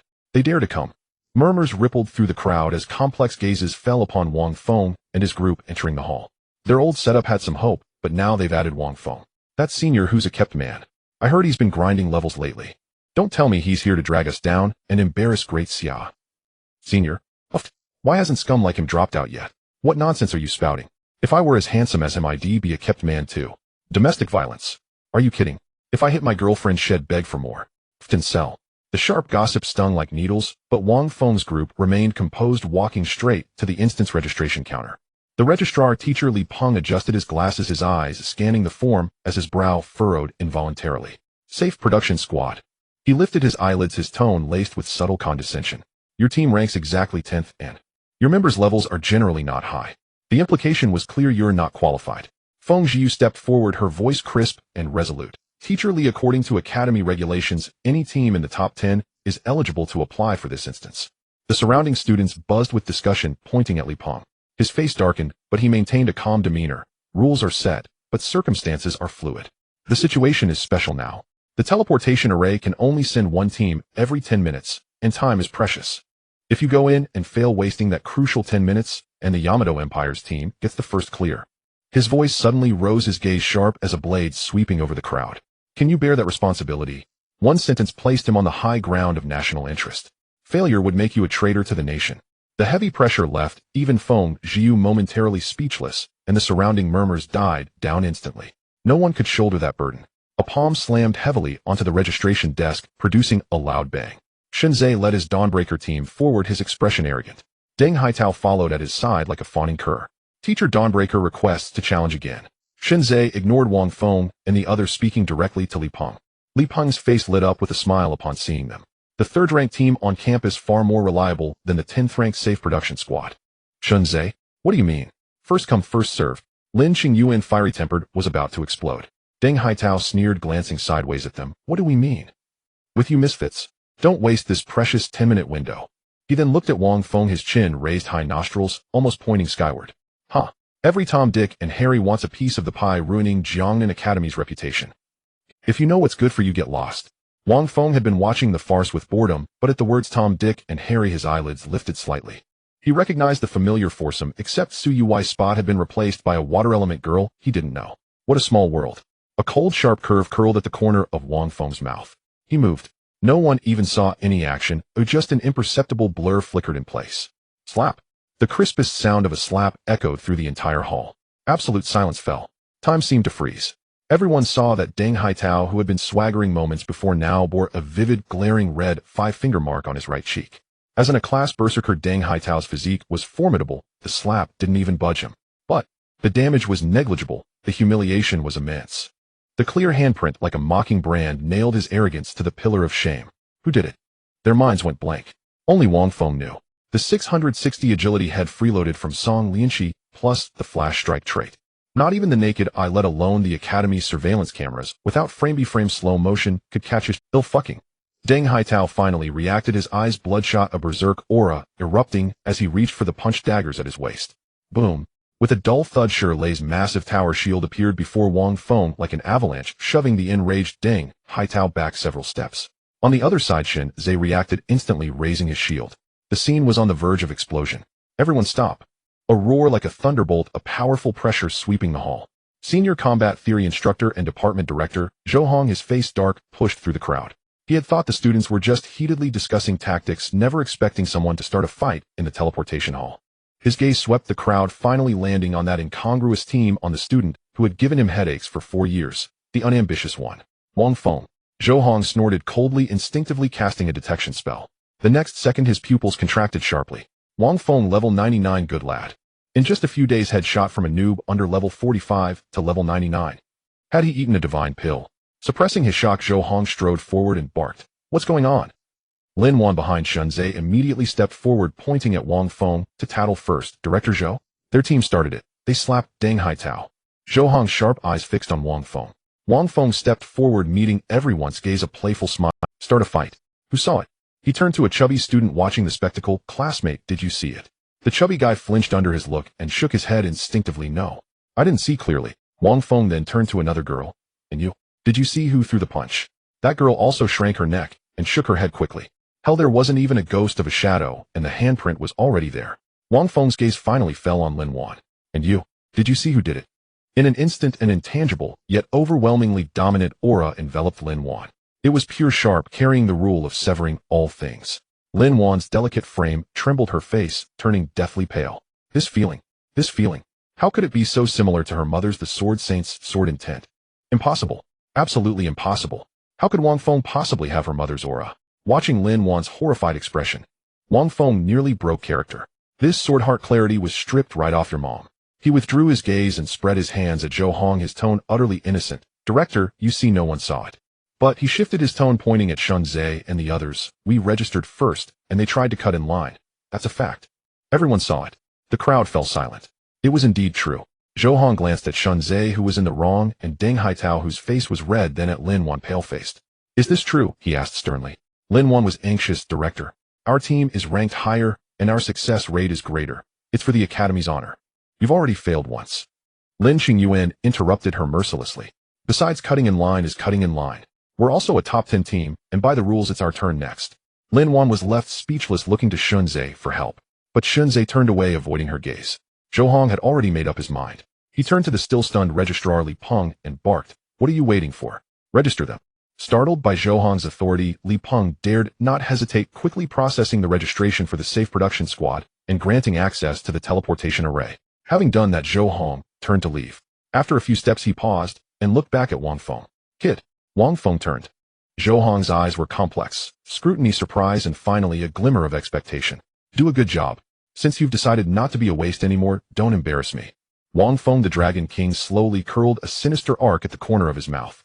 Wait for my triumphant Before the portal, the air remained still. Every face of the Dawn Sword team was etched with resentment and unwillingness.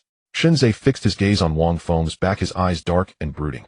Deng Haitao covered half of his face, the muscles in his bulging arms tensed. Had it not been for the academy mentor by his side, he would have charged in recklessly.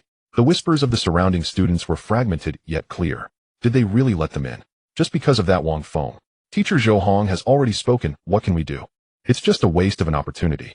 Just wait and see, in at most 10 minutes, they'll have to crawl back out in disgrace. Wang Feng remained unfazed by these noises. He led the members of the safety production squad straight toward the portal, which radiated a soft white light and rippled like water. Why didn't you speak just now? Lin Wan was furious, stamping her feet as she questioned Shinzei. Shinzei frowned, visibly impatient. What should I say? Old Hong is the head of the department. Besides, isn't it better to let them go in and die? He scoffed disdainfully. No way, no way. Let's go. Wang Feng spoke in a flat tone. Damn it. Go in and show them what we can do. Blind those dogs. Lin Xingyuan raised her longbow and viciously gave shun. She thought fiercely, if they or the imperial capital clears first, I will roast them on the forum until they drop it. Let's go. Wang Feng spoke in a flat tone. Damn it. Go in and show them what we can do. Blind those dogs. Lin Xingyuan raised her longbow and viciously gave Shun Zai the finger. Shirley remained silent, merely raising his large shield and positioning himself at the front of the team like a silent mountain. The five entered the light portal in single file. The dizzying sensation of space distorting flashed by. In the next moment, the feeling of solid ground returned. A pure warm energy, even carrying a hint of the divine, rushed toward them. Everyone found themselves standing in a corridor entirely made of light. The ground beneath their feet shimmered with golden runes, while towering holy stone pillars rose dozens of meters high on either side. Above them it seemed as if a gentle sun that never extinguished was casting endless rays of light. The cold mechanical prompt of the system echoed in their minds like a funeral bell. The Radiant Path Dungeon's racing mechanism hung over both teams like the sword of Damocles. As one side gained, the other would lose, the defeated would be doomed. This is troublesome. Feng Xiu's beautiful brows furrowed tightly as she gazed at the opposing team 50 meters away in another radiant corridor. At the forefront stood a woman clad in a black and gold kimono, her hand resting on the hilt of a slender sword. Beneath her sharp bob cut were icy, aggressive eyes. Qin Yilin, one of the most renowned up-and-coming genius swordsmen of the Dai Empire, inheritor of the class talent One Blade of Ghosts. As Wang Feng and the others turned their gazes toward her, Qin Yilin's lips curled into a cruel arc, her right thumb gently grazing her fair neck. The elegant motion belied its bloody significance. It was a signal of relentless pursuit. This is bad. Feng Xiu's voice grew somber. The opposing team is Qinya's squad, extreme right of Dai. Even if we reach the boss first, they will definitely not cooperate and may even stab us in the back. The shadow of failure loomed over everyone's hearts. No time for lamentation. Wang Feng's voice shattered the stagnant air as he weighed the judicator, his German-style greatsword in his hand. They are fast, we can only be faster. Lin Xingyuan took a deep breath, said no more, and readied her bow, her sharp elven vision locking onto the target ahead. Shirley grunted in affirmation, bringing his massive tower shield down with a clang onto the radiant tiles, his rock-like muscles straining against the battle gear. Creak, creak. The grating sound of crystal scraping grew louder, and a humanoid golem made entirely of filthy crystal appeared in their line of sight. It stood 3 meters tall, its body structure shattered and broken, and countless thick black liquids dripped from the crystal seams, emitting a nauseating stench. Corrupted photonic golem LV-140, engage. Shirley roared, charging forward. The massive tower shield slammed into the golem like a moving fortress, producing a deafening crash. The enmity was instantly drawn in. Attack! Feng Xiu's staff tapped lightly, and a healing spell descended simultaneously. Wang Feng took a deep breath, following closely behind Shirley, positioning himself at the front of the team. He gripped the 1.2-meter-long German greatsword tightly, the silver blade reflecting his stern face. Yet the gap between imagination and reality was an insurmountable chasm. Song Liangqi's swordsmanship experience and memories honed over 20 years flooded into his mind like vast data packets. Though they had been infused into his brain, his Bodis muscle memory had yet to fully synchronize. Wang Feng executed a powerful downward strike, the blade whistling through the air, leaving a significant gash on the golem. However, the power of this strike was too slow, and he had no time to retract his sword. He nearly fell victim to a counterattack from the golem's crystalline spikes. His movements were too rigid. He quickly adjusted his stance, transitioning into a sweeping motion. Bang! Old Wang, what are you doing? Are you giving it a massage? Lin Xingyuan's merciless sarcasm came from behind. Wang Feng's face darkened as he ignored her. Damn it! Close combat was far more complex than he had imagined. He not only had to evade the monster's sharp crystalline strikes, but also needed to guard against the attacks from his beloved teammates. Whoosh! A fist-sized explosive fireball whizzed past his ear, accurately detonating a hole in the golem's chest. Cold sweat instantly broke out on Wang Feng's back. He sharply turned his head to see the slender figure of Lin Xingyu in the distance, offering him a pure and innocent smile. That little girl was definitely doing it on purpose. The entire team's efficiency had plummeted to a staggering low. Wang Feng's clumsy swordplay was barely half of his usual output. Shirley's pressure was mounting, and Feng Ziyu's healing light had almost not stopped. Come on, old one, can you do this? Your output is lower than Shirley's shield's rebound damage. While Lin Xingyuan rushed and shot arrows, she jumped in frustration. At this rate, we will be left far behind by the little Heezy. Wang Feng panted heavily. What's the rush? I just need to familiarize myself with this new toy. Don't be shocked when I blow your minds later. Keep pretending. Just keep pretending. Lin Xingyuan stomped her foot in anger. Just then, Virum, an invisible wave swept across the entire area. Everyone watched in shock as blood-red buff icons suddenly appeared over the 7 or 8 golems that had just respawned ahead of them.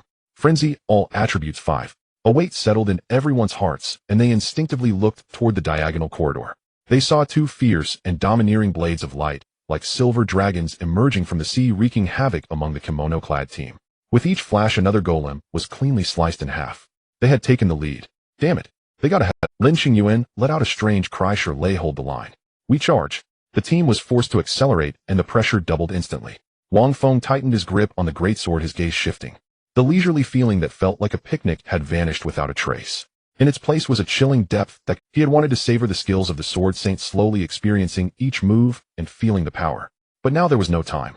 This was not just about the Academy's honor, it was the face of the Daxiao Federation. No matter who they lost, they could not afford to lose to these guys who had invasion genes etched into their very essence. Let's do this. Although it was somewhat risky. Wang Feng's gaze locked onto a golem swinging its crystalline spikes at Shirley. His body sank slightly, adopting a starting stance that no one had ever seen. In an instant, the entire world appeared different in his eyes. Shadow Flash Assault. He moved. No, perhaps the word move could no longer describe it. To Lin Xingyuan and the others, Wang Feng's figure merely blurred in place for a moment like a poorly tuned television, leaving behind a faint afterimage. In the next second, he had already appeared in front of the golem. Just then, the monster's attack came crashing. In an instant, the world slowed down in Wang Feng's eyes. The massive crystal spike of the magic puppet smashed down, accompanied by a fierce wind, its trajectory unmistakably clear. Yet his body felt like a rusted machine, unable to keep up with his brain's response. There was no way to dodge. Just as the crystal spike was about to touch his body, 3 beams of light suddenly illuminated the surroundings. A shield of flaming runes, a layer of pure white holy light, and a circle of azure light, entwined around his wrist, appeared almost simultaneously. With a loud bang, Wang Feng was staggered by an overwhelming force, his blood surging. 1,588. A terrifying damage number popped up above his head, and his health bar plummeted by nearly 40%. Hiss, it hurt like hell. Wang Feng cursed inwardly. How foolish of him to instinctively move toward the enemy's attack trajectory. He glanced at the buffs on him. The flame shield came from Lin Xingyu, while the holy light belonged to Feng Zhiyu. But this gust of wind. Wang Feng turned around just in time to meet Lin Xingyuan's playful expression, sticking out her tongue. I slipped and added the wrong agility buff. Wang Feng felt a vein on his forehead throb, deciding to ignore this lively character for now. This was not the time for petty grievances. Across from him, the 7 or 8 magic puppets that had just respawned had already surrounded Shirley, and the red icon of frenzy above them indicated that Shirley was under much more pressure than just 5. We must end this quickly. Wang Feng's gaze sharpened, and he no longer held back. The power within him erupted explosively. Flowing light. He shouted, and the heavy German sword in his hand seemed to lose its weight. Swish, swish, swish, swish. A series of incredibly fast slashes created lingering shadows, and the dense sword light formed a silver net completely enveloping the magic puppet that had dealt damage to him. The magic puppet's health plummeted like a floodgate opening. 9 strikes in 3 seconds. And this was still while his body had not fully adapted. As the skill finished casting, without waiting for his teammates' astonishment, Wang Feng twisted his waist, stepped forward, and leaped into the air, raising his greatsword high. Dark Annihilation Cross Slash. With a horizontal and vertical slash, 2 intensely condensed black-purple sword lights crossed in the air, carrying a destructive aura as they crashed down to the ground. Boom. The center of the cross-shaped sword light was right where the group of magic puppets was most concentrated, and the massive explosion sent 2 or 3 magic puppets flying, leaving gaping wounds on their bodies. A momentary area damage skill with an exaggerated coverage area. This guy. A hint of shock flashed in Feng Ziyu's golden pupils. However, the performance was just beginning. Meteor Fire Rain. With a crisp and delicate shout, Lin Xingyu raised her staff high, and a blazing cloud of fire rapidly formed above the group of magic puppets. Then fist-sized fireballs fell like rain, turning the entire area into a sea of flames. 2333233323333. A series of continuous damage numbers floated above the monsters' heads. In this prolonged battle against numerous high-health monsters, Lin Qingyu's area effect spells with their high frequency maximized her damage potential. Wang Feng's movements did not pause, targeting the severely injured magic puppet that he had particularly favored with his Dark Annihilation cross. He unleashed 2 straightforward flowing light strikes. Accompanied by the sound of shattering crystals, the magic puppet collapsed heavily. At this moment, thanks to the characteristic of flowing light reducing the cooldown of Dark Annihilation cross by 0.5 seconds with each strike, this powerful area skill had surprisingly cooled down again. Without hesitation, Wang Feng switched targets and unleashed once more at the center of the remaining magic puppet. Boom! Another gigantic black-purple cross descended from the sky, the violent energy instantly draining all remaining health from the magic puppets. The 7 or 8 towering corrupted magic puppets shattered and collapsed in unison. The scene delivered a strong visual impact to everyone present. This, old Wang, did you eat a rabid dog? Ugh. Lin Qingyuan's raspy voice was cut off as Lin Qingyu forcibly covered her mouth. She knew her sister's nature too well, nothing good would come from her mouth. However, a spark of unprecedented brilliance erupted in Feng Ziyu's eyes as her mind raced. Shirley, fall back, move to Wang Feng's left rear. Huh. Shirley let out a confused grunt, but obediently followed the command. Be ready to support Wang Feng and watch our rear. Feng Ziyu's voice turned exceptionally calm and decisive as she turned to Wang Feng. All buffs are on you. Charge forward. Wang Feng's lips curled into a smile. He instantly understood Feng Ziyu's intention. Following the normal strategy, a tank like Shirley would first draw the monsters, establishing solid aggro, then the ranged damage dealers would attack. Though safe and secure, this approach would create a 3 to 5 second vacuum period of output from drawing the aggro. Typically this was acceptable, but now they were racing against time in a speed dungeon. Wang Feng's displayed class traits, extreme agility and terrifying burst damage, made Feng Ziyu realize that traditional tactics were severely slowing down the team's efficiency. With Wang Feng as the tip of the spear utilizing his terrifying mobility and explosive power to clear the field, Shirley transitioned from the main tank to a roaming protector. This was undoubtedly the most aggressive and risky approach, yet also the only strategy capable of catching up to or even surpassing their opponents. Just then, buzz, that familiar wave swept across the entire area once more. 20 meters ahead, the newly spawned wave of magic puppets had their blood-red buff icons subtly change. Frenzy all attributes 10. The group instinctively looked toward the diagonal corridor where they saw Chiba Rin's team had already taken down one of the second wave monsters. Old Wang. Feng Ziyu shouted sharply.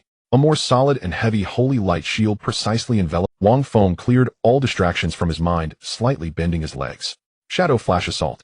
His figure faded into an afterimage at the spot, and when he reappeared, he had crossed over 20 meters, directly landing amidst the second wave of monsters. Having become familiar with the skill, it was time for something more thrilling. Dark Radiance Attachment. This skill, never revealed in front of others, finally showcased its brilliance. Waves of pure dark energy like living ink rapidly climbed up the blade of the German sword, dyeing it at the edges of the dark purple light. Fragments of golden light flickered. The sacred and the sinister, two completely opposing auras perfectly fused, making this two-handed great sword look both enchanting and magnificent. Dark Radiance Attachment Beginner adds both light and dark dual attributes to the weapon. Each attack will deal mix. This meant that from now on, regardless of whether it was a skill or a normal attack, every strike Wang Feng dealt would carry an additional dual attribute judgment. The Dark Radiance imbalance mechanism within him was pushed to its extreme at this moment. Flowing light dark. He abandoned the balance of light-based skills, opting for the most extreme output method.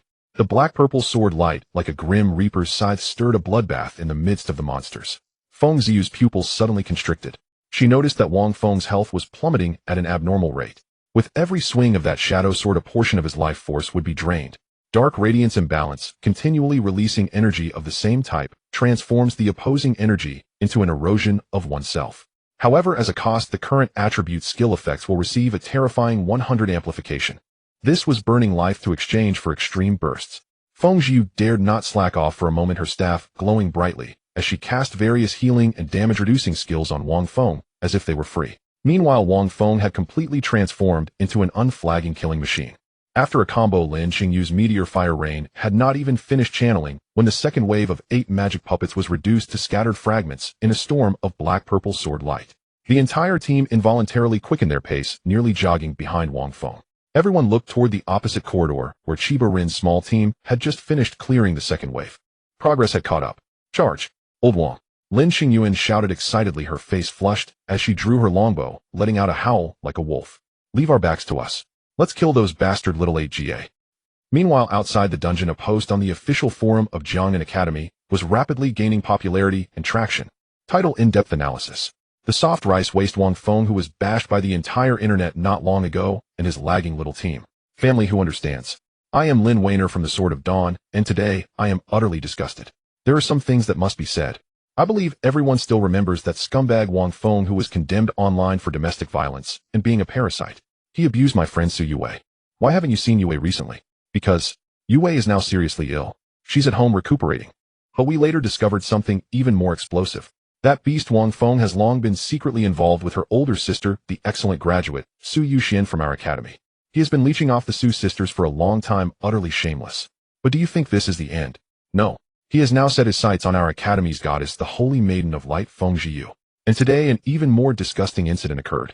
The Path of Radiance dungeon is crucial, relating to the reputation of our great Xia Federation, so I won't elaborate. But Wang Feng and his pathetic safety production squad, who rank at the bottom of the academy, actually abuse their privileges to forcibly seize precious dungeon slots. They treat the academy's honor and the nation's reputation as a joke. What can a team ranked 10th accomplish? Are they going to die? Are they going to hand the opportunity to clear the dungeon over to the Yamato Empire? I can't help but ask Wang Feng and everyone in the safety production squad, do you still have any sense of collective honor and national dignity? After the post was published, replies exceeded 1,000 in less than 10 minutes, and it was quickly pinned with the title changed to a more provocative read by the moderator. A public opinion storm targeting Wang Feng and the entire squad has formed. On the Academy forum, Lin Weiner's post was like a splash of cold water thrown into boiling oil, instantly igniting the situation. Wow, this is explosive. Su Yue didn't come to school because she was ill. Wang Feng is such a scumbag. Supporting my sisters. Domestic violence scum. Parasite scum. Such people should be expelled from school. Let him get out of Jiangnan. I've disliked him for a long time, a worthless light-type user always hanging around our academy. I don't know what kind of luck he had to cling to senior sister Feng Zhiyu's thigh. The person above, it's not just Feng Zhiyu. Oh, I've heard he has ambiguous relationships with other girls in the team. It's disgusting. Him throwing up sisters. Let's report to the principal's mailbox together. We must cleanse our pure campus of such social scum. Of course, not all opinions were one-sided. No. I've seen Wang Feng in the club before. He was very considerate to Su Yue back in school. Isn't domestic violence a bit excessive? A weak reply popped up, lasting less than 3 seconds. Saint-like person, get lost. You empathize with the scumbag. Are you also scum? Laughing to death. Classic. I know him. Just because you know him doesn't mean you are his father. His friend has already come out to hammer him. Who do you think you are? Exactly. Such trash should not occupy limited public resources. Give up the dungeon opportunity.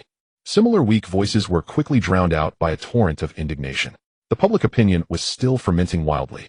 The direction of the comments has solidified. Wang Feng and his squad are destined to fail and are the sinners of the entire Jiangnan Academy. At this moment, in the eye of the storm, Wang Feng and the others were completely oblivious. Inside the Path of Radiance dungeon, Chiba Rin's katana moved with incredible speed. As a level 165 strength class sword demon, her attacks were fierce and deadly.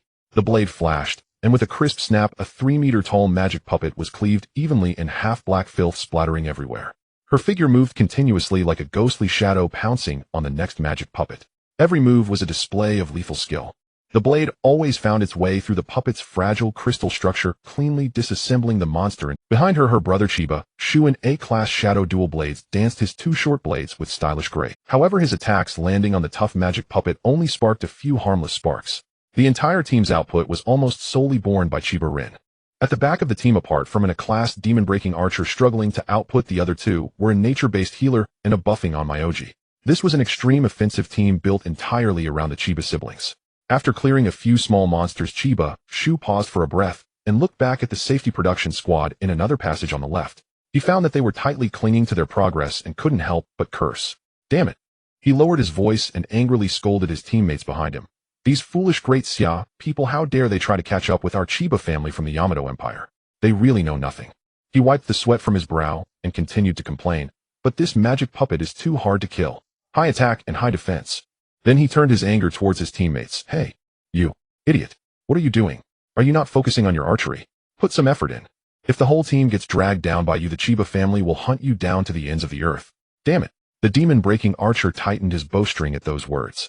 Though he was cursing inside, he dared not speak. If it weren't for the fact that you are the young master of the Chiba family, I would have kite you to death outside the dungeon for your foul mouth. After scolding one Chiba, Shu turned to another. And you? What's wrong with your Onmyoji technique? Why is the duration so short?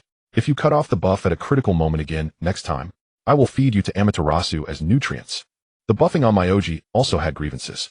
If I could cover with high-intensity buffs the whole time, why would I need to be your subordinate? You stupid dog of the Chiba family only deserves to lick my feet. But now is not the time to leave the Chiba. I will endure. As if hearing her brother's incompetence and rage from behind, Chiba Rin, having fought bloodily at the front, chopped down the last magic puppet of this wave, and suddenly turned around, her cold gaze piercing Chiba Shu. My foolish big brother. What are you doing? Her voice was not loud, but carried an undeniable authority. The team next door has already narrowed the gap to less than half a minute. Are you still slacking off here?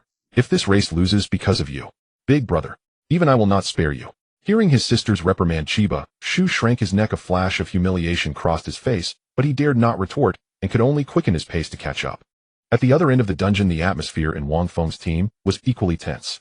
With a final blow of Dark Annihilation the last magic puppet of the fourth wave was shattered, and a crackling sound suddenly erupted from his bones. Breathing heavily, then with a thunderous roar, an incredibly bright white light descended from the sky, enveloping his entire body. Level up. The experience that had been stuck at the peak of level 99 finally broke through that invisible barrier after continuously slaying 4 waves of elite magic puppets. Level 100. Though the number increased by only 1, the significance was entirely different. He had officially entered the realm of the extraordinary. From this moment on, he was no longer a mortal. Every cell in his body, every sinew would undergo a tremendous transformation. Ding. Congratulations, host level has exceeded 100, officially entering the extraordinary realm. Ding. Detecting complete professional system, automatically awakening professional skills. Ding. Gain skill, ahaha. Wang Feng. He froze in place. Seeing this, Feng Jiu, who was casting healing skills on him, furrowed her brows and urged, what are you dawdling for, old? What are you waiting for? Quickly charge while your attributes are fully restored from leveling up. As for attributes, check them after leaving the dungeon. Damn it. Wang Feng shouted instinctively. I seem to have stirred up something dirty. I originally thought that if I didn't go to the professional temple to pray, I wouldn't get any new professional skills, especially since nothing happened at level 50. But now it seems the problem is a bit serious. Not only did it automatically jump skills, but something extraordinary also popped up. In front of him, a brand new skill panel was glowing faintly. Damage skill, beginner effect, swing your weapon and start spinning for 6 seconds, dealing 12 damage to surrounding enemies. This damage will increase the number of hits based on your speed level. System, each hit of will add light dark attribute damage based on your current attributes, and each hit will reduce the cooldown of Dark Annihilation by 0. 5 seconds. Amplification, when releasing the skill, you need to continuously emit laughter. Based on the loudness and flamboyance of your voice, the skill's damage will receive a boost of 20 to 888. A line of cold sweat the size of yellow beans instantly broke out on Wang Feng's forehead. What on earth is this? From the skill description, it is undoubtedly a top-tier output skill comparable to Liuguang. However, while Liuguang is a single-target high-burst skill, this is actually a powerful area damage skill with sustained effect, and it can perfectly synergize with Ami Shizuzen. But this amplification effect, Wang Feng had no doubt that if he truly used this skill here today, he would probably spend the rest of his life living under the ridicule of Lin Qingyuan and the other two. Just when he hesitated, on the opposite corridor, Qinya Lin's team had already encountered the next wave of monsters, and the blade light shone once more. No more hesitation. Damn it. Let's do it.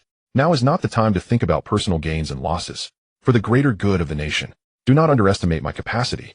He activated Shannying Tushi against the newly spawned magic puppets, his figure flashing as he dove into the most concentrated area of monsters. After clearing 4 waves of monsters in a row, Qinya Lin was also feeling a bit tired. While parrying with her sword, she fished out a bottle of water from her space to moisten her dry lips. Out of the corner of her eye, she glanced at another corridor and saw the man who had been charging at the front suddenly flash into the center of the monster horde. Then he swung the large sword in his hand and began to spin rapidly. Following that, a mad laugh echoed throughout the entire corridor. Ah-ha-ha-ha. That manic laughter reverberated through the corridor, leaving everyone stunned. Immediately after, a stream of dense damage numbers erupted from above the magic puppets. 1899, 2466, 3499. Critical hit. The scene grew quiet. Wang Feng felt that the crazier his laughter became, the greater the power on his sword grew. The damage numbers jumped even beyond his own expectations. So much so that when the 6-second sword blade storm ended, he followed up with an Ami Shizuzen based on muscle memory. Boom. A massive dark purple cross sword light smashed onto the ground, creating a spiderweb-like crack. As the dust settled, the 5th wave, consisting of 10 elite magic puppets, evaporated on the spot, leaving no crystal fragments behind. The entire process took only 7 seconds. To Feng Jiu, Lin Qingyuan, and the others it seemed as if Wang Feng dashed into the pile of monsters like a shadow, swinging his long sword in rapid circles, while emitting that eerie laughter that made people want to dig their toes into the ground. Then that area was overwhelmed by the outrageous damage numbers. Finally, as the light of the cross faded, the surroundings fell silent. Wang Feng leaned on his large sword, his body hunched, his shoulders shaking nonstop. A bout of dry heaving came forth. Everyone. What the heck? The contrast was quite stark. It was indeed powerful. However, the process of casting and the finishing move were not very dignified. Lin Qingyuan stepped forward and patted Wang Feng's back vigorously to help him catch his breath. In fact, Wang Feng couldn't vomit anything, it was merely the physiological discomfort from spinning too fast. She leaned closer to Wang Feng's ear, lowering her voice to murmur, "Old Wang, your move is really domineering, but..." The elven girl had a rare look of conflict on her face. "Can you switch to silent mode?" Wang Feng coughed violently twice, spitting out the sour water in his mouth, and weakly replied, "The crazier my laughter, the greater the damage of this skill." Lin Qingyuan widened her eyes, instinctively leaning back, and finally gave him a thumbs up. "Awesome." She solemnly patted Wang Feng on the shoulder. "You've been wrong, brother." Wang Feng rolled his eyes. "Old Wang, this is the momentum." Feng Jiu rushed up excitedly, her golden eyes filled with excitement and fervor. "Forget about everything else. Let's charge forward. We can shake them off soon." Wang Feng shot her a sideways glance. "What do you mean by everything else? Those so-called everything else are my social dignity, okay?" Of course he didn't voice that thought. At this point, personal honor and disgrace no longer mattered. "Keep up," he shouted, and activated Shannying Tushi again, his figure flashing as he lunged toward the next spawn point. On the other side of the path, Qin Yalin and her team were frozen in place. To be fair, that bizarre skill not only dealt absurd damage, but that soul-piercing laughter also carried a strong mental shock effect, leaving them stunned for nearly half a minute. It wasn't until they sensed the energy fluctuations ahead, and the system prompted them that the monsters were stacked with 2 layers of 5 all-attribute buff, that Qin Yalin finally snapped back to reality. "Damn it," she growled, her beautiful face twisting in anger. "Shameless people from Daxiao, using such a flashy method. Despicable." She cursed as she charged towards the now stronger magic puppets. No more delays. Otherwise the gap would widen to an irretrievable level. But that was just her wishful thinking. With Wang Feng possessing this large-scale clearing skill, the speed of advancing the front line was terrifying. 6th wave. 7th wave. Ding. Enemy team's progress is ahead. Monsters gain 15 all-attribute buff. Ding. Enemy teams progress. 20. When the buff reached the 4th layer, casualties finally began to appear, and Qin Yashio, due to a misstep, was punched in the chest by a larger magic puppet and flew backward, spitting blood, losing combat effectiveness on the spot. Following that, the oncoming Onmyoji was also torn to pieces by 2 magic puppets breaking through the defense line. Qin Yalin's eyes turned red. Wang Feng led the safety production squad through numerous hardships, mainly on a mental level, and finally reached before him the space suddenly opened up. It was a circular altar the size of half a football field with a smooth, white jadestone surface. Around the altar stood 12 stone pillars, each several dozen meters tall, engraved with intricate cross emblems emanating a gentle glow. Wang Feng felt a bit unsteady on his feet, and his vision was slightly blurred. Even though he had somewhat adapted after spinning continuously for over 10 times, he still felt dizzy and nauseous. But there was no time to dwell on that now. He glanced at the empty corridor beside him, where Qin Yalin's team had already vanished. They had achieved a temporary. As long as they could secure the first kill of this dungeon, they could end this conflict. "Prepare for battle. The boss is about to emerge." Feng Jiu called out loudly, quickly beginning to bestow various buffs upon the entire team. Shirley held a giant shield at the forefront, his expression solemn. Lin Qingyuan and Lin Qingyu stood on either side, drawing their bows and igniting flames. The air in the center of the altar began to ripple, and the dazzling light coalesced into a sphere. Spirit of Radiance, Lord, level 180, attribute light, status, holy purification. Lin Qingyu couldn't help but murmur in admiration. However, Wang Feng frowned. He had a sense of foreboding. Gripping his German-style greatsword tightly, he stepped forward, preparing to face the battle. At that moment, a figure slowly emerged from the suspended light. It was a being floating in midair, composed entirely of pure light elements. She had a perfectly naked female silhouette about 3 meters tall, with 3 pairs of wings made of light unfurling behind her. Her face was indistinguishable, yet radiated an aura of sacred and unassailable majesty. A pure breath of light filled the entire space. On her blurred face, it seemed as if a pair of eyes had opened. Her gaze passed over the others, landing directly on Wang Feng. That sacred and peaceful aura vanished in an instant, replaced by a chilling intent to kill. An emotionless thought rang directly in his mind: detected impurity. Blasphemer. I will erase you with holy light, completely. The 6-winged angel, composed entirely of pure light elements. Its sacred and majestic gaze pierced through everyone, locking firmly onto Wang Feng. An emotionless thought once again echoed in everyone's mind. I shall judge your impurity. Before the words faded, the giant sword crafted from light in the hands of the glowing spirit thrust forward. There was no earth-shattering momentum, only a beam of light refined to perfection, arriving in an instant. Scatter! Feng Ziyu's stern shout almost coincided with the attack. Everyone instinctively dove to the sides. Boom! The hard white jade floor instantly erupted with a hole over a meter in diameter, its edges shattered and broken. Even this probing strike was enough to make everyone's scalps tingle. Roar! Shirley roared, active. A yellowish spike shot up from the ground, precisely striking the glowing spirit and successfully drawing its ire. However, Wang Feng's ominous premonition grew stronger. The boss's gaze, a large part, remained fixated on him. Her hate mechanism had serious problems. You think I'm just a distraction for the bull demon? Shirley paid no heed to this, charging forward like a heavy truck. The stone hammer in his hand, infused with dense earth element energy, smashed down on the glowing spirit's leg. Clang! A crisp sound of metal clashing. The glowing spirit didn't even budge, elegantly swinging her arm back, the giant sword of light tracing a perfect arc. Bang! Shirley's body, weighing over 200 pounds, was sent flying more than 2 meters along with his shield. Normal attack sends you flying. Shirley, watch the gaps in your defense. Lin Qingyuan shouted from afar. Ugh! Shirley grunted, steadying himself as a rock spike suddenly appeared on his tower shield, clearly activating his counterattack skill. The glowing spirit's attack movements were extremely graceful. Each sword swing resembled a sacred battle dance. Yet this effortless posture was even more chilling than a violent storm. She was confident that every sword stroke could be fatal. Wang Feng's gaze was sharp, not daring to be careless. Shadow flash assault. His figure flickered and appeared at the boss's side, the German-style great sword in his hand, infused with profound dark energy, executing a flowing light aimed directly at her back. Just as the sword tip was about to make contact, the glowing spirit's body shattered into countless beams of light and vanished. Wretched mortal, daring to touch the wings of the divine. A chilling thought echoed behind Wang Feng. His scalp tingled. A deadly sense of crisis surged in. Wang Feng didn't even have time to turn around, his body rolled to the side by instinct.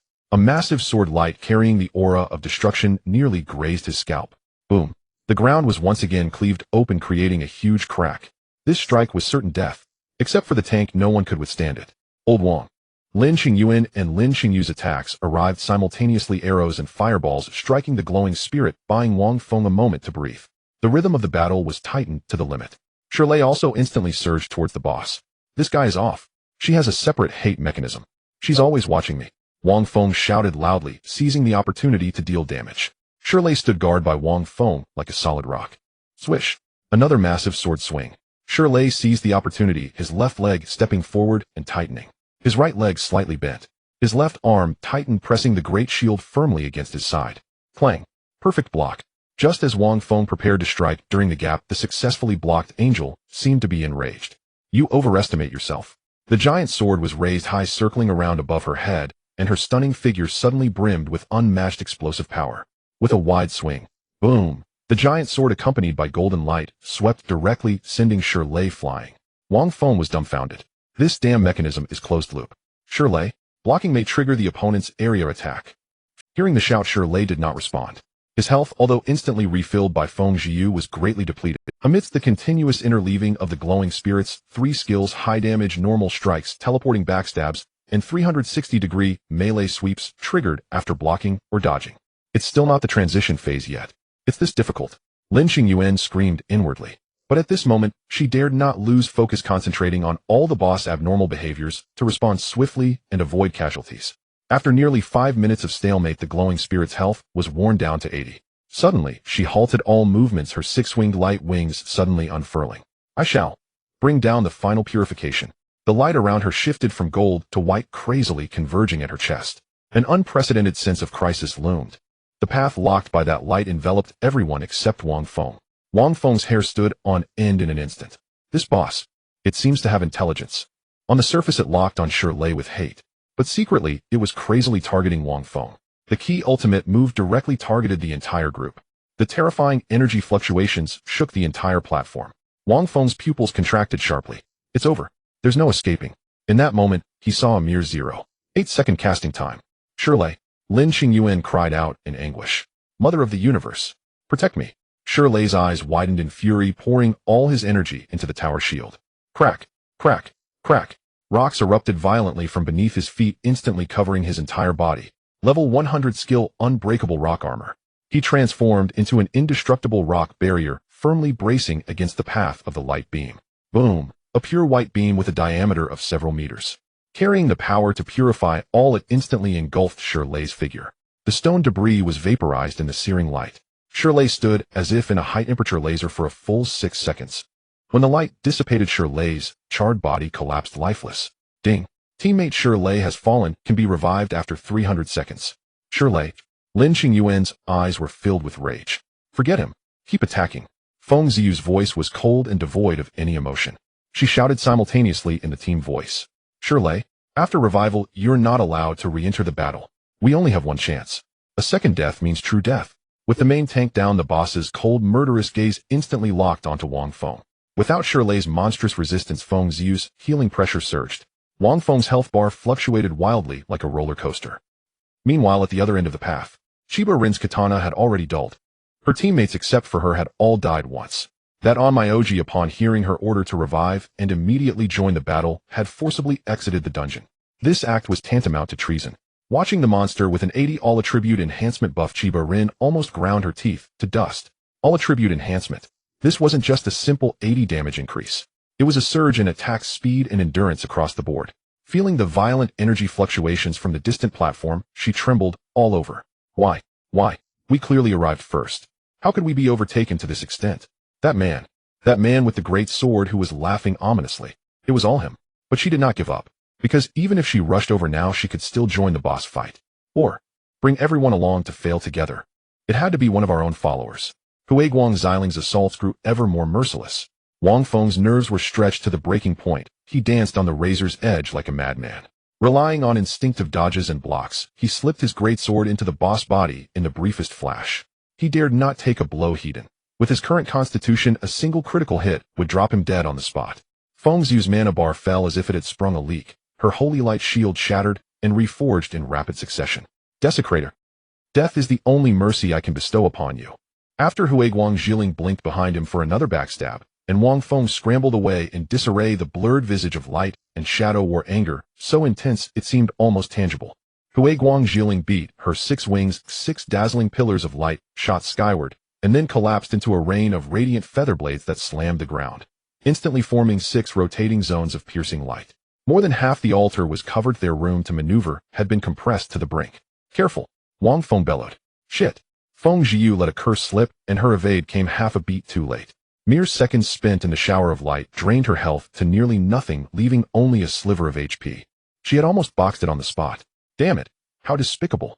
Feng Ziyu downed a mana potion while hurling vicious curses at the lecherous offenders. You damned bitch. If I catch you, we'll pluck you clean and make a feather duster of you. The words left Feng Ziyu like a war cry, and Wang Feng, performing a risky maneuver up front, could only stare in disbelief. No, sister, you high priestess of light.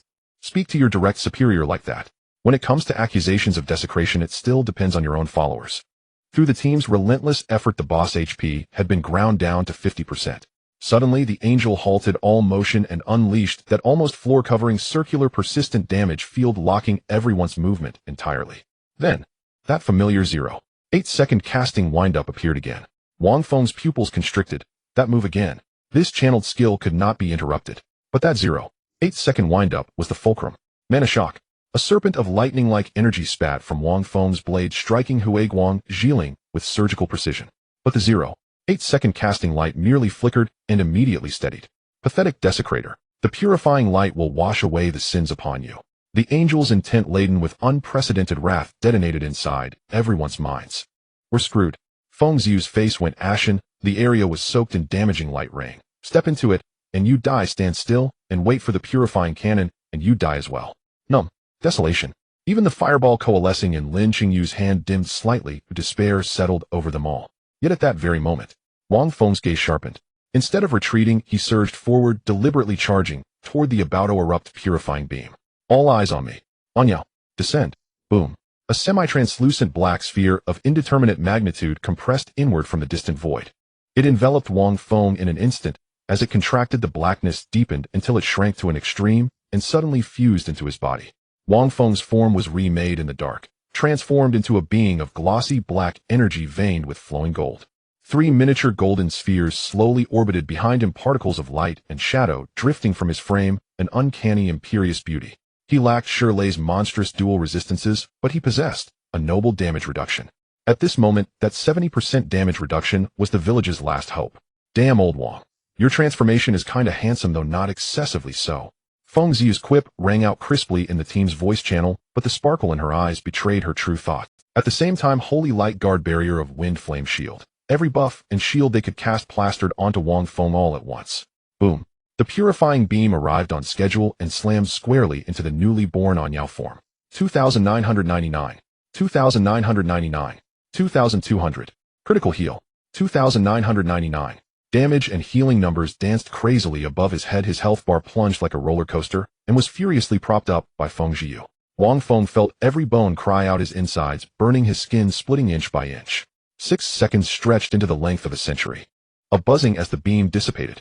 Wang Feng dropped to one knee, expelling a plume of black smoke from his mouth. His HP was reduced to a mere sliver. He had, unbelievably, endured it. Damn. Now it's my turn. Wang Feng was furious, truly furious. 24 seconds remained on his transformation, all attributes 30, with multiple bonuses to attack speed and critical strike. If I don't beat the shit out of you, I'll write my name backwards. Immaculate sword domain, unfold. He slammed his great sword to the ground, it sang like a dragon. A nimble sword beam split from the blade and drew the air around it. 24 streaks of flowing light lunged skyward, then orbited like stars, forming a sword domain that covered most of the altar. Immaculate sword domain. Effect within the domain, all sword skills gain 1 proficiency, our area sword techniques, gain 50 range, a 30 attack speed, unlock ultimate skill unification. In an instant the great sword felt as light as a feather in Wang Feng's hands. High velocity flowing light strikes paired with the dark annihilation cross exploded their damage. Bolstered by 70% damage reduction, he tanked even better than Shirley. No, this was no longer merely tanking, it was brazenly lawless. Wang Feng abandoned defense entirely, becoming a berserker assassin. He swung his greatsword with tempestuous force and unleashed a wild torrent of offense upon Huiguang Zhiling. Feng Ziyu stared at that deep, lithe, elemental being with its uncanny beauty. Her mouth formed an O, but her healing spells never faltered. With a thunderous rumble, the angel's HP plummeted. 2 inky black tears streamed down its blue. Desecrator, your filth has stained the holy light. At that instant, a most unexpected information window abruptly popped into existence before Wang Feng. The terse boss panel suddenly shifted to pink. Ding. Detected goddess target. Target Huiguang Zhiling, incomplete sentience. Title Desecrator. Race Angel. Level 180. Class Huiguang Divine Arbiter S. Attributes Light Dark. Affection 20. Lust value 20. Sensitive areas wings ears. System notice this unit harbors extreme loathing for desecrators. A million expletives flashed through Wang Feng's mind. She hates me so much she tags me the same kind of desecrator. And what the hell is this incomplete sentience? AI. Artificial idiot. What the hell is this goddess system popping up for? I'm not interested in screwing some dumb goddess. Wang Feng grumbled as the blade light on his sword sharpened further. Huiguang Zhiling's aura turned wild and chaotic, her attack speed and power spiked. As Wang Feng's Anyao form ended, his body detonated in a ring of black shockwave. With coordinated focus fire from his teammates, they forced the boss down to 20% HP. The circular altar was littered with holy flames and feathered light. The safe ground was reduced to a single pinpoint. Wang Feng's Anyao form fell into cooldown. No retreat. No avenue of evasion.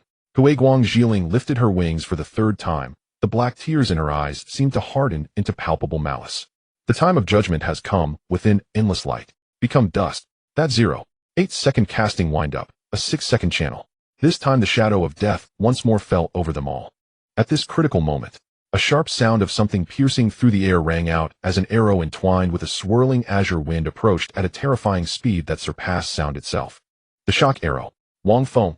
Lin Qingyuan shouted with all her might. She unleashed her ultimate control skill. This fleeting opportunity could only be seized by Wang Feng.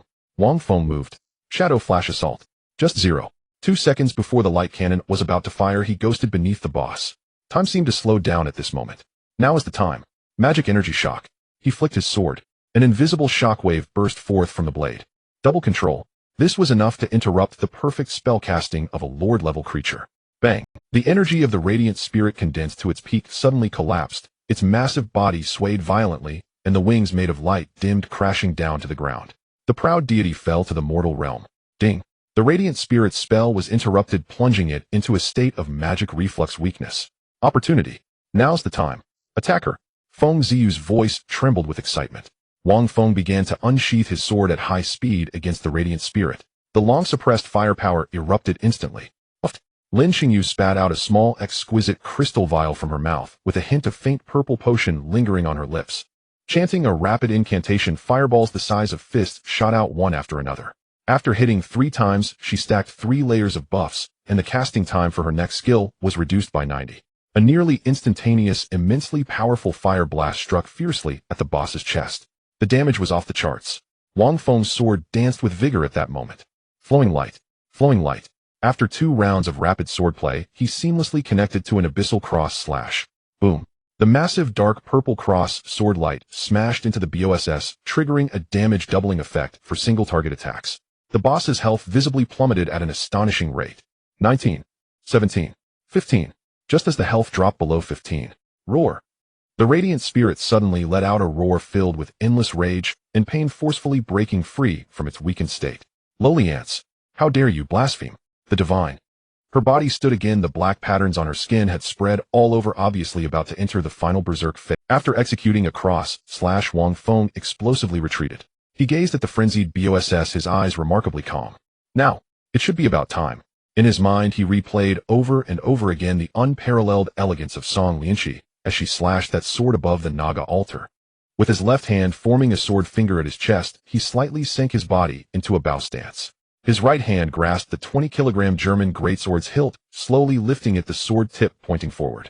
Damn, gripping the cross sword with one arm is too heavy. Turning around, I should grab a Chinese longsword instead. A fleeting thought vanished. Wang Feng's right arm muscles tightened to the limit, groaning under the unbearable strain. He closed his eyes briefly, then suddenly opened them wide. Buzz! The pristine sword domain surrounding the battlefield violently contracted, and 24 streams of light rushed towards the great sword in his hand. At that moment, he was no longer Wang Feng. He was the merciless sword saint who swung that sword.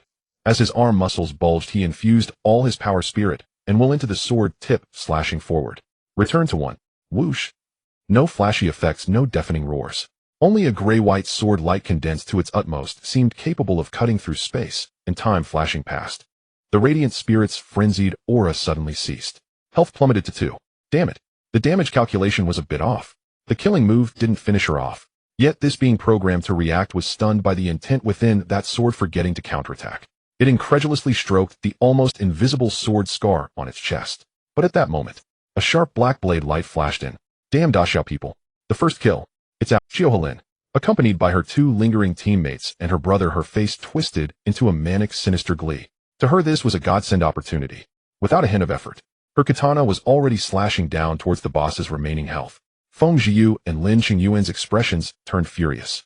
In that instant, all the hard work and effort turned into someone else's wedding dress. However, Xiaohelin's ecstasy instantly froze. She collided with a pair of eyes that held no surprise, even carrying a hint of mockery. I've been waiting for you for a long time, Wang Feng said calmly. Before Xiaohelin could react to the meaning of those words, Wang Feng had already hoisted the cross greatsword onto his shoulder. Taking a deep breath, he abruptly twisted his body, transforming into a devastating tornado, consuming both Xiaohelin's team and the bloodied boss in one gulp. Ah-ha-ha-ha-ha-ha! The manic laughter echoed across the altar. At that moment, Wang Feng was laughing more wildly than ever, laughing more extravagantly than ever, laughing like a demon driven mad. In the storm of sword blades, the crimson critical damage numbers formed a luminous curtain. Congratulations, host, for killing Xiao. Congratulations, host, for killing the demon slayer. Congratulations, host, for killing the nameless support. Congratulations, host, for killing Xiaohelin. One by one, names faded in Wang Feng's system notifications. Ultimately, that sacred angel also had its health reduced to 0 in the storm, collapsing to the ground. The blasphemer shall fall into endless darkness. Snap! Its body shattered like broken porcelain, turning into countless black light points dispersing into the air. Boom! With the complete annihilation of the BOSS, the entire dungeon space shook violently. Immediately after, a series of cold system notification sounds echoed in every team member's ears and simultaneously resonated throughout Jiangnan Academy. It also rang in the ears of every professional. Congratulations to the Daxia Federation Jiangnan Academy's Safety Production Squad for successfully achieving the first kill of the Radiant Path dungeon. Members of the Safety Production Squad: Feng Ziyu, Lin Xingyuan, Lin Xingyu, Shirlei, Wang Feng. Congratulations to the members of the Safety Production Squad for obtaining the title Defender. However, in Wang Feng's mind, another voice rang out. Ding! Detected that the host acquired the title Defender automatically converted to Blasphemer. Blasphemer increases damage dealt to divine beings by 5. Blasphemer's special effect Harvest. Harvest each time a divine favored or divine being is killed, the Blasphemer title increases damage by 1. Congratulations on achieving the first kill in the dungeon. Wang Feng's level originally at 100 was forcibly raised to 105 due to the enormous first kill experience. Even the others Feng Zhiyu, Shirlei, and Lin Qingyu all leveled up to 120. The atmosphere felt somewhat heavy, because, Old Wang, it seems like you killed someone, Lin Qingyuan said. Wang Feng was filled with black lines. I don't need you to tell me that. I'm not blind. The souls didn't appear after death, and instead the bodies were just left on the spot. It seems like I really did kill someone. Didn't they? Who knew they would come back for the loot after dying once? They totally deserved it, okay? Stop overthinking it. Feng Zhiyu suddenly spoke up, breaking the silence. First kill. The first kill of an epic dungeon. Let's see what good stuff we got. We're going to make a fortune this time. She rubbed her hands together like a money-crazed person, her eyes shining with excitement, instantly dissipating the oppressive atmosphere. Congratulations, you have obtained Corrupted Holy Core 1, Dark, Cry Dust 5, Abyss Crystal 50, Light Feather 20, Epic Crown of Judgment, Epic Stalwart Protectors Shoulder Armor, Epic Illusory Hood, Skill Book Starfall, Skill Book Agile Casting. The gleaming loot instantly dispelled the discomfort brought by the smell of blood. Wang Feng quickly scanned the panel. Crown of Judgment Epic Headgear greatly enhances intelligence and spirit. Skills and attacks have a 5 chance to trigger Holy Judgment, forcibly stunning the target for 0.5 seconds. Stalwart Protector's Shoulder Armor Epic Armor greatly enhances strength and constitution. Passive Guardian sacrifices 10 durability upon receiving lethal damage, releasing a shield of protection equivalent to 80 of the wearer's health. Effective only once per dungeon. Illusory Hood Epic Headgear significantly increases intelligence and slightly increases endurance. Upon activation, the observer cannot see the wearer's appearance, leaving only a blurred impression. Starfall skill calls down a meteor shower of light in the target area lasting for 8 seconds, dealing 150 magic damage of the light type to enemies per second, with an additional burning light effect hit rate 20. Restoring 5 of maximum health per second to allies, increasing attack power by 15, spell strength by 15, and movement speed by 15. Agile casting skill. After activation, all channeling skills can be cast, while moving for 15 seconds, movement speed increased by 20, and channeling is uninterruptible except for strong control. Cooldown of 60 seconds. Wang Feng's breath slightly halted. All top-tier items. After reviewing the drops, team leader Feng Zhiyu took charge.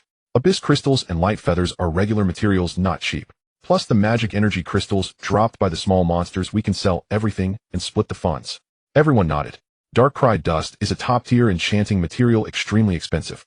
As for the Corrupted Holy Core, I've never heard of this thing. With Holy Core in its name, it's definitely valuable, but hard to sell. Let's store it in the team warehouse for future equipment reserves. After pondering for a moment, she continued, or we might encounter a big spender willing to buy it at a high price. Any objections? Everyone shook their heads in unison. It was extremely reasonable. Next is the distribution of skill books and equipment. Just as Feng Zhiyu was about to speak, Wang Feng raised his hand. I want the Illusory Hood. The entire place was stunned. You, a dual cultivation mage, are passing up the Crown of Judgment to take a toy hood. Feng Zhiyu turned to look at Lin Qingyuan. Currently the crown was most suitable for Wang Feng and Lin Qingyuan's professions, which often interspersed high-frequency damage skills and attacks. The Illusory Hood provided minimal benefit to Lin Qingyu, but was more suitable for Lin Qingyuan, who had stealth skills. These two pieces of equipment were destined to be chosen between Wang Feng and Lin Qingyuan. Lin Qingyuan, full of doubts, decisively nodded. I have no objections. Although she couldn't fathom Wang Feng's intentions, the Crown of Judgment was a sure win for her, significantly boosting her attributes and control capabilities. Alright, let's settle on that. The hood goes to Wang Feng. The Crown of Judgment goes to Lin Qingyuan. The Stalwart Protector's Shoulder Armor goes to Shirlei. As for the remaining Starfall, Feng Zhiyu turned to fixate on Lin Qingyu. The drops from this dungeon were highly targeted, with each person getting a share. The last 2 skill books were evidently exclusive to her and Lin Qingyu. Lin Qingyu nodded repeatedly, clearly aware of Feng Zhiyu's arrangement. He'll take Starfall. Agile casting goes to Lin Qingyu. Woohoo! Lin Qingyu cheered with joy. For her, casting while moving was a divine skill. All of Lin Qingyu's output skills required standing still, though any movement would instantly cut off her damage output. This skill book perfectly filled the gap in her mobility. Wang Feng rubbed the pitch-black deep illusory hood in his hands, the fabric slightly rough and cold. When he saw this piece of equipment, he already knew what he wanted. Wearing this hood, which obscured one's appearance, would surely have extraordinary uses for him. Above the altar of the dungeon, a faint blue shadow floated silently in the air. Xinya Lin knelt on the ground, her soul form unable to feel the cold stone slab, yet she sensed a chilling cold piercing to her bones. They're dead. All dead. Her teammates apart from her who had been fortunate enough to survive the minor enemy stage had all been lost in previous battles. Everyone had resolutely followed her into this final fight under her promise that, as long as we secure the first kill, we can immediately exit the dungeon. Yet now, Xinya Xiao, that brother who had always followed behind her, incapable and prone to complaints. His body lay scattered in an extremely bizarre posture not far away. His waist had been precisely severed while the rest of his body shattered into pieces, as if it had been sliced repeatedly by a sharp blade at high speed, appearing as neatly as ham slices. His lifeless eyes still stared unblinkingly in her direction. Dead. Xinya Lin slowly raised her head, her gaze piercing through the void, landing on the man who had just stopped spinning. Wang Feng's cheek was splattered with warm blood, the blood of her companion. Under the altar's light, the arc at the corner of his mouth, due to his violent gasps, seemed to rise slightly, making him appear like a demon crawling out of hell. Ah! A piercing scream tore through her ethereal throat. She didn't even have the courage to look one more time, nor did she wait for the 300-second resurrection countdown, directly burning the little remaining spiritual energy. She had to choose forced exit from dungeon. Meanwhile, in the dungeon hall of Jiangnan Academy, a dead silence. The sound of a pin dropping could be heard. Everyone was stunned, as if collectively petrified by the thunderous dungeon announcement. After an unknown amount of time, like a giant stone thrown into an icy lake. Wow! The uproar of voices broke through the roof, a wave of ecstasy, immersing the entire campus. First kill. It's from our Jiangnan Academy. Safety production squad. Damn. Amazing. Who the hell said safety production doesn't work? You motherfucker, step up. Great Xia Federation is awesome. I'm going to make my 1982 written in blue. Countless students crazily poured out from classrooms, dorms, and training grounds. Even the instructors who were in class couldn't contain their excitement, rushing into the hallway, opening their personal terminals to repeatedly confirm that golden system announcement. In the Jiangnan region and throughout the entire Great Xia Federation, the personal terminals and public screens of all professionals were simultaneously flooded with this information. This was a moment of glory unique to professionals. A first kill of a new dungeon. This was not just on. It also meant that the coordinates of the dungeon named Path of Radiance would be permanently locked within the Great Xia Federation, becoming a unique resource for the professionals of the country. In the future, the equipment, materials, and skill books produced here would bring a leap in strength to the entire region. This was a victory for Jiangnan Academy. This was the victory of the Jiangnan region. This was a grand celebration belonging to the entire Great Xia Federation. Far away in a heavily guarded military fortress at the southwestern border, Song Lianqi had just arrived and immediately held a high intensity, meeting a trace of fatigue etched on her brow. When the voice of the all-profession announcement rang in her ears, she instinctively frowned. But when she heard that familiar name on the announcement, the cool curve of her lips uncontrollably lifted into a charming arc. The attendant beside her, holding a cup of coffee, was stunned, almost spilling it. Sword Saint. He had never seen the Sword Saint, known for her ruthlessness, show such genuine. Realizing her own lapse, Song Lianqi quickly suppressed her smile, but the joy in her eyes was impossible to hide. In Jiangnan Academy, right next to the dungeon teleport hall, in a popular milk tea shop. Slap. Lin Weiner dropped her phone on the ground, the screen shattering instantly. Her eyes were bloodshot as she fixated on the glaring announcement on her personal terminal.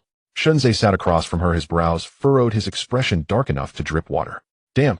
The most irritable Deng Haitao suddenly stood up, slamming his fist hard on the solid wood table in front of him. Boom. The sturdy wooden table shattered with a loud crash, splintering, with chips everywhere. The young girl working in the milk tea shop trembled in fright, hiding behind the bar, too scared to make a sound. How is this possible? Deng Haitao's eyes were bloodshot, looking mad. That useless person. That waste who hasn't even entered the dungeon a few times. And that garbage little team of his. How could they clear it? They couldn't accept this. Just 10 minutes after Wang Feng's team entered the dungeon, they too re-entered. This time they were full of confidence, even matching with an elite team from the imperial capital in racing mode. The two teams tacitly chose to cooperate, skillfully controlling the pace of clearing monsters, almost arriving at the final altar without any losses. However, the power of the radiant spirit exceeded their expectations. During the first phase transition, that world-destroying final purification caused them to lose 3 players.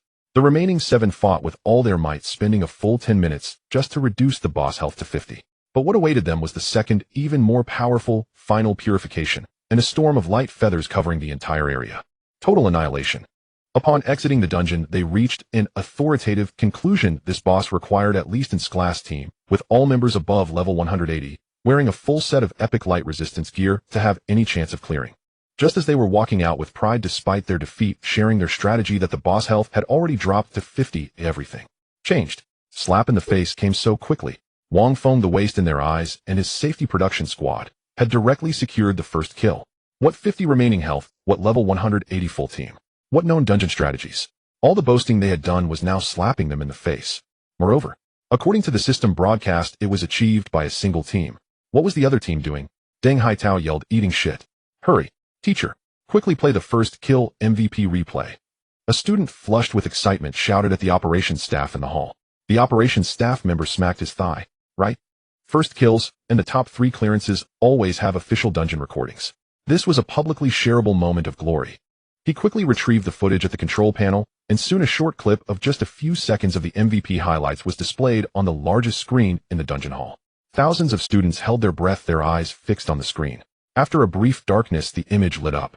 It was the final moments of the Radiant Spirit with only 2 health remaining. On the screen, a team clearly from the Yamato Empire suddenly appeared with a woman at the forefront charging directly at the— Damn it! They're stealing the kill. Damn! Those little bastards! A wave of nervous gasps and curses erupted from the crowd. Even though everyone knew the outcome, they couldn't help but feel a chill for Wang Feng's team upon seeing this scene. Just then the dungeon footage smartly zoomed in on a close-up of Wang Feng. He faced the sudden stealers without a hint of panic, instead grinning widely, revealing a set of white teeth. A clear voice line captured was displayed synchronously at the bottom of the screen. I've been waiting for you for a long time. The next second. Ah! His laughter, maddeningly wild, seemed to penetrate the screen, echoing throughout the entire dungeon hall. Wang Feng's figure transformed into a devastating tornado, a merciless steel meat grinder. It devoured the newly appeared Yamato Empire team along with the weakened boss. Crimson critical damage numbers formed a curtain of light resembling a blood-colored waterfall mixed with a downpour of blood and chunks of internal organs instantly flooding the screen. The video ended. The entire dungeon hall fell into a dead silence once more. The sound of a pin drop after a long while. Someone quietly and uncertainly muttered, "This guy looks not quite right. Yeah, he doesn't seem like a good person. Shouldn't we show him to a psychologist? Show him to a psychologist. I think I need to see a psychologist. I'm having PTSD. Wait. Didn't he just kill both the person and the boss together? Although the other party was a little bastard, but this. It's hard to say. It's really hard to say." Amidst the murmurs of the crowd, Lin Weiner fixed her gaze on Wang Feng's mocking face, frozen on the screen, a strange arc slowly forming at the corner of her lips. She quickly took out a spare phone and dialed a number. Meanwhile, this brief MVP video like a virus spread wildly across the internet. Terms like first kill MVP and one man one army surged to the top of trending searches, igniting discussions all over the web. It was evident to the discerning that the several professionals from the Great Harmony Empire carried a debuff from dying. If they died again, they would truly fall within the dungeon. The public opinion instantly split. Well done. National grudge and family hate. What our ancestors owed, let their descendants repay with— Calm down upstairs. They only robbed us of the first kill. It's not a death penalty, right? Wang Feng's actions constitute intentional murder and will definitely provoke diplomatic issues. Aren't you, buddies? Are you bringing up diplomatic issues now? Why was there no talk of diplomatic issues when the monsters were being robbed? The crowd debated, endlessly arguing without cease. The temporary portal erupted with dazzling light. The fervent wave of heroes returning in triumph swept through the entire dungeon hall. As Wang Feng and his safety production team members appeared, they were drowned out by a tsunami of cheers. Wow! Safety production team. Forever a god. Senior sister Feng Zhiyu. My goddess. You were so cool healing just now. Please, you must heal me a little. Get lost. You old perv, do you even deserve that? Goddess, just let me lick your shoes, and I'd be satisfied. As he said this, the guy knelt down. That big shield, brother surely gives such a sense of security. Those strong arms, that broad chest. I want to be pinned against the wall by him. A girl blushing furiously let out words of a beast, creating an instant vacuum around her as her companions turned away, pretending not to know her. Shirley simply scratched his head innocently, his face a bit red. Lynching you is too cute. I just want to hold her. Don't forget about lynching Yuan. I heard from inside sources that she's the vice captain. A tactical genius. Beautiful and fierce. Naturally, the peak of all the cheers eventually converged onto one person. Wang Feng. Brother Feng. What was that skill just now? Killing both the person and the monster in one go. So cool. Brother Feng looked at me. I'm dead. No, Wang Feng has become too handsome after losing weight. That aura, that figure, what aspect is lacking compared to first-line stars? I heard Brother Feng is a scumbag. When are you going to scumbag me too? I'm good in bed and not clingy. Sister in front, wake up. With your 160 pounds, can Brother Feng handle that? And you with your flat chest dare to speak? I have 60 pounds of fat to lose. Can you compare? Brother Feng's ex-girlfriend is the campus beauty Su Yuwei. As Wang Feng's teammates listened to the increasingly outrageous discussions around them, they felt a wave of darkness wash over them. Wang Feng stepped forward at the right moment, cupping his hands to the crowd, his voice not loud, but clearly heard by everyone. Fellow students, I apologize. Our team has just experienced intense combat, and we are greatly exhausted, especially our main tank Shirley, who is still in a death-weakened state and needs immediate rest. He paused, a hint of just the right amount of fatigue and detachment on his face. We'll take our leave now. Upon hearing this, the crowd immediately understood and parted away, their gazes still filled with admiration and joy. After all, the coordinates of the Glory Road dungeon were permanently fixed at Jiangnan Academy, a blessing for everyone present. This immense credit belonged to the safety production team. However, just as Wang Feng and his 5 were about to pass through the crowd, a figure darted out like a fly, blocking their path. Wang Feng, you and your team cannot leave yet. The person was none other than the dungeon registrar Li Peng, who had previously made things difficult for them. Seeing everyone's attention drawn to him, he deliberately adjusted his collar, adopting the demeanor of an enforcer, and sternly shouted, Wang Feng, do you know what you've done? Openly killing allied nations' personnel in the dungeon. Do you have any regard for the laws of the Federation? Your actions have seriously violated diplomatic protocols. Have you considered the significant damage to the reputation of our great Xia Federation and Jiangnan Academy? His righteous questioning was like pouring cold water into boiling oil. The crowd erupted. Is this teacher even on whose side? Couldn't be his, but is too crooked, right? They robbed us of our first kill, and what's with the diplomatic issues?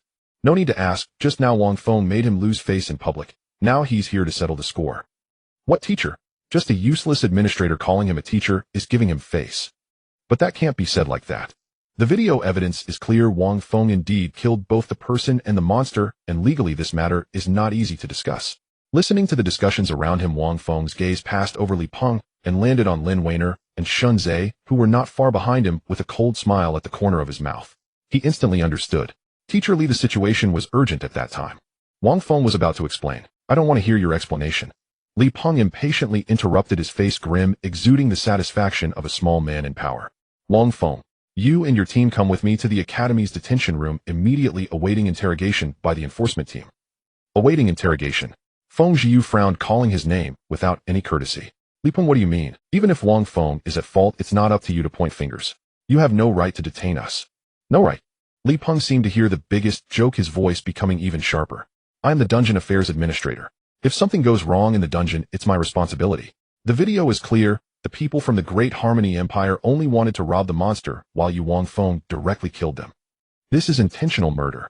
What else do you have to argue about? He placed a heavy label on the incident, attempting to define it completely. Some impressionable students following his line of thought changed color. It does seem like intentional murder. Although emotionally I support Wang Feng, but the law speaks of evidence. At this moment, Shun Zhe stepped out from behind Li Peng, wearing a hypocritical smile. Wang Feng, although we are very grateful for your first kill for the Academy, which brought immense benefits. But then again, one thing at a time. The credit you have established for the Academy cannot cover up the fact that you committed intentional murder and damaged the diplomatic relationship between the two countries. His grandiose words on the surface thanking were in fact pushing Wang Feng toward a dead end. Wang Feng looked at the group of disgraceful individuals before him and smiled. It was a cold and piercing smile. Good. One word made the noisy scene suddenly quiet. Li Peng and Shun Zhe were both stunned, not expecting Wang Feng to yield so easily. I agree to your request. Wang Feng's gaze swept over Li Peng and finally landed on Shun Zhe's face. All actions within the dungeon will be borne solely by me. I can go to the detention room and await the so-called interrogation. He shifted his tone to one that left no room for objection. But this has nothing to do with my teammates. They must leave first. Wang Feng. Lin Xingyu beside him grew anxious, grabbing his strong arm and shaking her head vehemently. No. We are a team. If we go together. This usually quiet and fragile girl in public now had determination in her eyes. Right? Lin Xingyuan stepped forward, standing side by side, with Wang Feng, her hand already resting on the hilt of her short blade, her eyes as cold as ice, showing no signs of hiding her fighting spirit. Feng Ziyu's staff glowed with a warm white light, while Shirley silently stepped half a step forward like a mountain, blocking everyone. Wang Feng felt warmth in his heart. Although they had not known each other long, these moments of life and death had already forged bonds far beyond the ordinary. The brothers who betrayed him when he was at his lowest were now the ones who were willing to share the blame with him in his glory, and how ironic. Just as he was about to use the most direct method to forcefully break through Li Peng and the obstruction of the Dawn Sword. Let them through. Everyone step aside. Li Peng's spirits lifted as if he had found a strong backing, and he immediately stepped forward. Pointing at Wang Feng, he spoke with an urgent yet flattering tone. Leader. Hello. I am Li Peng, the registration administrator for the instance. It's him. He is Wang Feng. He turned around addressing Wang Feng sternly, but in reality, he was trying to impress the new leader Wang Feng. Don't you hurry over. This is Director Qin from the Ministry of Foreign Affairs. He came specifically for your matter. Quickly confess to your heinous crimes of indiscriminate killing that have caused diplomatic disputes. The Ministry of Foreign Affairs. These three words weighed heavily on the hearts of all students. This was no longer an internal conflict within the academy. It had escalated to a national level, a realm ordinary professionals could hardly touch in their lifetime. This made the students who had just cheered for Wang Feng turn pale. Murmurs arose again, but the fervor from before was gone. They really are people from the Ministry of Foreign Affairs. This is serious. No, Wang Feng. This was for the glory of the country. How did it turn him into a national criminal? Too impulsive. Those from the Yamato are still living beings, even if they are not good people. Killing them on official footage is hard to explain. Amidst the crowd, Lin Wan's face suddenly bloomed with joy as she tightened her grip on Shun Ze's sleeve, her eyes filled with uncontainable delight and a desire for recognition. These people were summoned through her mother's connections, just a phone call away. Shun Ze immediately understood, straightening his back, stepping forward to slightly bow towards Director Qin, presenting the most sincere demeanor. Director Qin, greetings. I am Shun Ze, the captain of the Dawn Sword team. We also do not wish to see matters develop to this extent, but Wang Feng's actions indeed were too impulsive with serious repercussions. He paused, his face showing the right amount of heartfelt sorrow. We just hope he can recognize his mistakes and provide an explanation to the Yamato Empire and also maintain the international image of our great Xia Federation. His words were flawless, positioning himself on the moral high ground while firmly placing the damaging the Federation's image label on Wang Feng. Qin Che looked approvingly at Shun Ze, then glanced at Lin Wan beside him, who was beaming with delight, and subtly nodded. The daughter of Sword Saint Song Lianqi, this face must be given. He turned his head, his cold gaze locking once again on Wang Feng. It was a look that regarded a troublesome issue devoid of any personal emotion. Wang Feng, according to the diplomatic notice we received and the examination of the MVP video from the instance. Qin Che adjusted his gold-rimmed glasses and pronounced in an official tone that brooked no argument, in the Path of Radiance instance, you deliberately killed Yamato Empire practitioners Shinya Shio, Shinya Lin, Yamamoto Kazuo, and others. Of these, except for Shinya Lin, the other three are deceased. The evidence is irrefutable. Your actions have already had an extremely adverse effect on the diplomatic relations between the two countries. The Yamato Empire has already lodged the most stern protest, demanding we severely punish the perpetrator. His voice echoed in the silent hall, each word striking like a heavy hammer, shattering the last glimmer of hope in everyone's hearts. Of course, Qin Chi's lips curled into a scripted smile, appearing particularly hypocritical. In the spirit of humanitarianism and procedural justice, I give you a chance to explain. You can tell us why you did this. He spoke as if granting an opportunity, but his lofty demeanor suggested he was merely listening to a death row inmate's final statement. Feng Jiu was furious, her chest rising and falling violently as she was about to step forward to argue, but Wang Feng raised his hand to stop her. Wang Feng looked at the impeccably dressed Director Qin and suddenly smiled. Explain. He spoke calmly. What is there to explain?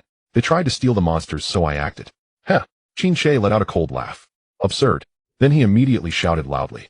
His voice suddenly rose, filled with impatience and reproach. Stealing monsters. Is that a reason? In the instance race, each relies on their own abilities. Their intentions cannot be an excuse for your deliberate. The video recorded everything. In the absence of substantial harm to your side, you proactively activated large-scale lethal skills, killing them along with the boss. What else could this be if not murder? He stepped closer, his imposing presence overwhelming. Wang Feng, put away your personal heroism. This is not a place for your vendettas. Every action of yours represents the great Xia Federation. You indulge in momentary pleasure, yet the entire country must pay for your foolish actions. Can you bear this responsibility? Every word struck hard, directly pinning Wang Feng to the pillar of shame labeled selfish, harming the country's interests. Li Peng, Deng Haitao, and others revealed unabashed joy on their faces, while Shun Ze's smile grew even wider. Meanwhile, Lin Wan, like a peacock that had just won a fight, raised her chin in pride. The surrounding students fell silent, looking at Wang Feng, who had been labeled by the authorities, their expressions complex, filled with regret, scorn, and fear. Hero. Before the machinery of the state, he was nothing more than a troublemaking braggart. Well said. Just when everyone thought Wang Feng would argue or become enraged, he merely clapped lightly. The crisp sound of applause echoed sharply in the dead hall. Qin Che frowned. Wang Feng's smile remained unchanged, but the warmth had vanished from his dark eyes. Director Qin, you are absolutely right. He scanned the expressions of those around him, taking in the faces filled with schadenfreude, and finally his gaze fell back on Qin Che. Since the evidence is irrefutable and the crimes are atrocious, let's proceed according to the rules. He surprisingly accepted so easily. This caught Qin Shi off guard, leaving him speechless with all his prepared arguments. He was taken aback for a moment, then let out a cold laugh. You are smart enough. Very well. Qin Shi resumed his official demeanor, waving his hand to the black-clad individuals behind him. Take him away. Transfer him to the detention room awaiting handover. Two black-clad individuals with a cold demeanor immediately stepped forward, reaching for Wang Feng's arm. However, just then, who dares to touch him? Bang, bang, bang. A sharp shout accompanied by heavy and rhythmic footsteps echoed from the entrance of the hall. It was the sound of specially designed boots striking the ground. They were synchronized, carrying an air of iron and blood. The crowd was pushed aside by an invisible force, automatically clearing a path. A squad of soldiers in black combat gear walked in. They did not march in formation, but their movements were uniformly coordinated. They lacked the energy fluctuations of practitioners, but exuded a terrifying aura of iron blood that resembled those who had crawled out from a sea of corpses. At the front was a middle-aged officer with a face as sharp as if carved from stone, bearing 2 stripes and 1 star on his shoulder. His eyes were as sharp as a hawk's, disregarding everyone as he strode through the crowd, ultimately landing on Qin Shi, who was preparing to escort Wang Feng. Upon seeing the newcomer, Qin Shi's pupils constricted sharply, and the arrogance on his face instantly froze. The officer paused, glancing at the diplomatic badge on his chest, and then at the black-clad individuals behind him. Finally, his gaze settled on Qin Shi's somewhat panicked face. There were no questions, no pleasantries. Only an Jiangnan Military Region Wartime Special Operations Team on duty. The officer's voice was not loud, but carried an undeniable authority. When did the Ministry of Foreign Affairs' hand extend to the heads of military personnel? When did the hands of the Ministry of Foreign Affairs reach into the heads of the military? The middle-aged officer's voice was not loud, yet it struck every person in the conference hall like an invisible heavy hammer. Qin Shi's bureaucratic arrogance froze instantly, and his pupils shrank to the size of pinheads behind his gold-rimmed glasses. He felt he was not facing a person, but a primordial ferocious beast emerging from a sea of corpses and blood. That unmasked murderous aura made it difficult for him to breathe. Hanzhong. Qin Shi forced himself to remain calm, but the slight tremble in his voice betrayed the horror within. This is a matter of diplomatic affairs. The military has no authority. Shut up, this is no longer your concern. The officer didn't even glance at him again, but took out a document from his pocket, his voice resonating through the hall. By the joint order of the Southern Jiang Military Command and the Special Operations Group during wartime. Upon investigation, the practitioner Chiba Shio from the Empire of Great Harmony and his teammates maliciously killed 2 of our registered practitioners in the Crying Valley instance a year ago. The evidence is conclusive, and he is a Class A wanted criminal in our country. The Great Harmony side has consistently refused to extradite him, claiming that the Chiba family's status is special. Today we will execute him, which will be a great relief to the people. Boom. As these words were spoken, the entire conference hall erupted like a powder keg. What? The Chiba Shio, who was defeated in 1 strike by Wang Feng, is actually a wanted criminal. Damn. So that's what was going on. Just kill him. I should have known that if it was like this, I wouldn't have bothered with the monsters in the instance. Just kill him. Well done. Damn, I wondered why Feng Ge could strike so ruthlessly for no reason. I said it. How could our hero of the Great Xia Federation kill any foreign dignitaries? So it was for the sake of the people. Public opinion dramatically reversed in an instant. The students who had previously doubted Wang Feng were now filled with fervent admiration and the shame of realization. Li Peng's face turned pale in an instant. His legs felt weak, nearly collapsing to the ground. Shen Ze's face, which always wore a mask of false piety, completely stiffened. Beside him, Lin Weiner's smug flush faded, leaving only a ghostly pallor as she clenched her fists. Her teeth were about to shatter. The carefully planned scheme of murder and heart-striking they had concocted was crushed before the absolute power of the national machinery. The middle-aged officer's gaze was as sharp as a knife, slowly sweeping over Qin Shi, a blatant sneer playing on his lips. He said not another word, but that look conveyed everything: a group of clowns.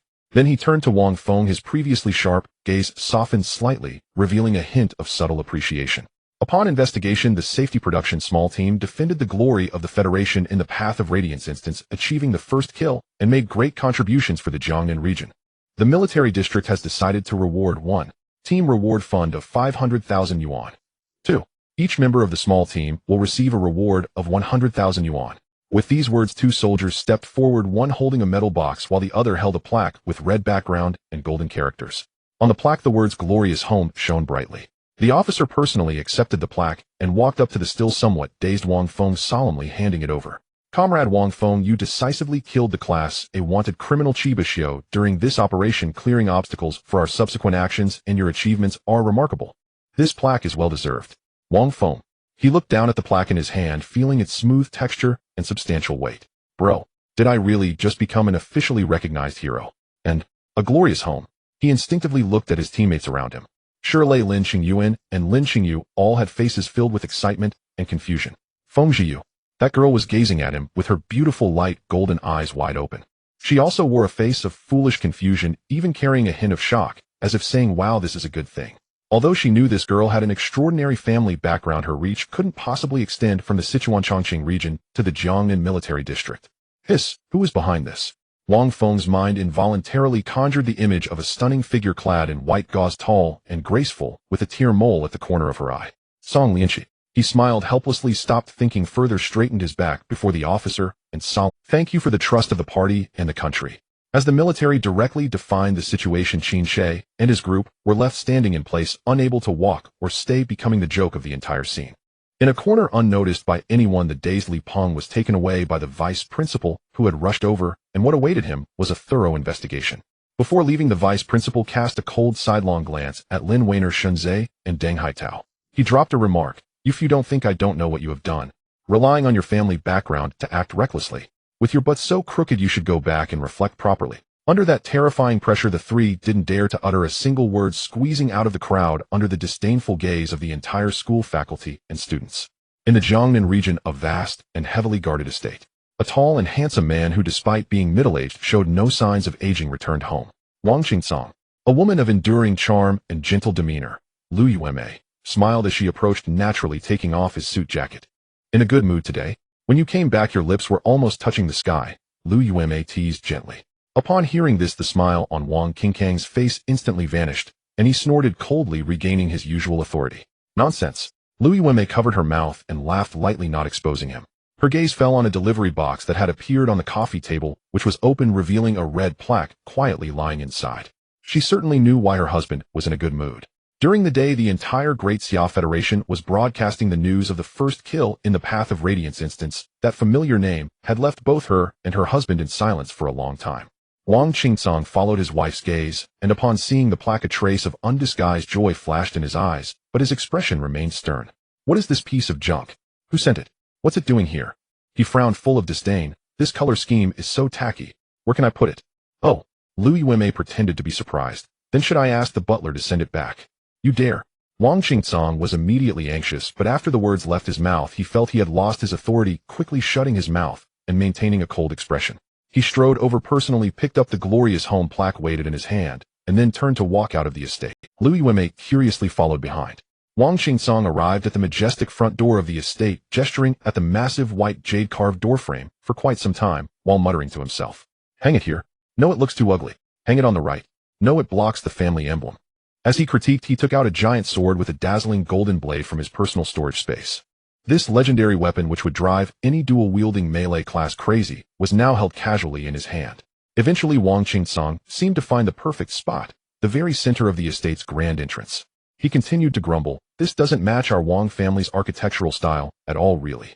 Before he could finish his sentence, he swung the golden giant sword, using the heavy sword hilt to firmly drive the red glorious home plaque into the center of the estate's grand door. After completing this act, he took 2 steps back, stood with his hands behind his back, and gazed at his masterpiece. Oomph. The sunset's afterglow illuminated those 4 golden characters, making them shine brilliantly.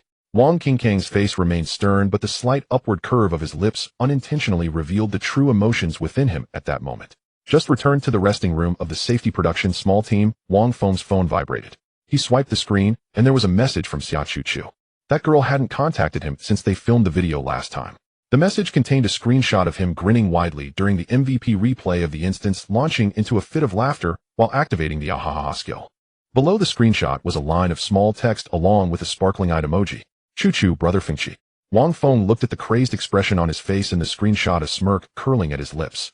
Although this expression was a bit socially embarrassing, it seemed that others didn't think so. He quickly typed back, of course it's your brother Fengqi. Ding. Choo-choo, brother Fengqi is so handsome. Brother Fengqi is a great hero. Wang Feng laughed at the reply. This girl definitely had ulterior motives. Fengqi, flattering your brother Fengqi, what are you up to? Choo-choo, what are you talking about? Brother Fengqi, how could Choo-choo have bad intentions? I just miss brother Fengqi. However, the system chimed in, secondary goddess object Xia Choo-choo, status brother Fengqi is so handsome. I want brother Fengqi too. I want to be pressed against the wall and bullied hard. In the heart of Jiangnan City, the largest commercial complex. The escalator slowly ascended and Deng Haitao was holding a massive black packaging box, his smile nearly reaching his ears. The embossed golden letters ROG 6070 Ti and the infamous eye of the prodigal gleamed under the mall lights. Choo-choo, I truly love you. Deng Haitao's voice boomed, afraid that those around him wouldn't hear. He felt like the most dazzling person in the entire venue today. This was the gaming graphics card he had always wanted. A graphics card costing over 10,000 wasn't a big deal for his family. However, it was a gift bought with the money she earned herself by his girlfriend. Look at those flashy girls in other families. Every day they just know to say, brother, buy me a bag, or darling, where's my 520 gift? Now look at his own choo-choo. Pure, lovely, gentle, and understanding of a man's romance. What a divine girlfriend is this. Did I, Deng Haitao, save the galaxy in my past life? However, he completely failed to notice that beside him the divine girlfriend Xia Choo-choo was lowering her head, cradling her phone, her cheeks flushed with an unusual redness. On the screen was her chat interface with Brother Fengqi. At that moment she was scheming to catch a glimpse of Brother Fengqi's abs. In recent days, she had watched that MVP video lasting just a few seconds more than 100 times. In the video, that man laughed wildly, transforming into a blade of wind and storm. His agile figure spun at high speed, and in a casual flutter of his clothes the outline of his abs was imprinted deeply in her mind. Tap, tap, tap. Her slender fingers danced quickly across the keyboard, carrying a hint of urgency that she herself hadn't noticed. Choo-choo's unfortunate, Brother Fengqi, just let me see it, okay? Choo-choo promises that as long as you show me your abs, I will grant you a modest request. The moment the message was sent, Deng Haitao's enlarged face suddenly leaned in. Choo-choo, what are you thinking about so engrossed? Let's go watch a movie. Failed Man 5 is premiering today. What? Xia Choo-choo, startled like a frightened deer, nearly dropped her phone. She had just been completely immersed in her pink bubble with Brother Fengqi, almost forgetting that her real boyfriend was right beside her. A wave of guilt surged through her, her heart racing. Okay, she replied absent-mindedly. What's wrong with you? Your face is so red, are you feeling unwell? Deng Haitao reached out to check her forehead. I'm fine. Xia Choo-choo instinctively dodged like she had been electrocuted, forcing a smile. Maybe. I'm just a bit tired from walking earlier. Who knows that she usually could stroll for 8 hours without her. How could she be tired? But she couldn't say that it was because she had been chatting flirtatiously with another man, making her heart flutter. Speaking of which, Xia Choo-choo found it strange herself. She had looked forward to today for a long time. She wanted to give her boyfriend a precious gift and see the surprised and touched look on his face. However, now that the gift was given, her boyfriend was indeed very happy. But the sense of satisfaction she had anticipated inside her heart felt as bland as a cup of plain water. Even, it felt less genuine than the few seconds of accelerated heart rate she had while chatting with Brother Fengqi. In the exclusive lounge of the safety production team, Wang Feng leaned on the sofa, glancing at the messages sent by Xia Choo-choo on his phone, a playful smirk curling at the corners of his mouth. This little girl is getting bolder. From initially just wanting money to now becoming curious about her own body. Interesting. He could imagine how the seemingly innocent girl on the other side of the screen looked. Both nervous. Fengqi, you want to see my abs? Wang Feng replied leisurely. Fengqi, of course you can. However, in exchange, Choo-choo, first tell me, what are you wearing today? Buzz, the phone vibrated. In the resting area of the movie ticket hall, Xia Choo-choo saw this message and her breath hitched. She instinctively lowered her head to check her outfit, then quickly glanced at Deng Haitao, who was in line to buy popcorn. Safe. Her face turned even redder, her fingertips fluttering across the screen. Choo-choo's unfortunate, Brother Fengqi. I'm wearing a light yellow dress today, and white stockings, plus high heels. She certainly remembered. Last time Brother Fengqi asked her to wear white stockings for a photo, but unfortunately, she didn't have any white stockings at that time. The one she wore today was one she had specifically bought online in the past few days, just to cater to Brother Fengqi's preferences. After typing, she thought for a moment and called out to Deng Haitao, who was still struggling over whether to get salty or sweet popcorn. I'm going to the restroom. After saying that, without waiting for a response, she strode quickly into the ladies' room, her small heels clicking. She faced the mirror, adjusted her angle, and captured her well-proportioned figure wrapped in the dress along with her long legs clad in over-thinny white stockings. Using her phone to block her face. Snap. The photo was sent. On the other side, Wang Feng opened the image. In the screen, the girl wore a goose yellow fitted dress, tightly hugging her curvaceous body. Using her phone to block her face. Snap. The photo was sent. On the other side, Wang Feng opened the image. In the screen, her legs encased in white, over-thinny stockings were long and straight, appearing even more graceful in the contrast of the delicate high heels. The extreme contrast of pure desire created a visual impact that was overwhelming. Hiss, this little girl is something else. Being Deng Haitao's girlfriend is truly a waste. But it seems this foolish boy probably hasn't even reached third base, yet still naively thinking he has struck gold. He had no idea that his innocent girlfriend was currently in the restroom sending such intimate photos to him. Thinking of this, Wang Feng felt delighted and casually sent a red envelope. Amount 520. Buzz. Just as Xia Chuchu exited the restroom, her phone vibrated again. Seeing that familiar red envelope, her eyes lit up. It had been a long time since she received a red envelope from Brother Fengqi. A few days ago, when she couldn't reach him, she thought she had been discarded by this sugar daddy. She clicked it open skillfully. But the next second, a wave of inexplicable disappointment surged over her. No, this time what she wanted wasn't money. She pursed her lips, gathered her courage, and typed out another line. Chuch's unfortunate Brother Fengqi aggrieved. JPG, I want to see your abs. You clearly promised. In the lounge, Wang Feng looked at this message and chuckled. Goodness, the little fish is no longer satisfied with the bait, she's starting to nibble the hook. Very good. Fengqi Yuyun, you want to see my abs? Fengqi Yuyun, of course you can. Fengqi Yuyun, but... Wang Feng deliberately paused before sending the final message. Fengqi Yuyun, you have to lift it yourself to see. Buzz. Receiving this message, Xia Chuchu felt as if struck by lightning. Lift it myself to see. The words echoed in her mind like a spell, each letter burning her cheeks, making her heart race. Is he asking me out? Oh my, so embarrassing. How can Brother Fengqi say such things? But why is my heart racing so fast? But then she thought Brother Fengqi hadn't refused. Could it be? At this moment, a bolder thought emerged in Xia Chuchu's mind. She instinctively looked up at Deng Haitao, who had already bought the tickets and snacks, sitting in the seat opposite, gulping down cola, while scrolling through short videos, chuckling to himself. Then she glanced down at the phone screen at the domineering and suggestive words. A sense of forbidden excitement instantly engulfed her. Lift it myself. This thought was like a spark igniting a fire wildly growing in her heart. She trembled as she tapped on the movie ticket app. Failed Man 5, 1530 Hall 7. Her and Deng Haitao's seats were 10 and 11 in. Xia Chuchu's gaze fell on the seat next to them, seat 12, which was gray and marked as available. A wild thought took shape in her mind. Wang Feng was instantly overwhelmed by a surge of excitement. Blood rushed to his head. That Xia Chuchu really knows how to play. Don't think Wang Feng doesn't know where Xia Chuchu is. Could it be that watching a movie is only for one person? If he suddenly decided to invite himself, there's a high probability he has a companion. And who is that companion? It goes without saying. Playing such a heart-pounding game in front of her boyfriend. Wang Feng quickly put away his phone, a suppressed smile spreading across his face. From his personal space, he took out the special equipment he had obtained from the Path of Radiance dungeon last time. This piece of equipment had average attributes, but possessed a unique passive. Once activated, observers could not truly see the wearer's appearance, only a vague impression would remain. It was simply a tailor-made artifact for this situation. He donned the hood, pulled the brim down a bit, smiled broadly, and swiftly exited the lounge. Meanwhile, inside the cinema, Xia Chuchu and Deng Haitao had already checked their tickets and arrived at the last. These seats were obviously much more spacious than the ones in front. Soon the cinema lights dimmed, but people were still entering one after another, the light from their phone screens occasionally cutting through the darkness. Tisk, these people are really inconsiderate. Can't they show a bit of public spirit? Deng Haitao muttered softly, holding a large bucket of popcorn. They come in after the movie has started. What a damn distraction to the viewing experience.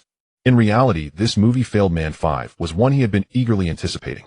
If it weren't to see this newly released blockbuster, he would have dragged Xia Chuchu to a more intimate private cinema to increase their closeness. Magnificent sound effects filled the entire hall, and a giant logo appeared on the screen.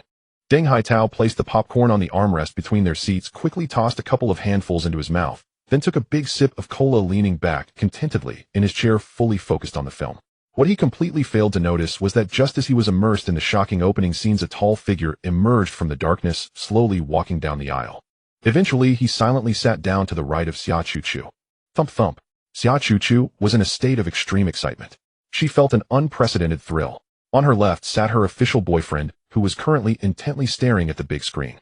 On her right was her benefactor, the Brother Fengqi, who made her both fearful and expectant. She could feel that Brother Fengqi was very close without even turning her head. That slightly invasive aura, mingled with a pleasant scent, was subtly wafting into her nostrils. The unintentional touch made her heart race. Wang Feng was not any better off. The faint scent of youthful femininity from Xia Chuchu was like an invisible hook, making him itch with desire. What was worse was that her long legs were brushing against his bare skin, exposed from the shorts he was wearing. Under her light yellow dress, a pair of white, over-thinny stockings reflected the screen's faint light in the darkness, particularly eye-catching. Gradually, she even began to deliberately shift her long, beautiful legs, lightly rubbing her knee wrapped in silky fabric against the outer side of Wang Feng's thigh.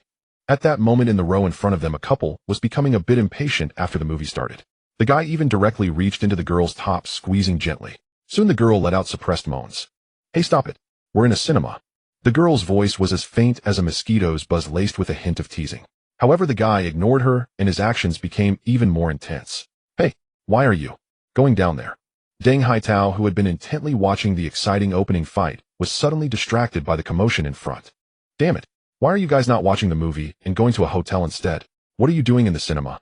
He frowned in disgust, leaning back forcefully, sinking himself into the soft chair, seemingly trying to block out the external distractions. Immediately after, he reached out, grabbed Xia Chuch's hand, and held it tightly in his own fingers intertwined. After doing this, he refocused his attention on the movie. In an instant, Xia Chuchu was startled by Deng Haitao's sudden move. She rolled her eyes and stole a glance, seeing that Deng Haitao only held her hand and didn't do anything else. What a pure-hearted boy. She quietly breathed a sigh of relief and let her guard down. She slightly turned her body, subtly blocking Wang Feng's figure, and her legs also gently leaned toward. However, after doing this, she felt a bit regretful. Because of this position, her long legs could no longer brush against Brother Feng Qi, and she couldn't adjust her position because it was uncomfortable. That would seem too deliberate and easily caught by Deng. For a moment, she found herself in a dilemma. However, Wang Feng, who witnessed this scene, thought differently. Looking at the slight curve of the girl's back that was slightly turned towards him, he smirked. Taking advantage of the girl's cover, he leaned slightly forward, reaching out, and precisely touched the smooth, tightly wrapped thigh at the top of her stockings. Xia Chuch's body trembled slightly, a barely audible moan escaping her throat, but she didn't pull away. Her breathing just became more hurried. Seeing that she didn't react, Wang Feng grew bolder. His palm gently stroked up and down that fair thigh. The delicate sensation of her skin separated by a thin layer of stockings along with her astonishing warmth was all vividly reflected in his palm, like a piece of exquisite mutton fat, jade warm and slippery. Suddenly Wang Feng's palm sank down, his fingertips slipping into the lace edge of Xia Chuch's white stockings, touching the even more delicate skin beneath. The range of his caress grew larger, but the speed remained slow. Xia Chuch's chest rose and fell violently, clearly reaching the peak of tension. Her eyes inadvertently glanced at Deng Haitao, who was staring intently at the sci-fi spectacle on the screen. His mouth occasionally let out exclamations of awe like, "Wow, awesome, MV is the best." She completely relaxed, allowing Wang Feng's hand to misbehave. Wang Feng had never done anything like touching someone else's girlfriend right under their nose. His heart raced, and an indescribable thrill coursed through his body. But the darkness gave him enough courage. Gradually, he was no longer satisfied with merely touching Xia Chuch's. He slightly shifted his body, slowly reaching his other hand under Xia Chuch's skirt, grabbing her pert and smooth backside. Xia Chuch's body jolted. Brother Feng Qi actually reached in, touching her, but this gave her an unprecedented thrill. That rough hand, radiating warmth, gently caressed her round and pert steam bun, then began to knead it once. He held it in his palm, feeling the exquisite sensation of soft flesh overflowing between his fingers. Despite Xia Chuchu leaning slightly against Deng Haitao, in reality her lower body was completely wrapped up in Wang Feng's two large hands. The warmth combined with the slightly rough texture of his palms made her body tremble uncontrollably. Wang Feng played with her backside for a while. Though it felt soft and bouncy, he didn't linger. His hands gradually traveled along Xia Chuch's smooth curves, inching upwards. His fingers, like the most precise ruler, measured the girl's slender waist. Xia Chuch's body trembled again. She felt that hot hand on her waist, sending waves of tingling sensations through her sensitive flesh. She even instinctively leaned forward a bit, giving Wang Feng's arm more space to pull her in closer. Wang Feng's palm pressed against her waist, clearly feeling her warmth. It wasn't the kind of slenderness that was purely bony, but rather a slight softness. This sensation felt more real and alluring. His fingers couldn't help but gently tighten. However, while Wang Feng was savoring the girl's supple waist, another warm touch unexpectedly came from his hand. It was a man's hand, silently reaching from the other side of the girl along her back. That was the hand of Deng Haitao. It carried the distinct texture of a man's knuckles. It rested on the back of his hand. Wang Feng's movements instantly froze. His heart felt as though it was gripped by an invisible hand. Even his breathing slowed slightly.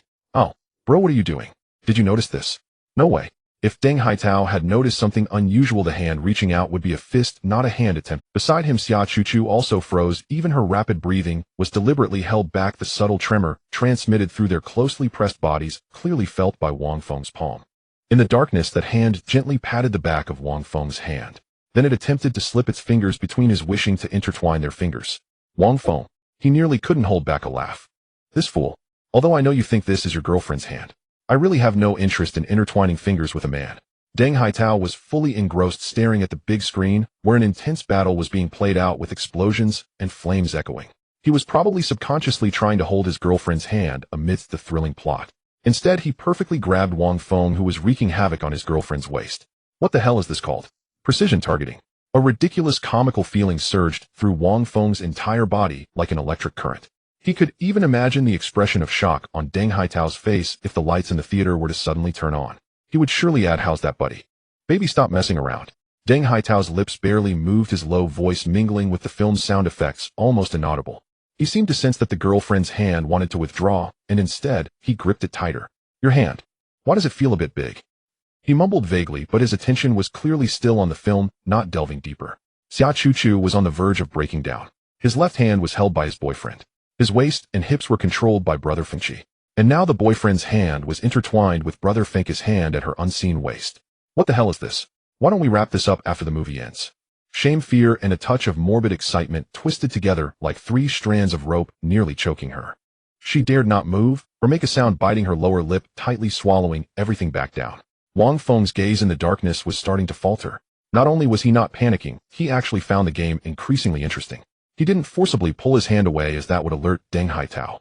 He simply used his other hand, playing on the girl's hip, to gently pinch the curvaceous line with a subtle pressure. Xia Chuchu let out a soft, muffled sound, her body uncontrollably shrinking forward.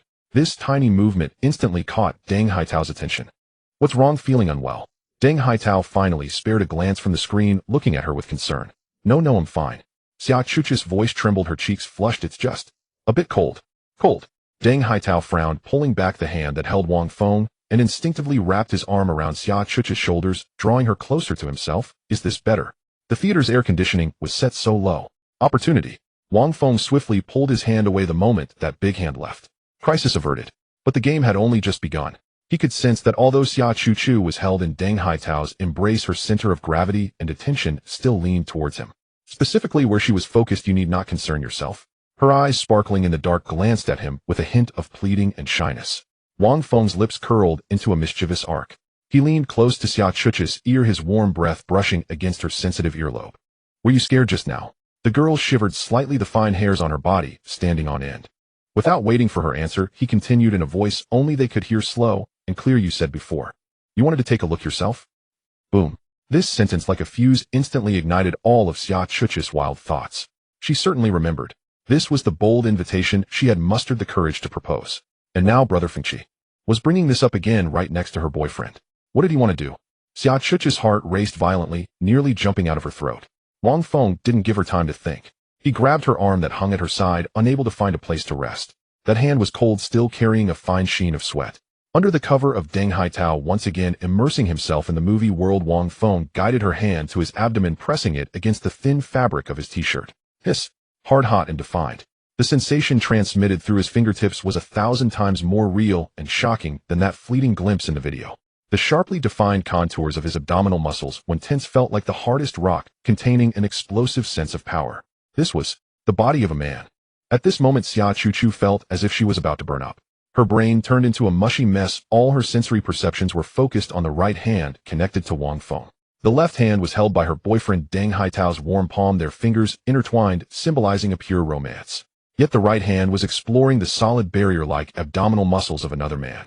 The two entirely different sensations clashed violently within her body like ice and fire, bringing forth a shudder of collapse. Wang Feng comfortably nestled in the soft sofa, a hint of a playful smile tugging at the corners of his mouth. That icy little hand moved like a curious little snake, cautiously gliding over the contours of his abdomen, delicately tracing each muscle's texture. Left exploring, right probing. Then, the restless fingers, seemingly feeling that the fabric of the t-shirt wasn't tangible enough, slipped into the gap of the hem. The moment their skin made contact, the chill of Xia Chuchu's fingertips made Wang Feng's abdominal muscles tense up suddenly. And that even harder sensation caused Xia Chuchu to gasp. "Little girl, are you serious?" Wang Feng enjoyed it and did not stop her. However, Xia Chuchu's actions grew bolder. Her fingertips began to unconsciously trace circles on that scorching skin. Wang Feng's breathing began to show subtle changes. This could not be blamed on him. In the dark environment with the immoral game, plus the active teasing of a youthful girl, even a sage would falter. Just as Xia Chuchu was immersed in the satisfaction of measuring this perfect abdominal muscle with her own hands, her palm inevitably began to slide downward. When she realized what her fingertips were touching, even through the fabric, the astonishing contour, her whole body, there was no time left. What is this? What a terrifying giant thing. Although she had once hidden under the covers with her dormitory sisters peeking at those educational videos from overseas, those grotesquely large weapons she had always thought were due to racial differences that Asian men could hardly reach. But now, based solely on the scale she could feel with one hand at this moment, it was simply strategic level, almost on par with the grandfathers of the readers. Wang Feng stifled a low laugh in his throat, clearly feeling the stiffness and slight tremor of the girl's palm. Little girl, did you step on a mine? Didn't you like to touch?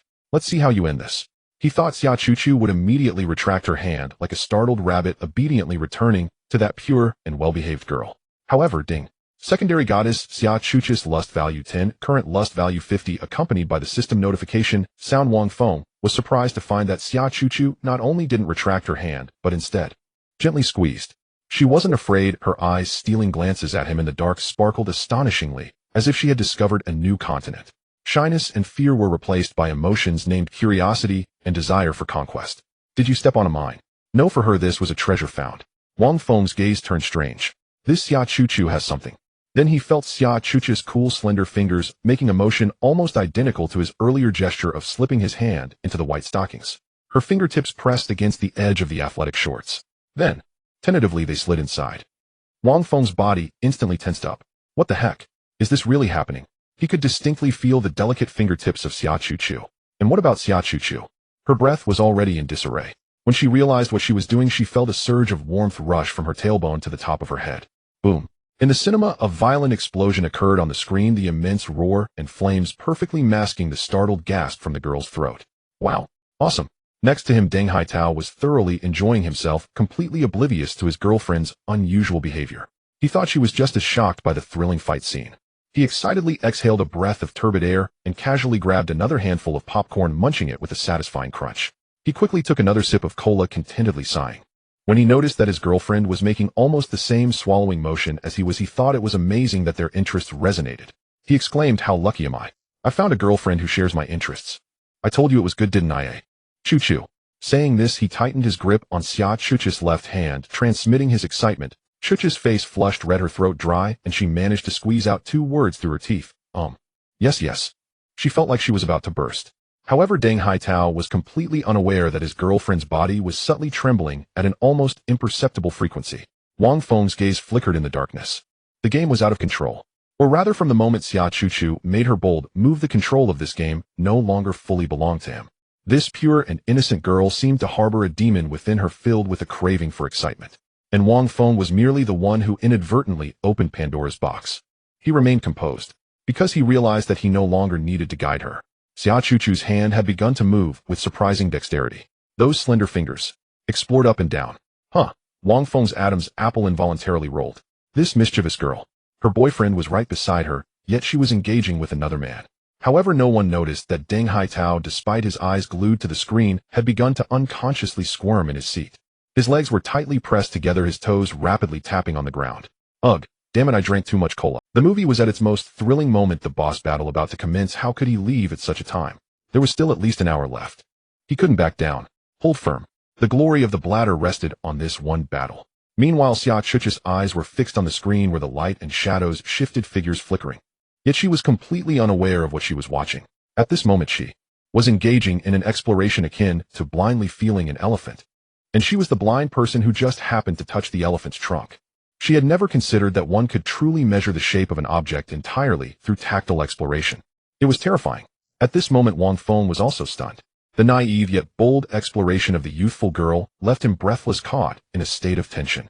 Those nimble fingers felt like a cool and mischievous snake, sometimes gently gliding, sometimes playfully.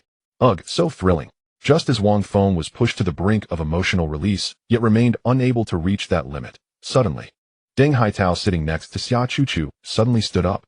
"I can't hold it. I'm going to the bathroom."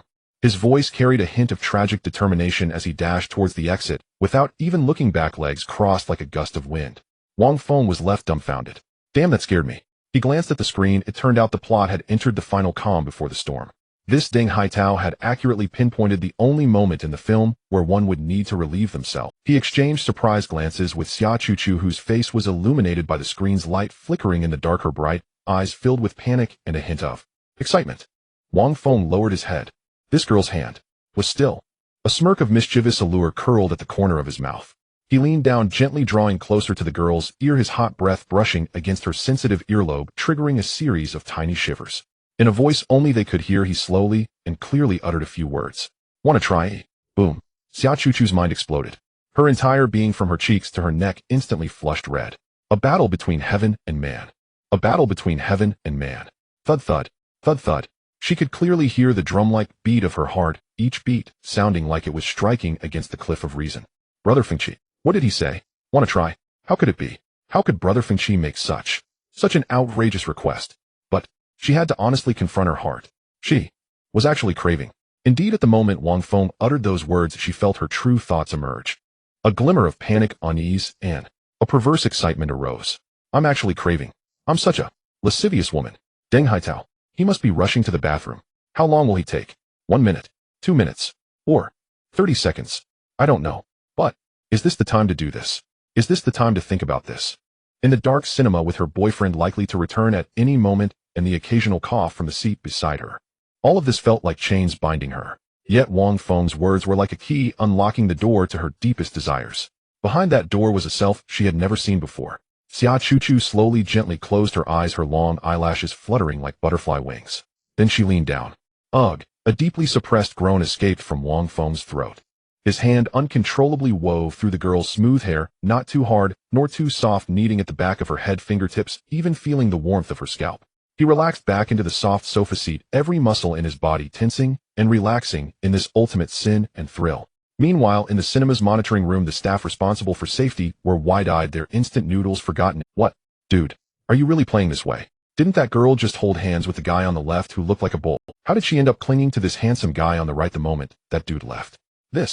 Is this even possible? Is there any chance I could join in on this good fortune? But Wang Feng was completely past caring about that.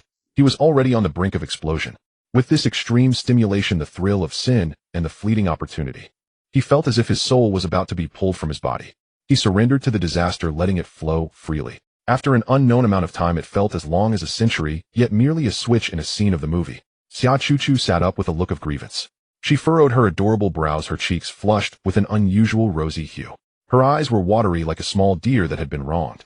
She gently pushed Wang Feng, who was still somewhat dazed, puffing out her cheeks, as if silently accusing him of something. Then she purposely half opened her mouth, showing something. Naughty. Sister. Wang Feng sighed inwardly, just about to say something to tease this audacious little vixen. However, at that moment, a familiar sunshiny voice suddenly rang out behind her, filled with a hint of confusion. Huh. I just took a huge leak. Choo-choo. What are you looking at? Wang Feng looked at Xia Chuchu's small face, puffed up like a little balloon, instantly turning crimson. It was the suffocating feeling brought about by extreme nervousness. Then Xia Chuchu suddenly turned her head, using all her strength to keep her voice from warping due to panic. Haitao. Just now. It was too noisy over there. Deng Haitao returned to his seat, satisfied, listening to his girlfriend's words. He frowned and nodded in agreement. He instinctively glanced behind Xia Chuchu. Right next to her was a hooded man whose face was obscured, intently watching the movie. It seemed like he was also a deep cinephile like himself. Further down was another empty seat with another couple. He curled his lips in disdain and lowered his voice to Xia Chuchu, saying, "These people really lack public morals. If they want to do something, they should just go to a hotel. Why do it in public?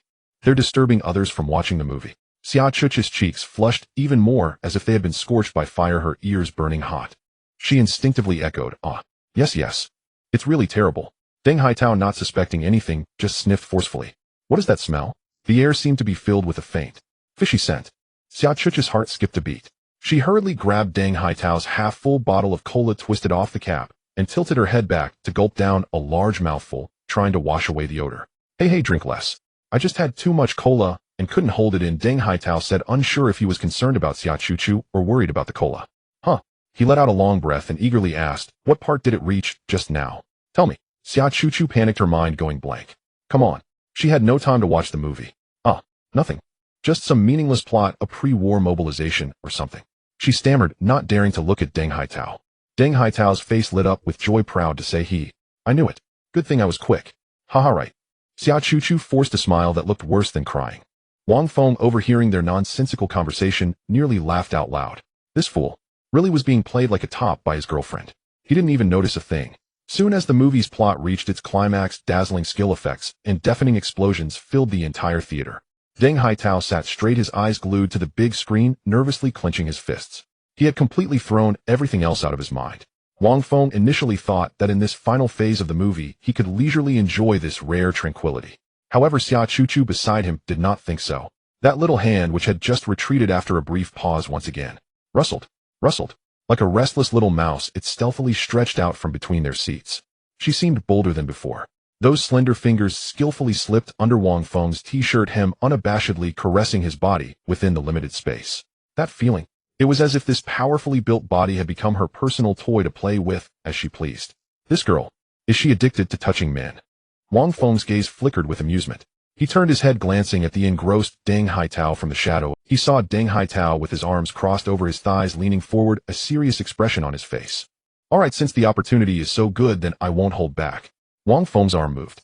He chose not to go around the armrest of the seat, as that would be too conspicuous. Instead, he utilized the hollow structure of the armrest between the cinema seats to quietly reach out. This corner was an absolute blind spot, naturally shielded and cloaked in the dimmest light.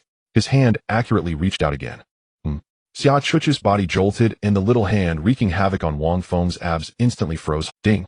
Secondary goddess Xia Chuchu's lust value 10, current lust value 60. With the system's notification sound, Wang Feng distinctly felt the incredible elasticity of what was in his palm.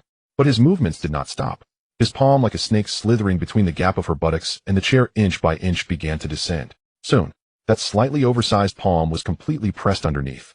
What does it feel like to have hands full of softness? Wang Feng felt that with just a gentle curl of his palm, he could fully grasp half of this girl's butt. However, at that moment the couple in front seemed to be playing even more wildly. From Wang Feng's angle, he could clearly see that one of the girl's legs was fully resting on the chair. The other leg was carelessly spread towards her boyfriend, while her boyfriend on the surface remained unfazed, watching the movie screen.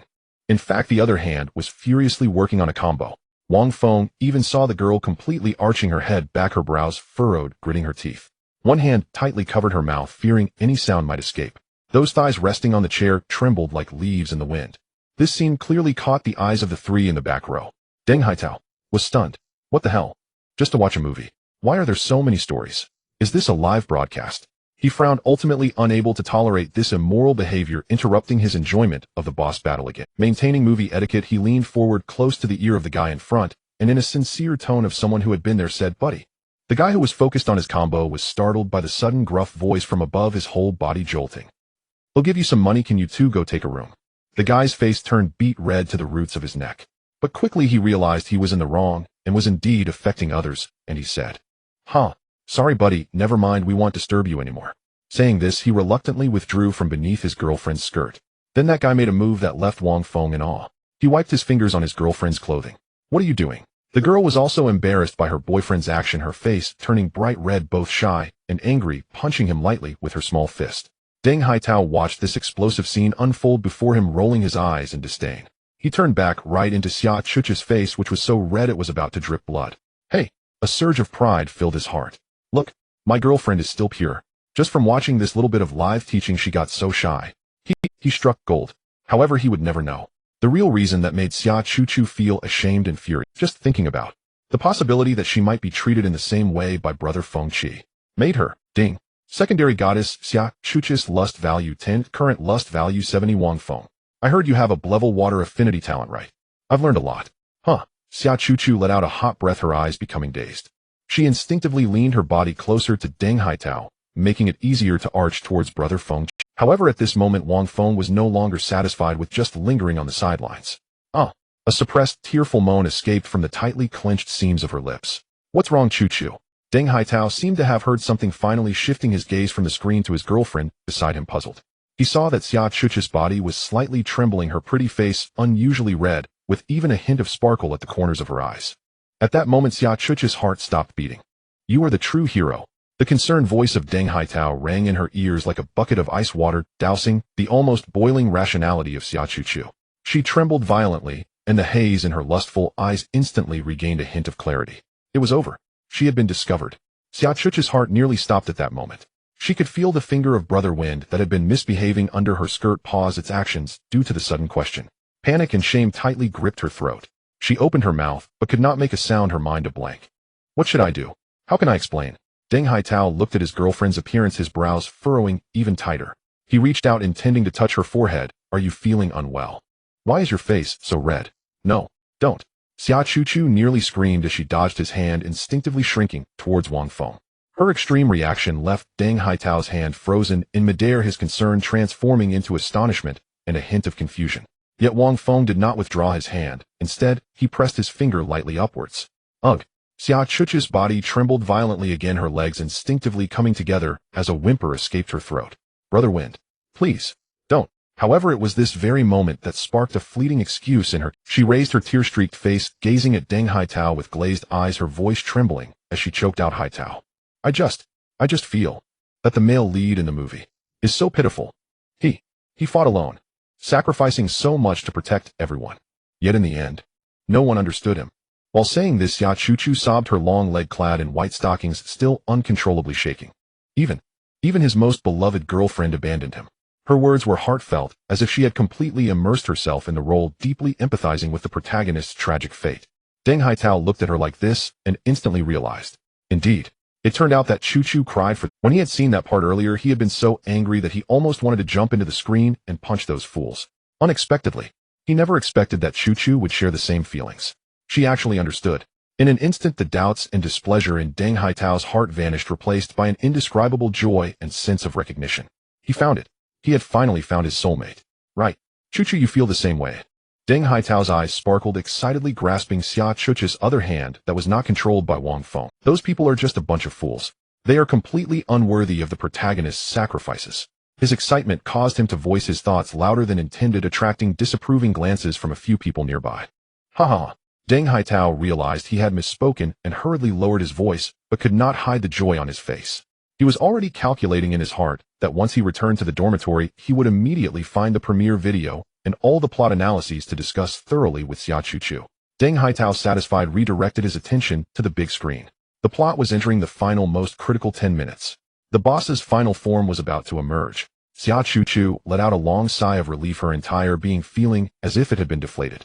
Wang Feng's fingertips did not delve any deeper.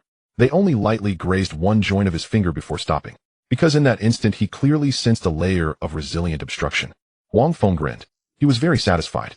The movie finally reached its conclusion, and with the protagonist's ultimate victory, stirring music played as the credits began to roll on the screen. Wang Feng discreetly withdrew his hand from under Xia Chuchu's skirt. He opened his palm, glancing down in the shadow of his hood. The glistening slickness on his fingertips reflected the ambiguous light from the screen.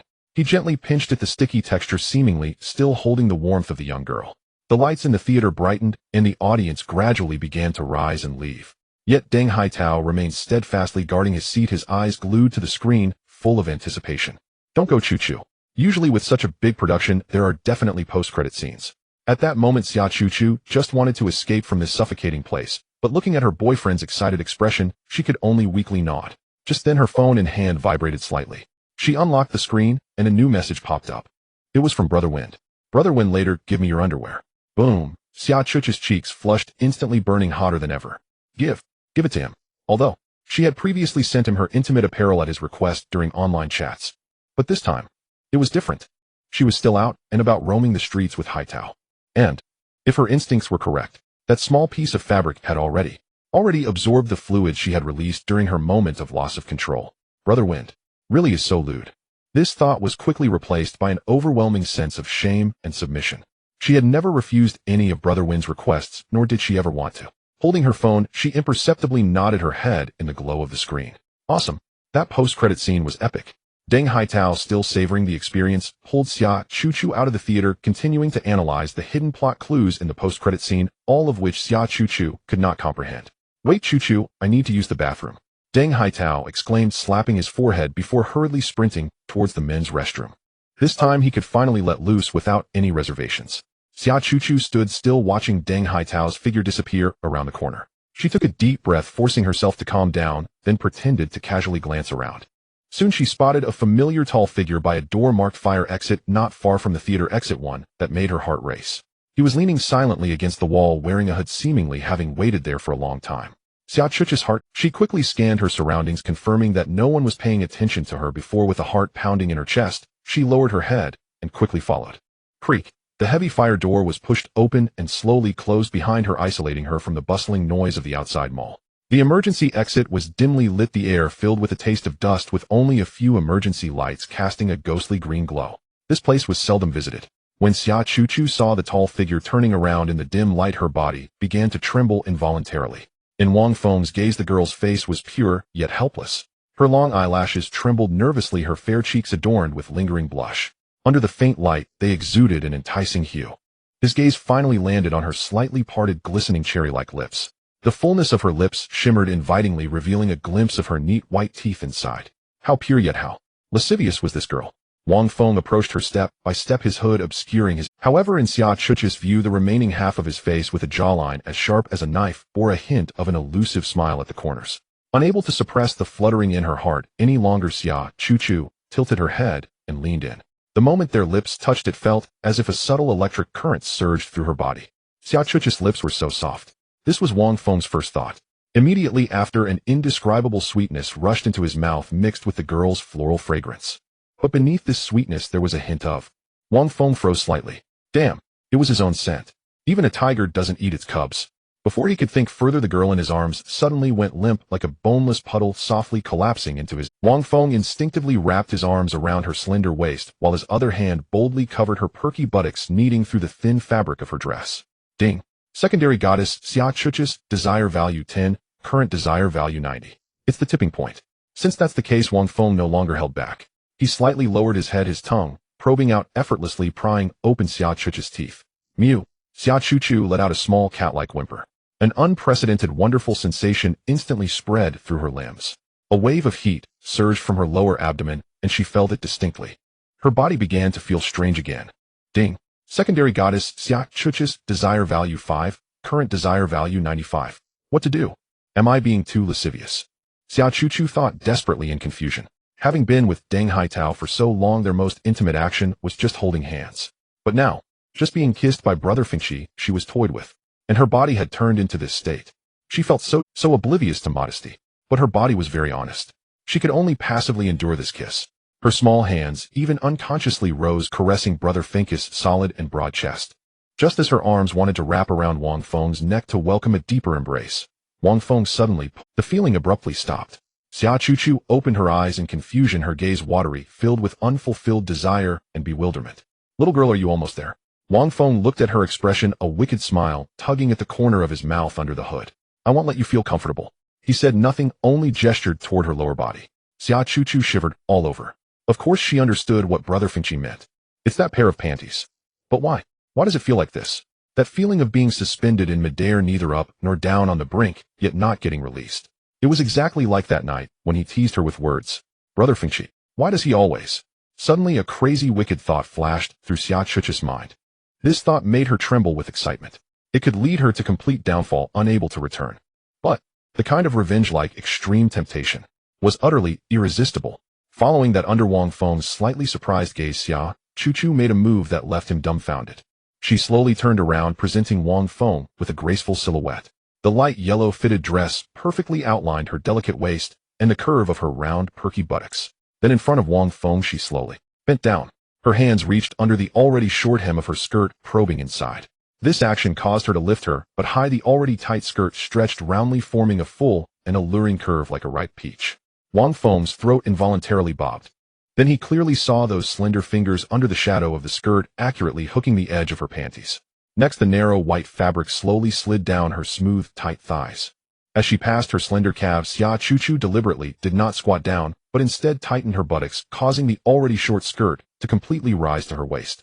However, Xia Chuchu's movements did not stop. She pulled her panties out from beneath her exquisite high heels. Wang Feng was completely stunned. This woman, you are playing with fire. Daring to take off your panties right in front of me. Do you really take me for Lu Xiaohui?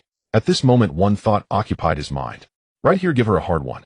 Xia Chuchu's movement froze instantly. She knew her provocation had succeeded. Brother Fengqi was behind her. He was coming. Yes. Anyone would lose control. Chuchu is such a lascivious woman. Bang. The nearby fire door was violently kicked open with brute force. Before Wang Feng could react, an intensely chilling darkness surged in like a tide, instantly engulfing the entire passage. It was not merely low temperature, but a profound decay and death stemming from the essence of life, as if eternal night had descended ahead of time. A cold, emotionless female voice exploded in the darkness. Wang Feng, explain to me. Who is the oppressive aura emanating from the Shrank powerhouse flooded the entire fire escape like a tangible sea of ice. Darkness devoured the surroundings, and the dim emergency lights flickered twice before extinguishing completely. The air became unbearably viscous. Xia Chuchu froze entirely. Her mind went blank, and her instincts told her that the woman at the door could with a single thought merge her with the darkness forever. Fear like countless icy needles pierced every inch of her skin. She instinctively tried to spring away from Wang Feng, only to find his hands clasping her buttocks remained unmoved, even deliberately squeezing tighter. Yushuang, let me explain. She's just my sister.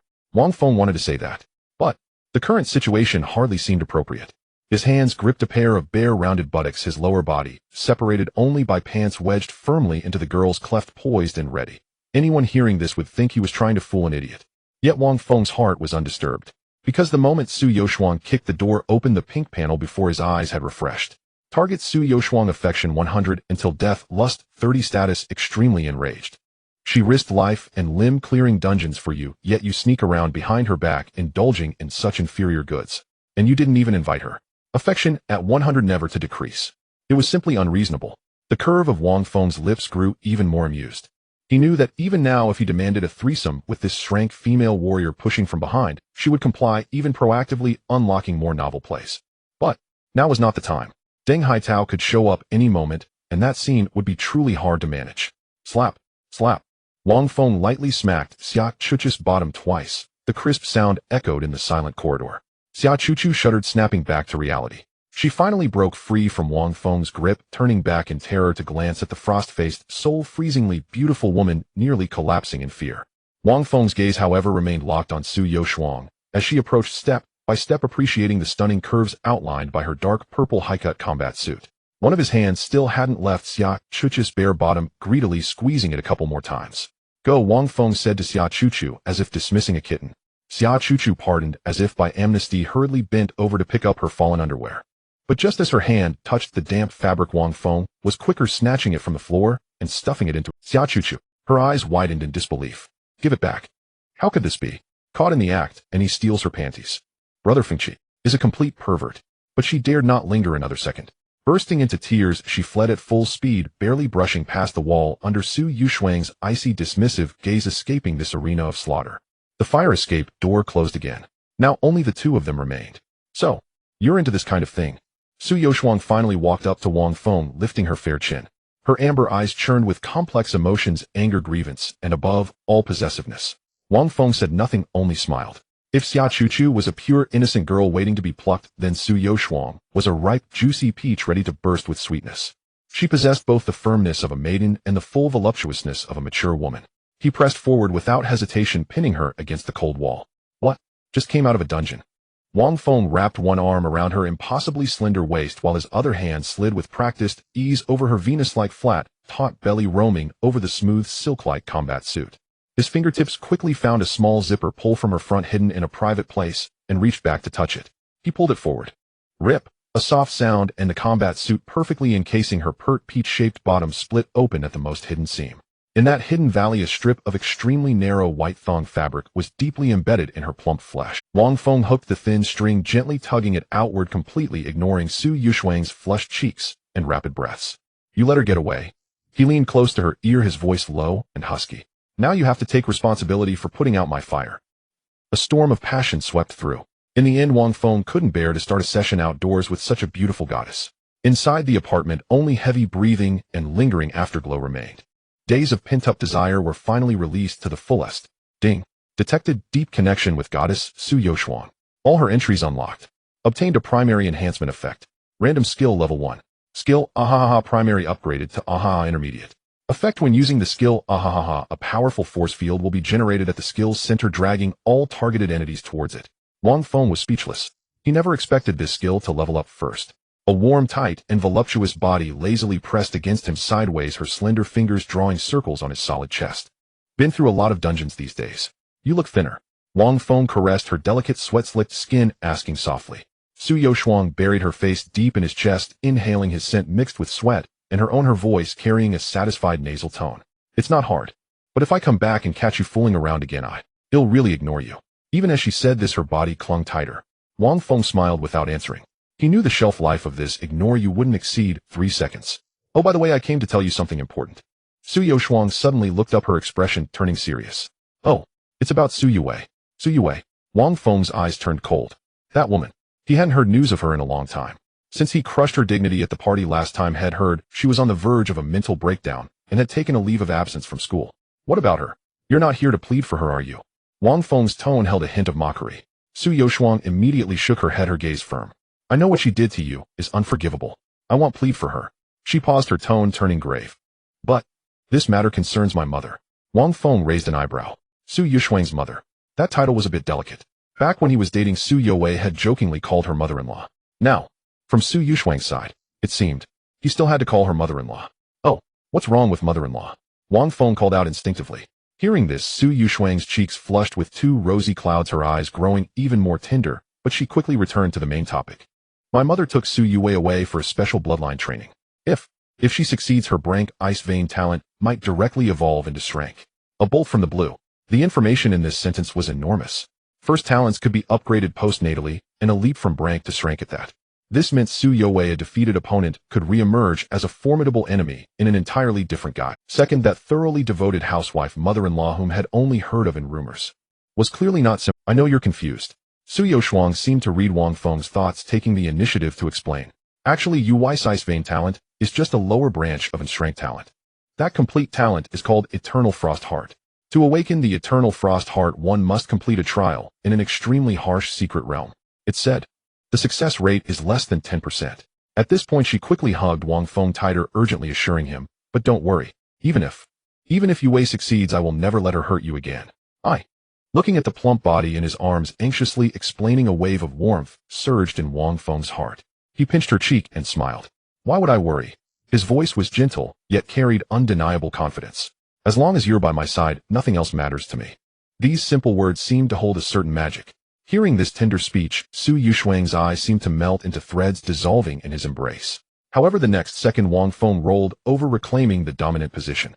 But for now, he looked down at the woman beneath him, her eyes seductive, a mischievous grin curling at his lips. Baby, I have something very important to give you. Su Youshuang blushed deeply, even her ears turning pink. She bit her lower lip, her voice barely a whisper, yet filled with a certain reckless determination. Is it a little baby? I am not ready yet. But if you want it, it's okay. She slowly closed her eyes, her lashes trembling, opening her naked body to receive Wang Feng's most important gift. Wang Feng looked at the woman beneath him, her face flushed with shame, and her eyes closed in a resolute acceptance of death, and felt a wave of bewilderment. Why did everyone act like this? Song Lianqi was like that, thinking she was about to give Lin Wan a younger brother or sister. The woman before him, Su Youshuang, was even more absurd. However, with the atmosphere built up to this point, any further refusal would seem insensitive. Moreover, he did have something very important to give her. Wang Feng said no more and leaned down, responding to her expectations with action. After a bout of passionate intimacy and stormy assault, one had to admit this Shrank goddess was indeed exquisite. As Wang Feng's accumulated energy broke through its limits and reached its peak, he directly activated the system function. Grant 1 talent transcendence breakthrough. That immense energy surged directly into Su Youshuang. With a high-pitched cry from Su Youshuang, unlike any she had ever uttered, she seemed to have all her strength drained away. Her delicate body trembled violently. Almost in the same second, ding. Target Su Youshuang's Shrank talent abyss body has evolved to S-Shrank Eternal Night Lord. A massive, indescribable wave of dark energy erupted from Su Youshuang's body as its epicenter. The lights in the entire apartment were swallowed in an instant, and the city's neon glow outside the window seemed veiled by an invisible black cloth, plunging the world into absolute silence and darkness. Wang Feng witnessed this scene, which could only be described as a miracle.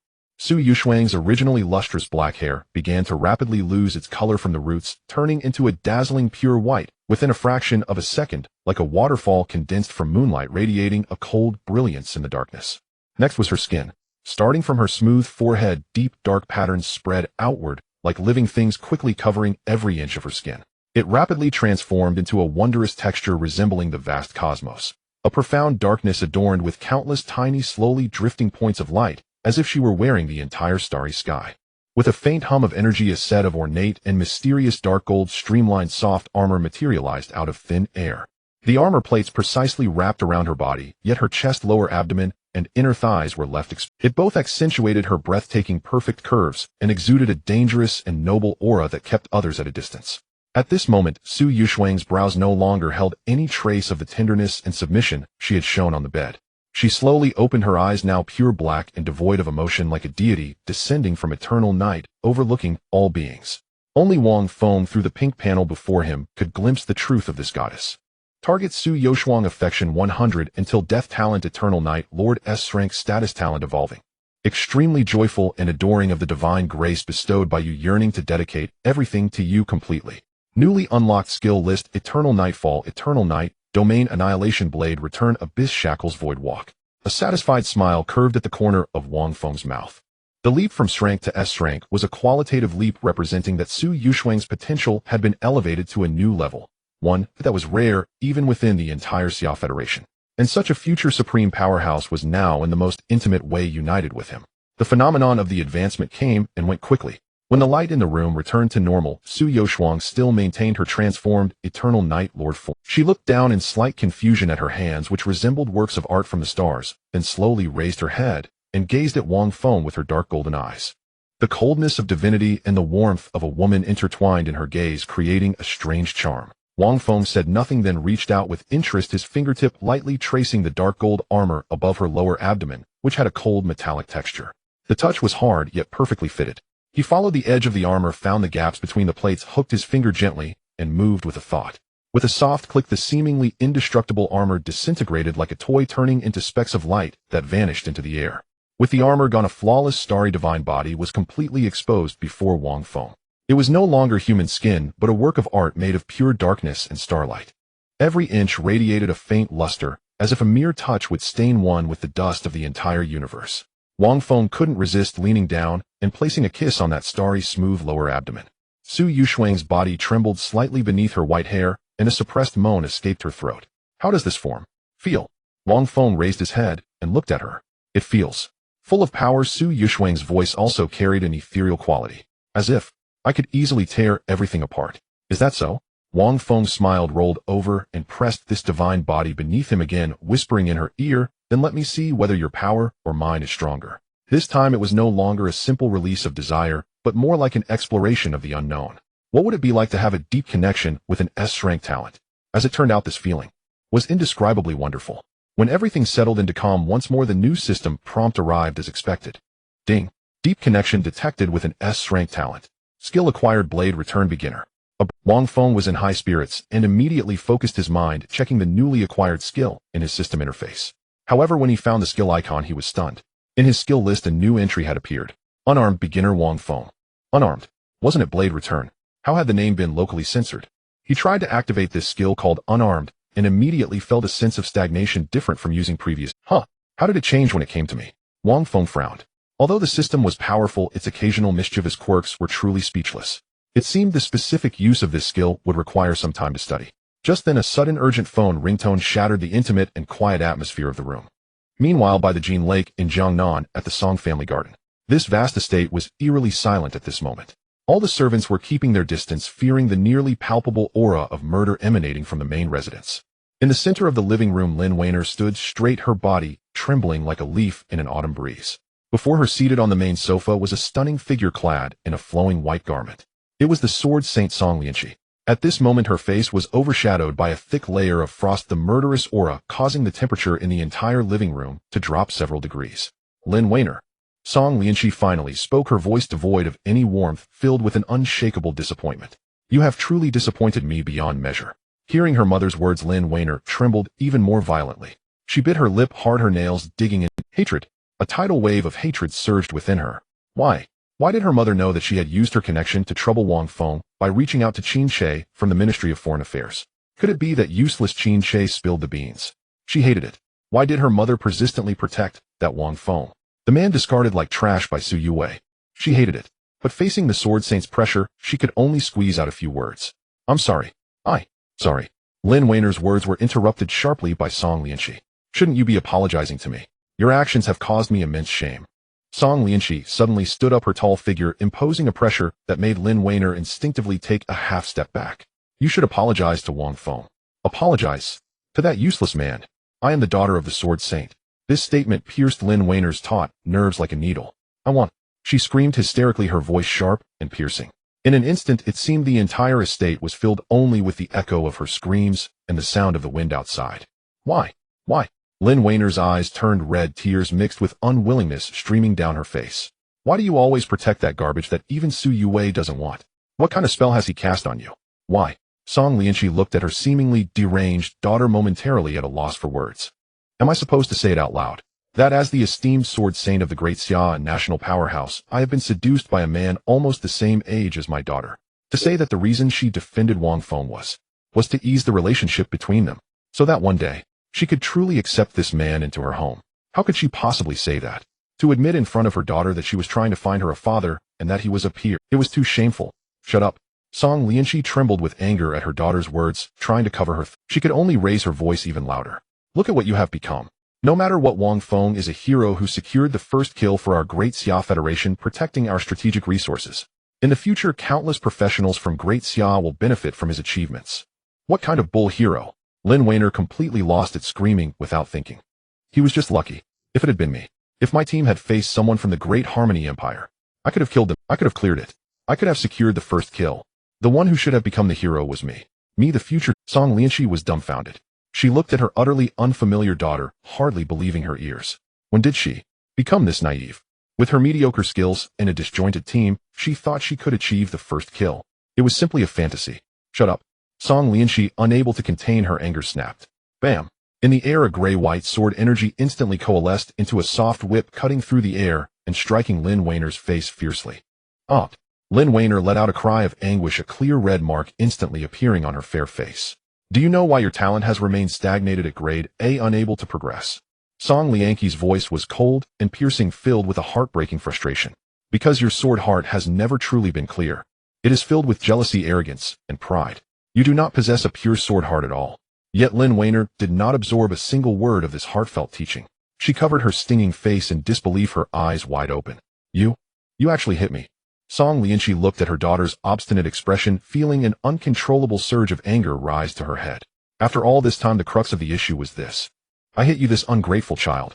She retaliated with another strike of sword energy whip. Bam!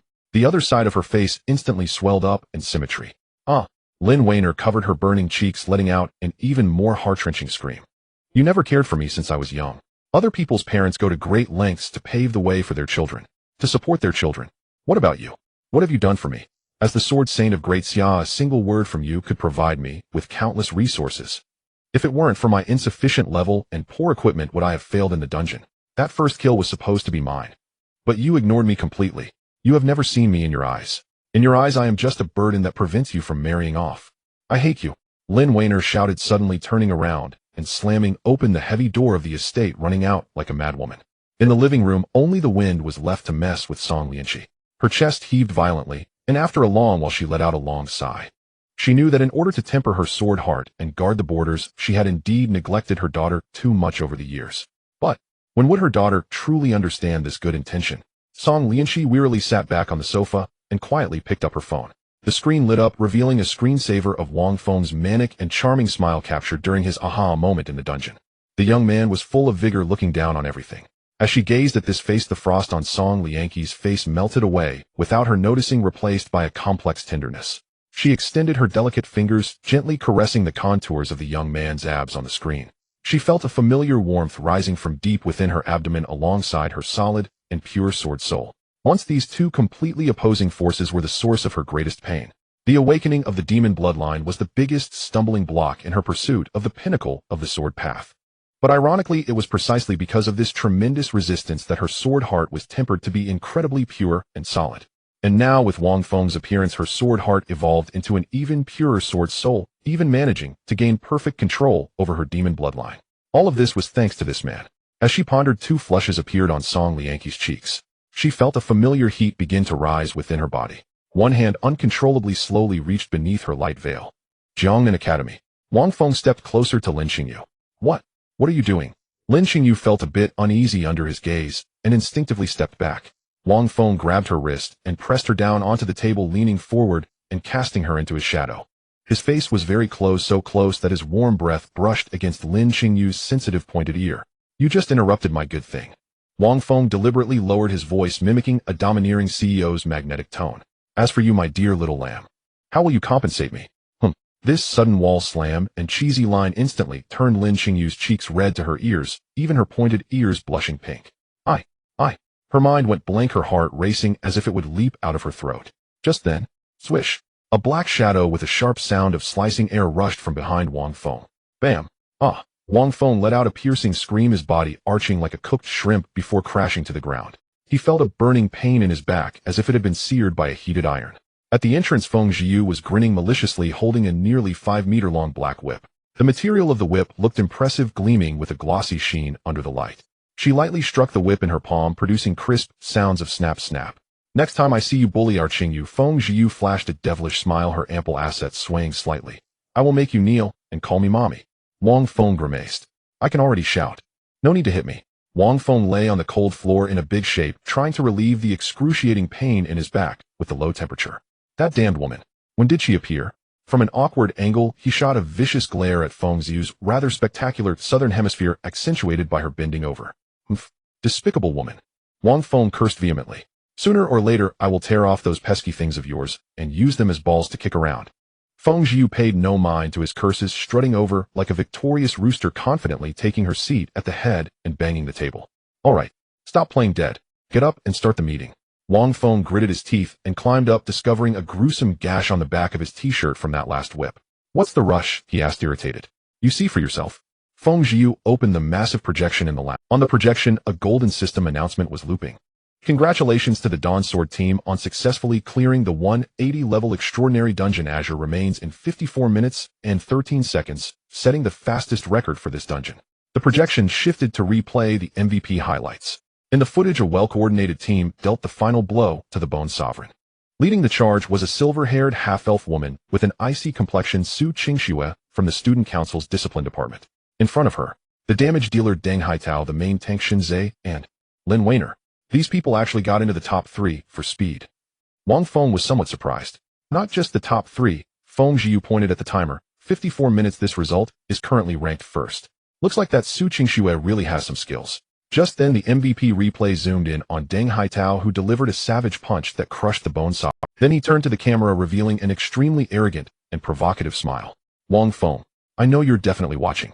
Deng Haitao's voice came through the speakers, his foolish and wicked demeanor making one want to clench their fists even through the screen. Are you good at fighting? What good is being good at fighting?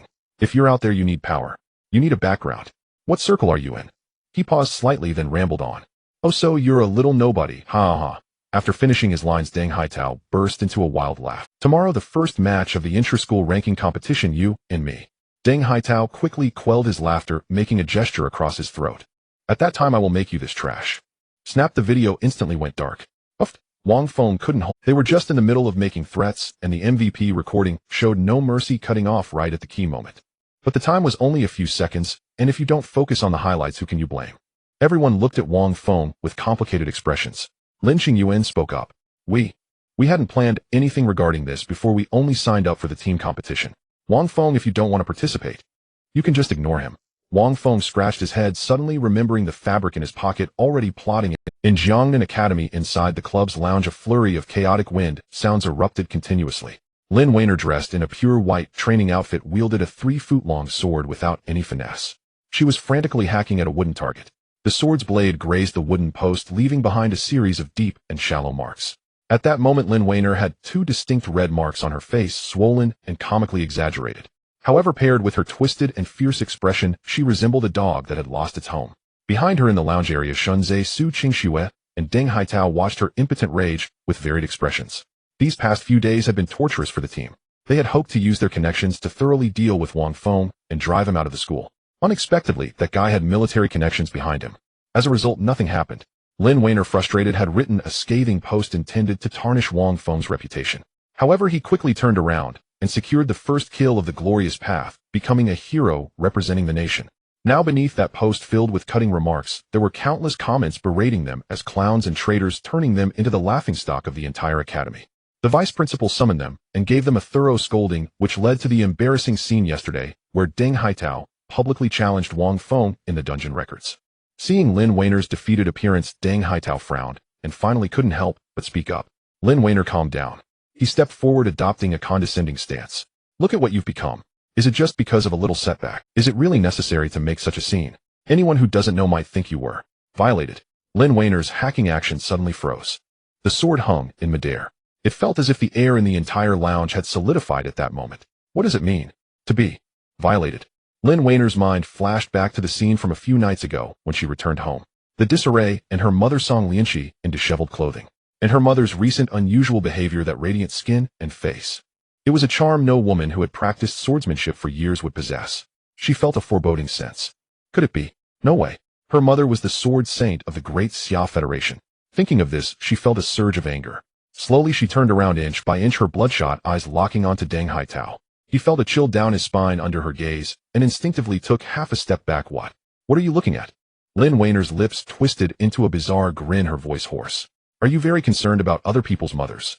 She took a step forward, closing in on Deng Haitao. Then what about your own girlfriend? Where is she now? What is she doing? This sudden question caught Deng Haitao off guard, and he instinctively replied, Chu. What's wrong with her? She's doing great. Just the day before yesterday, she bought me a 6070 Ti graphics card. Graphics card? Lin Weiner suddenly let out a piercing shrill laugh, doubling over with laughter nearly in tears. You fool, ha ha ha. How could Xia Chu afford such an expensive graphics card? She's probably out there doing side jobs and got picked up. What the hell are you saying? Deng Haitao instantly exploded with rage, his muscles tensed, an overwhelming aura of fury erupting as he swung his fist ready to strike. Enough. Shenzhe and Su Qingxue immediately stepped forward, grabbing him on either side. Su Qingxue's ice-cold face was filled with disgust as she glared at Lin Weiner. Lin Weiner, watch your words. We are a team. Team. To hell with the team. Lin Weiner seemed to have heard the biggest joke, casually throwing her sword down with a loud clang. I've long stopped wanting to serve you. She turned to leave, but paused at the door, turning back to Deng Haitao with a maliciously wicked smile. Take care of that green hat on your head, fool. Bang. The lounge door was slammed shut, leaving three faces pale, and at the center of Jiangnan Academy's duel arena, the place was packed with people, a sea of voices. Tens of thousands of students filled the massive circular stands to capacity, all eyes focused on the huge light curtain above the arena. On the light curtain, the information of the competitors was looping continuously. Competitor Deng Haitao, level 154, occupation A-class, blood rage, fist fighter. Competitor Wang Feng, level 110, occupation unknown. The terrifying level difference of 44 levels hung over the hearts of all the spectators like a massive question mark. Damn, 44 levels. How can this be fought? Is Wang Feng crazy? He dares to take on the ranked match in his first battle. Does he really think he's invincible? Who knows? Deng Haitao is an A-class explosive profession. Ooh, I've heard he specializes in PvP. Indeed, I've heard he has a set of skills specifically for PvP that can keep others pinned down. Does he even need combos? Deng Haitao could probably take him out with a single punch. It's purely a one-sided slaughter. It's hard to say. That guy Wang Feng is quite strange. He might have some hidden tricks. What hidden tricks? In the face of absolute level suppression, all flashy moves are just paper tigers. Among the audience's discussions, hardly anyone believed in Wang Feng. Meanwhile, in the front row's VIP section, the president of Jiangnan Academy and several high-ranking officials were present. Among them, a seemingly 14 or 15-year-old girl stood out. With a baby face, her long silvery hair flowed smoothly down to her waist. The most attention-grabbing feature was the pair of fluffy ears atop her head that would occasionally twitch, indicating her good mood. Clearly, she was a subhuman. Her azure blue eyes sparkled with cunning, and the natural blush at the corners of her eyes added a touch of playfulness. She wore a milky white, loose-fitting short sweatshirt with a crooked cartoon moon printed on it, and the overly long sleeves only revealed half of her fingers. On her lower half, she wore a black high-waisted pleated mini-skirt, exposing a patch of fair calf. The thick-soled white marten boots had laces tied with two silver wolf head pendants. A long silver tail peeked out from beneath her skirt, swaying back and forth absent-mindedly. At that moment, she sat upright, her eyes darting around restlessly, occasionally displaying a mischievous smile. The principal sitting next to her had beads of sweat forming on his forehead.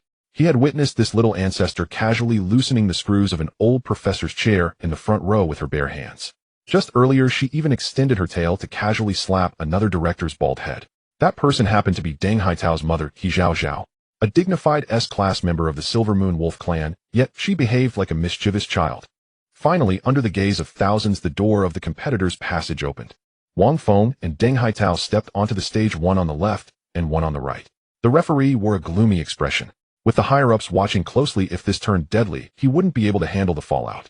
And now these two. The forums had already exploded. As soon as Deng Haitao stepped onto the stage, he began to wildly flex his wrists, the joints cracking loudly.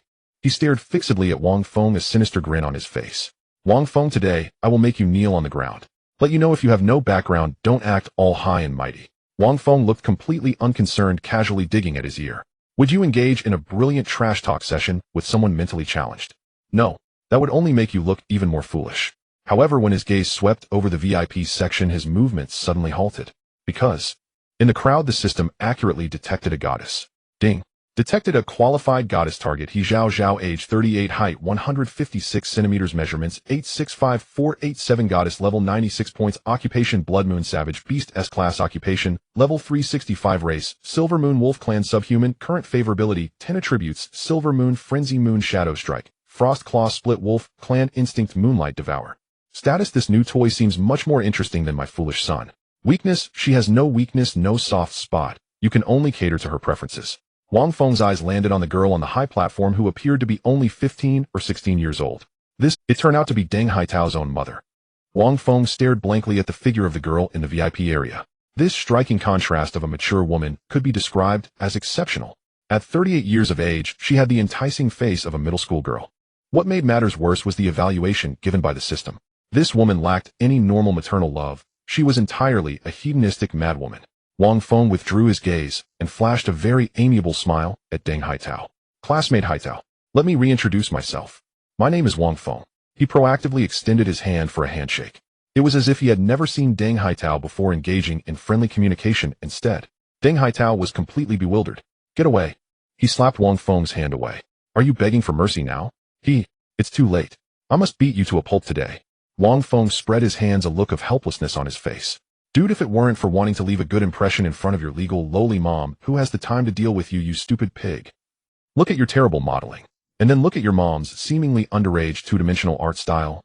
What species did your dad hybridize with back in the day? Brother, think calmly. Do we really have any deep-seated grudges? Wang Feng coaxed, earnestly enunciating, although your teammate was my girlfriend and your vice captain stole my ex-girlfriend, these really mean nothing. These are just fleeting clouds in life.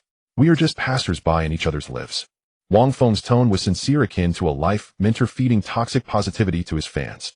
Don't let these trivial matters affect our relationship. Those are just my past issues with Su Yue and Shinzei. Let's keep our discussions separate. Starting from today, they'll take a bit of a loss. They'll call you brother, and you can call me dad.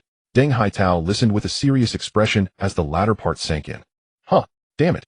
Who are you cursing? Deng Haitao could never have imagined that Wang Feng meant his words literally, wanting to be his physical father. Yet this did not prevent him from going completely insane. I will kill you. His fists trembled as metallic finger covers revealed cold claws. Blood-red aura surged into the sky, and with a fierce stomp, he charged forward. The referee swiftly stepped in between. Hey. Did you just not hear what I said? Friendship first, competition second. He turned and glared fiercely at Wang Feng. You should stop fanning the flames. Is it beneficial to anger him? Wang Feng watched the furious Deng Haitao smirking crookedly. 1 surge of momentum leads to decay, and 3 to exhaustion. Although Wang Feng was not cowardly, he thought it wise to play a bit dirty. The referee suddenly raised his right hand. Positions. Upon hearing this, both men stepped back 3 steps and assumed their stances. A cold glint flashed in Wang Feng's hand as a bright silver German cross sword appeared. School ranking competition first match. Blood fist strike, Deng Haitao versus Wang Feng. The crowd instantly fell silent, all holding their breath. The referee's arm traced a decisive arc in the air and came crashing down. Match, start. The words had barely left his lips. Boom. Deng Haitao transformed into a blood-red shadow, surging towards Wang Feng with the ferocity of a mountain collapse and tsunami. In his mind, he had already devised a plan. First, a heavy punch wrapped in a debilitating effect. One hit would render his opponent immobile, followed by a series of high-mobility combos that would bleed the opponent dry, making them like meat on a chopping board. That giant cross sword could never be faster than his own fists. Although Deng Haitao was a bit foolish, his combat intelligence was certainly not low. He leaped up, delivering a heavy punch engulfed in blood-red flames aimed straight at Wang Feng's face. He put all his strength into this punch. He wanted to kill this trash who dared to provoke him with one blow.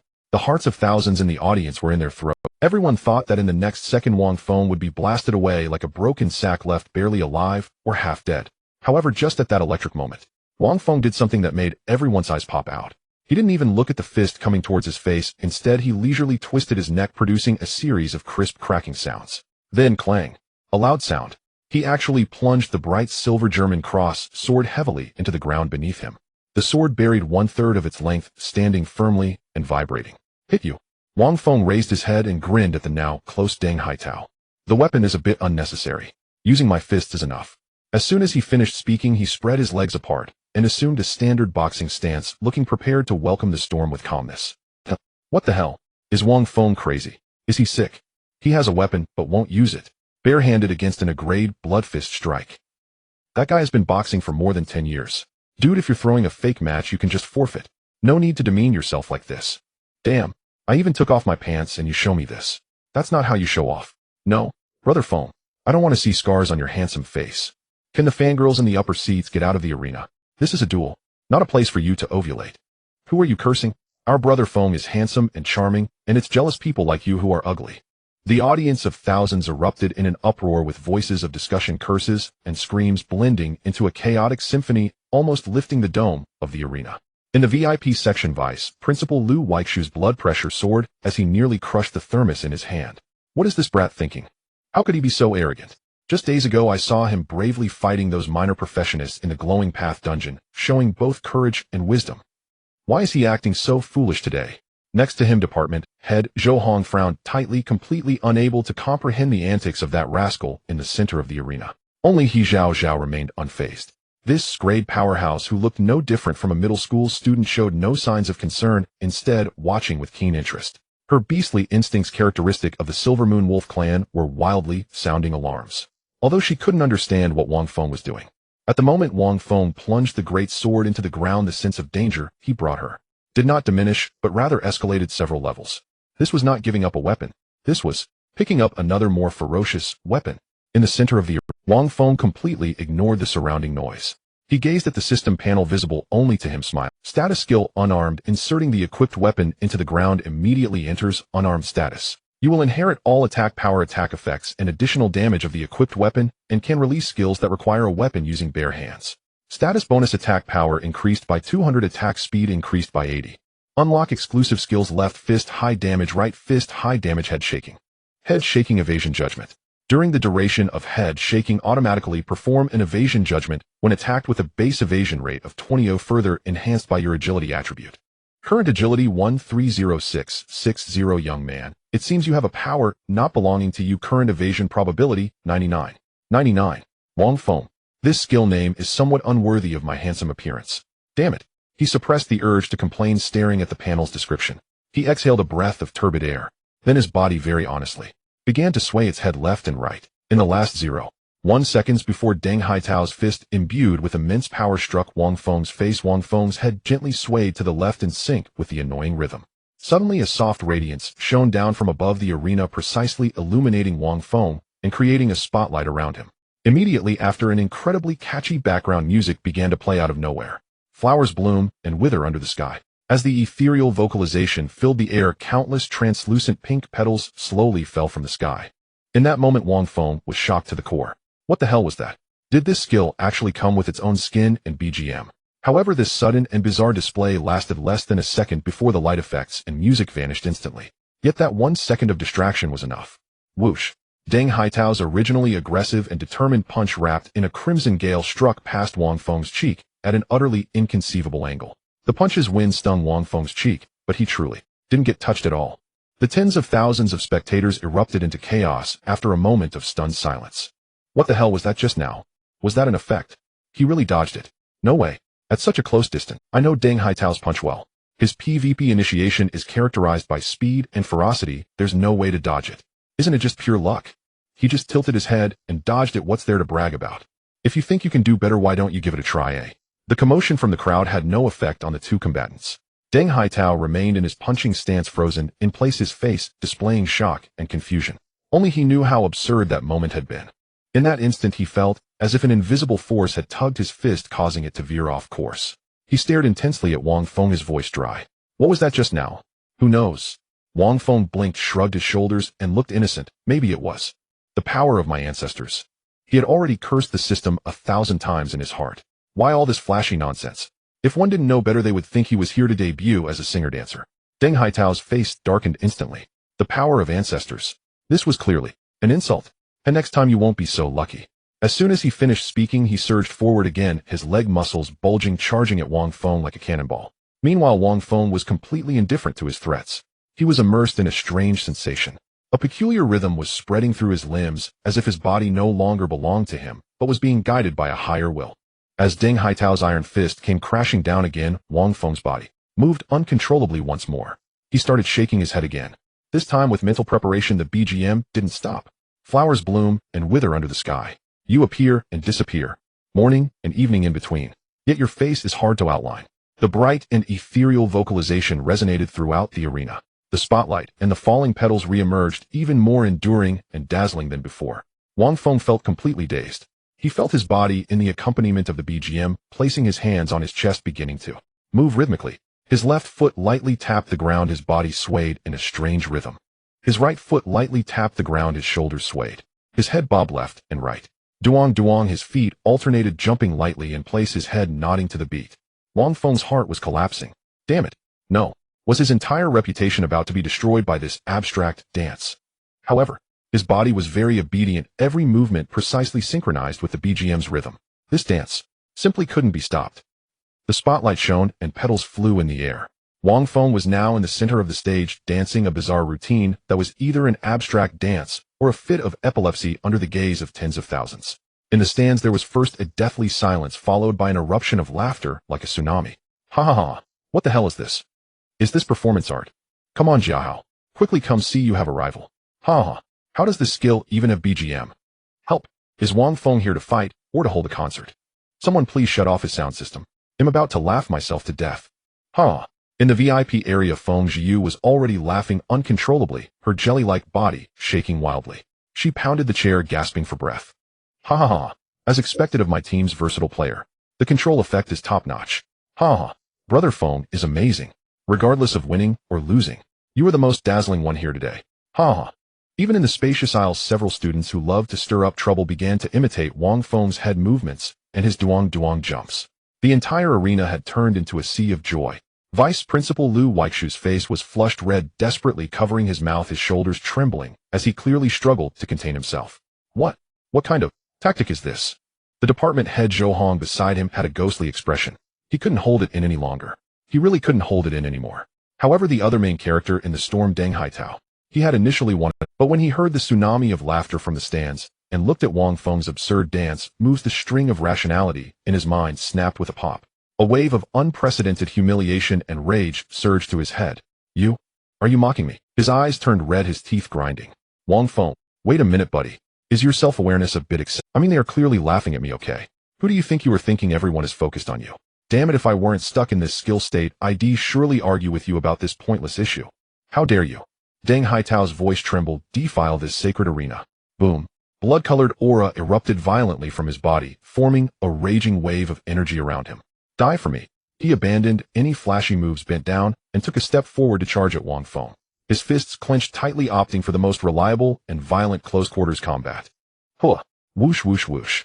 In an instant, countless blood-colored fist shadows rained down upon Wang Feng, completely enveloping him. Here it comes. This is the battle a man should watch.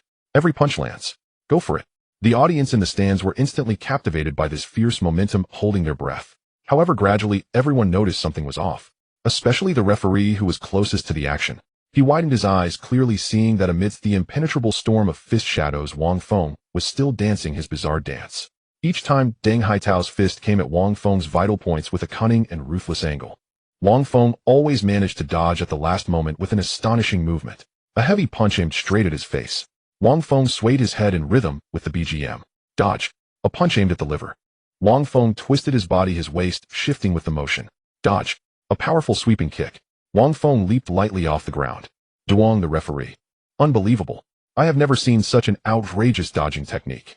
Is this a fight or a game of jump rope? In the VIP area department, head Zhou Hong suddenly stood up, his face devoid of laughter replaced by shock. He squinted his eyes, taking in everything happening on the arena. That seemingly flashy and abstract dance was actually a form of evasion. No. Upon closer inspection, the faint glow surrounding Wang Feng and the persistent BGM. A skill that allowed for perfect dodges through some sort of judgment mechanism. This was almost an ability that approached the level of rules. Good lad. Hiding it really well. Gradually, the students in the stands also returned to their senses from the laughter, noticing the bizarre aspect. Under the overwhelming storm of fists, Wang Feng remained completely unharmed. No way. Is this fake? Did Deng Haitao's attacks all get dodged? I said Wang Feng wouldn't be unprepared. Turns out this was his trump card. Although it looks abstract, but this evasion is just too overpowered. He's been leveled up by 44 levels. How could he achieve a no-damage dodge? What kind of godly skill is this? Does sacrificing dignity make one stronger? I get it now. Wait. Wang Feng hasn't counterattacked once so far. Does this skill not allow him to attack while dodging? How is he supposed to win? Just exhaust the opponent to death. The discussions in the arena boiled again, but this time the mockery turned into astonishment and confusion. Meanwhile, Deng Haitao's complexion had shifted from red to purple. He was both ashamed and furious, his stamina rapidly depleting from the frenzied attacks, yet he couldn't even graze the opponent's clothes. This sense of powerlessness was driving him nearly mad. Is that all you can do, dodge? Useless trash. He gasped for breath, starting to hurl insults indiscriminately. Someone like you in a dungeon would just hide behind and watch your teammates die? His face was flushed, and he began to verbally attack recklessly. However, Wang Feng, after the initial embarrassment, realized, as long as he was shameless, this feeling of performing abstractly in public, leaving his opponent helpless, hey, it was quite exhilarating. Especially when he saw Deng Haitao's legal lowly mother in the VIP area resting her chin on her hand, her beastly eyes sparkling with interest. Wang Feng felt even better. Listening to Deng Haitao's impotent rage, Wang Feng finally spoke during his evasions. He grinned widely, revealing a set of white teeth. Is dodging all you can do? Hee. Well, watch closely. In the next second, his aura suddenly changed. Duong. With a familiar sound effect, as Wang Feng sidestepped a punch, he swung out his right fist in one. A seemingly light and soft straight punch landed on Deng Haitao's face at a moderate pace. Do. A muffled sound echoed. No, it wasn't even a muffled sound, it felt more like a gentle slap to the face with a pillow. Wang Feng's seemingly soft right fist accurately struck Deng Haitao's face. Immediately after, a damage number slowly floated up from the top of Deng Haitao's head. Damage 1. After the strike, Wang Feng quickly retreated his body, swaying to the eerie rhythm of the background music, creating a stylish twist that put a safe distance of 3 meters between them. He grinned and even provocatively winked at Deng Haitao. Deng Haitao.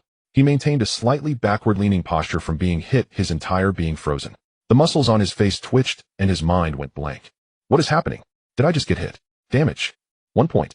In the stands, the overwhelming gasps of astonishment and discussions fell into a dead silence for 3 seconds after that punch. Everyone's eyes widened, staring at the damage number of 1A, as if witnessing the most incredible scene in the 3 seconds later. Buffed. It was unclear who couldn't hold back first, but laughter erupted. Soon the entire arena transformed into a sea of joy. Ah! What the hell? 1. I can't be seeing this wrong, right? Is it a forced health deduction? The damage is low, but the insult is extremely high. I will call this the best humiliation technique of the year. This is a heart-wrenching attack. What is Brother Feng doing? Is he giving Deng Haitao a massage? Huh. Not really. How long is this going to last? Ha ha ha ha, I still need to have lunch. Even the vice principal Lu Weishue, who had been holding back laughter, finally couldn't maintain his composure. His old face turned bright red, his shoulders shaking as he stifled laughter. That kid can really create a scene. Listening to the laughter that could overturn the roof, Deng Haitao's face, already flushed with rage, turned the color of liver. His eyes turned bloodshot as he glared at Wang Feng, his teeth grinding together. You son of a bitch. Is that all the damage you can do? He squeezed those words through clenched teeth, his voice filled with endless humiliation. Wang Feng, accompanied by the background music, gave another stylish shake of his head, dodging an invisible punch, and cheerfully responded. Just tell me, did you hit me or not? Puffed. Deng Haitao felt a surge of blood rise in his throat, almost spitting it out. Yes, he did hit me. But what's the difference between this and not hitting me at all? No, the difference is huge. This is 1,000 times more humiliating than being knocked away by a punch. I, Deng Haitao, am a class professional with a level of 145, a character who ranks among the top in the entire school.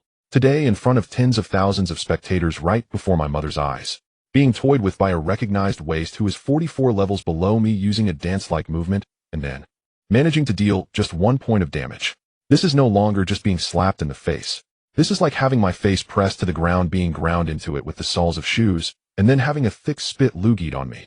Thinking about my unpredictable mother watching all of this from the VIP seat, Deng Haitao suddenly felt a chill run from his tailbone to the crown of his head, and his whole body shivered. He had grown up under the kind of torment that he Zhao inflicted. The combat instincts and sharp intuition he possesses now were all forced out by his legally recognized lowly mother. He knew better than anyone that if he lost today, and in such a humiliating fashion, after returning, he would have to face what awaited him. Ah!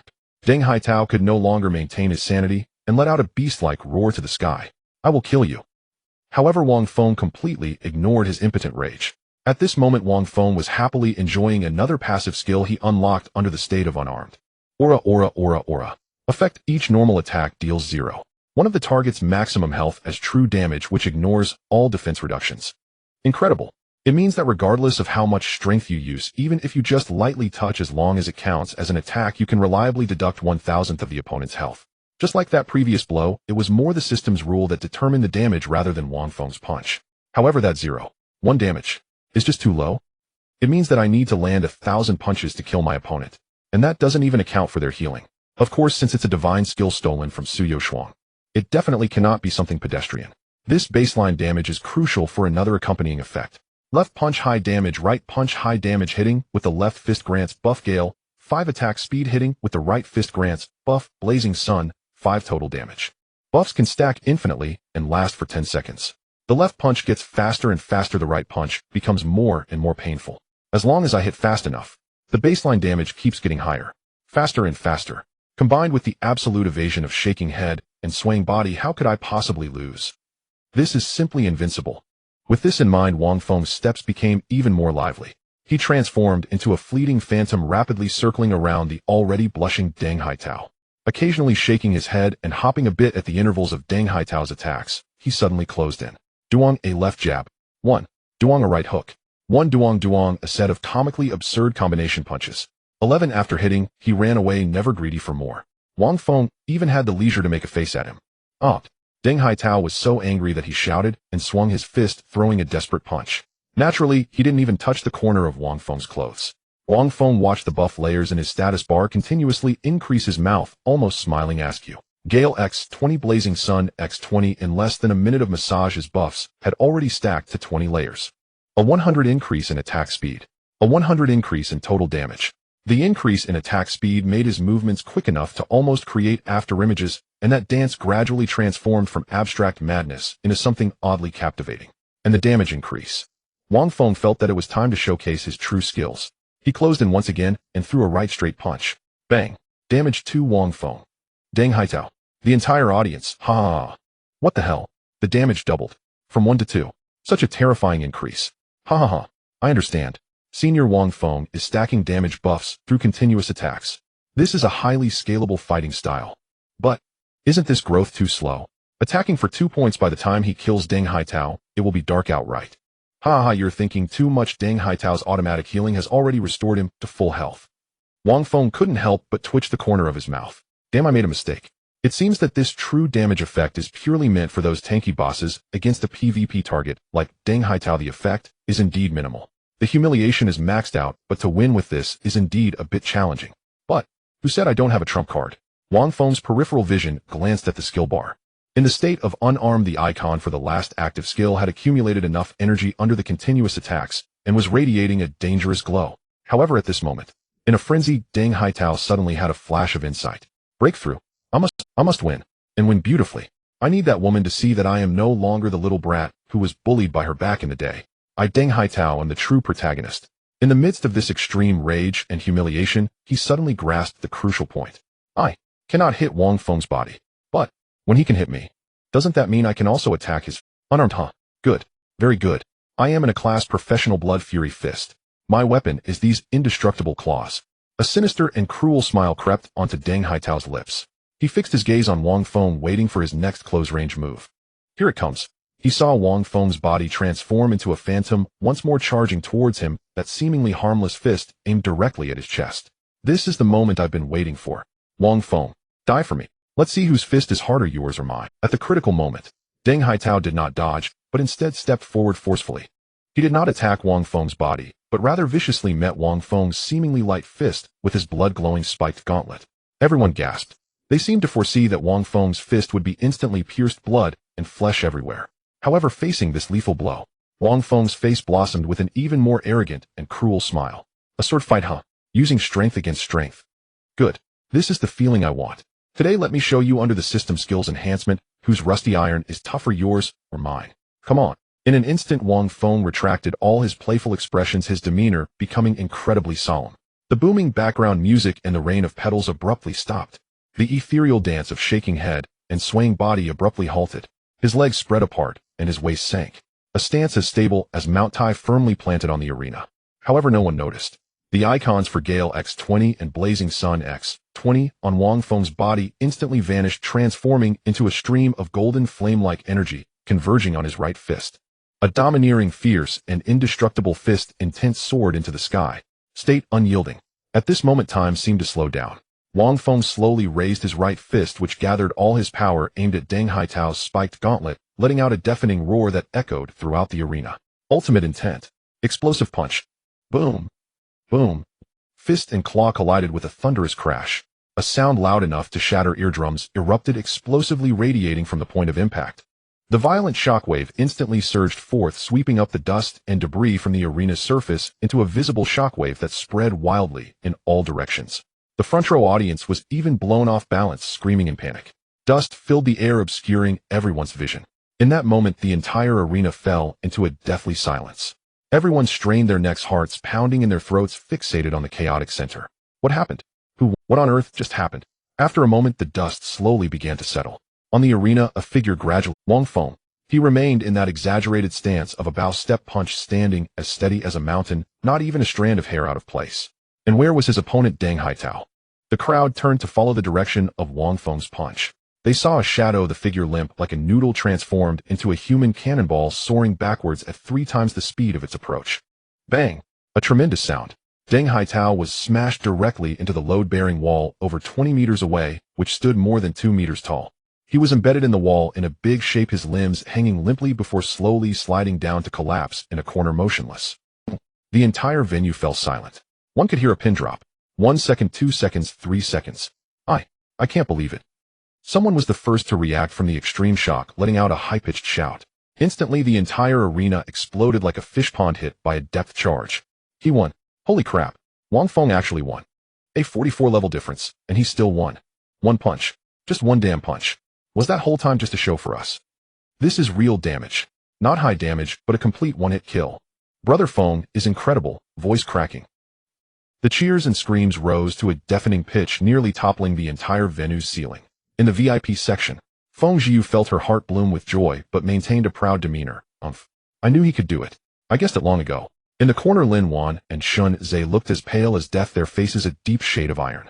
They never imagined that the waste in their eyes could actually display such terrifying and overwhelming combat power. How is this possible? On the arena, Wang Feng slowly retracted his fist, glancing satisfied at his masterpiece. Refreshing. It felt so damn good. He opened the system panel and took a look at the damage dealt by that punch. Extreme Intent Booming Punch immediately deals Wind Layer Count, Sun Layer Count, 200 current attack power of true damage. Gained a 2-second invincibility effect upon release. In that moment, he had stacked Wind X20 and Sun X20, totaling 40 layers of buffs. 40 multiplied by 200, that equals 80 times the current attack power. That punch nearly unleashed everything he had. And it was true damage that ignored defenses. This damage, let alone Deng Haitao, even a tough boss would need. More importantly, this skill was secondary to the aesthetics, it was mainly about style. Just then, the referee snapped back to reality, hurriedly running to the corner to check on Deng Haitao's condition. Quickly, he returned to the arena, raising Wang Feng's hand high. Inter-school ranking match, first match. Winner, Wang Feng. Oh, the cheers rose to another level. Deng Haitao was carried over by several medical staff on a stretcher, groggily waking up to see his right arm dangling like a noodle. The bone was protruding from the flesh, the whole arm displayed an eerie twist. Ah, my hand. A shriek rang out. Although the medical staff had already given him a painkiller, the visual shock was beyond what an average person could endure. The referee walked to Wang Feng's side, glancing at the cut on his fist caused by the punch. Are you okay? Do you need the medical staff to treat your wound?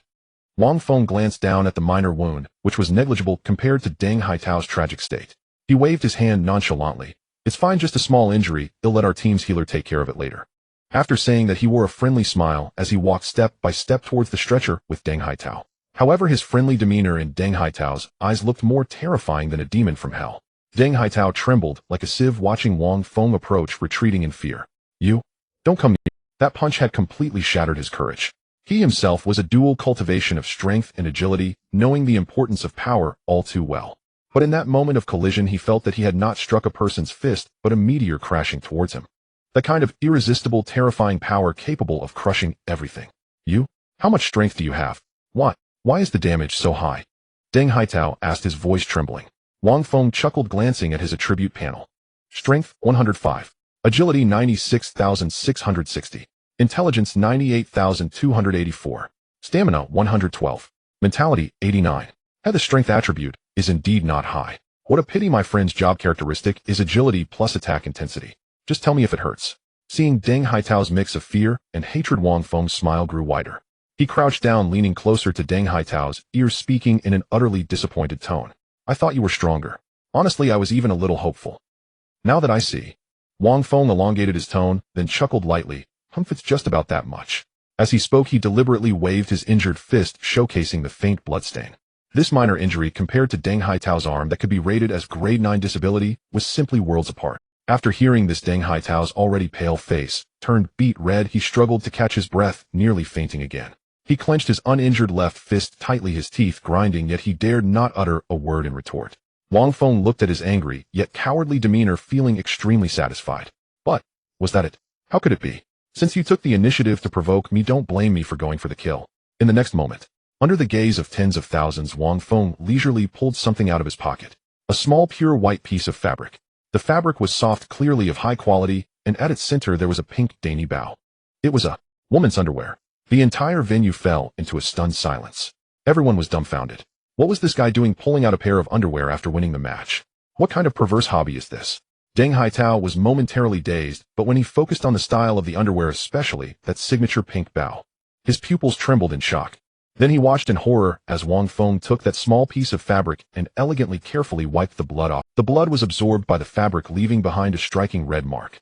Having completed this act, Wang Feng gently covered his mouth and nose with the fabric. He glanced at Deng Haitao with an expression full of endless affection. Then, hiss, ha! A long, satisfying inhalation echoed through the microphone, clearly resonating in every corner of the arena. An epic overlong. Crack. Deng Haitao felt something in his mind shatter completely.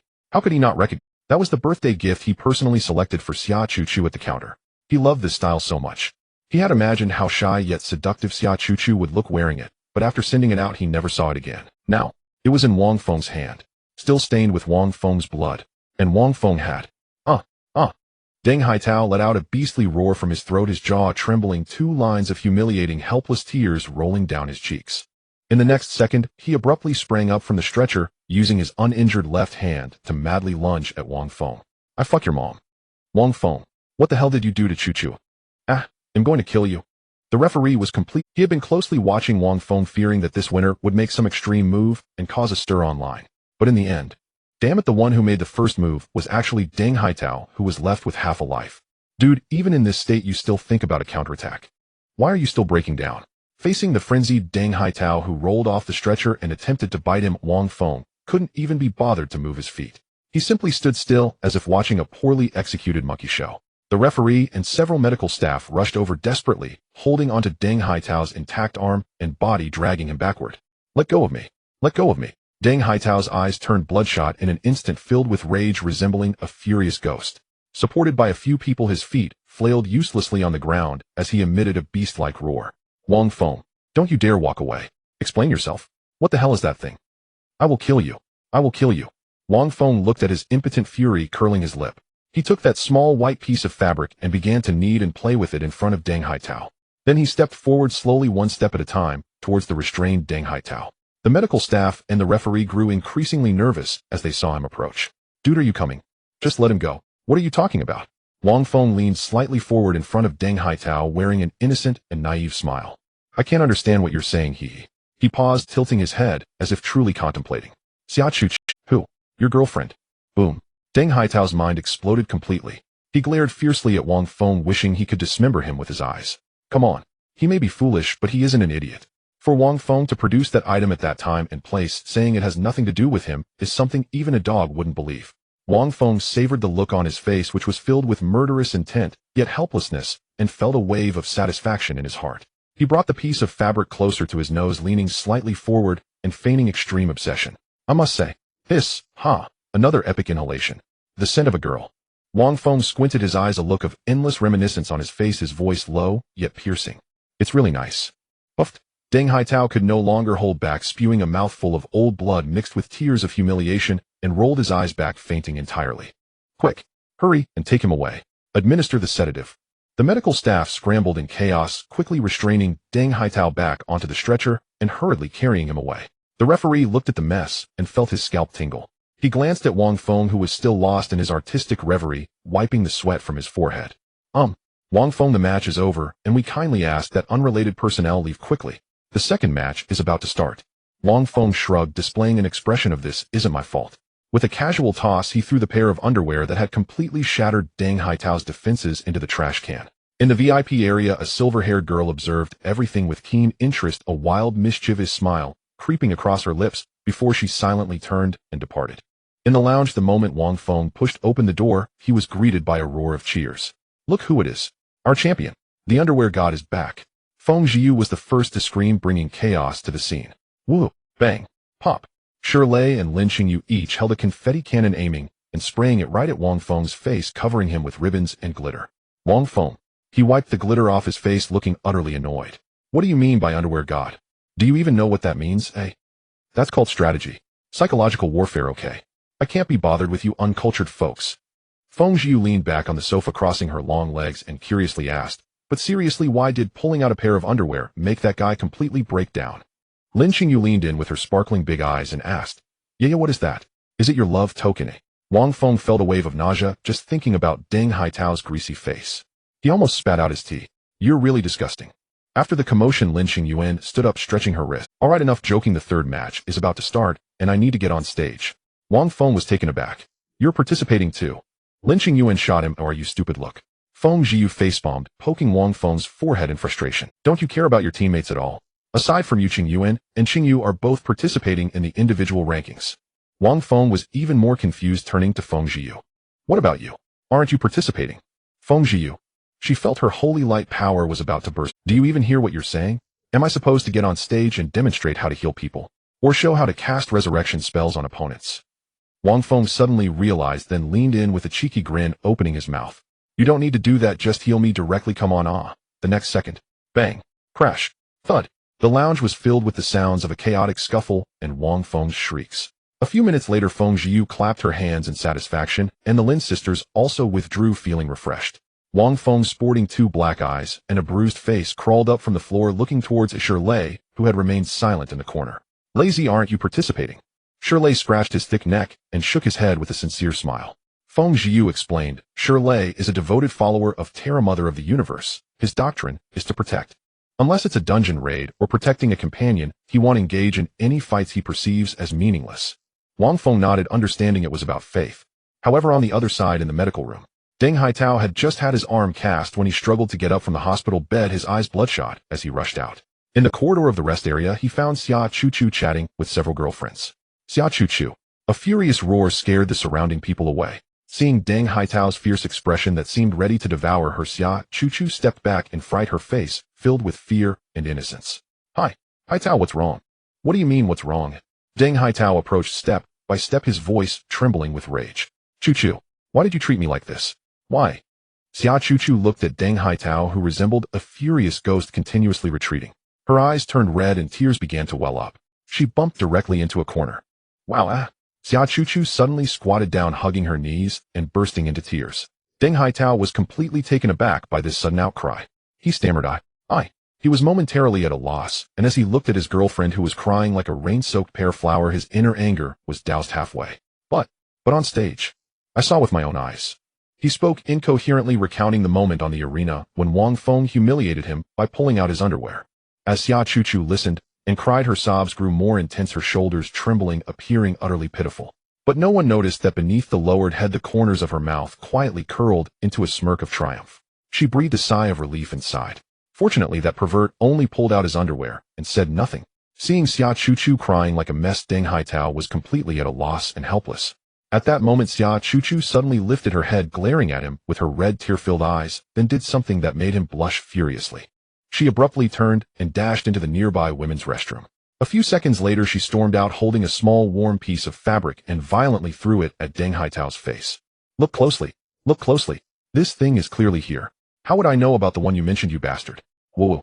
That familiar piece of fabric carrying a shameful faint fragrance unique to girls, along with that tantalizing warmth, smacked right onto Deng Haitao's face. Deng Haitao was stunned. Trembling, he took the fabric off his face. The exact same style, the identical pink bow. It's mine. I wrongly accused Chu-Chu. It's all my fault. I actually doubted Chu-Chu because of someone else's provocation. His poor brain couldn't comprehend it. If Wang Feng aimed to provoke their relationship, how did he accurately know the style of Xia Chuch's underwear? But none of that mattered to Deng Haitao. At this moment, guilt flooded his mind. Just a few days ago, Xia Chuchu had used the money she earned from working to buy him a brand new 6070 Ti graphics card. His dorm mates were envious to the point of having red eyes. That wasn't just a graphics card, it was Chuch's heavy love. And here I was doubting such a pure, adorable treasure of a girl who wholeheartedly cared for me. I'm truly a beast. Thud. With that sound, Deng Haitao completely disregarded his arm and cast his knees buckling as he heavily knelt on the ground. Chu-Chu. I'm sorry. I'm not human. I deserve to die. You can scold me. He cried, holding on to Xia Chuch's calf, sobbing harder than she was. Inside, Xia Chu-Chu was delighted. If I knew this would happen. After being stripped by Brother Feng, I immediately bought an identical pair online, just in case. Woo-woo. I worked so hard to buy you a graphics card. How could you doubt me? Woo-woo. I don't want to live anymore. She forcefully pulled her leg back, pretending to be furious, and ran away crying, leaving behind a bewildered Deng Haitao who was kneeling on the ground frantically, slapping himself. Night fell. Wang Feng walked on the way back to the apartment. It was about a 20-minute walk from the school, a place he rented when he was with Su Yue. The lease still had more than half a year. However, he rarely went back now. Usually he was either leveling up in dungeons or hanging out in the team's rest area. Should he rent a new apartment near the academy, so he wouldn't have to travel so far.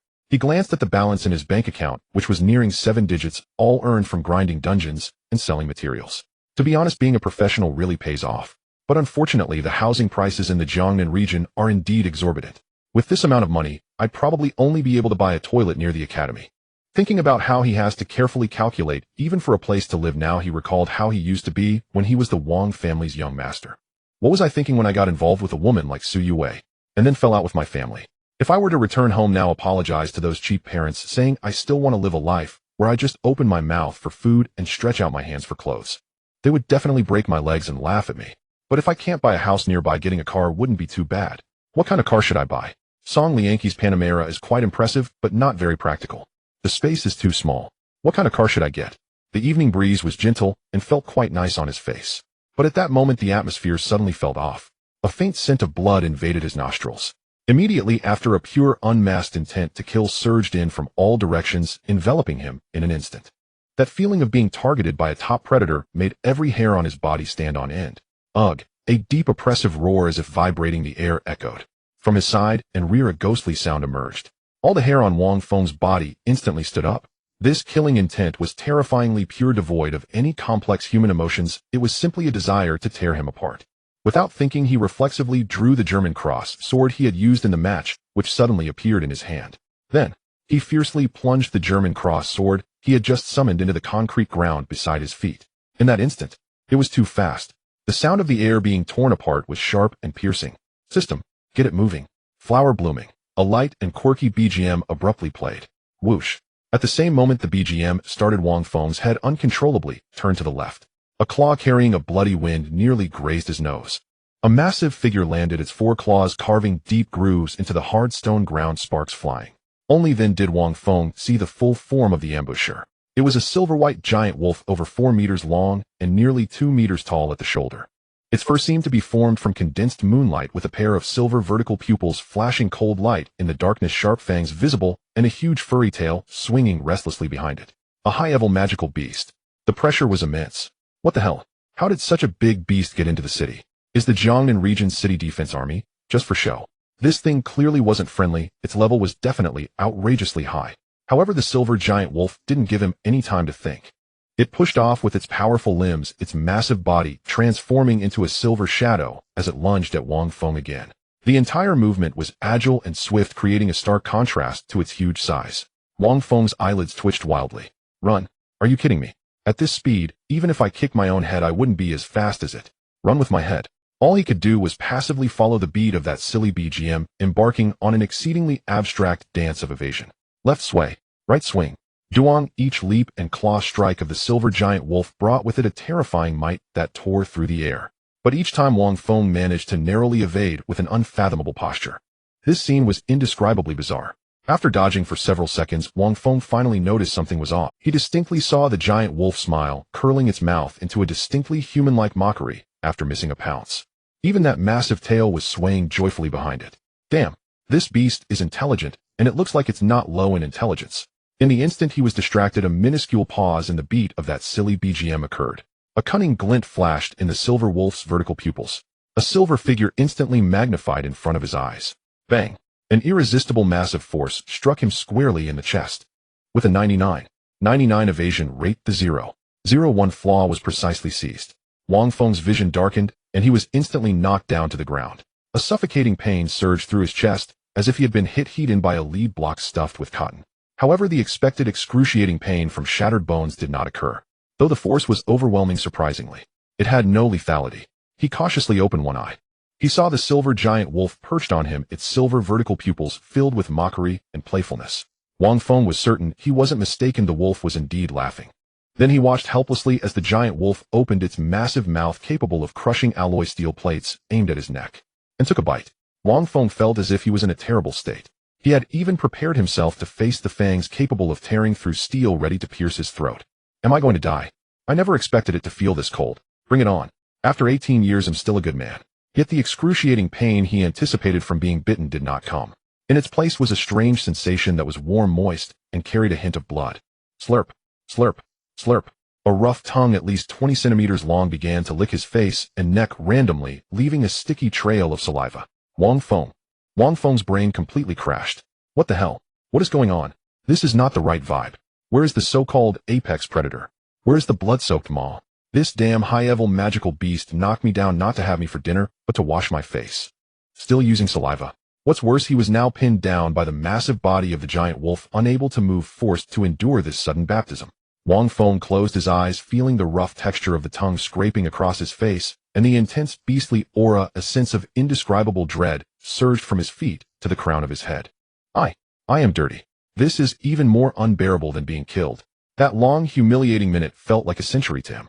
Finally, the wet licking stopped. The weight pressing down on him also vanished. Wang Feng lay on the ground like a dying salted fish, frantically wiping the saliva off his face with his sleeve, wishing he could rub off a layer of skin. He slowly opened his eyes just in time to see a large silver figure leap a few times in the distance before disappearing into the shadows of the buildings cloaked in night. In the last second before that figure vanished, he seemed to see that furry big tail wagging joyfully a couple of times. In that fleeting moment of disappearance, a wolf howl reminiscent of a lovesick fool echoed. Wang Feng, who had survived a disaster, felt numb all over. He instinctively pulled up the system panel to see if he was dreaming. Then a bright red message abruptly appeared in his vision. Target He Zhao Zhao, Silver Moon Wolf King State, current favorability, 15. Neutral weakness, beneath her thick fur, her unreinforced soft abdomen is considered a non-weakness. System prompt: congratulations host for having intimate contact with the target, favorability 5. Wang Feng stared at the favorability prompt, falling into silence. Damn it. A roar filled with grief and anger echoed through the deserted street. He Zhao Zhao. It was that perverted lowly Deng Haitao's mother. Old woman. Here to take revenge for her son, huh? But what kind of revenge is this? Pouncing on him and licking his face with her tongue. Humiliation. This is sheer humiliation. 1,000 times more humiliating than being punched out in the arena. The most ridiculous part is, the favorability actually increased by 5 points. Intimate contact. What kind of intimate contact is this? This is clearly one-sided molestation. Wang Feng, while frantically wiping his face rapidly, turned his pitiful brain. He recalled that silver-haired half-elf lowly from the VIP seats during the competition who behaved strangely and sat in a way that was not proper. Coupled with the teasing expression of that giant wolf and the system prompt he saw now, Wang Feng suddenly realized, this woman is a thorough entertainer. Revenge for her son. That might just be an excuse. Her real purpose is to have fun, to see him panic and flustered. Thinking of that huge wolf head, that slippery tongue, that sticky saliva, Wang Feng shivered on the spot. No way. Such a thing must never happen a second time. Today he was licked in the face, tomorrow would he be used? But how to resist? The opponent is a level 365 big shot. His own level is nothing more than a rookie fresh out of the novice village in front of her. His proud nodding and shaking with a 99 dodge rate was precisely caught by her grasping the 0.01 flaw. The immense gap in levels was like a bucket of icy water dousing the flickering flame of revenge that had just ignited in his heart. He looked again at the system prompt's weakness. Soft abdomen, a non-weakness. What kind of nonsense is this? It means that her entire body has top-tier defenses, and only that patch of flesh on her stomach has not been trained. But that is relative to strong opponents of the same level. For him, a level 100 plus small fairy, he wouldn't even be able to break through her foot skin, let alone her abdomen. It's over. He's completely at a loss. Wang Feng felt as if his life was utterly bleak. Does that mean he has to wear a helmet and a gas mask every time he goes out? The next day, in the exclusive resting room of the Jiangnan Academy battle team. Splash. Wang Feng stood in front of the sink, expressionless, turning on the faucet repeatedly, washing his face. His movements were mechanical and repetitive, filled with an indescribable irritation. On the other side of the resting room, Shirley was lifting a dumbbell about the size of his head, doing bicep curls. Only Lin Xingyu, who was in the corner polishing her staff, noticed that Wang Feng had been acting strangely since. This guy usually talks a lot, but today he was like a mute, only washing his face over and over, almost rubbing off a layer of skin from his face. Lin Xingyu hesitated for a moment, but still walked over with a cup of freshly made hot cocoa. Thud. The cup was gently placed on the table next to Wang Feng. Brother Feng, are you okay? Did yesterday's match exhaust you too much? Lin Xingyu asked softly, her tone laced with concern. Wang Feng finally stopped washing his face. He turned off the faucet and wiped his face haphazardly with a towel, remaining silent for a long time. He certainly couldn't say he had been licked by Deng Haitao's mother turned wolf. If he said that, would he still have a reputation to maintain? He lifted his head. I was targeted by a high-level magical beast. A high-level magical beast. Lin Xingyu's tone instantly rose, her pretty face filled with seriousness. He immediately lowered his voice. What level? Where did you encounter it? Shouldn't you run away quickly, or hurry to report to the Academy's defense department?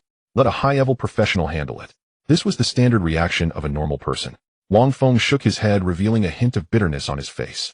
There's no escape, but speed is far too much faster than mine. And it doesn't attack me, just treats me like a toy. Like a toy. Lin Xingyu frowned deep in thought. As a half-elf, he understood the habits of beasts better than ordinary people. He rested his chin on his hand, murmuring, not for the purpose of hunting, just to play. This sounds like a large canine magical creature confirming its territory and clan hierarchy. It is using its own way to tell you, I am stronger than you, you must listen to me. What should we do? Wang Feng immediately asked, urgently needing a way out. Lin Xingyu shrugged and said in a tone as if it were the most natural thing, what else can we do? Just endure. Otherwise you can only tame it. When I was a child, my neighbor raised a second-tier Galehound. When it first came, it was particularly fierce, and always. Later my sister seized the opportunity, restrained it with a chain, and beat it down, leaving its behind covered in bruises. Since then that dog would wag its tail and be obedient when it saw me. Collar. Restrain. Master. These words struck Wang Feng like a lightning bolt, instantly clearing the fog in his mind. The irritation and humiliation on his face vanished, replaced by an extreme excitement. Yes. What the hell am I competing with her for? Do I have to defeat her? It's not a life-or-death enemy. Don't you like treating me as a toy? Good. Then I'll play a big game with you. Wang Feng suddenly raised his head and grabbed the personal terminal on the table. His fingers moved swiftly across the screen, directly logging onto Jiangnan Academy's internal shopping site. In the shiny search bar, he entered several keywords. High-intensity binding collar. A product page instantly popped up. Titan Beast Skin Beast Tamer Collar S-Class Item Product Description, made from the most flexible skin of the Abyss Titan Beast, formed through skinning and ring-cutting technique. Internally engraved with multiple toughness runes specifically for taming high-level large magical beasts. Theoretically, any creature below level 500, once fitted with it, cannot break free through physical strength. Price, 35000 renminbi. Looking at that astronomical figure, Wang Feng didn't even blink. He had sold a lot of materials obtained from dungeons for points enough to use. Purchase. Payment successful. Lin Xingyu curiously leaned over to take a look, and when she saw the product name and price, she was dumbfounded. 350000. Wang Feng, are you crazy? Why are you buying this? You don't even have a contract, beast. Wang Feng closed the page, a signature mischievous smile spreading across his face. He felt every cell in his body brimming with energy. The humiliation from yesterday had vanished, replaced by a sickly excitement of impending revenge. He turned around, put his arm around Lin Xingyu's shoulders, and leaned towards her exquisitely pretty face. My dear Xingyu, you are truly my lucky star. Come on, let me give you a kiss. Oh, what are you doing? Lin Xingyu's face turned red, startled like a frightened rabbit. She quickly broke free and retreated 3 meters away. Wang Feng laughed heartily, his mood soaring.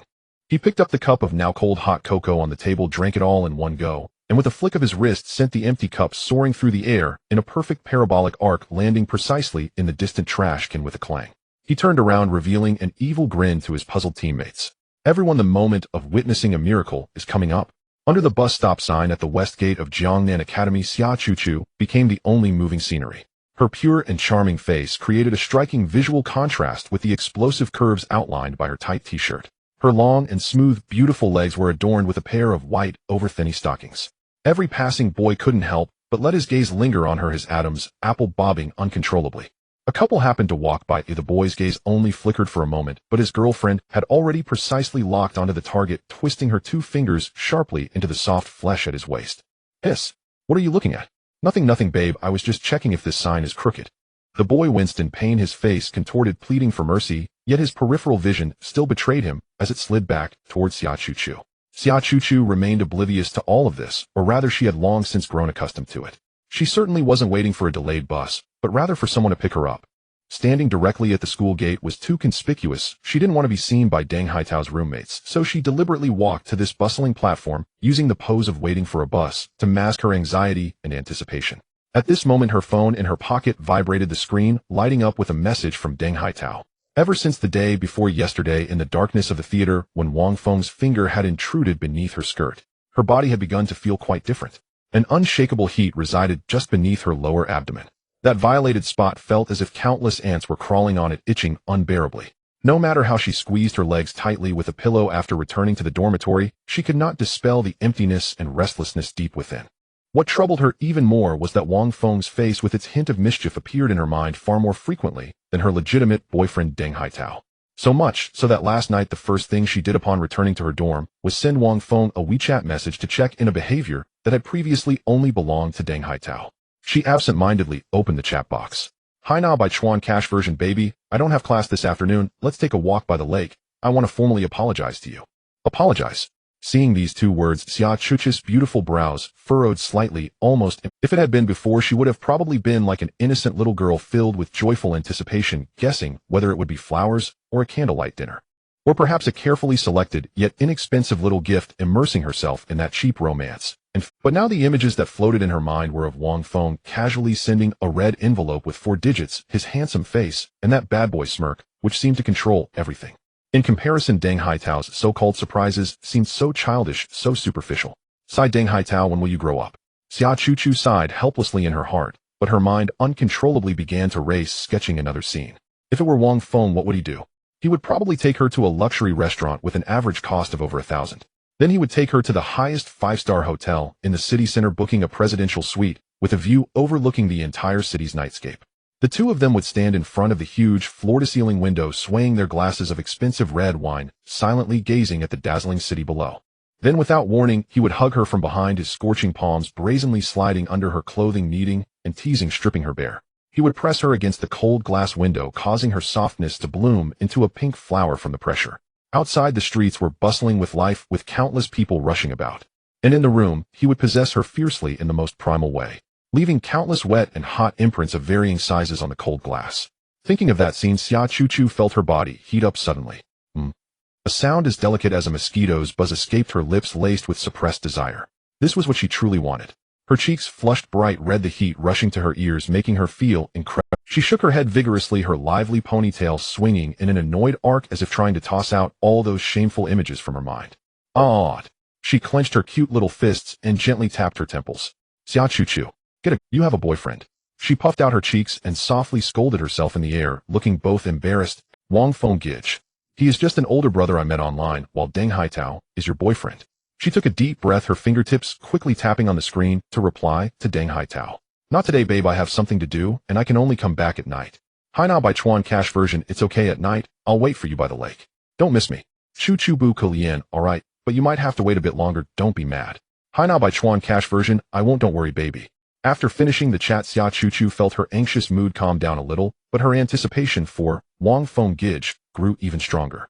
At that moment, a low rumble of an engine approached from afar. A massive vehicle gleaming with a terrifying metallic sheen quietly glided to a stop by the bus stop. The car's body sported a golden and red dual-tone paint job reminiscent of Iron Man's armor, shimmering under the sun, exuding a sense of wild power and futuristic technology. Ford Raptor. Wow, a Raptor. Is this real?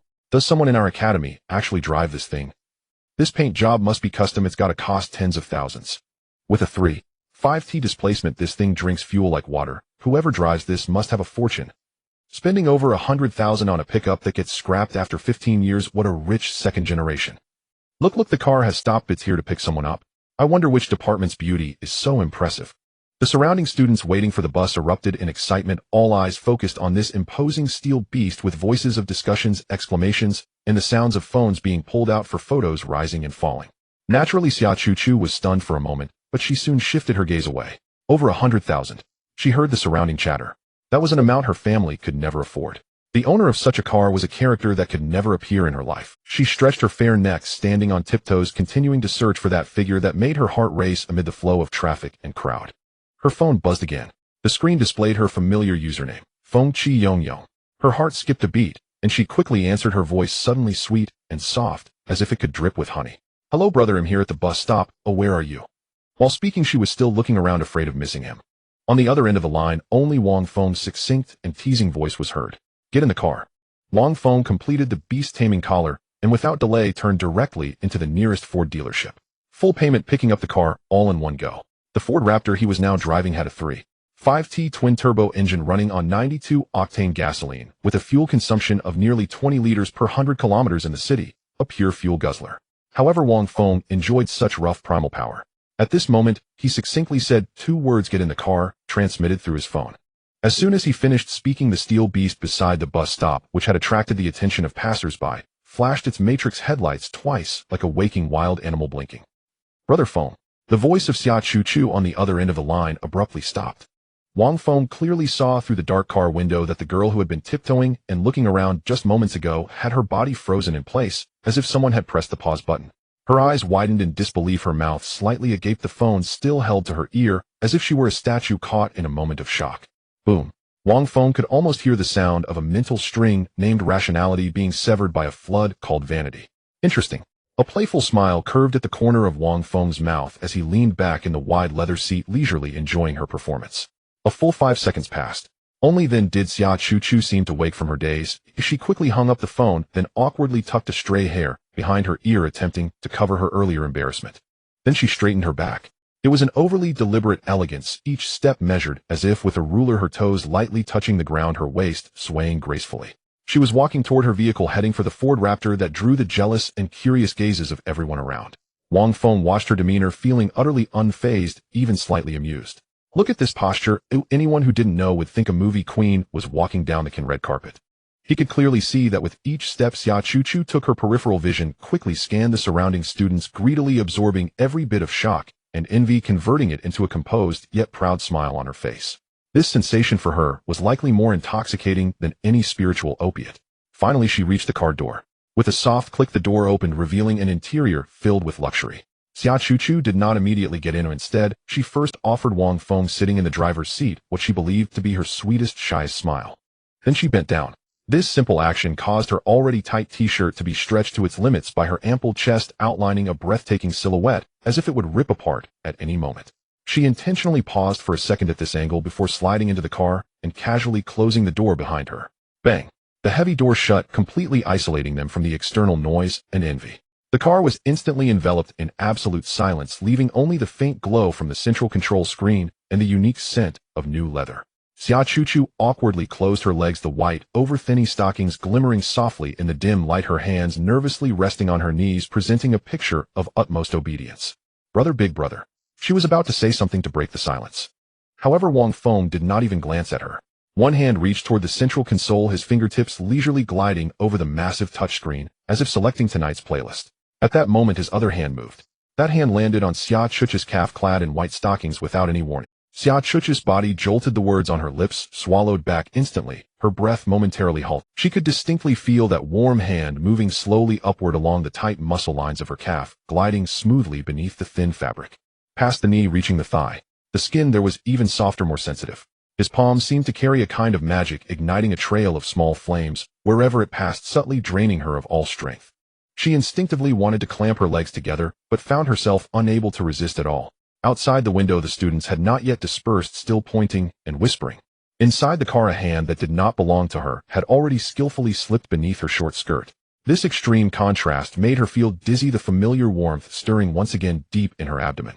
Don't move. Wang Feng finally spoke, his tone flat, but carrying an undeniable command. His gaze remained fixed on the central screen, as if he were seriously selecting something, yet the hand that had slipped under her skirt had already accurately covered the soft area wrapped in cotton underwear. Xia Chuchu's body completely melted. She dared not move, nor did she want to. Turning her face toward the window, she watched the classmates who had not yet recovered from their shock, a sense of unprecedented satisfaction rising within her. Deng Haitao, did you see this? This is something you will never be able to give me. Today's outfit is quite pure. Wang Feng's voice sounded again, carrying a hint of appraisal. Let me see if it's as pure as you are. Xia Chuch's cheeks flushed instantly. She bit her lip. The feelings of shame and excitement from being dominated waged a war within her. Ultimately, the latter gained the upper hand. She saw Wang Feng's fingers retreat from beneath her skirt, making a gesture as if to lift. She hesitated. This meant she would have to expose her last bit of concealment in front of him. Wang Feng did not rush her, simply watching her quietly, his eyes resembling those of someone observing a small pet learning a new trick. Finally, Xia Chuchu seemed to have made up her mind, trembling as she extended her hands, grasping her skirt and slowly lifting it up. As the hem of the skirt rose, the concealed, secret landscape gradually unveiled itself before Wang Feng's eyes. Her long legs, wrapped in white over-thinny stockings, were tight, round, and full of youthful, bouncy texture. The slightly bulging shape between her legs resembled a fruit waiting to be picked, exuding a deadly temptation. Not bad. And purity. The slightly bulging shape between her legs resembled a fruit waiting to be picked, exuding a deadly temptation. Not bad. Wang Feng nodded in satisfaction, like a collector appreciating a piece of art. This kind of solid color suits you well. It looks silly, very cute. I'm not silly. Xia Chuchu puffed her cheeks in protest, seemingly more concerned about her image in Wang Feng's eyes than being toyed with. Silly is a compliment to you. Wang Feng chuckled, his fingertips gliding down through the middle seam easily, finding the indentation, rubbing against it lightly through the thin fabric. I don't like overly smart women. Those who scheme too much are exhausting. It's better to have you like this. That makes me feel secure. His middle finger pressed down, slightly curving inward. A clear dent immediately formed in the pure white fabric. It's in. Xia Chuch's eyes widened in shock, her body tensing up, an unprecedented tingling sensation exploding within her, nearly causing her to cry out. Brother's finger actually touched me through the underwear. The hardness and pressure from the fingertip clearly indicated to her that he was nearing the last line of defense. So, is brother praising me? She forcibly suppressed the surging waves within her body, her voice soft and dripping with sweetness, tinged with a hint of coaxing and whimsy. Of course I am praising you. Wang Feng retracted his hand, yet the smile on his face faded slightly, his brows furrowing, and his tone grew serious. However, these two words made Xia Chuch's heart leap to her throat. What do you mean, brother? As long as you don't like it, I'll change it immediately. She nervously pressed on, fearful that she had displeased him in some way. Wang Feng looked at her anxious expression and suddenly laughed. He reached out again, his fingers hooking the edge of the white panty, gently pulling it down, then spoke in a serious tone, as if discussing a gardening issue. It's not a big problem. It's just, you need a little trimming here. Weeds. Trimming. The words sent a buzzing sensation through Xia Chuch's mind, nearly halting its function. These two terms, spoken by Wang Feng in a tone akin to discussing gardening, struck her like thunder exploding in her mind. What weeds? Where needs trimming? She understood perfectly. It was precisely because she understood that a wave of heat surged from her soul straight to the crown of her head. The Ford Raptor was tall, with dark-tinted windows, allowing only her face and shoulders to be seen by anyone outside, even if they stood on tiptoe. However, engaging in such a private conversation in a public place at the school gate under the gaze of countless classmates stirred an indescribable feeling of shame within her, mingled with fear and excitement. Because she felt it. Wang Feng's fingers hooked the edge of her pure white cotton cloth and gently pulled downward. That small final barrier was opened just enough to create a gap. Xia Chuchu froze completely. She panicked. She turned her head sharply to look outside the window. Through the half-open glass, she could still see a few daring boys pointing and staring at her, their faces filled with envy and jealousy. One guy even had his phone camera blatantly aimed in her direction. They were filming. And below her, it had already been pulled apart by Wang Feng. No way. Xia Chuchu instinctively reached out her hand and pressed the button to raise the window, hoping to completely cut off all external gazes. Buzz. The black window glass began to rise slowly. Having gone up less than halfway, it appeared ready to block all those prying eyes. Suddenly, the upward movement of the glass came to an abrupt halt. Moi. Xia Chuchu was momentarily stunned, pressing the button again, but the window remained motionless. Wind. When she go? She looked towards the driver's seat with a quivering voice. Wang Feng wore a teasing smile, gently tapping on the main control panel in the center console. It was him. He had locked the window with the driver's privileges. It was intentional. He wanted her to be toyed with right under the eyes of those outside. This thought made Xia Chuch's breathing quicken instantly. The sunlight slanted into the car, casting a patch of light on her glowing white face. In Wang Feng's peripheral vision, he could clearly see the scene opened by his pinky finger. Sparse grass, and a crisp sound rang out. Wang Feng's finger released, and the pulled fabric instantly snapped back, precisely striking that piece of snowy white skin. Odd. Xia Chuchu let out a suppressed exclamation, her abdominal muscles contracting violently. She felt her body beginning to tremble uncontrollably. She was exposed in an alternative way in front of her schoolmates. What was even more despairing was that she realized this intense sense of shame was wildly amplifying her excitement within. Trimming. She unconsciously repeated the words, her voice trembling uncontrollably. That private area trimmed. For whom? A thought flashed through her mind like lightning. Who else could it be for? It was undoubtedly for this man with the wicked smile before her. Moreover, he certainly didn't intend to see it just once. He must want to see it regularly, anytime, anywhere, which was why he made such an outrageous and shameful request. She even uncontrollably sketched a vivid picture in her mind on a lavish bed, her pale soles helplessly pointing towards the ceiling. And Wang Feng would be lying beneath her like the most stringent art critic, meticulously examining the area that had been neatly trimmed. He might even point and critique it with his fingers. He would personally, carefully savor it. Just thinking of that scene made Xia Chuchu feel so uncomfortable. She couldn't help but tightly clamp her legs together, gently rubbing against the leather seat. What? Is there a problem? Wang Feng finally turned his head, looking at her with a hint of interest as she seemed on the verge of breaking down. No. Xia Chuchu's voice became softer and softer, as faint as a mosquito, her head nearly buried in her own full softness. I just don't know how to trim. It's okay if you don't know. He'll take you to a place in a moment, and he'll teach you. Wang Feng's tone was as casual as saying he'll teach you how to play a game. As he spoke, he casually opened the storage compartment beside him and pulled out a brand new multi-layered razor from it. Under the sunlight, the layers of sharp blades gleamed ominously. Wang Feng showed it to her then with a thud. In a moment. Personally. Teach. Brother wants to personally shave me. Seeing that sharp razor, Xia Chuchu's mind buzzed, instantly going blank. Using a razor to shave? What would that feel like as the cold metal blade glides over her skin? Would it cut her skin? But just the thought of Wang Feng doing it made her heart race like a small deer wildly charging within her chest. An unprecedented twisted thrill mixed with fear and anticipation sent goosebumps all over her body. Wang Feng paid no attention to her wild thoughts, fastening his seatbelt and casually asking, "Did you watch my match against Deng Haitao?" Upon mentioning Deng Haitao, Xia Chuchu's heart jolted. She had certainly watched the match between her boyfriend and her sugar daddy. Even after Wang Feng knocked Deng Haitao into the wall with a punch and won the match, she felt no sorrow for her boyfriend's disastrous defeat, but rather she secretly let out a sigh of relief. No way. Why was it like this? She should feel frustrated and heartbroken over Deng Haitao's defeat. But why at that moment did she genuinely feel happy for when she guessed victory? Of course I watched. Xia Chuchu replied softly, completely daring not to look at Wang Feng. Wang Feng smirked at her response. He had intentionally brought up the match to gauge her reaction. As for the incident after the match where he humiliated Deng Haitao with his underwear, he tacitly didn't mention it. Observing her current state, it was clear she had made her choice. This woman had completely sided with him. Today he would ensure she had no way to turn back. With a roar, Wang Feng stopped wasting words, pressing the gas pedal down. The 3.5T twin-turbocharged engine let out a deep growl as this steel beast shot forward, leaving behind those astonished gazes and murmurs. Where are we going? In the enclosed cabin, Xia Chuchu felt the heat within her growing stronger. She fanned her cheeks with her small hands, attempting to dispel the warmth. But she felt hot all over now, even her delicate nose was beaded with fine sweat. I'll take you to a good place. Wang Feng focused on driving, casually uttering those words. A good place? What could that possibly be? She immediately recalled the day in the cinema when they almost, but were interrupted.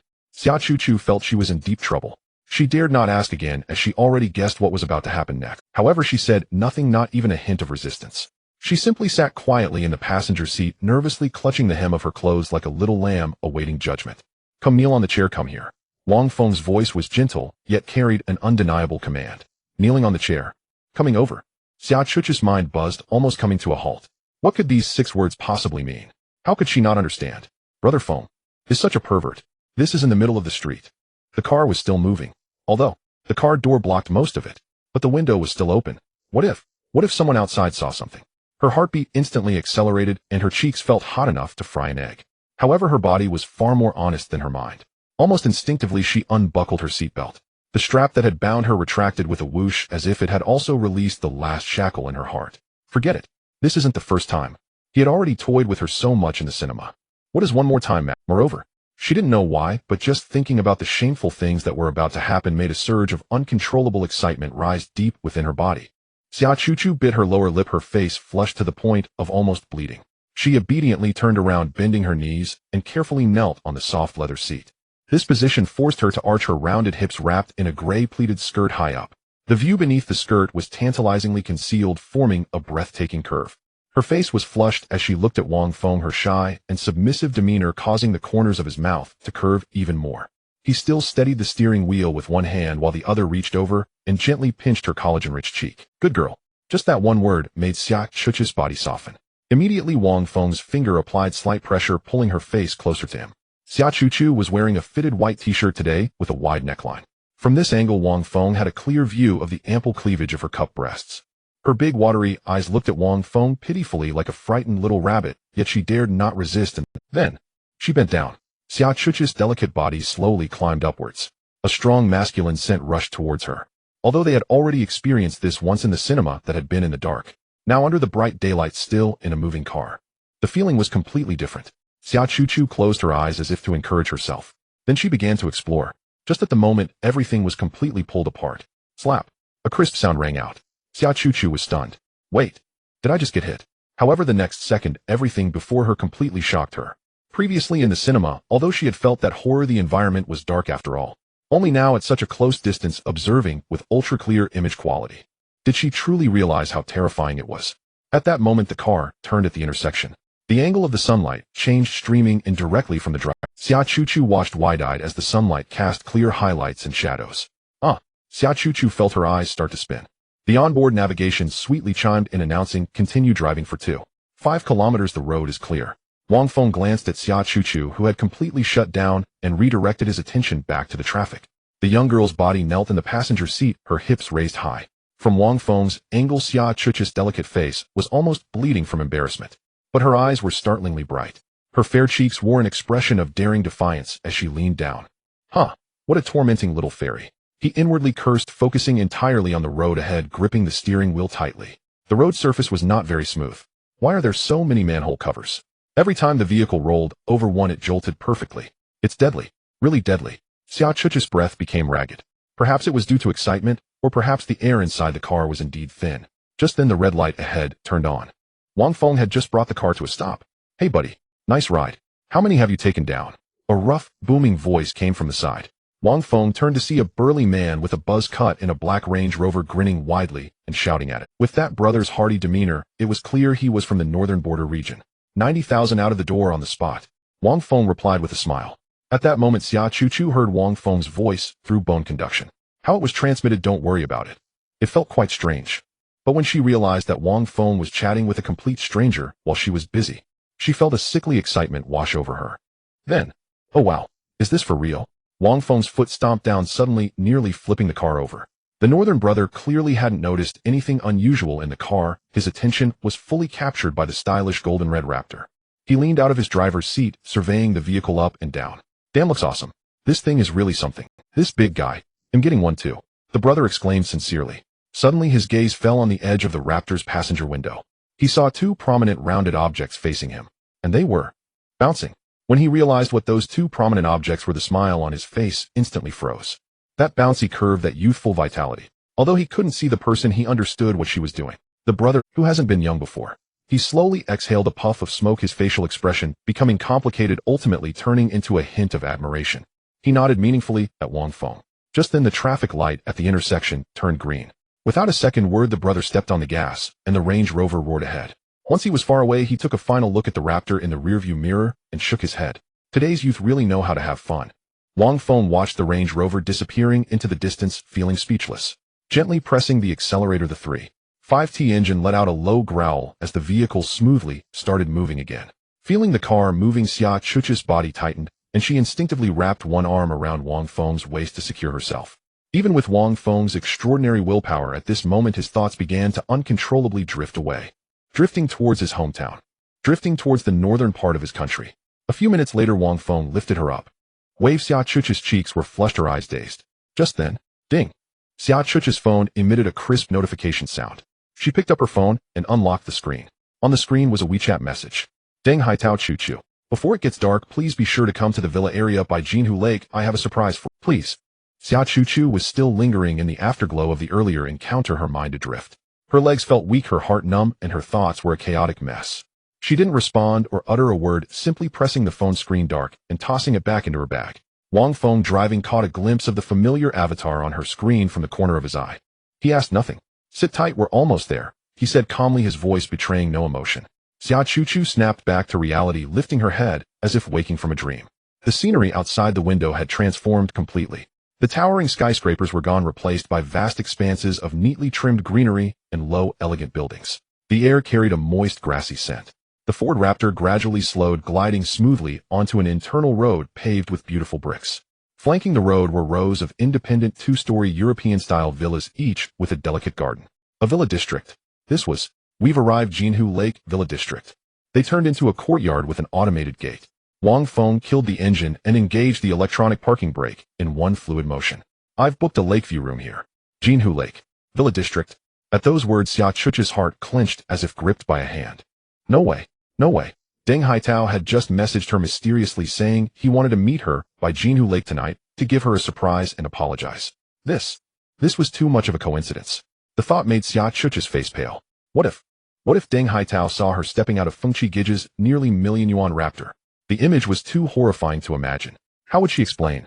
Say it was a ride-hailing car that happened to be a luxury service, and the driver was Fengqi Gij, who had just clashed with her on stage days ago. Who would believe that?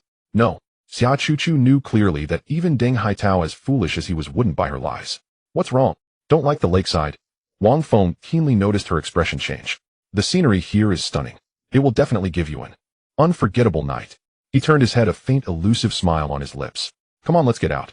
With that, he didn't give her a moment to react, pushing open the door and stepping out with ease. Xia Chuchu remained frozen in the passenger seat, her mind a jumbled mess. What to do? What to do? Get out. Or stay? As she struggled internally, the passenger door clicked open from outside.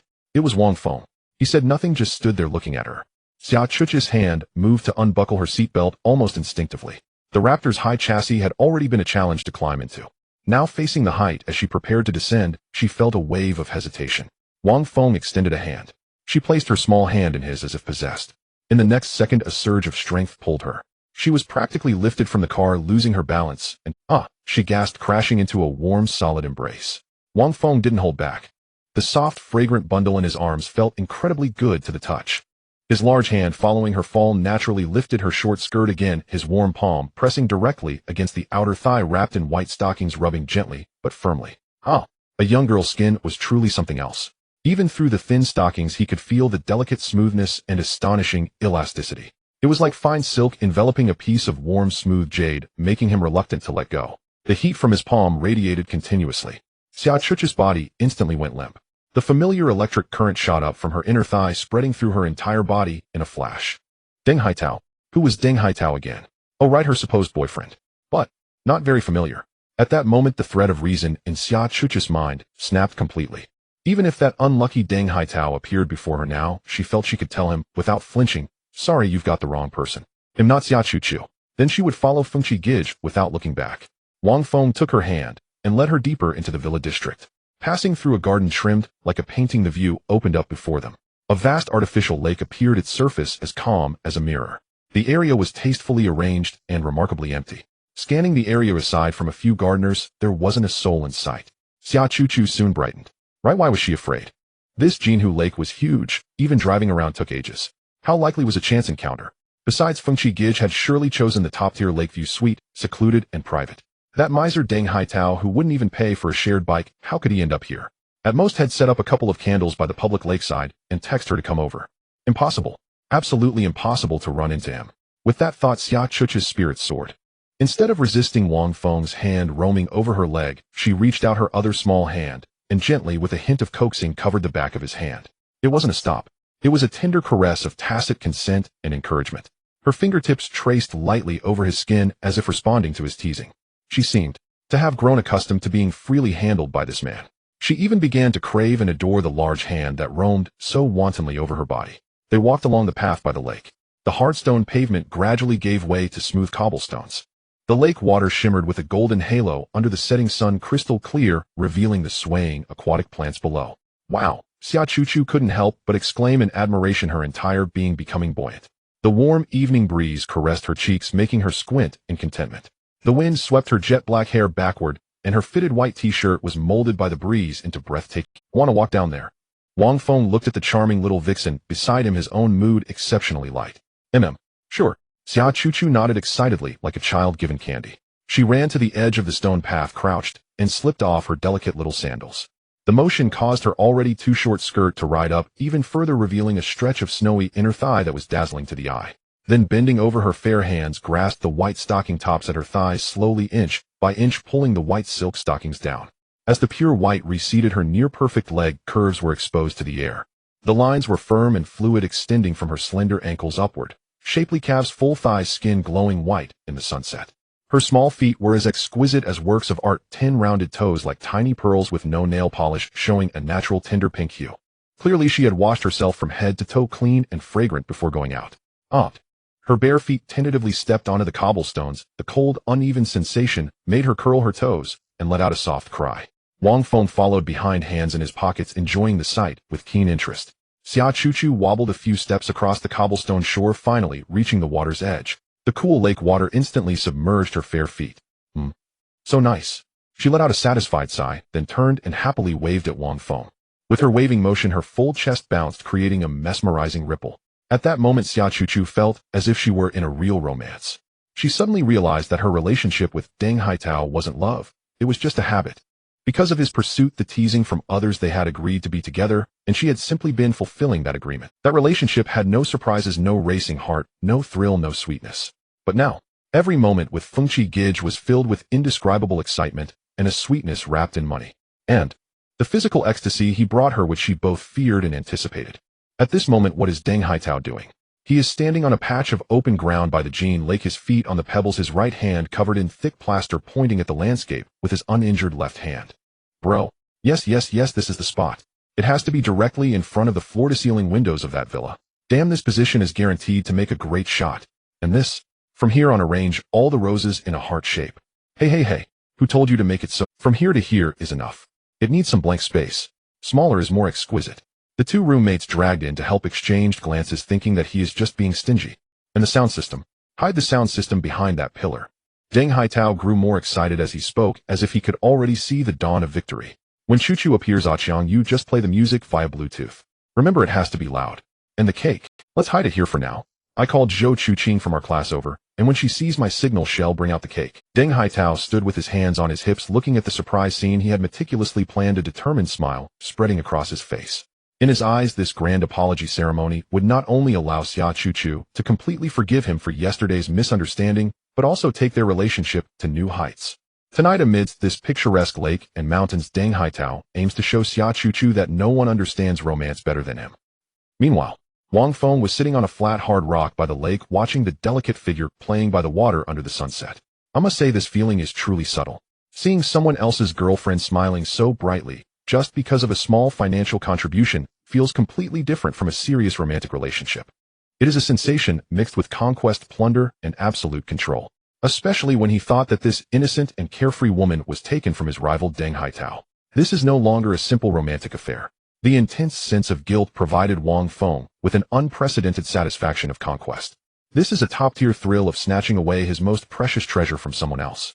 Xia Chuchu was squatting by the water's edge, her fair hands splashing in the cool lake water, droplets splattering onto her calves as she erupted into a series of silver bell-like laughs. The dress Xia Chuchu wore today was already quite short, and as she squatted, the hem naturally lifted, outlining a curvy silhouette that was breathtaking under the evening glow. Wang Feng quietly observed, "It's about time. The appetizer has ended, it's time for the main course." He stood up, stretched his long legs, and walked towards her at a leisurely pace. Hearing footsteps behind her, Xia Chuchu turned her head, her clear eyes reflecting Wang Feng's figure, and her smile grew even sweeter. "Brother Feng, the water here is so refreshing." Wang Feng walked to her side, looking down at her. She tilted her face up, her eyes filled with pure joy and dependence. "Do you like it, eh?" Wang Feng asked lightly. "Yes, I like it." Xia Chuchu nodded vigorously like a little cat trying to please its owner. "That's good to hear." A playful smile curled at the corner of Wang Feng's mouth. "But besides playing in the water, we have more important things to do." "More important things?" Xia Chuchu blinked, somewhat confused. In the next moment, Wang Feng bent down, his arms slipping under her knees and back, performing a standard princess carry, lifting her off the ground. "Aunt!" Xia Chuchu exclaimed, instinctively tightening her hold around his neck. Wang Feng looked down, seeing the shy little woman burying her face into his chest, her tiny delicate feet curling up in nervousness, her 10 toes tightly curled, adorably alluring. But after a short moment, she couldn't help but peek up, her watery eyes filled with both fear and a hint of expectation. Feeling the explosive muscular texture from the man's arm, and the overwhelming masculine scent enveloping her. Xia Chuch's heart raced. Feeling the explosive muscular texture from the man's arm, and the overwhelming masculine scent enveloping her. Xia Chuch's heart raced. This physique is so aggressive. If he wanted to do something to her, like forcefully spreading her legs, then she would definitely have no ability to resist. As this thought emerged, Xia Chuchu felt her core tighten suddenly.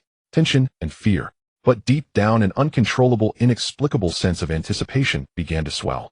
If he really forced her, then it couldn't be counted as her voluntarily straying right.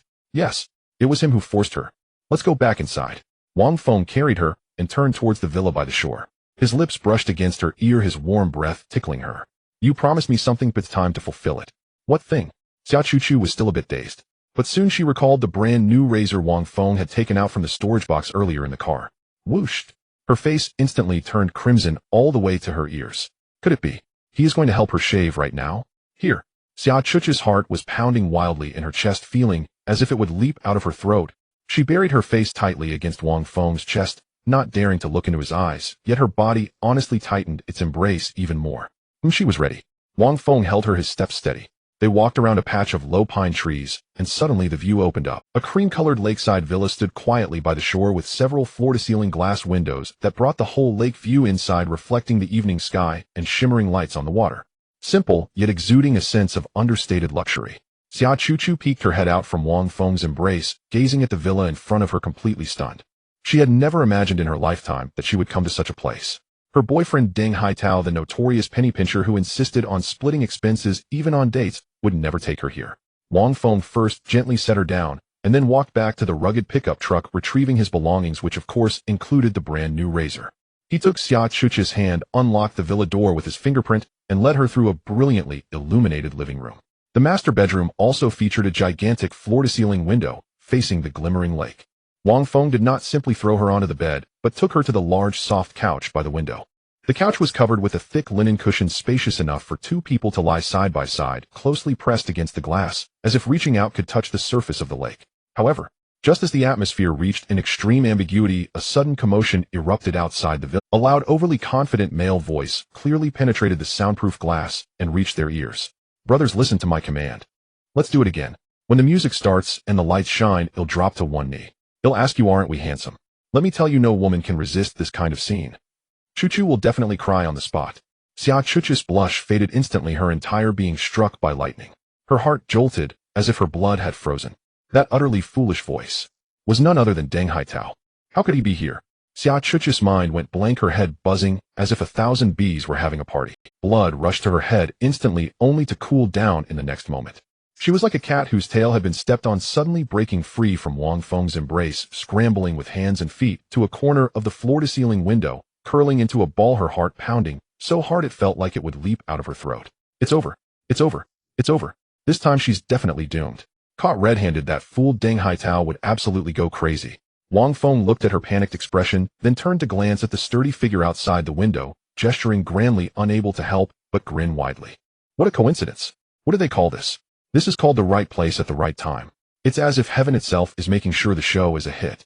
He strolled leisurely to the trembling Xia Chuchu, standing effortlessly by the floor-to-ceiling window, utterly. Looking at the fearfully contracted pupils of Xia Chuchu, Wang Feng flashed a grin, revealing a set of white teeth. Then he made a move that almost caused Xia Chuchu to faint on the spot.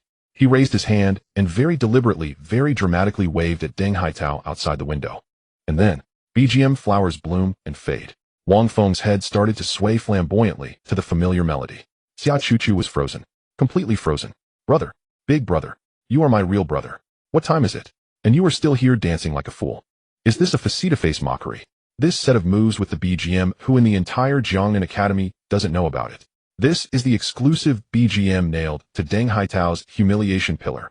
You're doing this right in front of the main character. Isn't that fool going to burst in and fight you? However, the scene Xia Chuchu had envisioned of Deng Haitao kicking in the glass didn't happen. Deng Haitao outside the window merely scratched his head in confusion. Strange, why does it seem like I heard something familiar? He muttered to himself and continued directing his two struggling roommates to arrange the flowers. Wang Feng stopped swaying his head, smiling cheekily at the petrified Xia Chuchu, and reached out his hand to her. Xia Chuchu's mind was a mess, but at this moment she had developed an almost blind reliance on Wang Feng. She trembled as she placed her hand into his broad palm.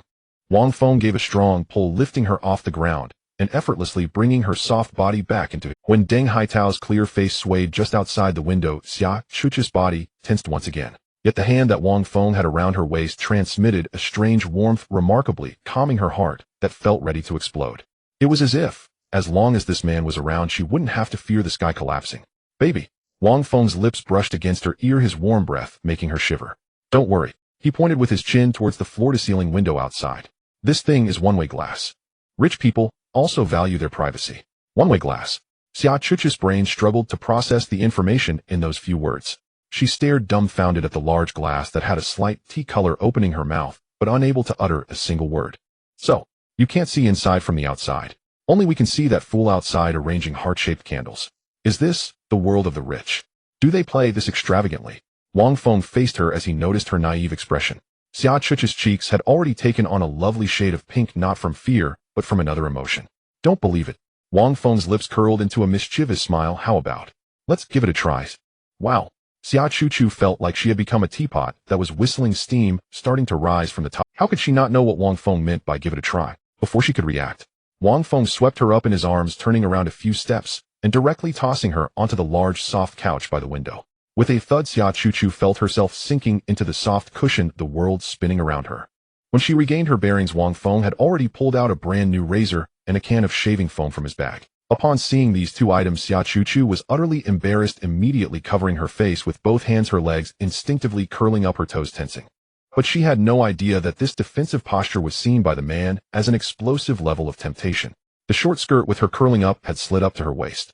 Her long legs, wrapped in white silk, had already shed their constraints, now fully exposed in the air unguarded. In the dim evening light, her delicate skin radiated an ivory-like glow, sharply contrasting with the darks. All right, stop pretending to be innocent.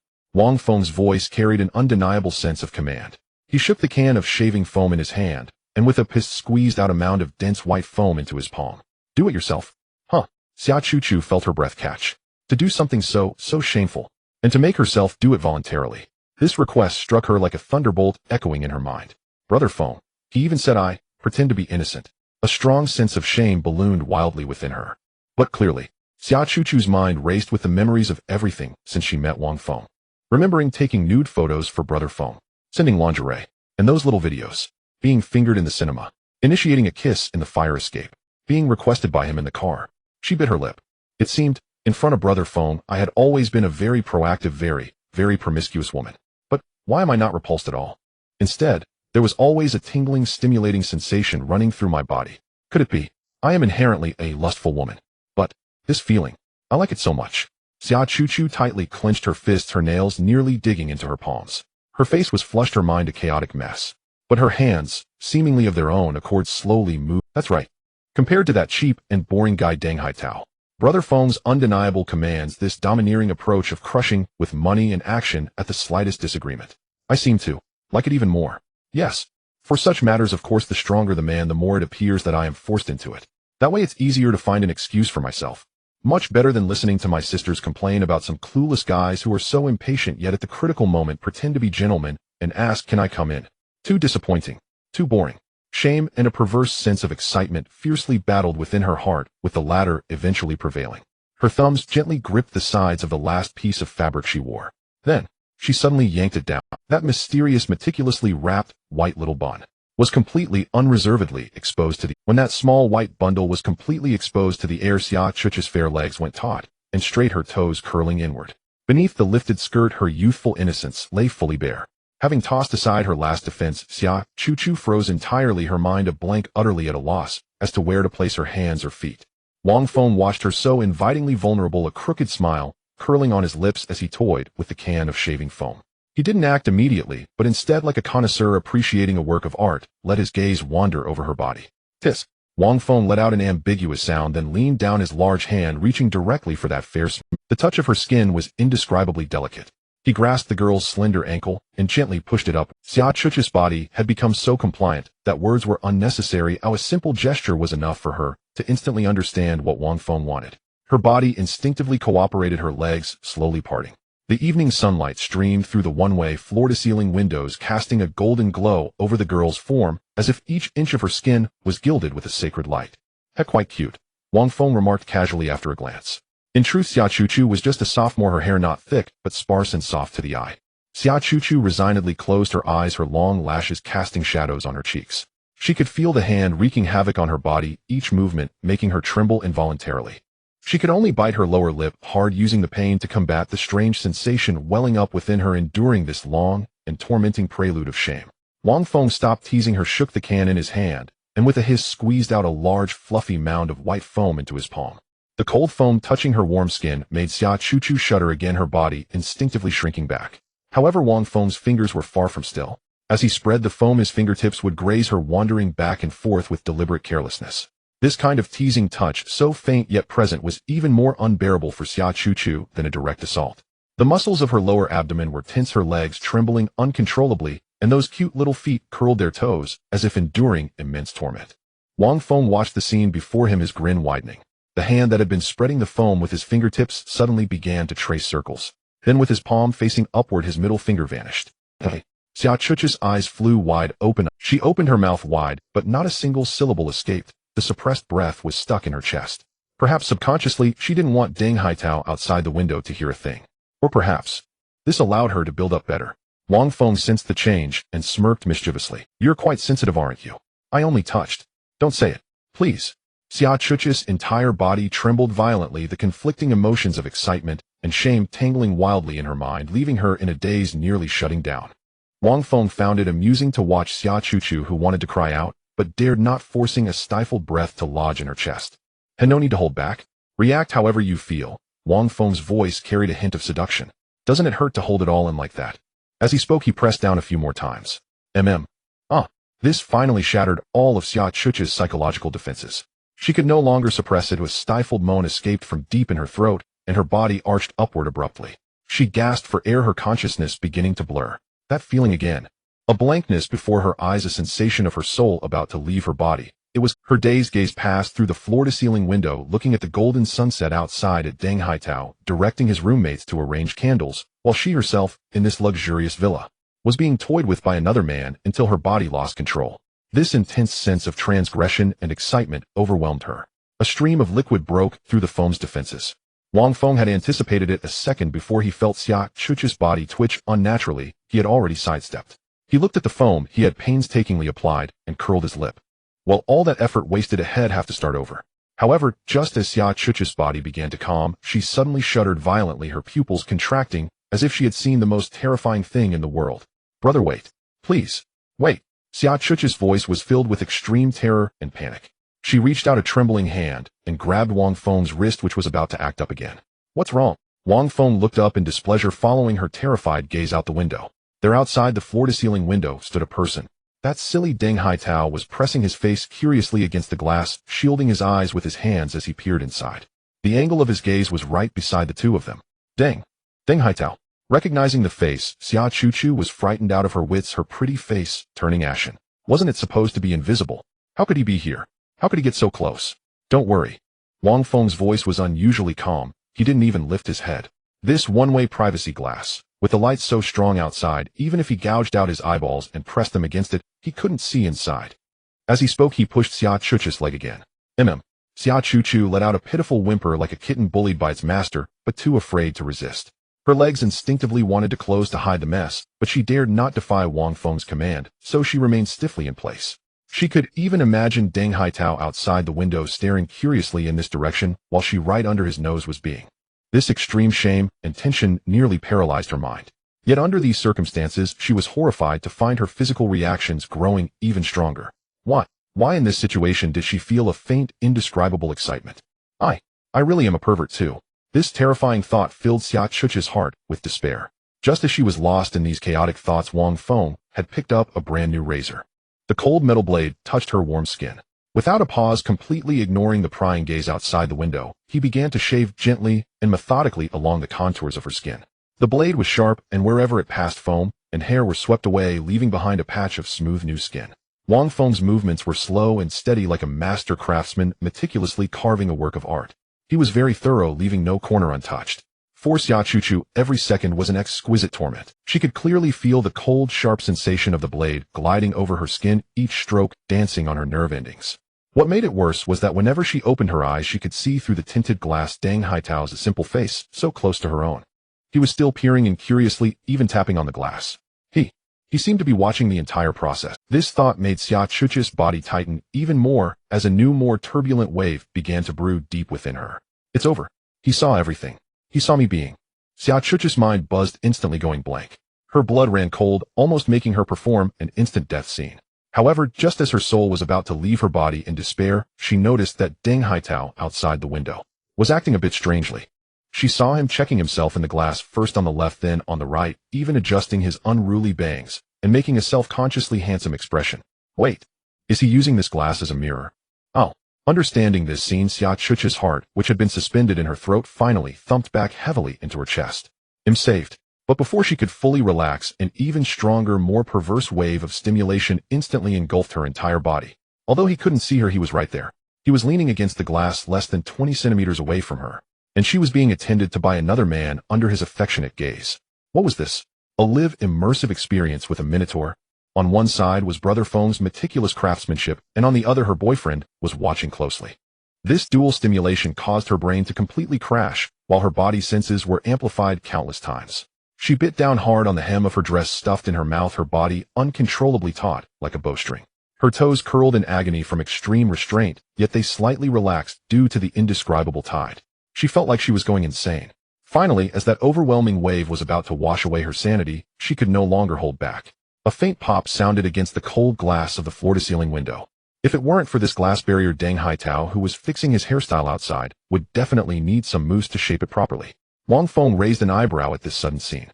Finally, after a long period of torment, he stopped his movements. He picked up a wet wipe nearby and wiped away the remaining foam.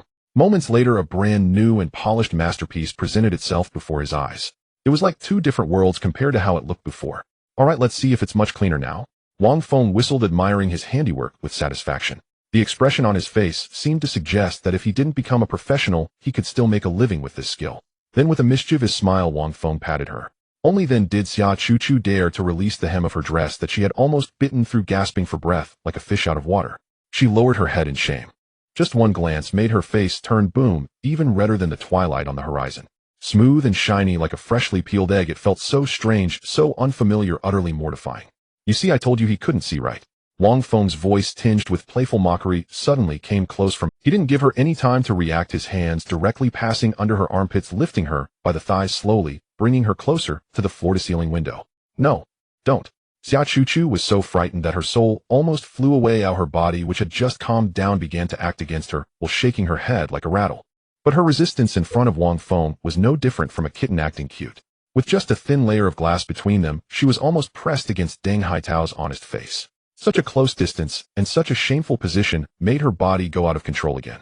Another muffled sound hit the glass, then slowly trickled down the smooth surface. Deng Haitao outside the window remained oblivious, focused on admiring himself in the mirror. But Xia Chuchi was already beyond embarrassed. Pressing against, it was incredibly humiliating, yet brought an indescribable thrill. In the extreme tension and stimulation, she lost control once again. Wang Feng raised an eyebrow, then leaned down to look at the splattered glass, a wider grin spreading across his face. You have this attribute. Being watched by others excites you. Tisk, you're quite the little pervert, huh? You haven't stopped since earlier. He deliberately leaned in next to Xia Chuchi's ear, speaking in a voice only the two of them could hear. I always thought I was playing with you, but it turns out you were using me. Indeed, a skilled hunter often appears in the guise of prey. No, I didn't. Xia Chuchi felt herself about to faint from shame and anger. She stretched out her trembling hand to cover her out-of-control body, desperately shaking her head and twisting her body to break free. Her voice was choked with suppressed cries. Meanwhile, Deng Haitao outside turned his head. Did he just hear a woman's voice? This voice sounded a bit like Xia Chuchi. He shook his head and smiled self-deprecatingly. How could that be? Chuchi wouldn't be in such an obviously expensive standalone villa. He was really going crazy thinking about her. He turned his head again, shouting to a few roommates who came to help. Hey guys, come. This villa is amazing. The floor-to-ceiling windows are actually one-way mirrors. You can't see inside at all. Rich people really know how to play. One of his roommates, named Chong, who was carefully arranging roses, immediately came over with a flattering smile upon hearing this. Brother Tao, your place isn't bad either. When you get back, you should get one like this and take us all for a party. Deng Haitao felt comfortable from this flattery, laughing heartily. Ha ha ha, that's true. Hey, don't talk nonsense. I have genuine feelings for Chuchu, so let's skip the party. We'll turn a room into a gaming room and play 5 and 5 every day. Ha, brother Tao is still so thoughtful. A Chong gave him a thumbs up. Deng Haitao waved his hand, seeing they were all busy. He stopped paying attention. Once again, he curiously approached the glass, pressing his face against it, hands forming a shelter in front of his eyes, trying hard to peek inside to figure out what that voice was about. However, all of this was clearly visible to Wang Feng inside the villa. He watched Deng Haitao outside, who looked like a fool pressing against the glass, and then glanced at Xia Chuchu in his arms, who was so ashamed and angry she was about to faint, yet her body was being so honest. Suddenly, a brilliant idea popped into his mind. The smile on Wang Feng's face gradually turned wicked. Wang Feng chuckled maliciously to himself as he gently laid Xia Chuchu back onto the soft couch beside the French window. At this moment, Xia Chuchu was like a soulless doll, completely yielding to his every move. After setting her down, Wang Feng scanned her from head to toe, his gaze finally settling on her slightly crumpled skirt. Tisk, this skirt is a bit in the way, he muttered under his breath, not giving Xia Chuchu any time to react. His large hand grabbed the hem of her skirt and yanked it upward in one swift motion, pulling it all the way to just below her chest. That meticulously crafted piece of art just moments ago was once again exposed to the air without any warning. MMPH'd. Xia Chuchu let out a short, stifled groan. Overwhelmed by shame, she instinctively raised both hands to cover her face tightly, turning her head away, not daring to look. This movement was so practiced it was almost heartbreaking. Wang Feng shook his head helplessly at her ostrich-like behavior. Bite down. Huh. Xia Chuchu's eyes widened in surprise as she turned back to him in a daze. Bite down. Bite what? Open your mouth. Wang Feng commanded in a terse, unyielding tone. Huh. Xia Chuchu's mind went completely blank, and she froze like a statue. Open her mouth. Was he asking her to hold her skirt with her teeth? This thought struck her like a thunderbolt, smashing into her very core. This was even more humiliating than holding the skirt with her own hands. Yet the thought of resistance only flashed through her mind for a second. Gazing into Wang Feng's commanding eyes, all her struggles dissolved into nothing. Forget it, she was already this far gone. What more was there to lose?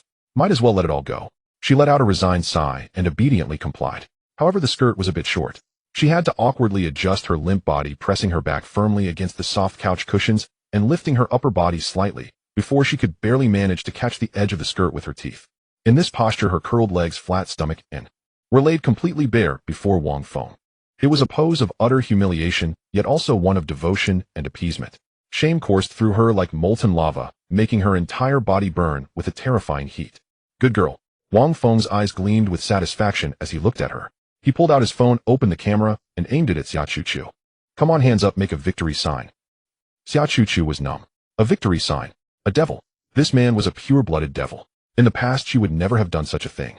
But now, after everything that had happened, after having taken even more humiliating photos and videos, maybe this wasn't so different. Wang Feng had peeled away her psychological defenses layer by layer, leaving her completely vulnerable. So after a brief moment of stiffness, she actually raised her two fair, slender arms and obediently formed two peace signs beside her cheeks, which were flushed a deep blood red. Wang Feng looked at the image in the frame and nodded in satisfaction. He adjusted the angle, tilting the phone slightly to the side. With that tilt, he perfectly framed the reflection on the French window glass, the honest, broad face of Deng Haitao pressed against it, peering intently inside. Perfect. Click. The crisp sound of the shutter rang out, freezing the moment in time. In the photo inside the villa bedroom, with its ambiguous lighting, a pure, innocent-looking female college student was holding her short skirt with her teeth, her hands forming a cute V gesture by her cheeks. Her cheeks were flushed crimson, and the corners of her mouth held a shy, ingratiating smile. Yet in stark contrast to this innocence, her completely unguarded lower body was clearly captured by the lens. And in the reflection behind her, a man was peering in with a curious expression. This man was none other than the pure female student's boyfriend. Purity and depravity, betrayal and ignorance converged in this single photo, creating a breathtaking visual impact. Damn, I'm a genius. They should save a spot for me at the World Press Photo Awards. Wang Feng was immensely pleased with his masterpiece. He casually propped his phone up with a pillow, securing it at the perfect angle facing the French window, and then started the video recording. Having done this, a malicious grin spreading across his face, he stepped towards the prey on the soft couch, who had completely given up resistance. Meanwhile, outside the window. Huh. Deng Haitao scratched his head. What was that sound? Sounded like a phone. He looked back suspiciously at his roommates, who were busy setting up candles. Hey Chong, were you just secretly taking a picture? The roommate called. Chong immediately raised his hands, looking innocent. No way, Tao. I'm busy here. When would I have time to take your picture? Strange. Deng Haitao muttered, not giving it another thought, and turned back to continue his peeping at them. Inside the room, Xia Chuchu was now completely stripped, her pure white cotton bra lying forlornly in the corner of the bed. Wang Feng's legs were locked around Xia Chuchu like iron clamps. More critically, he was leaning and kissing her passionately. She had no chance to resist, only able to swallow instinctively amidst waves of suffocation. It was agonizing. Every time Xia Chuchu was about to reach her peak, Wang Feng would deliberately stop, leaving her tormented. Once he felt her rapid breathing subside a little, he would kiss her again, with even more ferocious force, stirring the storm anew. After repeating this several times, Xia Chuchu's sanity had completely collapsed. She looked as if she had just been pulled from the water, her face flushed so deeply it seemed ready to drip blood. Her once clear eyes had lost all focus, now veiled in a thick misty haze. Her gaze was dazed and vacant, staring helplessly at the ceiling. Her lips were slightly parted and her body writhed gently in extreme longing, as if silently begging for. Wang Feng finally stopped, leaning down to whisper in her ear in a husky, seductive voice. His hot breath against her ear made her. Wang Feng finally stopped, leaning down to whisper in her ear in a husky, seductive voice. His hot breath against her ear made her whole body tremble. Big brother. Chuchu feels so bad. Xia Chuchu writhed unconsciously, her voice syrupy sweet and laced with a hint of tears. Then beg me. Wang Feng smirked wickedly, thoroughly enjoying her submission. Please. Big brother. Xia Chuchu's voice was as faint as a mosquito's hum, shame nearly choking her. Beg me for what? Wang Feng asked, knowingly refusing to give her relief. I don't know how to say it. Xia Chuchu was on the verge of tears from the torment, writhing more intensely, clearly at her limit. Say whatever you want. Wang Feng's smile grew more malicious. Use the most obscene words you know. Xia Chuchu's mind bust. The most obscene words. She was just an ordinary female college student. How could she know any obscene words? But the fire inside her was about to burn her to ashes. Reason and desire waged a war within her. In the end, desire emerged victorious. She decided to throw caution to the wind. To hell with shame, to hell with boundaries. All she knew was that if this continued, she would truly go mad. Please. Please. Xia Chuchu mustered every ounce of her courage and strength, forcing those three utterly humiliating words from her trembling lips, words that now felt like a lifeline. The moment the words left her mouth, she felt all her strength drain away. Even if those words were unbearably shameful, even if all of this was being recorded by the camera not far away, she no longer cared. Accompanied by Xia Chuchu's tearful plea of complete surrender, a cascade of system notifications flooded before Wang Feng's eyes. Ding. Affection level of secondary goddess, Xia Chuchu 10. Current affection level 90, obsessed. Ding. Secondary goddess, lust level 20. Current lust level 80. Ding. Detected that secondary goddess Xia Chuchu is in a state of extreme new status activated corruption level. The degree of corruption may lead to uncontrollable changes in character. Current corruption level 10. Wang Feng raised an eyebrow. Corruption level. What is that? A new metric. Sounds intriguing. The system still didn't provide specific explanations, but Wang Feng was unbothered. Such hidden metrics must be extremely useful. However, now is not the time for research. Here it comes. Wang Feng's voice held a hint of uncontainable wickedness. As you requested, I will fulfill it. He deftly grasped Xia Chuchu's delicate snow-white ankle, then leaned down. Xia Chuchu's eyes widened suddenly, her pupils instantly constricting. Brother is coming. Deng Haitao is still. Look.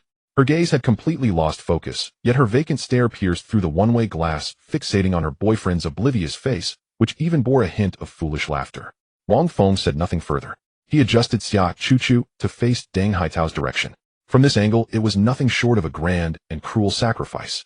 In front of her boyfriend, a mix of excitement surged like 1,000 ants gnawing at her soul. This intensely complicated stimulation rendered her mind utterly blank. Oh ho! The temperature in the room suddenly rose, and a decadent, yet sweet scent permeated the air. Xia Chuchu bit her lip fiercely, her nails digging deep into her palm, desperately, trying not to make a sound. Finally, she could no longer hold back. I can't take it anymore. Brother, I can't take it anymore. Please, stop. A broken voice spilled from her lips, which were already bitten pale. The vague shadow of her boyfriend Deng Haitao in her mind unknowingly overlapped with Wang Feng's grinning face before her. Then that face instantly transformed into millions of dazzling lights that exploded, causing her soul to leave her body. Her spirit seemed to traverse quickly between heaven and hell, ultimately leaving only a world named Elysium expanding infinitely before her. Simultaneously, she could no longer control herself, releasing a long, clear, and joy-filled cry. Her entire being felt warm, as if she were about to completely melt into this tide of passion. Wang Feng knew that this girl had developed a taste for it, and was utterly addicted. But how could Wang Feng let her go? Each sweet scream from Xia Chuchu felt like new fuel being injected into him. Her delicate face blurred in front of her. Her 10 soft white toes curled tightly together. Her dazed gaze was fixed outside the window. Outside the floor-to-ceiling window, Deng Haitao's honest face twisted and merged in her sight, struggling to focus back and forth. At this moment, the cheap surprise arrangement outside had reached its conclusion. That roommate named Chong dusted off his hands, moved closer to Deng Haitao, and the two lit a cigarette, beginning to exhale smoke. In her daze, Xia Chuchu heard Chong's voice from outside the window. The sound passed through the one-way glass and exploded in her eardrums. Is this for real?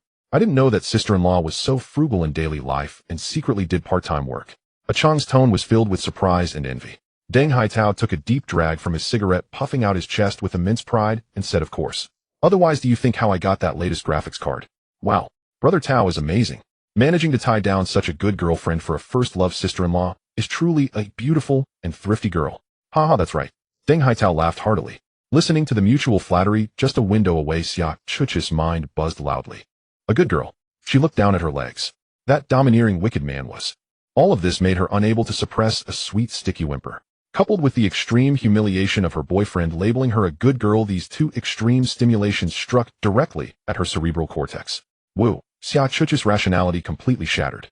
She raised her head, tears streaming from the corners of her eyes, unleashing a desperate cry from the depths of her soul.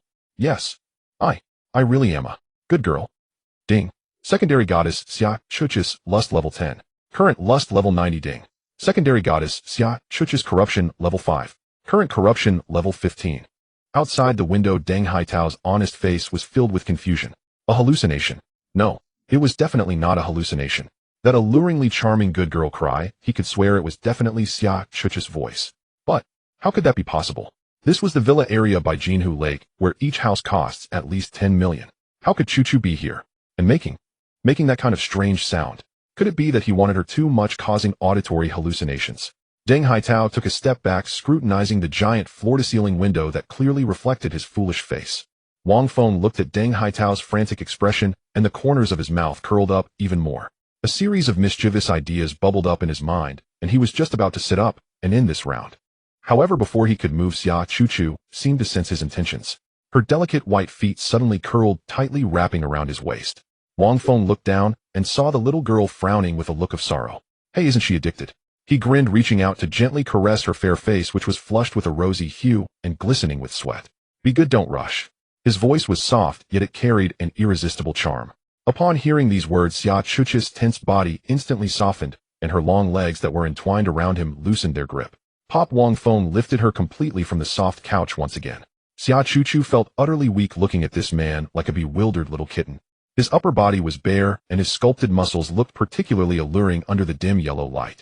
The impact of this scene made her little heart race uncontrollably. Come face the mirror, Wang Feng whispered in her ear, guiding her towards the massive floor-to-ceiling window. Xia Chuch's mind went blank, completely overwhelmed. No, she screamed wildly in her heart. Doesn't this mean her face was pressed against Deng Haitao's?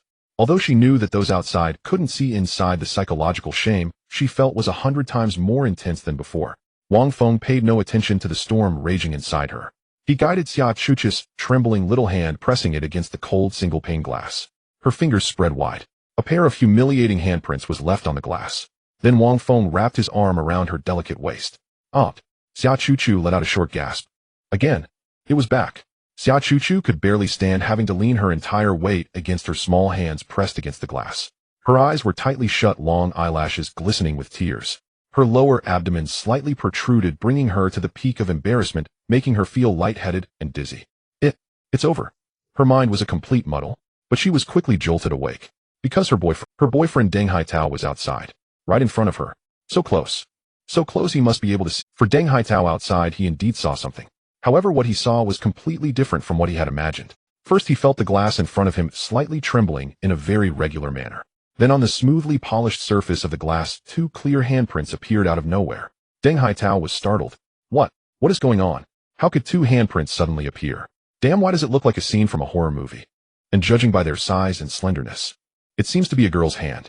What kind of strange play is this? Just when he was puzzled, inexplicably he stretched out his left hand. Through the cold glass, he aimed at one of the handprints. Gently he pressed against it. The touch was icy. It was the unique chill of glass. But whether it was an illusion or not, he felt a faint warmth seeping through from the other side of the glass. This peculiar warmth inexplicably gave Deng Haitao a sense of comfort. He suddenly turned his head, looking at his curious roommates, A Chong, and the others, who had also leaned in, grinning from ear to ear like a 200-pound child. Guys, did you see that? A Chong leaned in closer, pointing at the handprint that was not covered by Deng Haitao, suddenly enlightened. Damn Tauga, you've been outside for a long time, while the owner of the villa inside is greeting you. With this revelation, Deng Haitao's last bit of doubt vanished. He suddenly felt a strong resonance with the villa owner he had never met inside. Yes, it was resonance. Although he had in strength powerhouse for a mother not having to worry about food and clothing and wanting any electronics without her batting an eye. But he was clear in his heart that he could only be considered a second-generation rich, far behind those truly top-tier heirs. But now he felt accepted. From this simple interaction, he sensed an unprecedented goodwill from a stranger, a wealthy individual. This goodwill made him so excited that he nearly wanted to bow down. Quick, quick, quick. A Chong phone. Take, Deng Haitao exclaimed excitedly. Another roommate reacted quickly, immediately pulling out his phone and aiming it at Deng Haitao. The setting sun cast a warm glow on the lake and on Deng Haitao's flushed, excited face. He grinned widely, one hand firmly pressed against the handprint on the glass, while the other hand awkwardly gave a big thumbs up towards the single-pane glass. Click. A historically significant photograph was born. Take another one. Take another one. Deng Haitao was not satisfied, pressing his entire body against the glass regardless of the plaster cast still on his left arm, both hands pressed against it, perfectly overlapping with the two handprints. His head was still turned towards the camera, displaying what he believed to be his most handsome smile. Click. Wow. It's complete. Inside the room. Wang Feng. It's still your Tao Gu who can stir things up. Can this really resonate? Is my brain being kicked by a donkey? Looking again at Xia Chu in front of him.